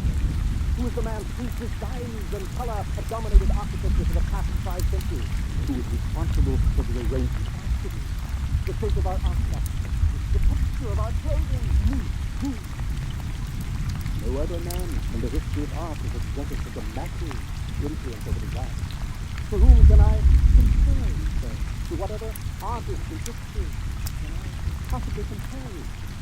Rembrandt? Rembrandt is the same breath as you, Edward Picard. They lack your universality, your taste for the cosmos. Wow. Mr. President, excuse me, you have a sort of poet named David Benjamin. Much of his work survives. Yes, David Benjamin? Yes, no, I don't think so. The only poet I can remember for this time and this part of the world is Peter Head. Then this must have been before he was discovered. But you see, I am an art scholar. Well, you can see my kilometer, I think my time is getting short. But it is an overwhelming delight for me to be standing in your studio, Mr. Mathaway, and looking at you at last in the place. I wonder if you would mind obliging me with a small favor. Oh, sure, you know nothing's good for you. What do you want? I wonder, I'm sure you don't mind, could you possibly let me look at your picture? The one that you're working on at this very moment. Well, sure. I have one right over here. Just, I'll turn these around. There you are. I intend to call this figurines number 29. Oh, What's the matter? Surely this is your work. Yeah. My work, all right. Figurines number 29. Recognize it? That's the fact for which I am extremely grateful. Could I see something else, too? Something... All right. Everything else is earlier. You might like this. Now, I call this figurines number 22. I think it's the best of my early days. Oh dear. You know, it's like that. There's was a drink on top of other. It tastes right. Only I put smudge on smudge. You probably know all about that. You're taking authority on me. And now, here Mind leaving these figurines and then color and form? Well, I haven't done any real color work for a long time. Oh, wait a minute. Wait.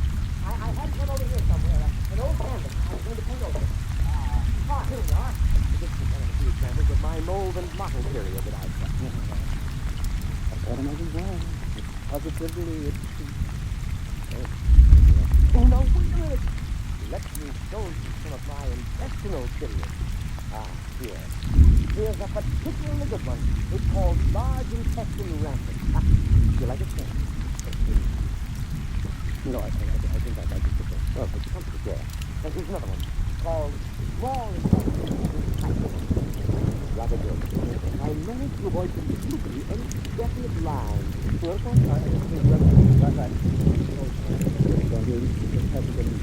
oh, now here's one that's bound to be good. It's one of my earliest smudge on smudges.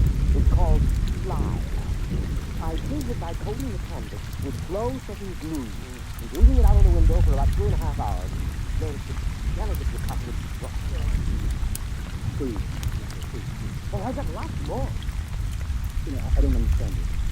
All these canvases, this is obviously that you discover yourself in your street. I'm looking for signs. Wait for the genius of it to come. Well, how about this one? Oh, please. Oh, take that away. Oh, dear, no. Look, I have to leave soon. I don't understand it at all. Let me show you something here, gentlemen. Here. A pocket edition of the source book. Complete painting, Good Morning Matter, 1928, 1996. Were you born in 1928? Yep. May 23rd. Yeah. Look at the first picture. Oh, that's beautiful. I mean, the colors, that's incredible. No. Oh, that's just... Oh, why did you tell me one?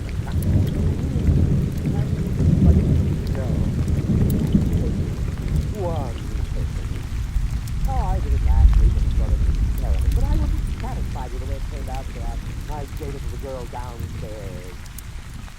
Would you like to look at it? Oh, yes. Very much. Well, here, I'll just toss you a book on the bed. Go on, it won't take a minute.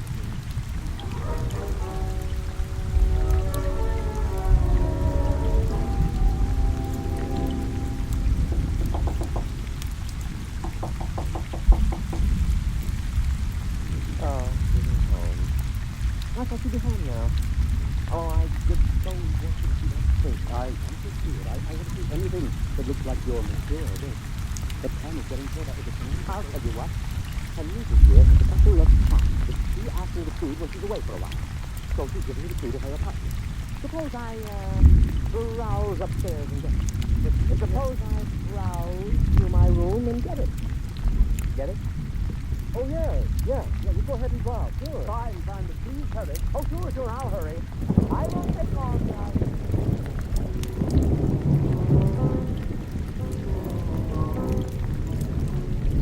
That was it, the high sign. I've seen Morniel Mathaway in action too many times as a shoplifter not to understand it. He was going upstairs to lift that book that he dropped on the bed.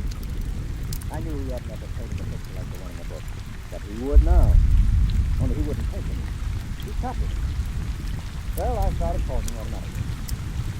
You paint yourself, Mr. Gusty? No. Of course, I wanted to be an artist when I was a boy. I made little kiddie stuff out that way, but I found it far easier to write about paintings and reading. Once I began reading the life of Morniel Mathaway, I knew how to find my... Not only do I empathize closely with his paintings, but he seems so much like a person I should have known and liked. That's one of the things that puzzles me. He's quite different from what I had imagined. Yes, I bet he is. Of course, history has a way of adding romance to the fourth figure. I'm running out of time, huh? You think to be back at the teaching? There's no time left. I've got to get upstairs some time translator. I just can't wait. I'll have to hurry now. You know, I did want to see an original Mathaway. I did want to. Mr. Mathaway, Oh! What's the matter? Time translator is here. There's Tom. And Mathaway is standing here. figured out that getting inside and closing the door made it return. Yeah, he's a great figure. He'll probably figure out a very plausible story to tell the people in your time to explain how the whole thing happened. Why should he work his head off in the 20th century when he can be an outstanding hero-worshipped celebrity in the 25th? What will happen if they ask him to paint merely one? Oh, he'll probably tell them he's already done his work and no longer add anything of importance. He'll no doubt end up giving lectures on himself. Don't worry, he'll make out. It's you I'm worried about. You're stuck here, aren't you? Are they likely to send the rescue party up? No. Every fellow who wins the award has to sign a waiver of responsibility in case he doesn't return. No, I'm stuck here. Tell me, is it very bad living in the city? Well, not so bad. Of course, you need a social security card. I don't know how you go about getting one at your age, and the immigration authorities may want to question you since they're sort of an illegal alien. Oh, dear. Wait a minute. It needs to be. I'll tell you what. Morning will have a social security card. Get a job a couple of years ago. The first one is going to go along with some of the Now, why don't you get it? You'll never clear you up in the house. Could I be? Now, here's what I'm saying. I'm about the only thing. Yeah. You'll get away with it. If you go abroad and buy it blind. Naturally, the big problem would be earning a living. Being a specialist on Nathaway in the art movement deriving him wouldn't get you hit an awful lot right now. But I could paint. I've always dreamed of being an artist. I don't have much talent, but there are all kinds of photography I know about. All kinds of graphic innovations that don't exist in your time. Surely that would be enough, even without talent, to make a living for me on some third or fourth rate level.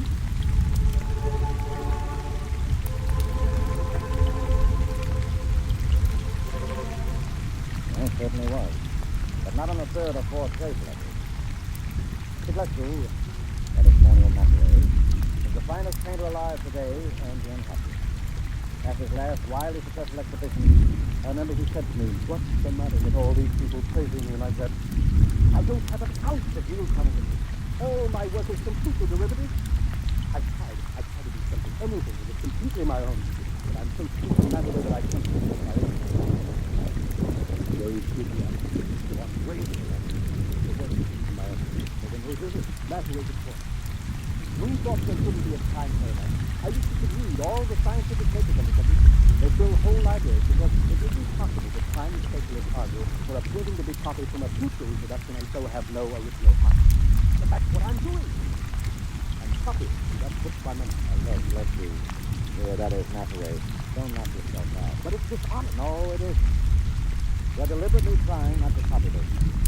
You working so hard at it that you refuse to think about that book or even discuss it. As a matter of fact, when I tried to get you to talk about it a little while ago, you couldn't actually remember. You're the real Morning Nathaway, and there's no paradox. You're actually painting those pictures. You're not copying them from memory. I know in my heart that they're not mine. All right, I'll forget it. Anyway, you're a much nicer guy than Nathaway ever was. And besides, a buck is a buck.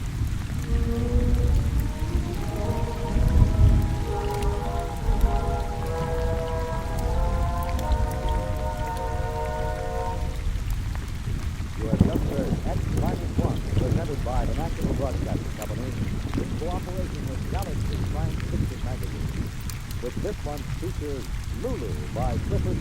Schiffer, a story which demonstrates that a spaceship could be a jar, a smasher, a tip, a beauty, but man all battle stations if it ever becomes a sweetheart of a ship. Galaxy Magazine, on your newsstand today. Tonight, X-1 has brought you The Discovery of Morning Nathaway, a story from the pages of Galaxy written by William Kent and adapted for radio by Ernest Benoit. Featured in our cast were Leon Gary as Nathaway, Guy Rep as the critic, Wendell Holmes as Piclestu, and Les Damon as Dave. Your announcer, Greg Collins. X-1 is directed by Daniel Sutter and is an NBC Radio Network production.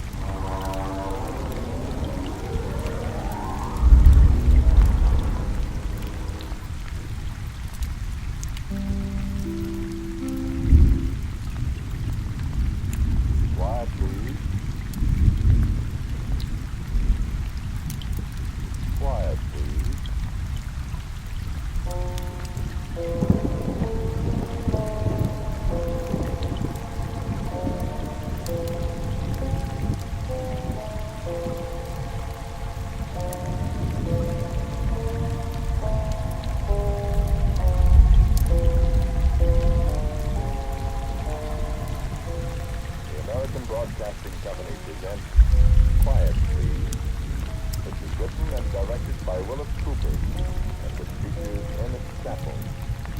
quiet pleas for days called One Little Book.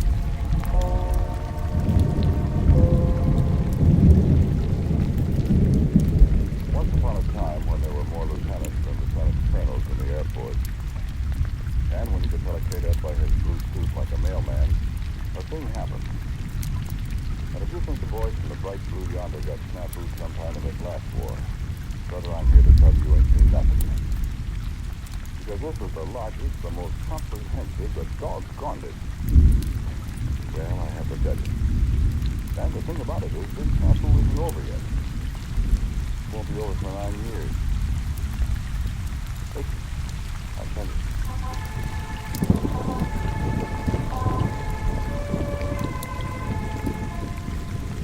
Ever hear of Muroc Dry Lake? Well, you go out San Fernando Road and turn off at Fremont Pass onto 6 instead of going up over the ridge route. It's up through Mid Canyon Street and on through Palmdale and Lancaster. Then you take the road off to the right by the SP station. After about 40 miles of Joshua Street, you get to Muroc and a big tough MP goes to turn around and go back where you came from. Because that's where they got the jet. The guys who bring them out to guns, they sometimes forget where they're going before they started. They tore up the welcome mat a long time ago. But back in the early part of 1937, well, it's kind of different. Muroc, which incidentally is not an Indian name, it's just the name Coram spelled backwards, like on the radio. Coram Brothers is ranchers that own the joint. And it's just what you think it is, the bottom of an old dried-up lake. It's flat as a billiard table. Flatter than the one in the offshore club at Maxwell. And back in those days, you'd take the car out in the middle and open her up to 8 and sit back and watch. Look, Mama, no hand. It's quite a lot of fun, though. Some newspaper guy blew a tire and did 108 snap rolls with it. It was a customary result. Well, it ain't like that today. I mean, the lake's still there, but it isn't a lonesome place anymore. The robo wolves and the coyotes and the rattlesnakes and the roadrunners have ran. They got an installation there that... never mind, you're not going to see it, but it's got big. And the lake itself is about the biggest landing field in the world. You could set down anywhere, practically. Well, the Air Corps decided back in 1937 to have them a big air maneuvers there in Muroc. So in came about everything they had that could fly. Martians, HMDs, and Langley, B-26s, and selves, and Maxwell Randolph. A bunch of skinny blue things they call PB-2As that came from, I don't have any idea. And over at March Field at Riverside, they had a flock of A-17s, attack jobs, two-seaters of Norfolk, the first ones to have those in fact. And there was a lot of other miscellaneous stuff. It's quite colorful. B-26s painted Oldies. The bombers black and yellow. They all had yellow wings. The PB-2As were blue and the A-17s shiny around. Everybody had the red and white stripes on the rudder and the big old white star and the blue curtain on the wing. All 300 of them. Always had like back in 37. And anti-aircraft. Complete with the 1937 version of radar, a cluster of big horns on a trailer with a guy wearing earphones in the middle of them. You couldn't sit half a mile away if the horns were pointed at you on account of you bust the guy's eardrum. And there was a bunch of movie guys taking pictures. They had plenty of expense money. They didn't shoot crap so good. So, one way and another, it was quite a thing. And brother, it was hot. Still is. It gets down to 40 or 50 in the early morning, and by noon it was up to 115 with the sun bouncing off that white lake bottom and mirages everywhere you look. Well, I was a crew chief in a 26th squadron from Selves, Street. Oh, excuse me, I didn't introduce myself. Westlake's my name. Max Westlake, Captain USAF. I was a staff sergeant in 1937. Up there at Muroc, I got acquainted with a guy. All things a sergeant in an anti-aircraft outfit named Bill Tarrant. And I remember how this snafu started. Bill and I were sitting in a bar in Lancaster one day, drinking beer, listening to Catskill Farm. So, telling about buzzing the church people in Long Beach and Jenny. And a couple of elementary B-10Bs went over. Bill Tarrant said he'd buy another beer. I'll buy another beer, Mac. I'm going out to sit on the porch and read. Read? What do you want to read? Just here. See here. Well, I found a couple of magazines. Let's see. Go on, drink your beer. Super science story. Miraculous story. What if I do? No, they're not. Guys flying rockets, taking off to the moon, and malarkey like that. Yeah? Listen, in 20 years, the stuff in these books will be ancient history. What do you mean? In 20 years, people will be flying rockets. In 20 years, they'll be writing the same kind of stuff, and people will be flying old flags and airplanes, but and we'll be shooting them down. We'll wait and see. Yeah. In another 20 years, airplanes, rocket planes will be going so fast you won't be able to see them, much less shoot them down. How fast? Oh, a couple thousand miles an hour. A guy couldn't fly that fast. Why couldn't he? Well, he'd start running stuff. He'd come in for a landing, and 15 minutes later, you'd hear him. He'd fly fast as sound. Sure. Well, bullets fly fast as sound. But there ain't anybody riding it. With a big enough bullet, somebody will ride it. Give me another beer. Then get me one, I'll fly it. It'd feel pretty funny starting out someplace on Saturday and getting there on Friday afternoon. Well, listen, it'll happen. In them magazines. These magazines told us a lot of things that come through good. For instance, well, I couldn't get the next one right now, but they have. I'll take beer. What do you see? One of these days I'll come bouncing in someplace in one of these rocket jobs and you'll be right. I'll tell you what I'll do. I'll twist your foot at high noon right in front of everybody. Now, you want a beer, you're going to sit there reading about buzzing the man in the moon in the sky rocket. Or what?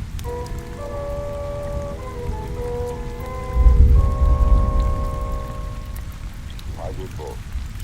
Then we bummed a ride back to the lake after a while. I went to bed. Bill Crabbe was pretty disgusted when he got there and found out he had to stand guard because the sergeant that was supposed to do a drill guy with a moon boot. And he put on his overcoat and stopped by my tent for a cigarette before he went out for his clothes. Coffee. I left. When I went to sleep. Well, I woke up in the middle of the night, too. Couldn't get back to sleep. So I got up, put on my pants and shoes, flying check. I went out to the anti-aircraft standard. I said, hey, Terrence. Hey, Bill Terrence. Who's that? Me. Westlake, Max Westlake. What are you doing up? I couldn't sleep. Well, I wish I could. I thought, whoa. How much longer you got? Half an hour. You can have a bottle with you. Sorry.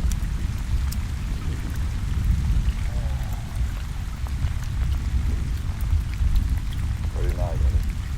I'll give it to you.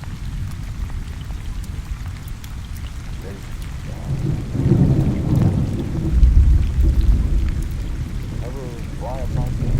And I ain't going. I ain't gonna fly at all. Well, I'm here. I'll stay with you. I know what's up there. I got nothing to do at all. I'm gonna find out someone day. In your skyrocket? Oh, yeah.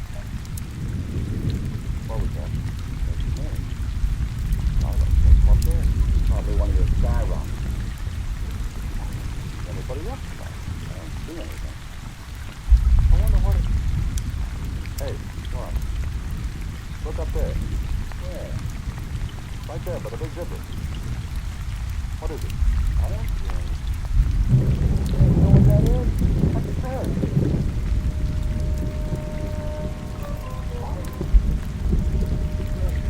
What it is? Tony, that's the biggest. There goes the first one. It's not over $8. That is a big one. Wonder who it is. It's a funny looking thing. Looks like a box or something. It looks like part of an airplane. There goes the crash truck. I didn't see an airplane, Bill. Maybe it was one of your skyrockets. Shut up. Give me your field glasses. He's gonna hit awful high. Give me the glasses.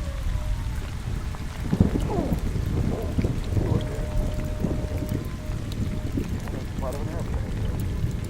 They're pulling a guy out of it. In some kind of funny suit. What? Taking fish? That's kind of like a diver's suit. Kind of like a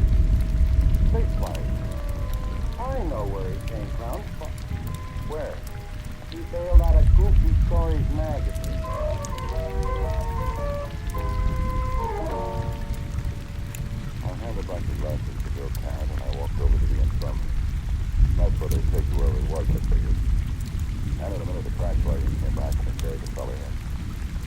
I sat there a minute and talked to Daniel Webster, the medic that had the duty. They were fussing around with the fella inside the ward, the doctor and everybody.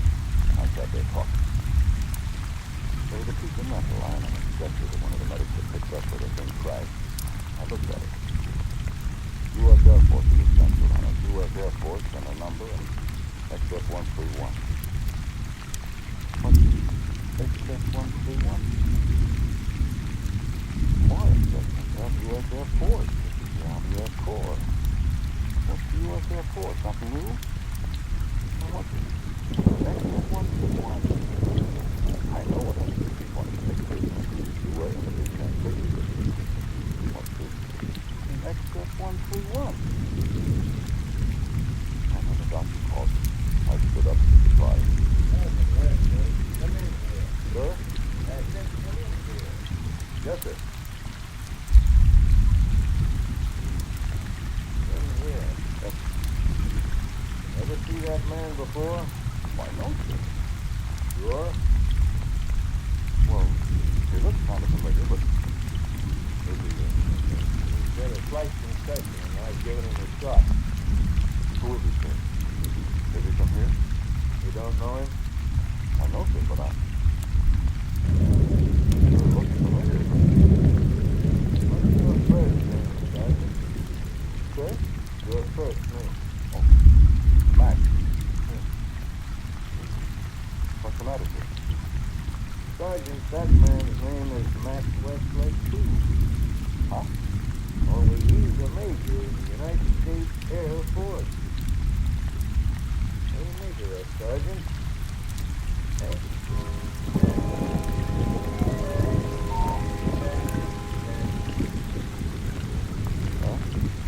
What would you have made it?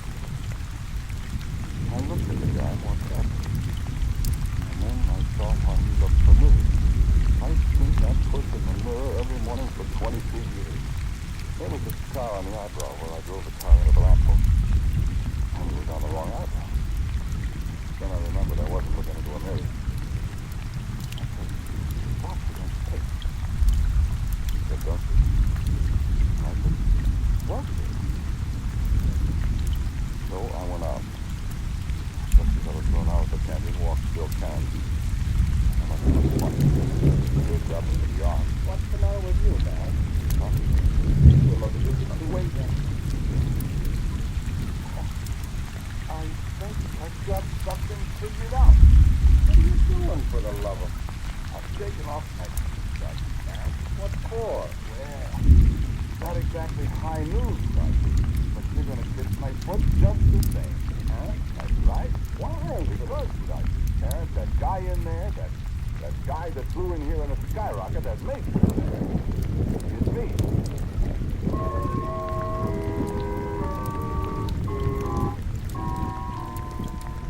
And so the snafu began. I got called over to the colonel's tent right after breakfast. He was sitting there with the doctor. They looked up when I set my ears very close together, placed my hand, fingers extended and joined against my right eyebrow. Sit down, Sergeant. Yes, sir. The doctor tells me this fellow who bailed out last night has the same name you have. Yes, sir. Looks a lot like you too, Sergeant. You know him, Sergeant? Yes, sir. Said last night you didn't. Well, I got it all straightened out in my mind now, sir. Well, He's me, sir. Sergeant, have you lost your mind? No, sir, I don't think so, sir. say that again, Sergeant. Sir, I said, no, I don't think so. No, what you said before. Oh. Seems me, sir. Cross your knees, Sergeant. Sir? Cross your knees. Ow! All right. Sergeant, do you mind explaining what you're going to give us?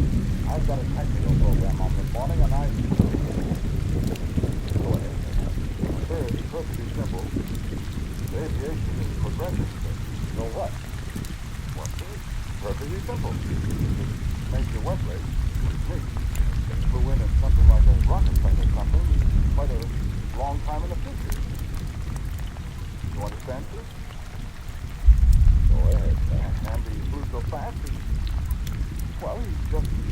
before he started, sir. Sergeant. Sir? Go on.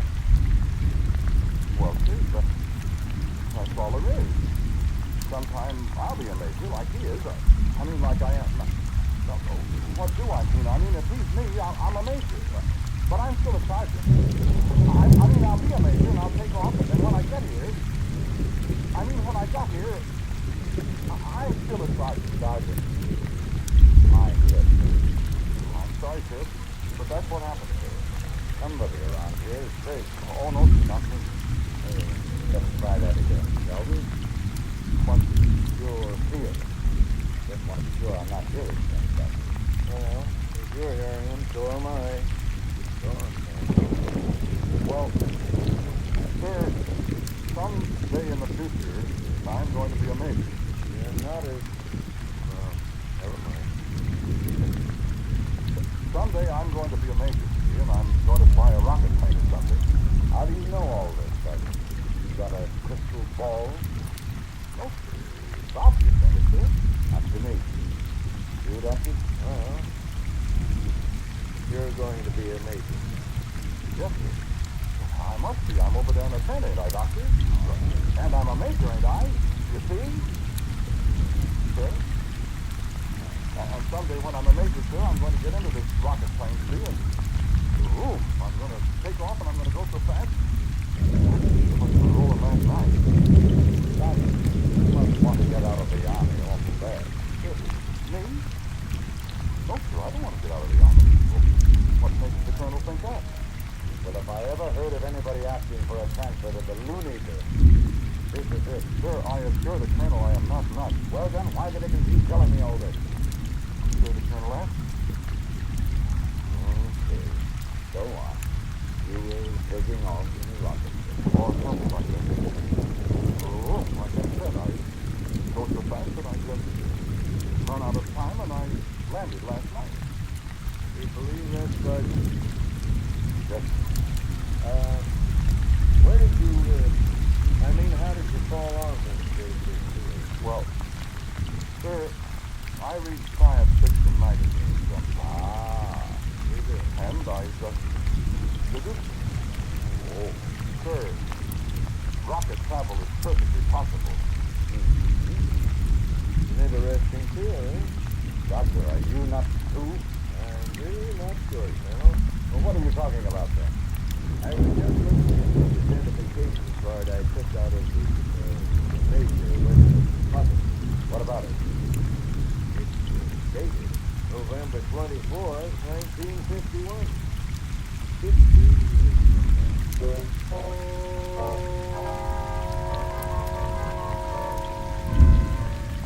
Snafu and snafu and snafu.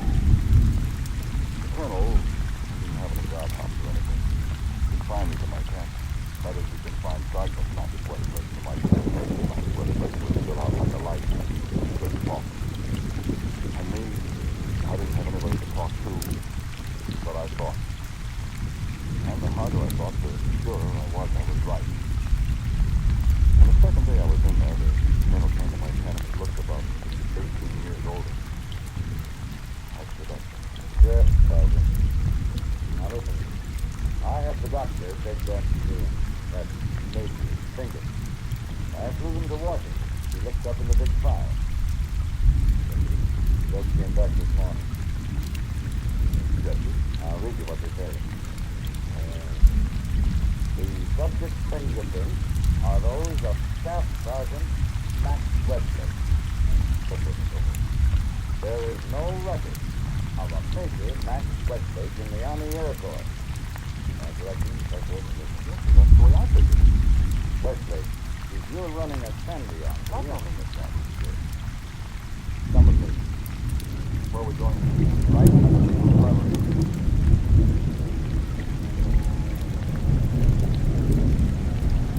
Now then, this is don't say a word. But nod your head if it's right or you get it if it's wrong. Yes.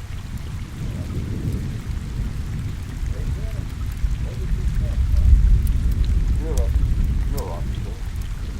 What else?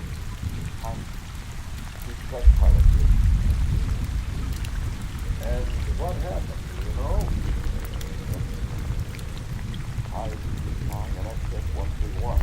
That's the little experimental rocket ground. Speed of about Mach 7. 7 times the speed of sound. Once the needle flew way over beyond the mark. I got scared. Pushed the automatic cockpit and sailed away. And, how fast do you think you were going? Well, I say about 12 times the speed of sound. Okay. And, what was the date of your takeoff, Major? Why, December 21st, 1957. Now, look here. You see, Colonel? You see?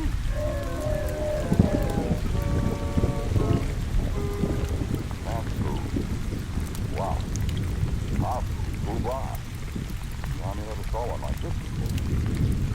They said it to the general. Now, sit down, gentlemen. Now, Westlake. Yes, yes, sir. Your brothers? No, sir. No, Now, just a minute. Oh, just a minute, I mean. Westlake. yes, sir. Stop. Yes, sir. Yes, sir. Sergeant Westlake. Yes, sir. Who is this Major Westlake?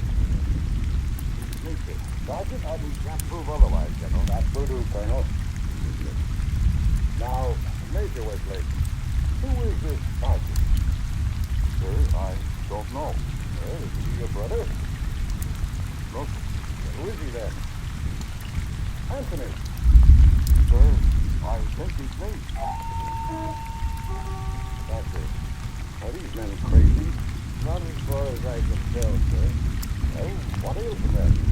Sir, I just work here. Well, now, Major, how come I don't know you? For that, I couldn't say, sir. I don't know the general. Young man, I have been in the Army 28 years. At 29, I was a blitz before George Langham. When he got the 8th Cavalry, sir. And I know thousands of officers in the Army, sir. But I don't know you. Okay. Young man, do you know the penalty for impersonating an officer? Sir, I'm not impersonating an officer. Here's his identification card, General. Is that your picture, Major? Yes, sir. And doesn't look like you. Well, sir, these pictures never look like the people. That's right. Mine looks like it. Well, seems to be an order, all right. It is, sir. I know that. Those your fingerprints? Yes. Yeah, but Sergeant. What did you say, General? Now, how could that be? Well, sir, they have to be me. He's me. I mean, I'm us, I mean, sir. Colonel, has this man ever demonstrated? I mean, has he ever had a practice before? No, sir. No, he's been right, you know, sir. He's one of my best men. He's right, no, General. And I think he is. Kind of, I mean. Sergeant, you know the board they that they're liable to throw you right out of the Army? Sir, I'm not worried about that. Oh, you're not, huh? Why not? Well, yes, sir, I have to stay here. Kindly tell me why? Well, see, sir, I'm going to be a major, and I'm going to fly a rocket plane. The XF-131. What makes you think so? Well, I'm here, sir. After all. Well, I'm going to tell you something. I'm going to solve this problem once and for all in a military manner. Major Westlake, you are subject to orders, aren't you? Yes, sir, of course. And I want this to be a lesson to you other officers, too. You gentlemen are expected to use your intelligence and initiative and not come bothering me with all sorts of details that could just as well be handled in your own values. You understand me? Yes, sir. Silence. That is a very simple way to solve this problem, as I said. Major Westlake, you are ordered to return to your base. Sir, I'm at my base. I'm stationed at Muroc Dry Lake. This is Muroc Dry Lake, sir. Well, how did you get here? I flew, sir. Oh, but how did you... how did you get here? Now? Sir, I just flew so fast I got here before I started. Now, this Sergeant. That's right, sir. I flew so fast I got here before I started. That's it. You have an aspirin on you. See what that is? Sir, I found something I thought much this morning. Who are you? Sergeant William Kent, sir. I'm Sergeant Bernard. Now, what have you got there, Sergeant? I don't know what it is, sir, but I found it out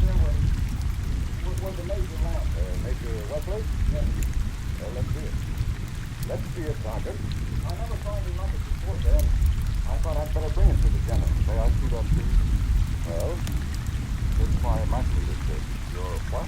Machmeter, sir. An instrument that measures speed. That is what the speed. Excuse me, sir. That's what it is, General. It measures speed in terms of the speed of sound. Mach 1 is sound speed. Mach 2 is twice the speed of sound. That's it. That's curious. Very, very curious. All of a sudden it got jammed, General. You see the needle is jammed way over here on the pin? It indicated probably 12 times the speed of sound. That was awful fast, so I bailed out. You guys can't unjam the needle. There's a bracket underneath it. Oh, I see, yeah. Looks like a speedometer. All right. Now, there. Hey, what do you make your whip go? Why? He was right here. I saw it, sir. I was looking right at it. When you turned the thing meter back, you just turned all transparent and then he disappeared. What? Sir, I think the general just unscrewed him right back where he came from.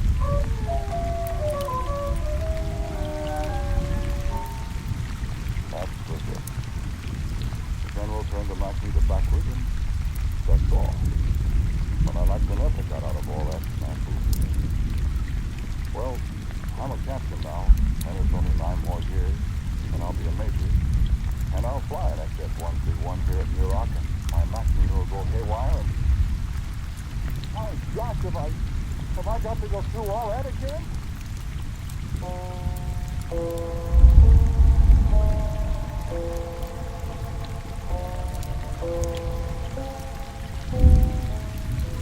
Title of today is Quiet Story. One for the book. Written and directed by Willis Cooper. And who spoke to you was Ernest Chappell. And Dan Sutter played Sergeant Khan. Aldo Ruiz was the Colonel. Doctor was played by Charles Eggers. General, Boyd Butler. As for Major Westlake, all we need that for a guess. As usual, music for Quiet Please is played by Albert Berman. Now for a word about next week, here is our writer-director, Willis Cooper. Thank you for listening to Quiet Please. I'm sorry for next week is called My Son's Gone. And so until next week at the same time, I'm quietly yours, Ernest Chappell. Now, a listening reminder. There's an exciting story waiting for you this afternoon on David Harding's Counter Spy. See what happens when a flood of counterfeit currency threatens to disrupt the entire financial structure of a South American country. The counter spies are called in to investigate. Tune in David Harding's Counter Spy on your ABC station. This is ABC, the American Broadcasting Company.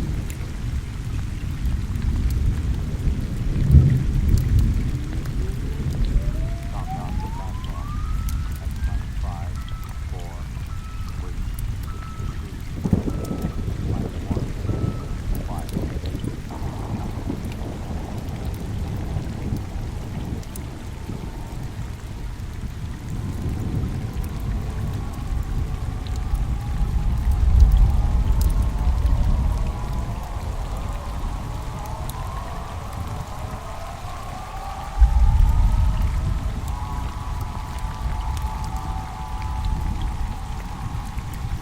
From the far horizons of the unknown come tales of new dimensions in time and space.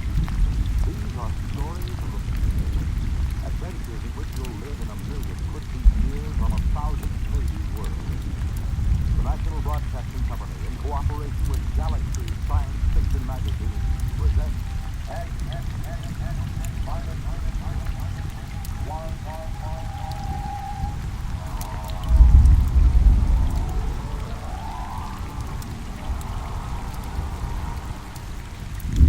Tonight, we take you some 800 years into the future to meet man's best friend.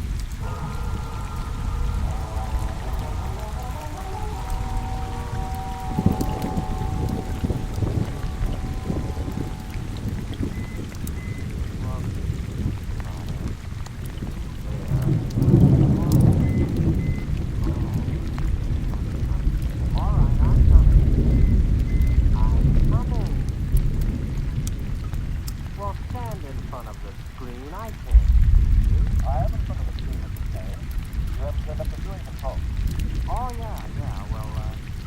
There you are. I know you. May I do the first to congratulate you, Mr. Gray? You may indeed. What for? Good, then I shall be the first. I imagine I got a head start on the others because of my superior facilities for locating you. Your address wasn't given. These pronouncements do tend to be a bit vague. It's a matter of tradition, I suppose.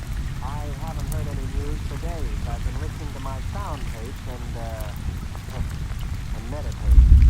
Now, wait a minute. I'll let you in.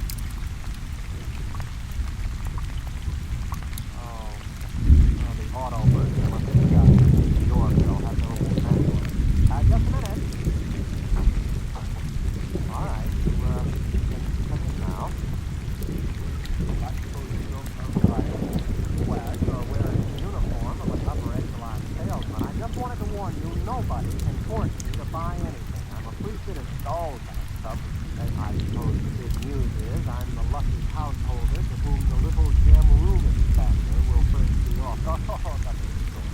I'm not a common citizen. I'm sorry, I didn't notice your merchant print badge. Come in, have a chair. No, not that one. It's my meditator. It's still running. Oh, thank you. Well, Mr. Snay, our prognosticator has just given us fortnightly prognostication. You are going to be our new ruler. Congratulations.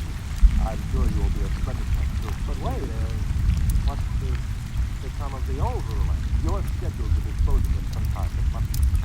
Now, Mr. Snay, allow me to introduce myself. I am Friedrich Florian, Vice President of the Munitions and Container Corporation. Here I have our latest model in this case right here. That's beautiful, isn't it? Now, if you will only agree to Overlord ship, the Florian Templars Daily Sun, my corporation will actually put the substantial amount of credit at your disposal in any bank you choose. $6 billion to be exact. Now, if you'll just sign here on the dotted line, nonsense. Hey, for the ruler to lose money. Library for government officials, spreading prejudice to the people. Oh, money's a very useful commodity, Mr. Perry. I don't doubt that money is useful, but when I said nonsense, I meant the prognostication. The whole thing is a lot of, well, nonsense. A whole planet of supposedly intelligent people listening to what's really more an oracle. A machine can't read the future. It's impossible. Oh, dear. No, that's absolutely... You can't talk. I'm sorry, sir. You can't talk that way about the machine. After all, let's look at the future. Machines can and do answer all the problems of our daily life. So why shouldn't a superior machine be able to tell the future? If you ask me, behind the wires and gimmicks and whatnot of the machine, there's a secret room in which a half-mad, half-intoxicated old priestess sits delivering her Delphic pronouncements. Might as well have an above-board oracle if you're done with it. No, our ruler doesn't love you sort of ignorant. It's all right if you're alone with friends like me. But in public, you couldn't. Mr. Clay, I'm from the Daily Examiner. How does it feel to be ruler prognosticator? Perhaps you tell us in your own words. Oh, that's what I'm getting to read and not reading wrong. There's your community. All right. I'll answer. Hello. Mr. Clay? Yeah. I'm Overlord Skip. I understand you are the young man who suggested you dispose of me and take my place. Well, honestly, Your Honorship, I haven't the slightest. You'll make it swift and painless, won't you? Suppose you come around to the palace around 1 o'clock or so. We can have a bite of lunch and discussion after 7. After all, I think you agree that I have been a reasonably good ruler, so I have the right to die with dignity. Oh, absolutely. No question of that. I think it's a very good idea having a chat about it first. It is awkward proposing someone you haven't met previously. Thank you. I hope you find your schedule and cooperative next week. I wonder whether he wants me to make an appointment so he'll have a band of counter-assassins ready to kill me. You know, that would save him the expense of a standby guard. Pretty tight. He wouldn't dream of doing anything of the sort. Overlord Skip knows what to do with position. He has a sense of duty and responsibility which is unfortunately relaxing.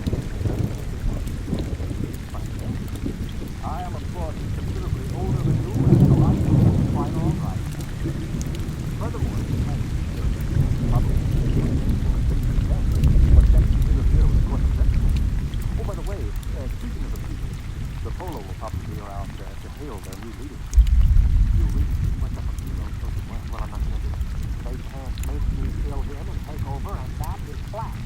I am not the administrative type. I never have been. Well, in that case, the people will probably sue you for attempting to interfere with Princeton. But I wouldn't have done anything. There are sins of omission as well as commission. Come, ruler's life expectancy isn't very long, at least it hasn't in the last few years, but it's longer than yours will be if you refuse to fulfill your objectives. I wouldn't say that, Sid. Ruler, consider my origin. I wouldn't tell this to anyone but you. I'm illegitimate. I don't even know who my father is. The wise child of celebrated leaders in history. Look at William the Conqueror, Alexander Hamilton. I don't think that's too much of a representation. You see, almost anyone can be a leader. The important thing is to be effective. But I'm no good at it. Everybody says so. I've never done a thing in my life. My aged mother has had to work to support me. Well, time enough that you stood on your own 2 feet. I won't. Remember, destiny must take its course. Oh, excuse me, I'm you on radio monitor. If you don't mind, I'll broadcast something. I'll just check my equipment here. Here we go. My friends, allow me to introduce to you your new ruler, Jeremy Smith. He is planning to assassinate Overlord City with a Floria Semper Fidelis gun. Floria Semper Fidelis gun retails from credit 2.98 for the present pistol, all up to credit 1089.98 for the Super Deluxe Conservative model. But each is the best obtainable for the price. Mr. May will, of course, use the Super Deluxe model. And now I give you Snake.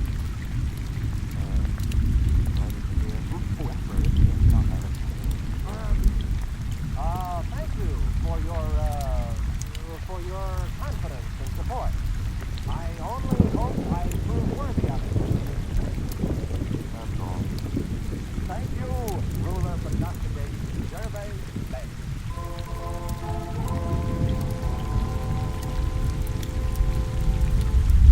You have some more wax? Oh, no, thank you, Overlord Chip. I've had too much already. It's a delightful gift. I recently bought my Overlord Gatsby about 7 minutes ago. If you find the sellers in purchase order, I'll give you the inventory and the key for the later. Do we have to talk about it? Oh, well, I can take these things as they come, you know. Today, gone tomorrow. Now that reminds me. Will tomorrow suit you? Well, of course, it really doesn't make any difference to me. All right, then, we'll set for tomorrow, if that's convenient for both of us. I have the afternoon there. We'll make a public announcement a little later. Oh, all right, if you say so. Of course. And now we can go into my study and discuss the details at our leisure. I got half a box of wonderful cigars.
budget of $27.86.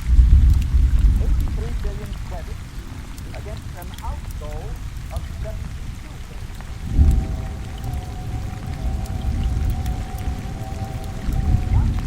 The dam across the Volga River, which was constructed 3 months short of the proposed 5-year date, has lost its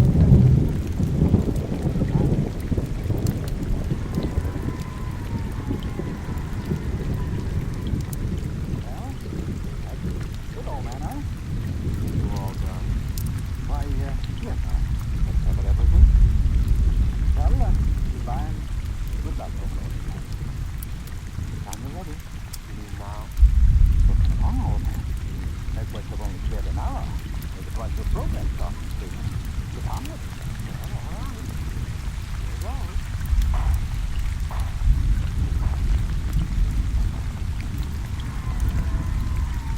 All right. Everyone will now please leave while the removers take over. But the television, the cameras, it's part of the ceremony. Why can't they televise the removal? Everybody leave immediately!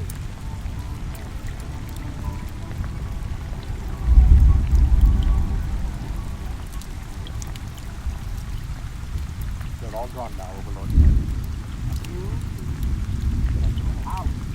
I want to meditate.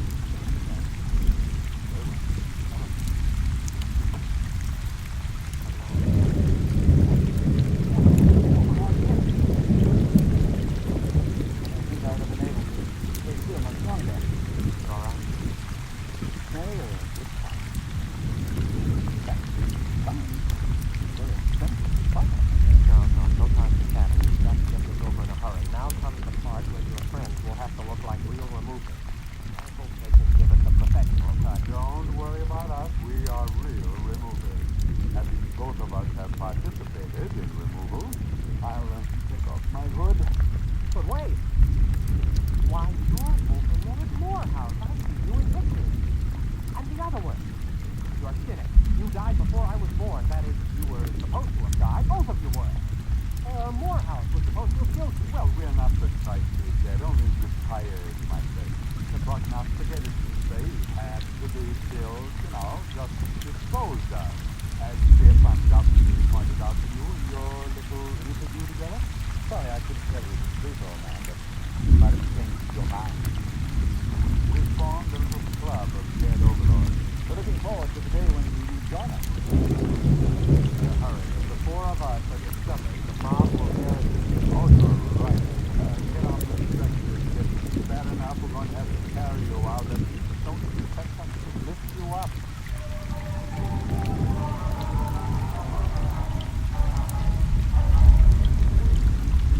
Gloria, yes, Your Honor. The prognosticator is right here in the palace, isn't it?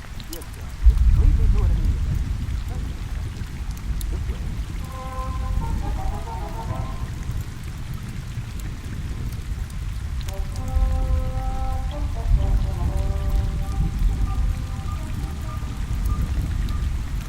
There you are, Your Honor. This is the prognosticator.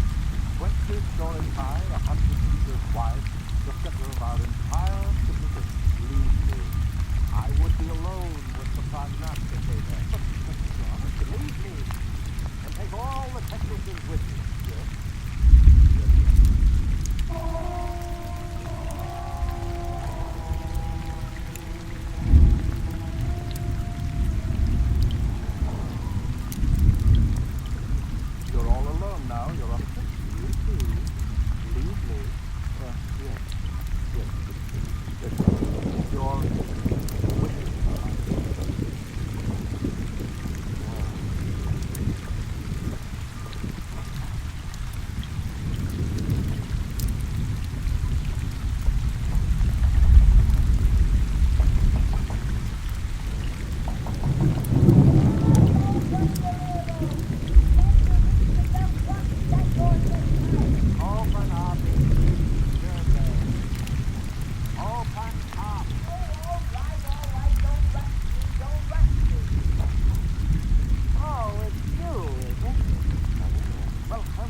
crystal ball has dust on it. And why don't you get yourself a new pack of gypsy cards? And please get rid of that old overstuffed horror. That old overstuffed horror is a rare old psychoanalyst house. You see that old... That's the original stuffing. That's small. That's not tea you're drinking, it's gin. Why, of course. Nice. It's about time you pay your old mother a visit. I kind of thought something like this would stir you up. Mother, you know you shouldn't have done it. What'd I do? You picked the prognostications, that's what you did. Although why you had to pick on me, I got tired of supporting you. You're a big boy, and it's about time you earned your own living. Besides, I thought it'd be a good idea to elect a sympathetic administration. Sympathetic to me, that is. Palace needs a new ventilating system. The air in here is terrible. Why didn't you use the prognosticator to get new ventilation put in? They'd have gotten around it the same way you got around killing ships. If you pay attention to the prognosticator, boys, don't you try to weasel out of what it says by looking for double meanings. The time you overlords live that when the prognosticator says something, it means it. Yes, Mother. I'd hate to have to give orders to have my own voice. The last two disposals takes the best. But sometimes those disposals can turn out real messy. Yes, Mother. Well, maybe blood is thicker than water, but not much. Yes, Mother. And why shouldn't you listen to my prognostications, huh? Just because they're dolled up a little doesn't mean they're not true. Don't I have a crystal ball? Don't I have a gypsy card pack? Don't I have tea leaves? Yes, tea leaves money can buy. Yes, Mother. So, what are you gonna do? Going to have the ventilating system attended to right away. That's my boy. Now, look at these kids in the bottom of my cup of gin. Yes. I can see that everything's gonna work out fine. Just fine.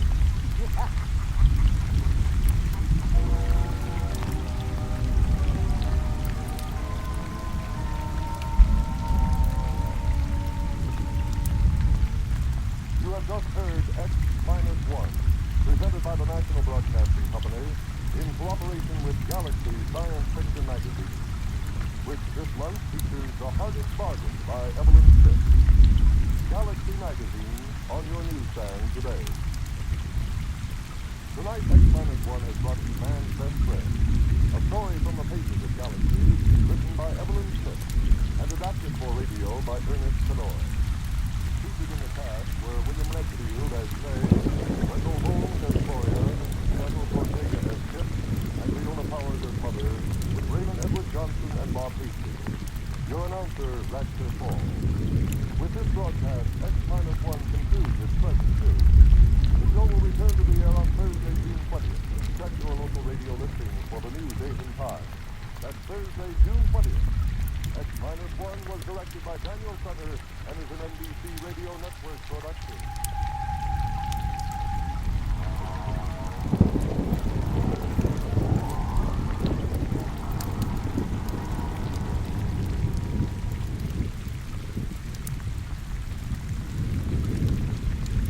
Quiet, please. Quiet, please.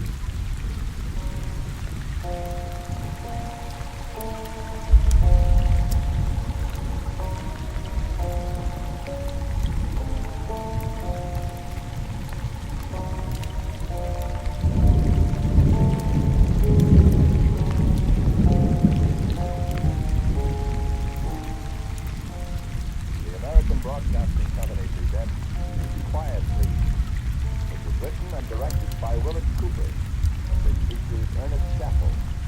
Quiet Please for today is called Very Unimportant Person.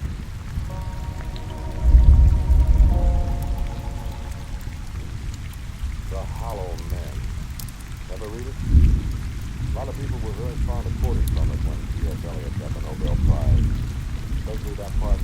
This is how the world ends, not with a bang, but a whimper. Well, it wasn't so, Mr. Elliot. You were wrong. How do I know?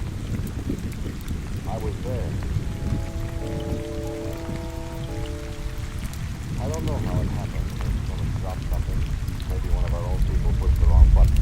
Maybe the thing got tired of being in one piece and just went off by itself. All I know is I was standing outside the operations office at bowling that morning. I heard a funny noise and I looked up.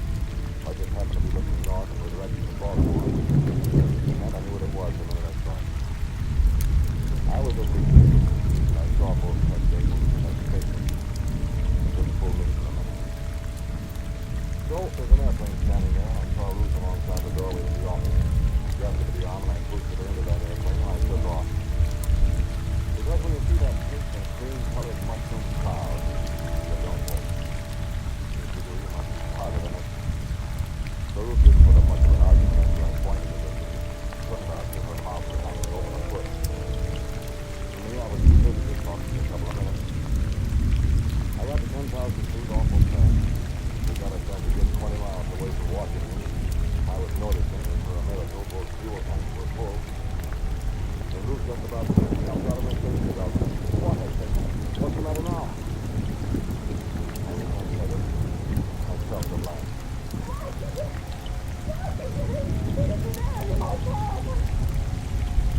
See what you mean? Well, we asked for it.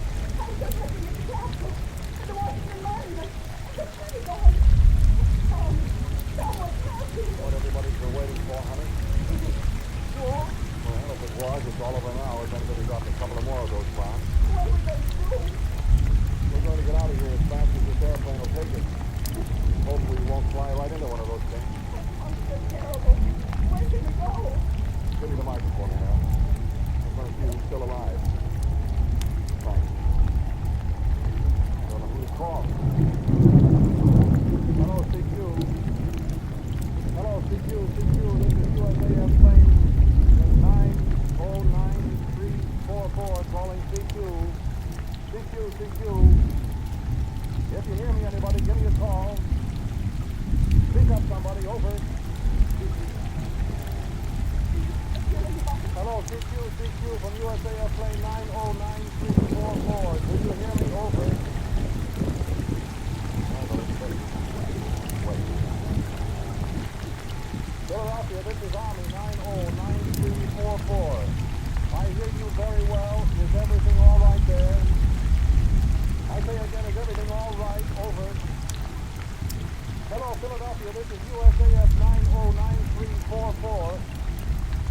Hello, Philadelphia, answer me. Over. Hello, Philadelphia, this is USAF 909344. Over.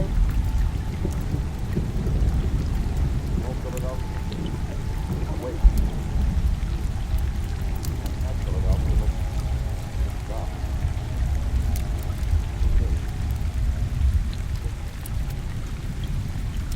Pittsburgh, this is USAF 909344. I hear you very well. What is the situation there? I say again, what is the situation there? Over. Hello, Pittsburgh. Darling, nobody knows. And just like the man said, honey, there's no place to hide.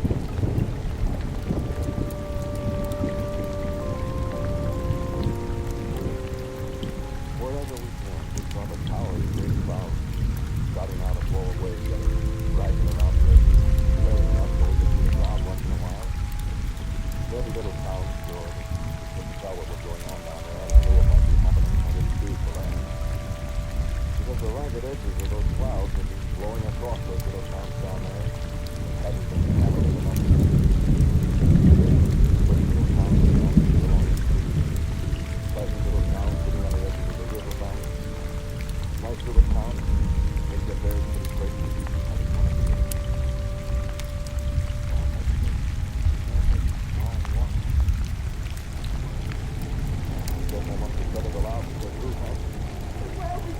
Well, I think if I can get through, maybe the woods up in Canada will be safe enough. I can find an airstrip somewhere. I hope we can get down there. We can try, that's all. Looks like a pretty good airplane. We've got gas. Oh, that's beautiful. Yeah. Well,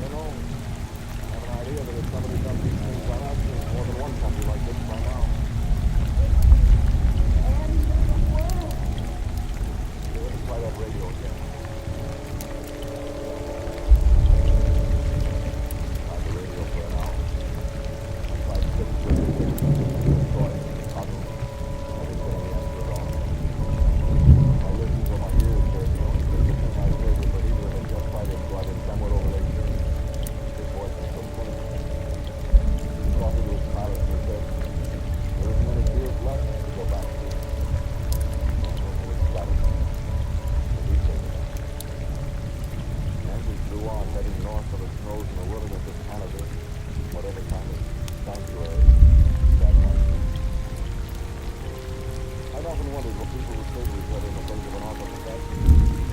Would they play, I wondered? Or would they try to comfort each other? Or would they try to reason their way out of disaster or what? I found out we didn't say anything. Or what we didn't say. Except God. And all around us on the horizon, there was a glow of fires and the luminous stars. Clouds with a few hours ago at the city. Great industry.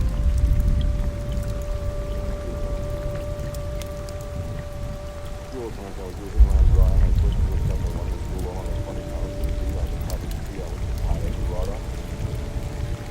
I saw Ruth had just given up. She was lying back in her seat.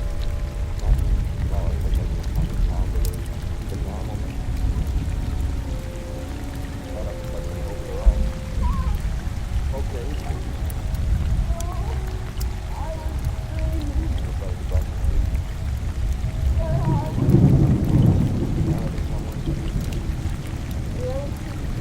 I don't know if I'm in the wrong guess coming up here or not. Don't seem to be getting away from anything. Are you afraid? Okay? Yes. What do you suppose happened back in Washington? I'm trying not to think about it. Blood, fire, dust. Nothing. Tom, do you think anybody else got away? I don't know. I doubt it. I wonder who came. He was waiting for somebody. Some VIP. Of these roofs now. What? Very unimportant personality. Yeah. But whoever he is, we ought to be awful grateful. Well, I'm sure you're both very welcome. I'm afraid I'm the very unimportant person. The only thing I remember about him is his eyes. The light wasn't very good naturally, and I had a twitch in my head over my right shoulder to see him at all, standing between the cactus trees behind us. So about all I could see was his eyes. He done pretty well. He didn't have any hat. He sounded so tired. So sorry for him. Sorrier than I thought for myself or Ruth. I must have said something like that, so he put his hand on my shoulder. Thanks, son. I am tired. It's been a long drive. Yeah. Is your airplane here? I was under the impression that it belonged to the airport. I have a fair hunch there isn't any airport here. That's probably right.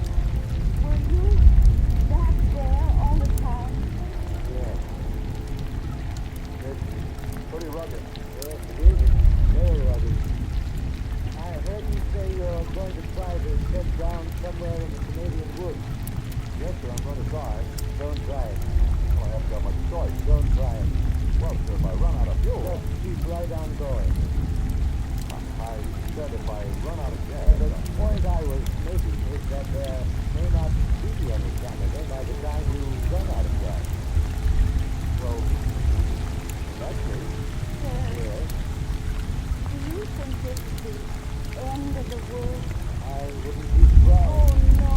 I wouldn't be surprised. Do you think everybody is going to die? Everybody does die, my dear. no kidding. You think this is the finish?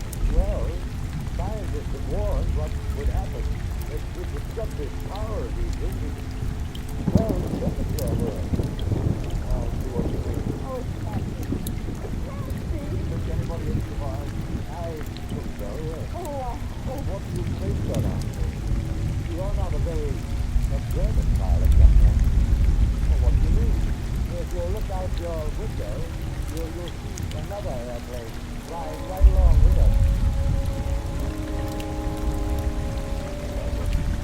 About half a mile away, a little behind us, was a constellation with TWA Martians on it. And I grabbed the microphone and yelled at them.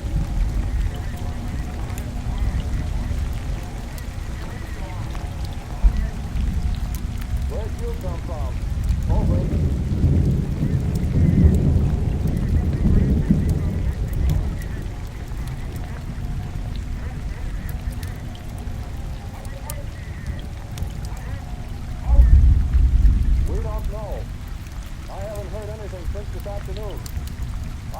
save anybody. I thought everybody else was dead. Over.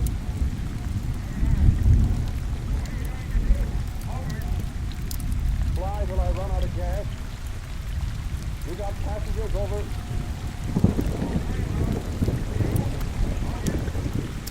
A VIP and my girlfriend and me. Over.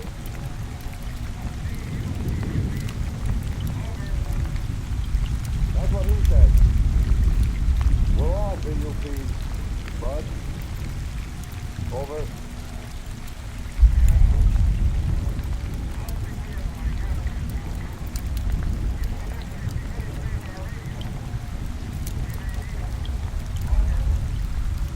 You're right, kid. Over and out. Now, you say there are other interplanetary Well, I don't know, honey. What do you think? I think there are. Really? Yes. Well, if they can fly far enough. How much gas have we got left? Well, can you read that date, kid? Yes. It says little more than half full. I just wanted to be sure. That's what I read, too. How long is that good for? Well, honey, that's good for about another 3 hours. 3 hours. And then what? Well, the Lord will provide, baby. I hope. You really think you will? Sir? I said, do you believe that?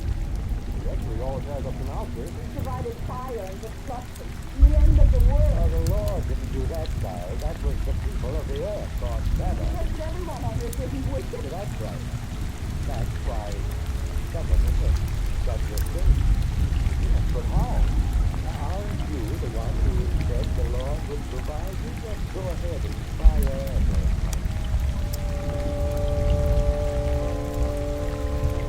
So I blew my air. Blew it and blew it and blew it. The Constellation flew right alongside us and throttled back till he wasn't out running. Every once in a while I flipped the radio on and asked him how he was doing. He was doing all right, he said. When it got light, on a north end course, it got light quickly. It wasn't long till I discovered that the light wasn't from the sun. It was coming from the wrong direction. Behind us. South. Sometimes I can't see it. It was a cockpit. Picked him up and I swung our head around and we didn't look back. He and I just looked out the window.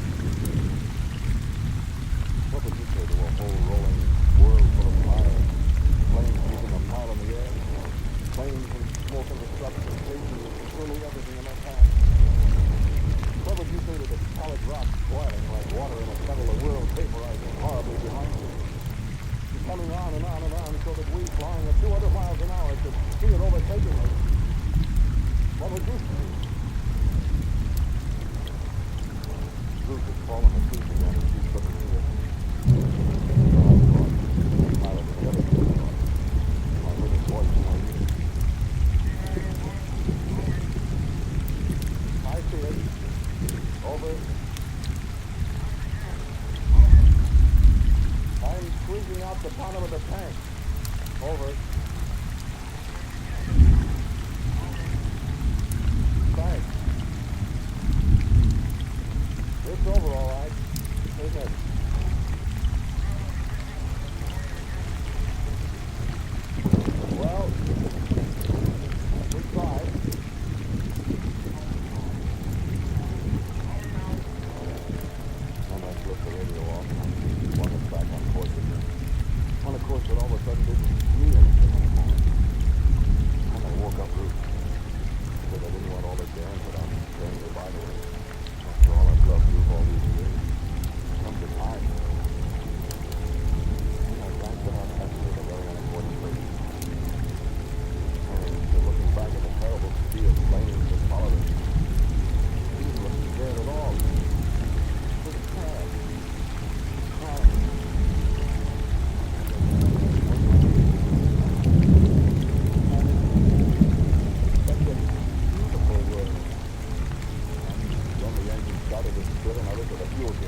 trees. I pulled at a wheel and he was pulling a crank and we were climbing like mad. When I looked at the fuel gauge, it still said empty. I said, David, there must be some kind of emergency tank out on all power. We're good for another couple of hours. Well, thank God I... And then I looked out the window. And the propellers were standing still.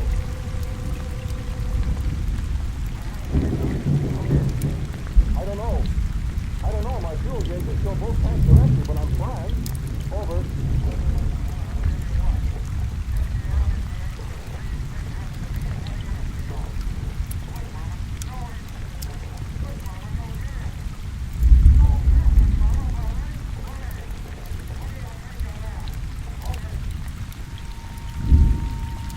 And that was when I looked at my altimeter. The other one reached closer and pointed at it, and I bent over and looked at it.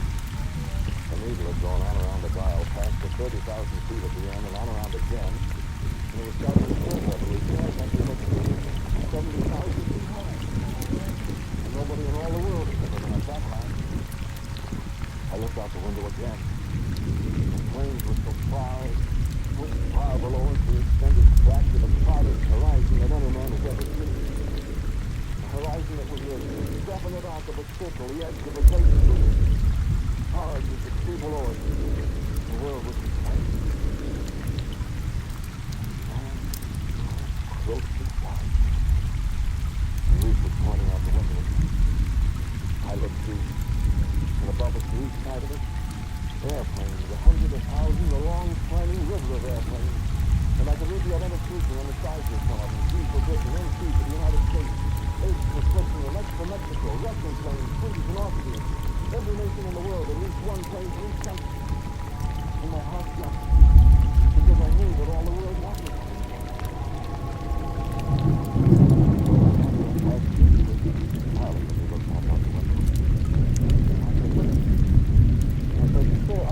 I don't get this. Why, it's very simple, sir.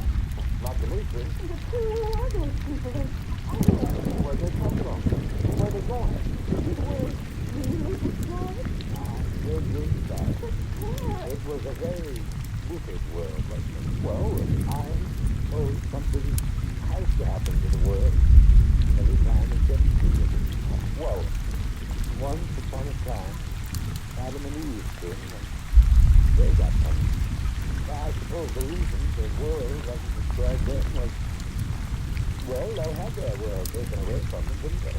That's right. And then there was the time when they had the big flood because everybody was so wicked. But Noah and his family. We were in the Christian world. The world wasn't completely bad. Not the power. They set upon each other and they destroyed it and burned and destroyed. They have denied their creator. They have remorse. But this thing that has happened has destroyed the world. They dug it out of the forbidden blackness to give them a more terrible weapon against their brothers. They have plotted among themselves and forgot charity, love, and brotherhood. Isn't that out of fact because they're not even what it was? What the whole world is. There are some few cities. The ones in those airplanes out there? Not true, that's right. Do you believe that? What I say? Yes. Of course I do. Don't you? I don't know. I don't either. I think it's terrible. I think it's an awful punishment. You do? Yes, sir. You do? Well, in some ways it was a pretty good world. I had lots of fun. Well, what about a brand new world? I don't get it. What if all these people, these good people, these saints, are going to a new world where they can start life all over again and find the real happiness that was intended they should have? The true goodness is I don't know. I like the old one. Of course. That's right, Tom. There isn't any way out. Whatever world we go to will be better than down there. Fire and destruction and ashes. Yeah. But will it be better than the old world we had before this?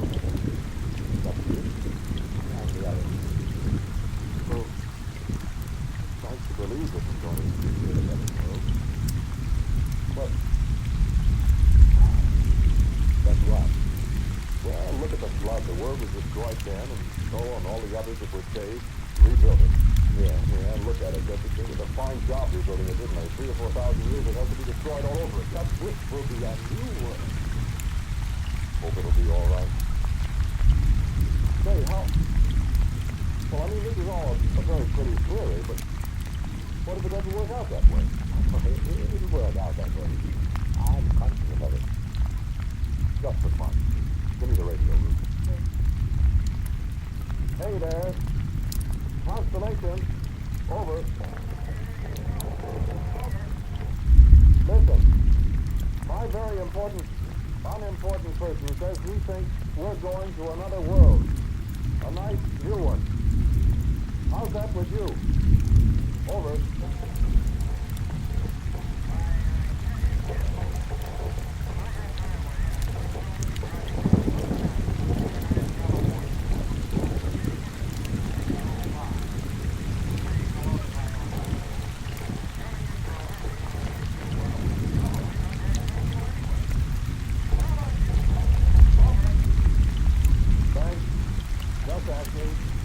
Over and out. Well, see what I mean? But we don't know what's going to happen to us, Andy. Something pretty special about it. See what I mean? I wonder how many other people think that way. Well, we could conduct a poll or something and just pick up those claims with our radio. You want to try it? So what's good of it? It's really, what do you call it, academic? Bright new world. People by only the good in heart and righteousness. The one up from the burning to the goodness of the doesn't it sound wonderful world? Yeah. No wars, no unpleasantness, no blood sounds okay. Happiness. Well, I tell you, sir, it's too late to wait, but, well, God knows where we're going to land this time. That's right. Perfectly honest with you, there is nothing in the world. What? You think if you could go back to the world as it was before like this all happened, you might help make something out of it. Honestly? Well, I don't know. I'll need an awful lot of help. You sure would. And you know what? I'll tell you what I'm going to do. I'm going to give you a chance to make up your own mind. Well, that's fair enough. You and Ruth decide what you're going to do. Think it over. You can have your choice. We can all go on to the beautiful new world I've got all ready for you. Or if you want all the happen, turn out to be a breeze. Please say so. Is it a deal? Sir, it's a deal. Okay, thank you. But you better get a lot of help while you're making this. Responsible for a lot of people. And a lot of people. I know that that's my problem. If you wanted to do a deal, I can promise.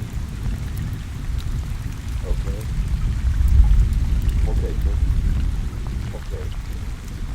Well, Ruth? I know what I think. So do I. But what does everybody else think, huh? Here, Ruth, give me that microphone. So, some of us take the nice, bright, new world, or shall we try to fix this one up for all of us? What do you say? Will you tell me? Quick? Over.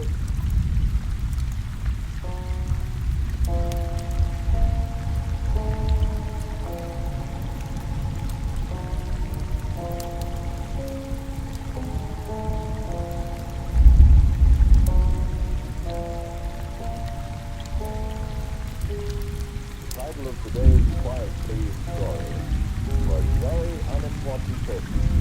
It's written and directed by Willis Cooper. The man who spoke to you was Ernest Steffel.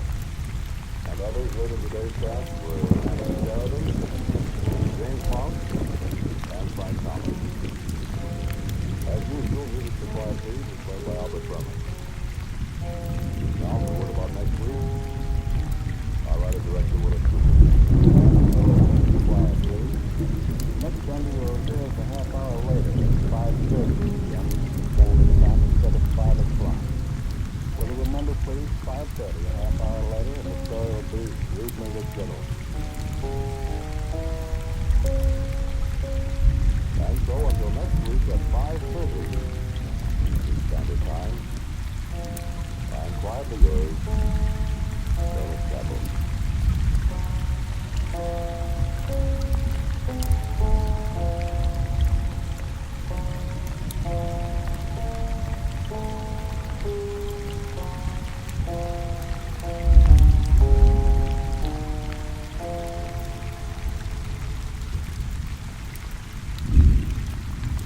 Beginning next Sunday, as you have heard, Quiet Please will be broadcast 1/2 hour later in all time zones.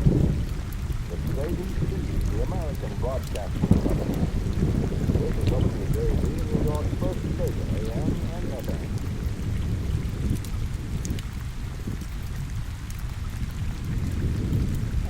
Joey, he really is a smart guy. It takes a smart guy to be that stupid. 2,000 plus. Science fiction adventures from the world of tomorrow. The years beyond 2000 AD. 2000 plus presents The Brooklyn Brain.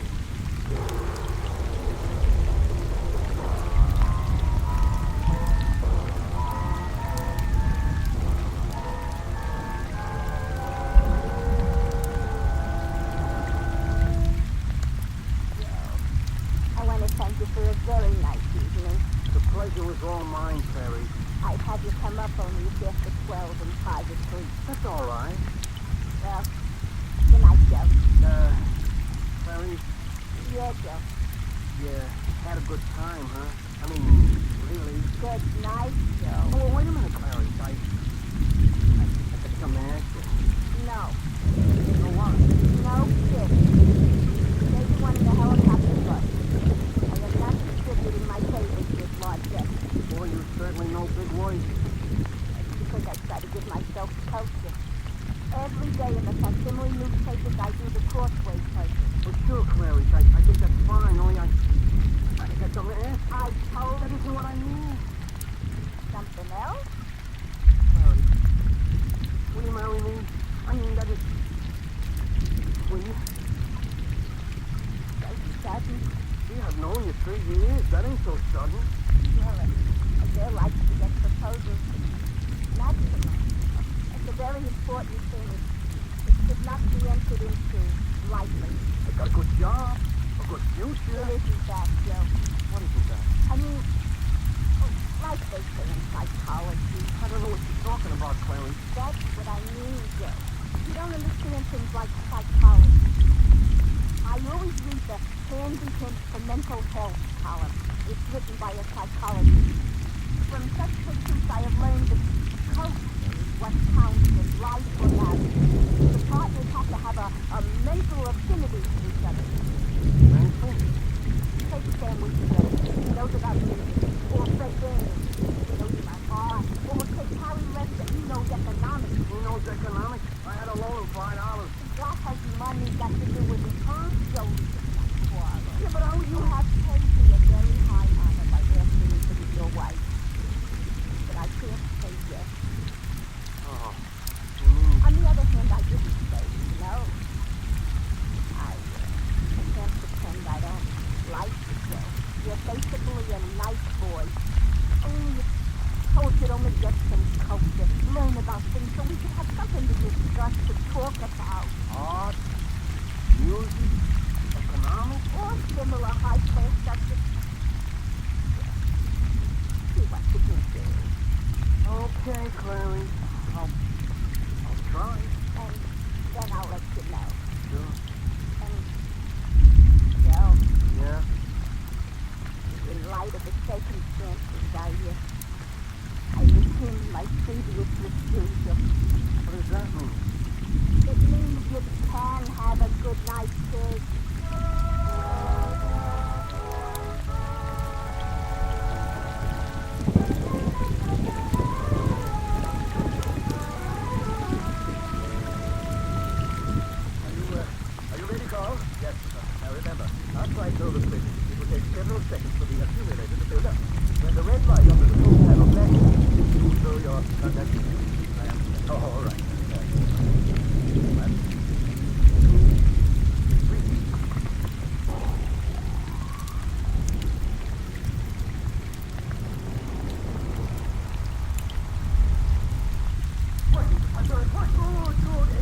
Try it again. Wonderful, wonderful. All right, Carl. Turn it off. I checked every dial, every meter as the machine was running, and they all coordinated precisely. Then it will work on a human being.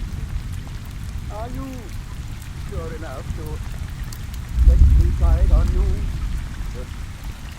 Well, it isn't that, Professor. It's just that you kind of need me to help you run the machine. Yes, I understand. Since I am the inventor, it would also be foolish for me to volunteer to the first. We need someone else to try it on. Is that right, Professor? Every year, here is a machine that takes a tape recording of a human voice reading facts, figures, or anything, and transforms it from sound waves into electrical waves. Then, through electrodes attached to a human head, charging that brain with the waves so that automatically the person getting the electrical shock has information charged into his head. It will be a boon to education. People won't have to go to school anymore. Your brainwave machine will just charge their brains with anything they want to know. Well, there's a lot of experimenting we have yet to do, but as far as we can know up to this moment, the machine should work. I hope. Now, whom are you going to try it on? Well, we'll run an ad. You try and find someone, not too right, but someone we can try to transform into a mental talent.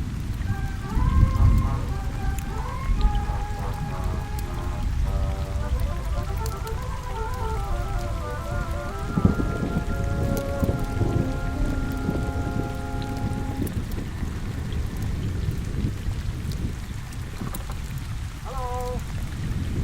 Yes, this is Joe. Send him 6 dozen boxes like he ordered. And they filling. Yes, Charlotte, send for it right away. Laura, take a letter. The boss ain't got his check from St. Louis and he's mad. Doesn't pay to be mad. That's not for customer relations. The home is a lot of going. Yes, sir. Let's go home. Are you going home? Gosh, I don't know, Flora. Guess my mind ain't on my work. Where is it? I'm going to Clarice's Thursday night for dinner. You do there. It can make you happy. You happy. But she's having Sam Wittenberg for dinner too, and he's got culture. You got a job. Flora, you're a smart girl. You know how to find things in the files. Tell me, how do I learn about things? How do I get closer? Study. How much time have I got? Thursday is 3 days from now. What can I learn in that time? That's culture. That's what I need. I'm rich before I start. I have a teacher. That's expensive. What's there about you? But I don't want it. Well, look. This newspaper, I'm trying to get education and sex. Here it is. Friends. I'll learn French. What would I do with Frank? What do you do with culture after you get married? I'm only trying to be helpful. Go on, Flora. What else is there? How to hypnotize. 9 easy lessons. Hey, that's interesting. If you learn how to hypnotize, I don't work for you anymore. Oh, let's see. Be a mechanic. Learn the soul of a machine. Oh, machine. Crazy. Oh, here's another ad. Well, what does it say? If you would like to learn any subject in the world without effort and are willing to volunteer for a scientific experiment, write to Box 1934, the facsimile kind.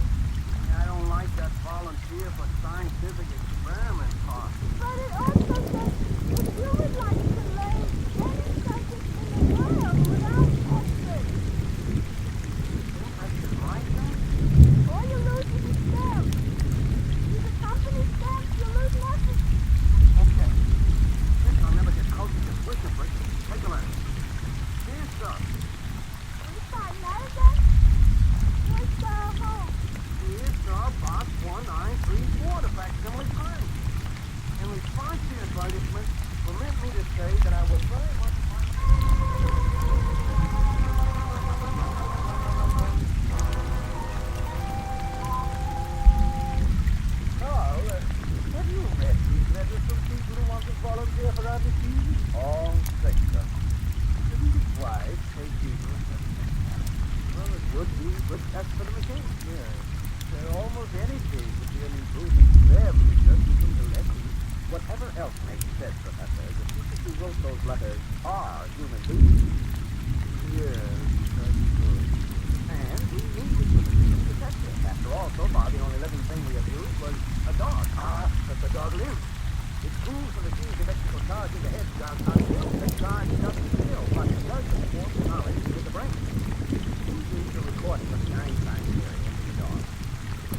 can't talk.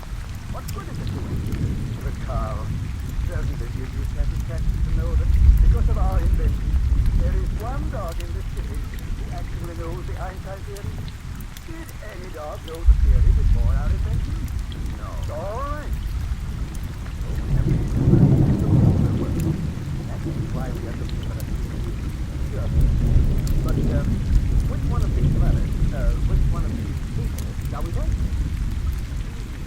Whichever one has the greatest need for knowledge. They all need it. Yes, but I mean, whichever one believes he needs it most. That person will have an incentive to cooperate with him. Okay. Well, in that case, next one.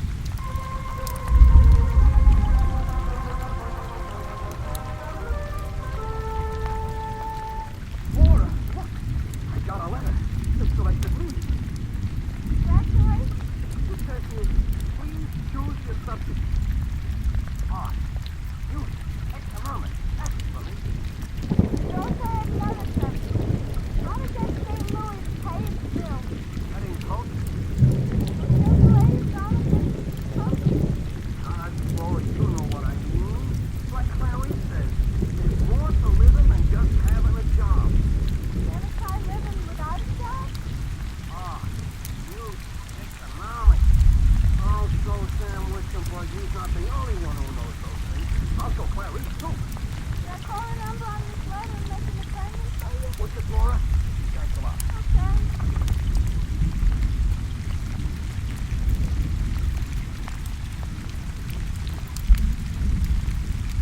Hello? I'm calling for Mr. Joe Martin. You sent him a letter about... Yeah. Yeah, that's good. Yeah. He'd like an appointment. Today? Oh, Joe, is today all right? Mr. Martin is in conference now, but I believe it could be arranged. Yes. Art, music, economics. No, you pick one for today. For him, it makes no difference. Yes. Thank you. Well, Yes. After 12 o'clock today, you'll have coffee.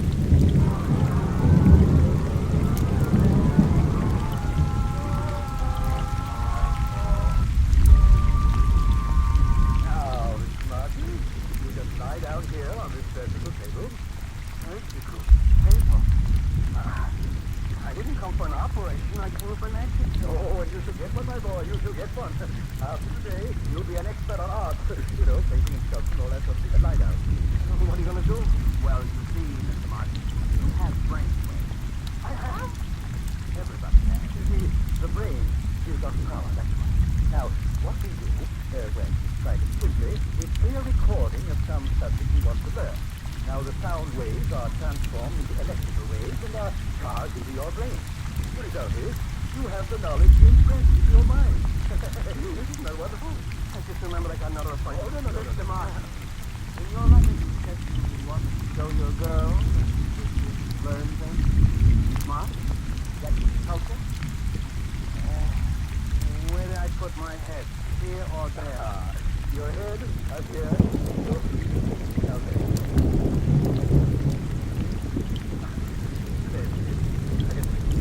Now, Carl, attend to the next close to the head. Yes. And will it, you will never know what it is. I mean, not at all. Oh, just relax. Everything is ready for me. All right, Carl. 1, 2, 3. Now, it's just warming up, Mr. Martin. Don't be so nervous. No, shall I start the recording now? In 1 moment. Carl will start the recording that he dictated this morning, and then I'll charge the knowledge into your brain. Begin the recording. Yes, sir.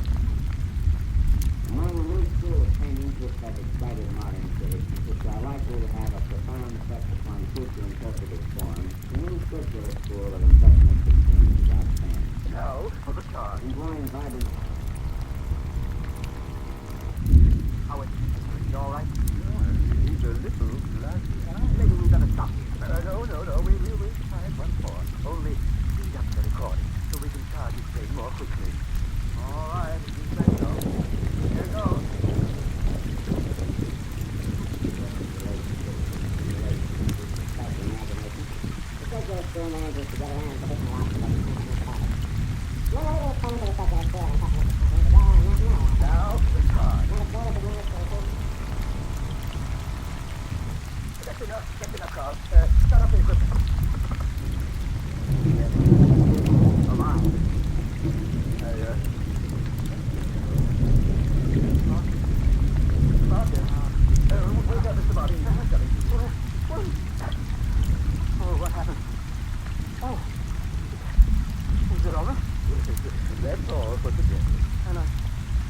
got cautious about it. We do. Everything seems to work. I got a headache, too. Would you like to try coffee?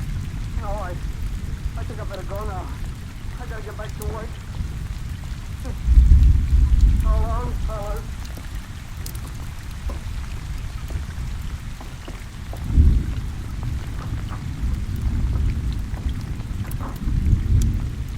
Professor, if you had let him go like that? Let's look out the window. There he is. Looking out of the door onto the street. Wobbling. The accomplice not. Frankly, I'm a little worried about him. I wonder if the experiment really worked. I'm worried about him, too. Because even if the experiment did work, he needed to rip it up so fast. Good heavens, Professor, what if he ends up talking like Donald Duck?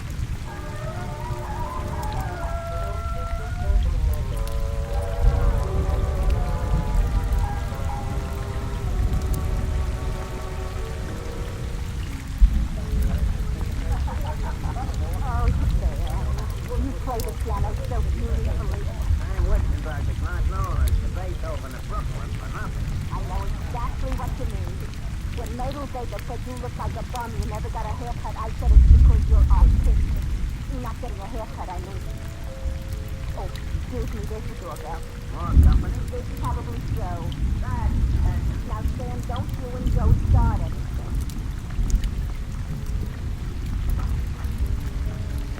Hello, Clarence. Come in, Joe. Nice party.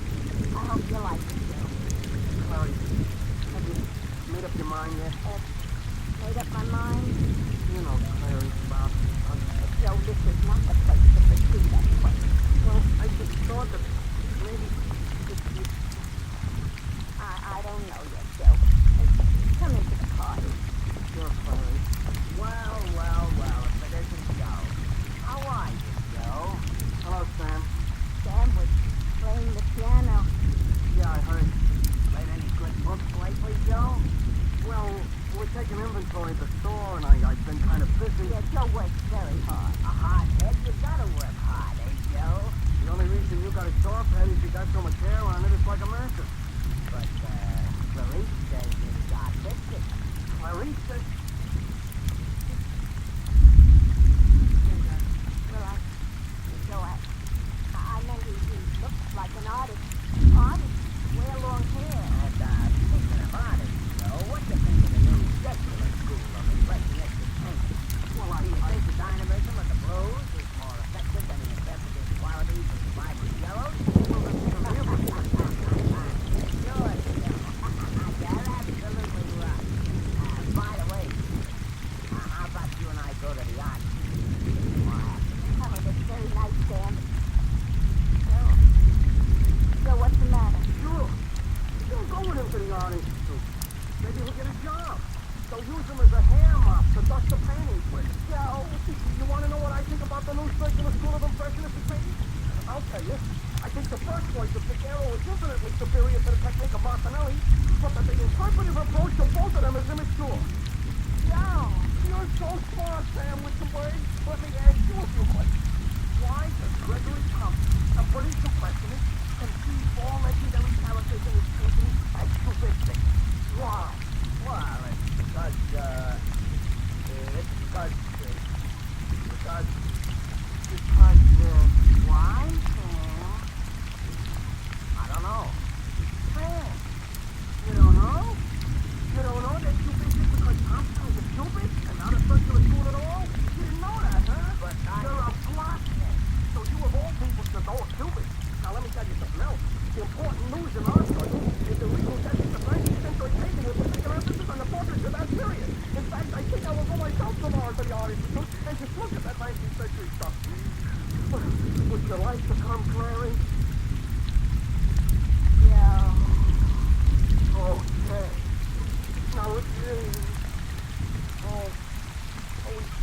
can't go tomorrow. It's Friday. I gotta finish inventory. Oh, that's all right, Joe. We'll go Saturday. Anytime you say, Joe. Okay. But you only go with me to the Art Institute, you understand? Yes, Joe. So, what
maybe it'll come back to me.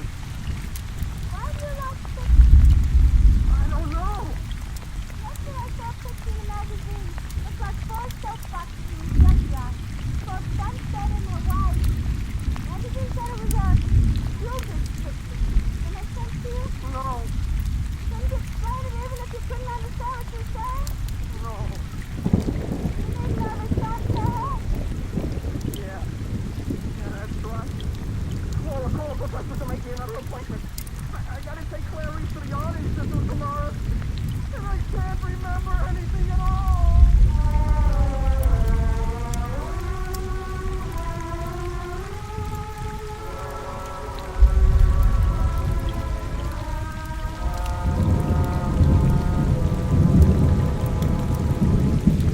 Now, Mr. Martin, please don't be so nervous.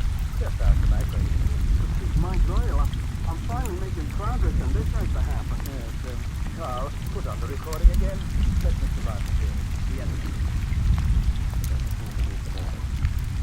Never even explained to the secular school of Apocalyptic the Yale and Martians after half stuff. Never school which has managed to retain some influence on contemporary trends despite the vigorous onslaught of the impressionists.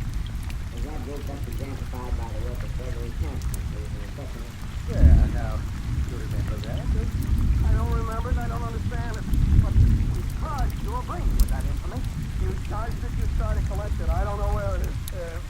Carl, I'd like to talk to you alone for a moment. Yes.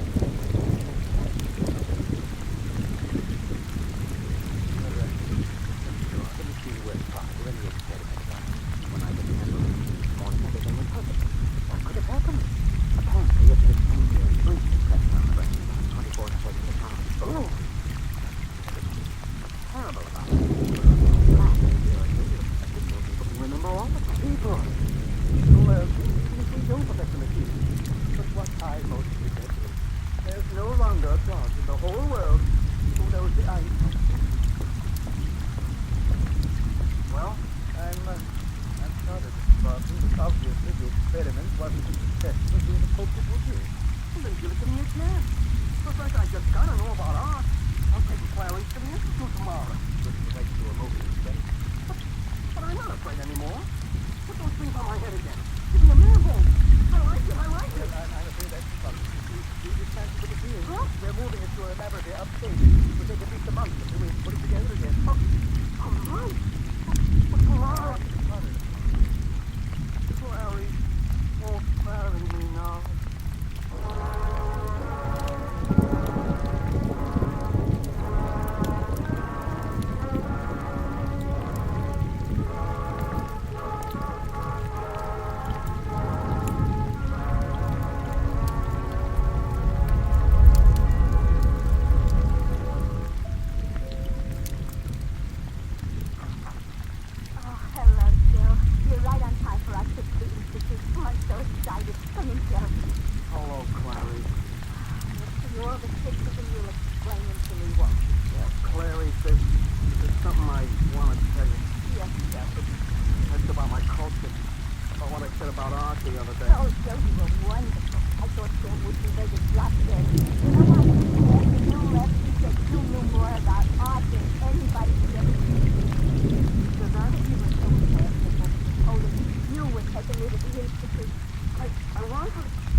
Only let's get married and not go to the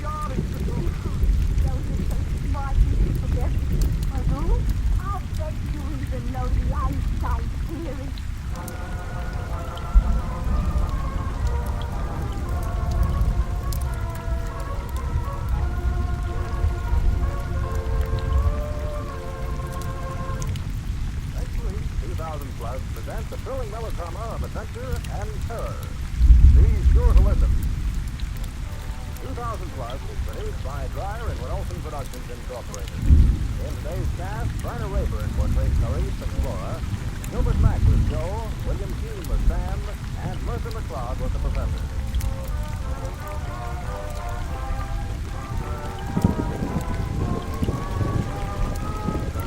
The orchestra was conducted by Emerson Buckley, music composed by Elliot Jacoby. Sound, Walt Faber and Adrian Penner. Engineer, Ed Formica. This is Ken Marvin speaking.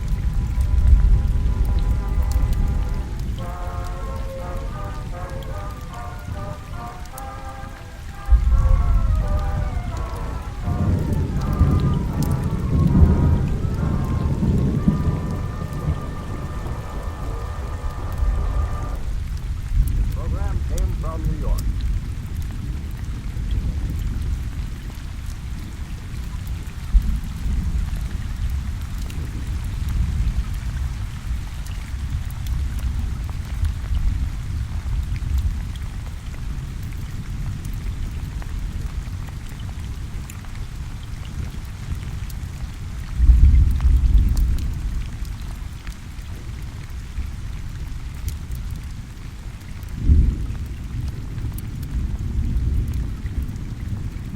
Columbia Broadcasting System and its affiliated stations present Orson Welles and the Mercury Theater on the Air in The War of the Worlds by H.G. Wells.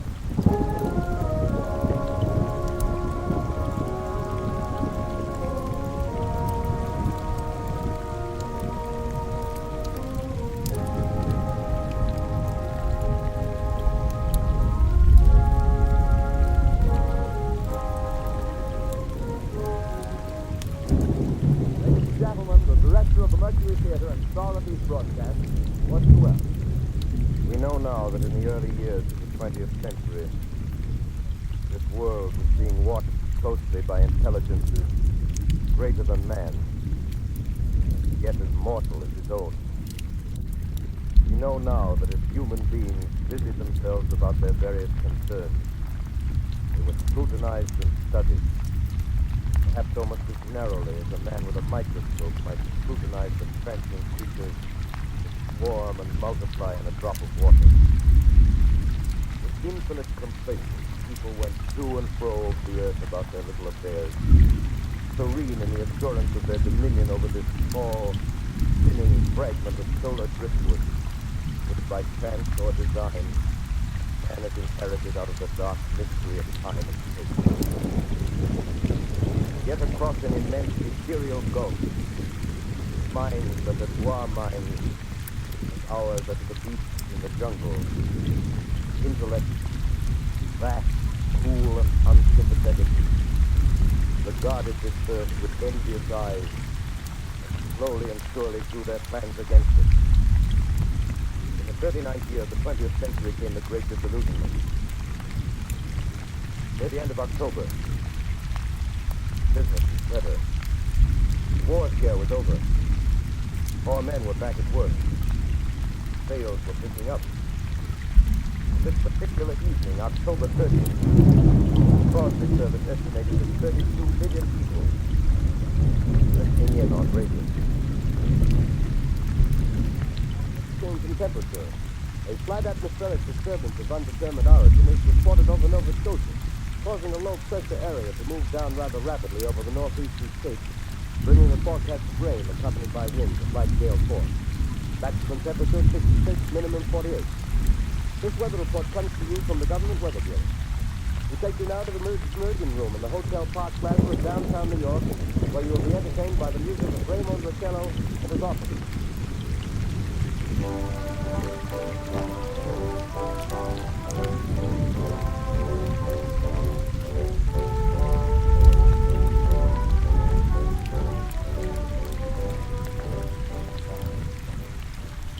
Good evening, ladies and gentlemen. From the Meridian Room in the Park Plaza Hotel in New York City, we bring you the music of Raymond Rotello and his orchestra.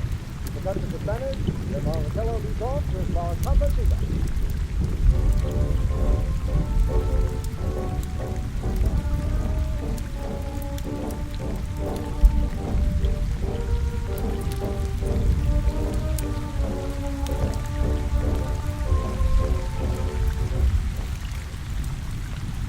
Ladies and gentlemen, we interrupt our program of dance music to bring you a special bulletin from the Intercontinental Radio News.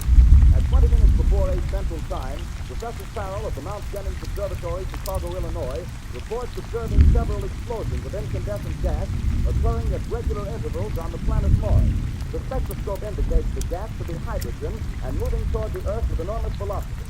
Professor Pearson of the observatory at Princeton confirms Farrell's observation and describes the phenomenon as, quote, like a jet of blue flame shot from a gun, unquote. We now return you to the music of Ramon Rochello playing for you in the Meridian Room of the Park Plaza Hotel situated in downtown New York.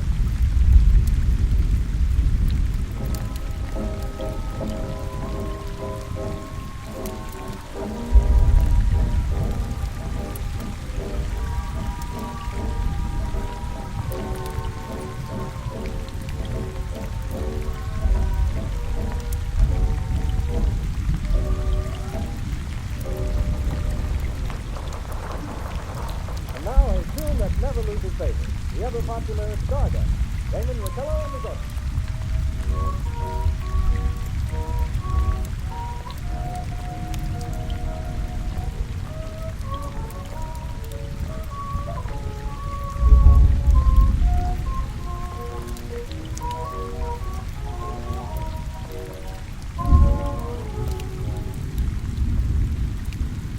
Ladies and gentlemen, following on the news given in our bulletin a moment ago, the Government Meteorological Bureau has requested the large observatories of the country to keep an astronomical watch on any further disturbances occurring on the planet Mars. Considering the unusual nature of this occurrence, we have arranged an interview with a noted astronomer, Professor Pearson, who will give us his views on this event. In a few moments, we will take you to the Princeton Observatory at Princeton, New Jersey. We return you until then to the music of Ramon Rochello and the Ghost.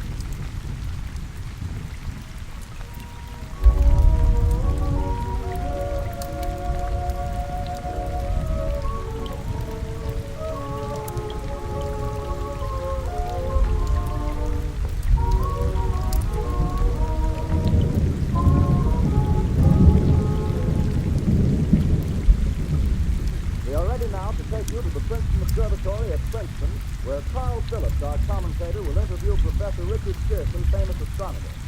We take you now to Princeton, New Jersey. Good evening, ladies and gentlemen. Carl Phillips speaking to you from the observatory at Princeton. Standing in a large semicircular room, pitch black except for an oblong circular tube. Through this opening, I can see a twinkling of stars that cast a kind of softly glow over the rich mechanism of the huge telescope. Pitching sounds you hear, the vibration of the cosmos. Professor Pearson stands directly above me on a tall platform, staring through this giant lens. As you be patient, ladies and gentlemen, during any delay that may arise during our interview. Besides the ceaseless watch of the heavens, Professor Pearson may be interrupted by telephone or other communication.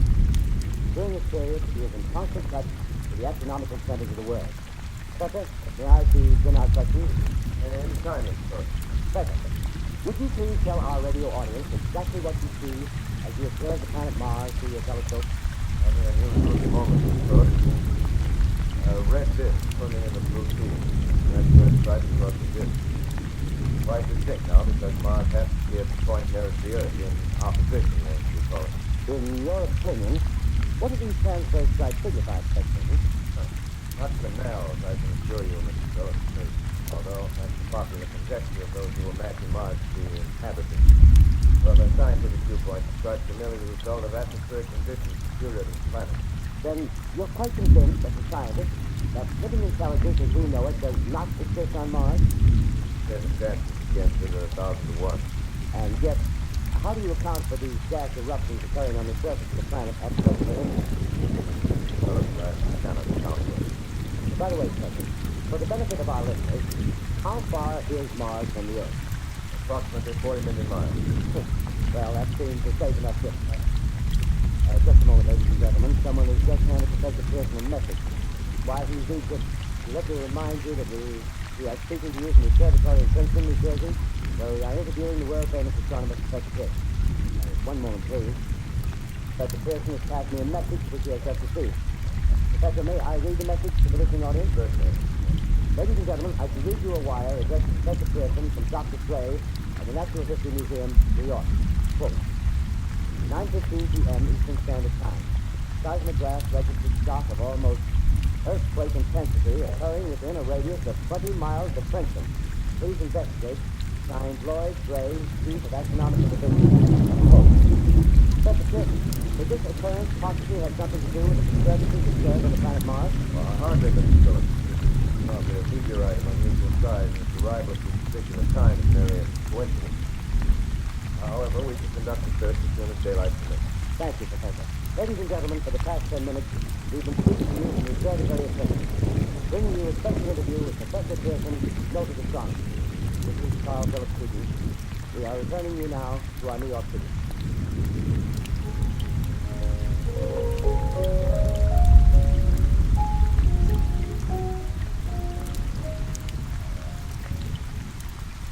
Ladies and gentlemen, here is the latest bulletin from the Intercontinental Radio News.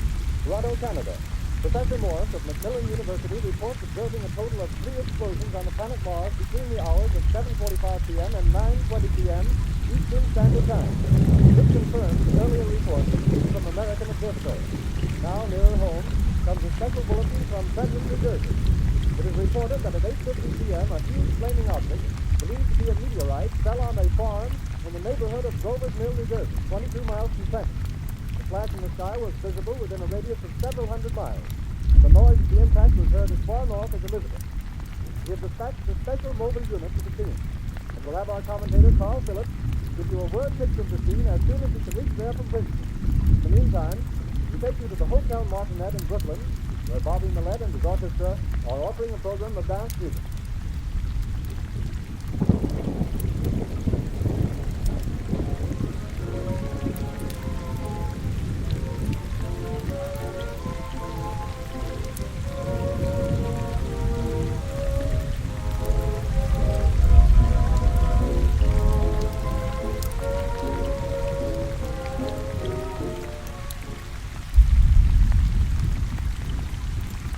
Take you now to Grover's Mill, New Jersey.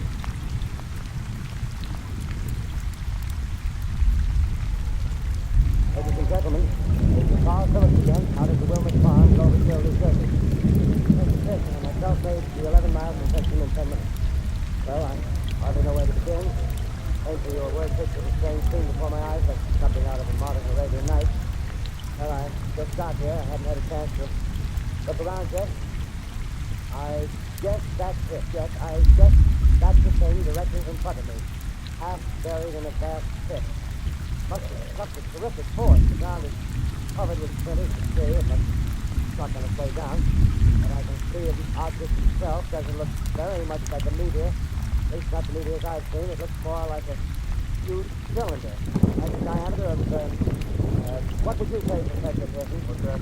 What would you say, what's the diameter of the... About 30 yards. About 30 yards. The metal on the sheath is, well, I've never seen anything like it. The color is sort of yellowish white. The curious spectators now are pressing close to the object in spite of the efforts of the police to keep the fact, getting in front of my line of business. Would you mind standing one side, please, while the police are pushing the crowd back?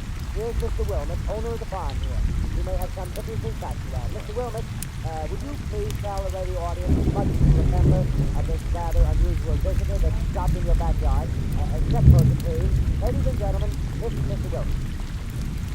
I was listening to the radio. Closer and louder, please. Louder, please, please. I was listening to the radio and kind of drowsy. The professor fellow was talking about Mars, so I was half chosen, half... Yes, Mr. Wilmot, and then what happened? Well, as I was saying, I was listening to the radio, kind of halfway. Yes, Mr. Wilmot, and then you saw something. Not first off, I heard something. And what did you hear? A hissing sound like this. It was kind of like a 4th of July rocket. Yes, then what? I turned my head out the window and would have sworn I was asleep and dreaming. Yes? Seen a kind of dreaming in the street, and then bingo. Something smacked the ground. Knocked me clear out of my chair. Well, were you frightened, Mr. Wilmot? Well, I was quite sure. I reckon I was kind of riled. Well, thank you, Mr. Wilmot. Thank you very much. Want me to No, tell that's you quite all more? right. That's plenty. Ladies and gentlemen, you've just heard Mr. Wilmot, owner of the farm where this thing has fallen. I wish I could convey the atmosphere, the background of this fantastic scene. Hundreds of cars are parked in the field and back of it, and the police are trying to rope off the roadway leading into the farm, but it's no use. They're breaking right through. Car's headlights throw an enormous spotlight on the pit where the object has buried. Now, some of the more daring souls now are venturing near the edge, and their silhouettes stand out against the metal screen. One man wants to touch the thing. He's having an argument with a policeman. The policeman wins. Now, ladies and gentlemen, there's something I haven't mentioned in all this excitement, but it's becoming more distinct. Perhaps you've caught it already on your radio. Listen, please. Do you hear it? Curious humming sound that seems to come from inside the object. I'll move the microphone nearer. Here. Now, we're not more than 25 feet away. Can you hear it now? Professor Pearson. Yes? Can you tell us the meaning of that scraping noise inside the thing? Possibly the unequal cooling of the surface. I say, do you still think it's a meteor, Professor? Metal casing is definitely extraterrestrial. Not found on this Earth. Friction with the Earth's atmosphere usually tears holes in a meteorite. We've seen it holes in. See, it's cylindrical. Just a minute. Something's happening. Ladies and gentlemen, it's terrific.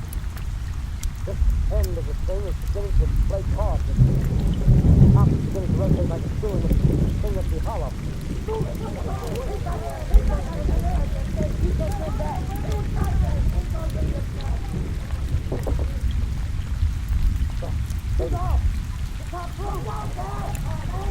Ladies and gentlemen, this is the most terrifying thing I've ever witnessed.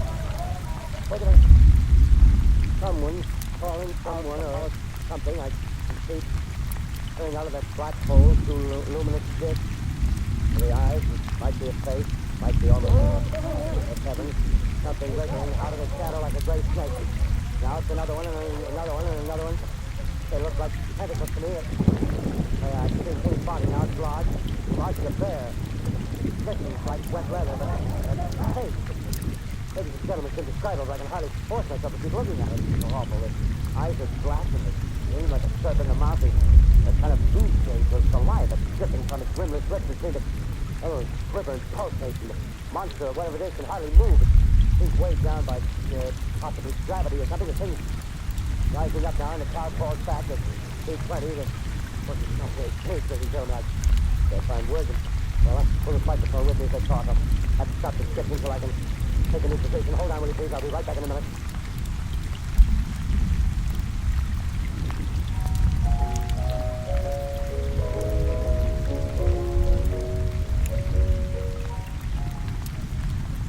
We are bringing you an eyewitness account of what's happening on the Wilmus Farm, Groversville, New Jersey.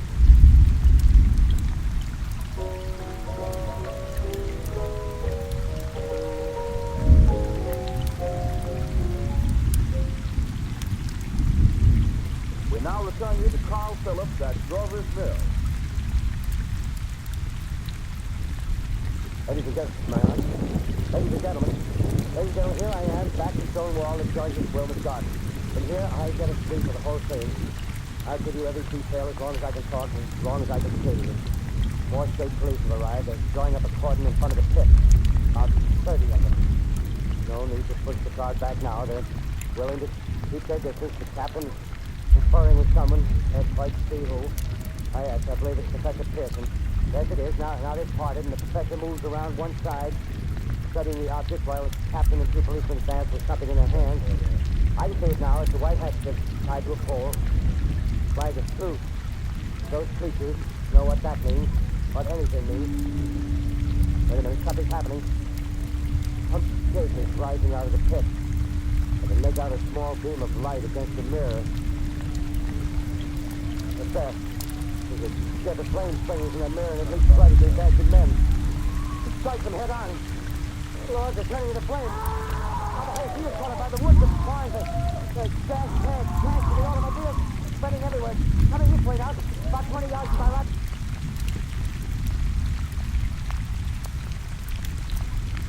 Ladies and gentlemen, due to circumstances beyond our control, we are unable to continue the broadcast from Grover's Mill. Evidently, there's some difficulty with our field transmission. However, we will return to that point at the earliest opportunity. In the meantime, we have a late bulletin from San Diego, California. Professor Inglesuffer, speaking at a dinner of the California Astronomical Society, is expressed the opinion that the explosions on Mars are undoubtedly nothing more than severe volcanic disturbances on the surface of the planet. We continue now with our piano interlude.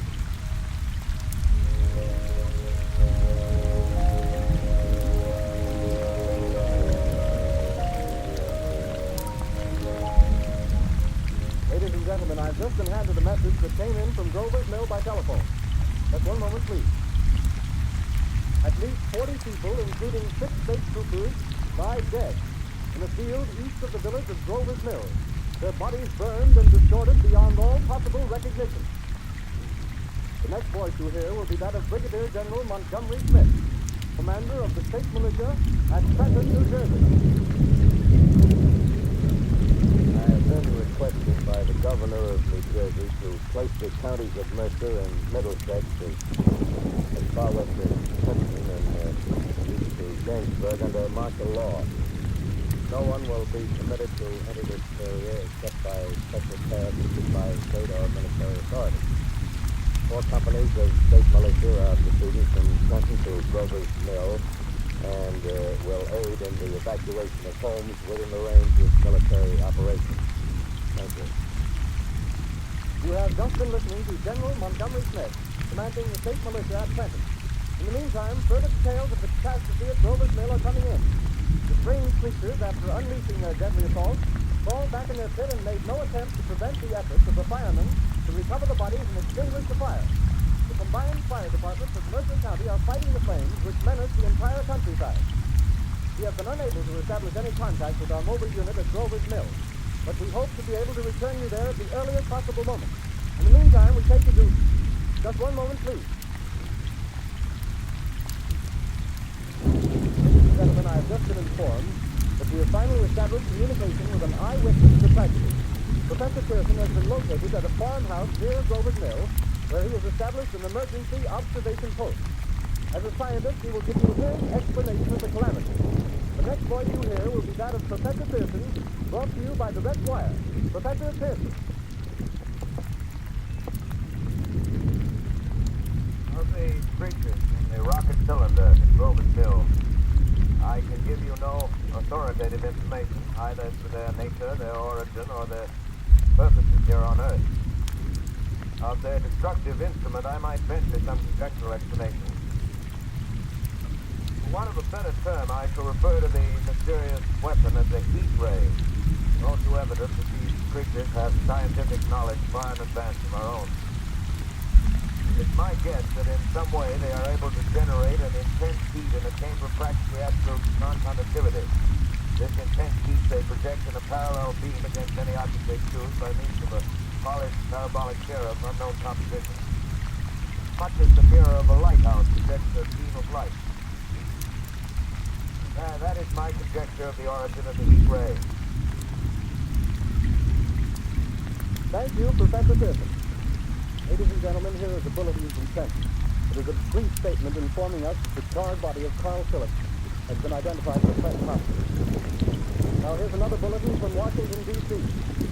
The Office of the Director of the National Red Cross reports 10 units of Red Cross emergency workers have been assigned to the headquarters of the state militia, stationed outside of Grover's Mill, New Jersey. Here's a bulletin from State Police, Princeton Junction. The fires at Grover's Mill and vicinity are now under control. Scouts report all quiet in the pit, and there is no sign of life appearing from the mouth of the cylinder. Now, ladies and gentlemen, we have a special statement from Mr. Harry McDonald, Vice President in charge of operations. We have received a request from the state militia of Princeton to place at their disposal our entire broadcasting facility. In view of the gravity of the situation, believing that radio has a responsibility to serve in the public interest at all times, we are turning over our facilities to the state militia of Princeton. We take you now to the field headquarters of the state militia near Grover's Mill, New Jersey. This is Captain Lansing of the Signal Corps, attached to the state militia, now engaged in military operations in the vicinity of Grover's Mill. The situation arising from the reported presence of certain individuals of unidentified nature is now under complete control. The physical object lies in the pit directly below our position, surrounded on all sides by 8 battalions of infantry, without heavy field pieces, but adequately armed with rifles and machine guns. All cause for alarm, if such cause ever existed, is now entirely unjustified. Things, whatever they are, do not even venture to poke their heads above the pit. I can see their hiding place plainly in the glare of the searchlight here. With all their reported resources, these creatures can scarcely stand up against heavy machine gun fire. Anyway, it's an interesting outing for the troops. I can make out their khaki uniforms, crossing back and forth in front of the light. Looks almost like a real war. There appears to be some slight smoke in the woods bordering the Millstone River. Probably fire started by campers. Well, we ought to see some action soon. One of the companies is deploying on the left flank. A quick thrust and it'll all be over. Oh, wait a minute, I see something on top of the cylinder. No, it's nothing but a shadow. Now the troops are on the edge of the Wilmot Farm. 7,000 armed men closing in on an old metal tube. A tub, rather. Well, wait, that wasn't a shadow. It's something moving. Solid metal, kind of a steel-like affair rising up out of the cylinder. Going higher and higher. But it's standing on legs, actually rearing up on a sort of metal framework. Now it's reaching above the trees and the searchlights are on it. Hold on.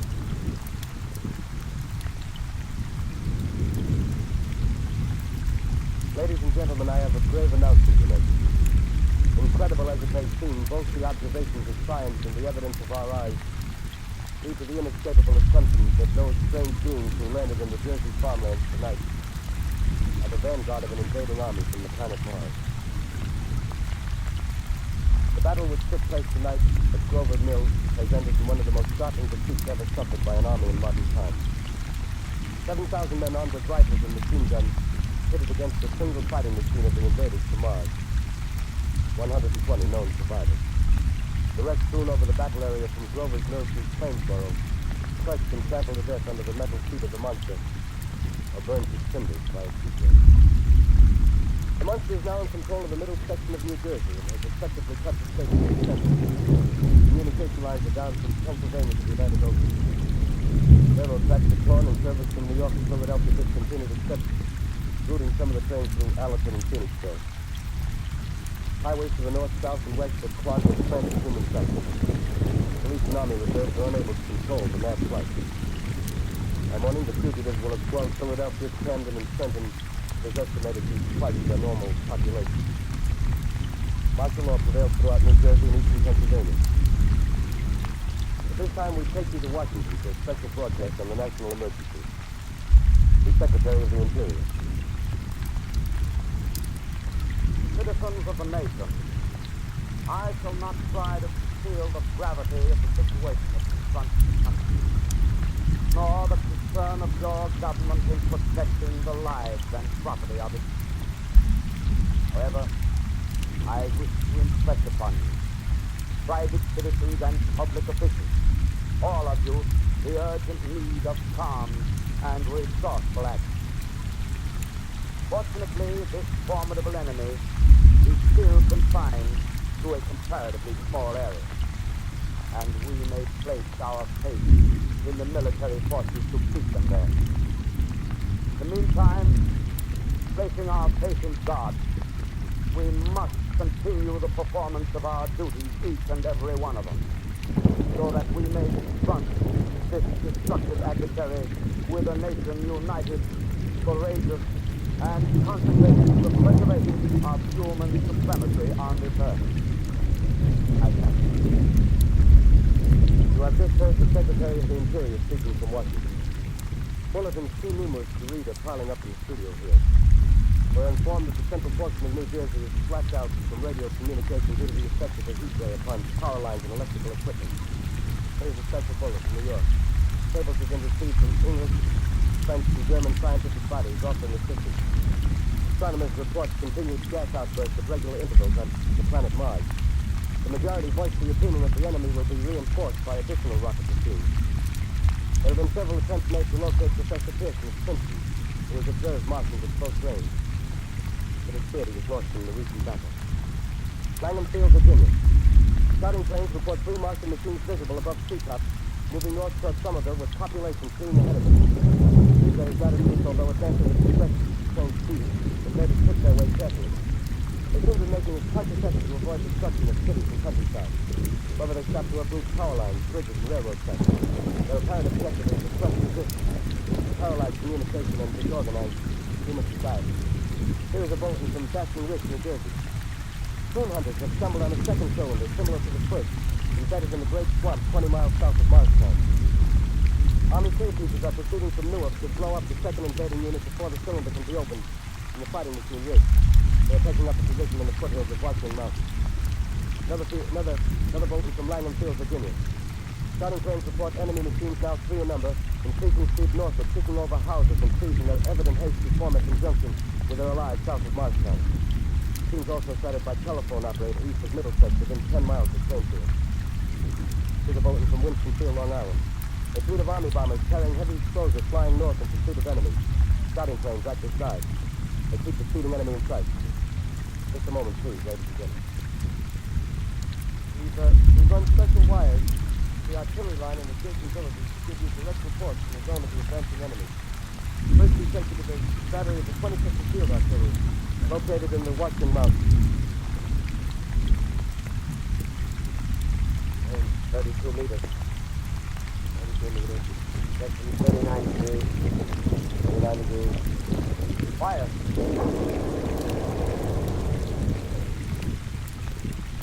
40 out to your right. Ship range, 31 meters. 31 meters. Section 37 degrees. 37 degrees. Fire.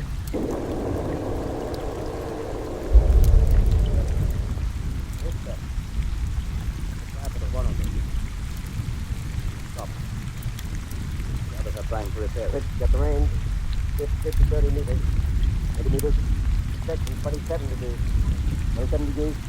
Fire.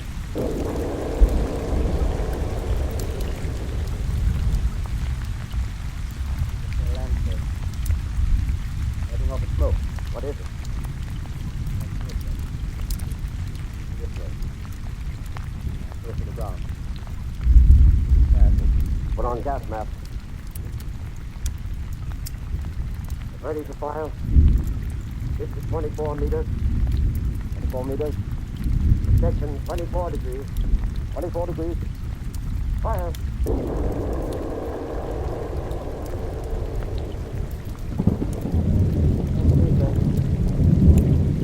Come near. That's the range. 23 meters. 23 meters. 22. 22.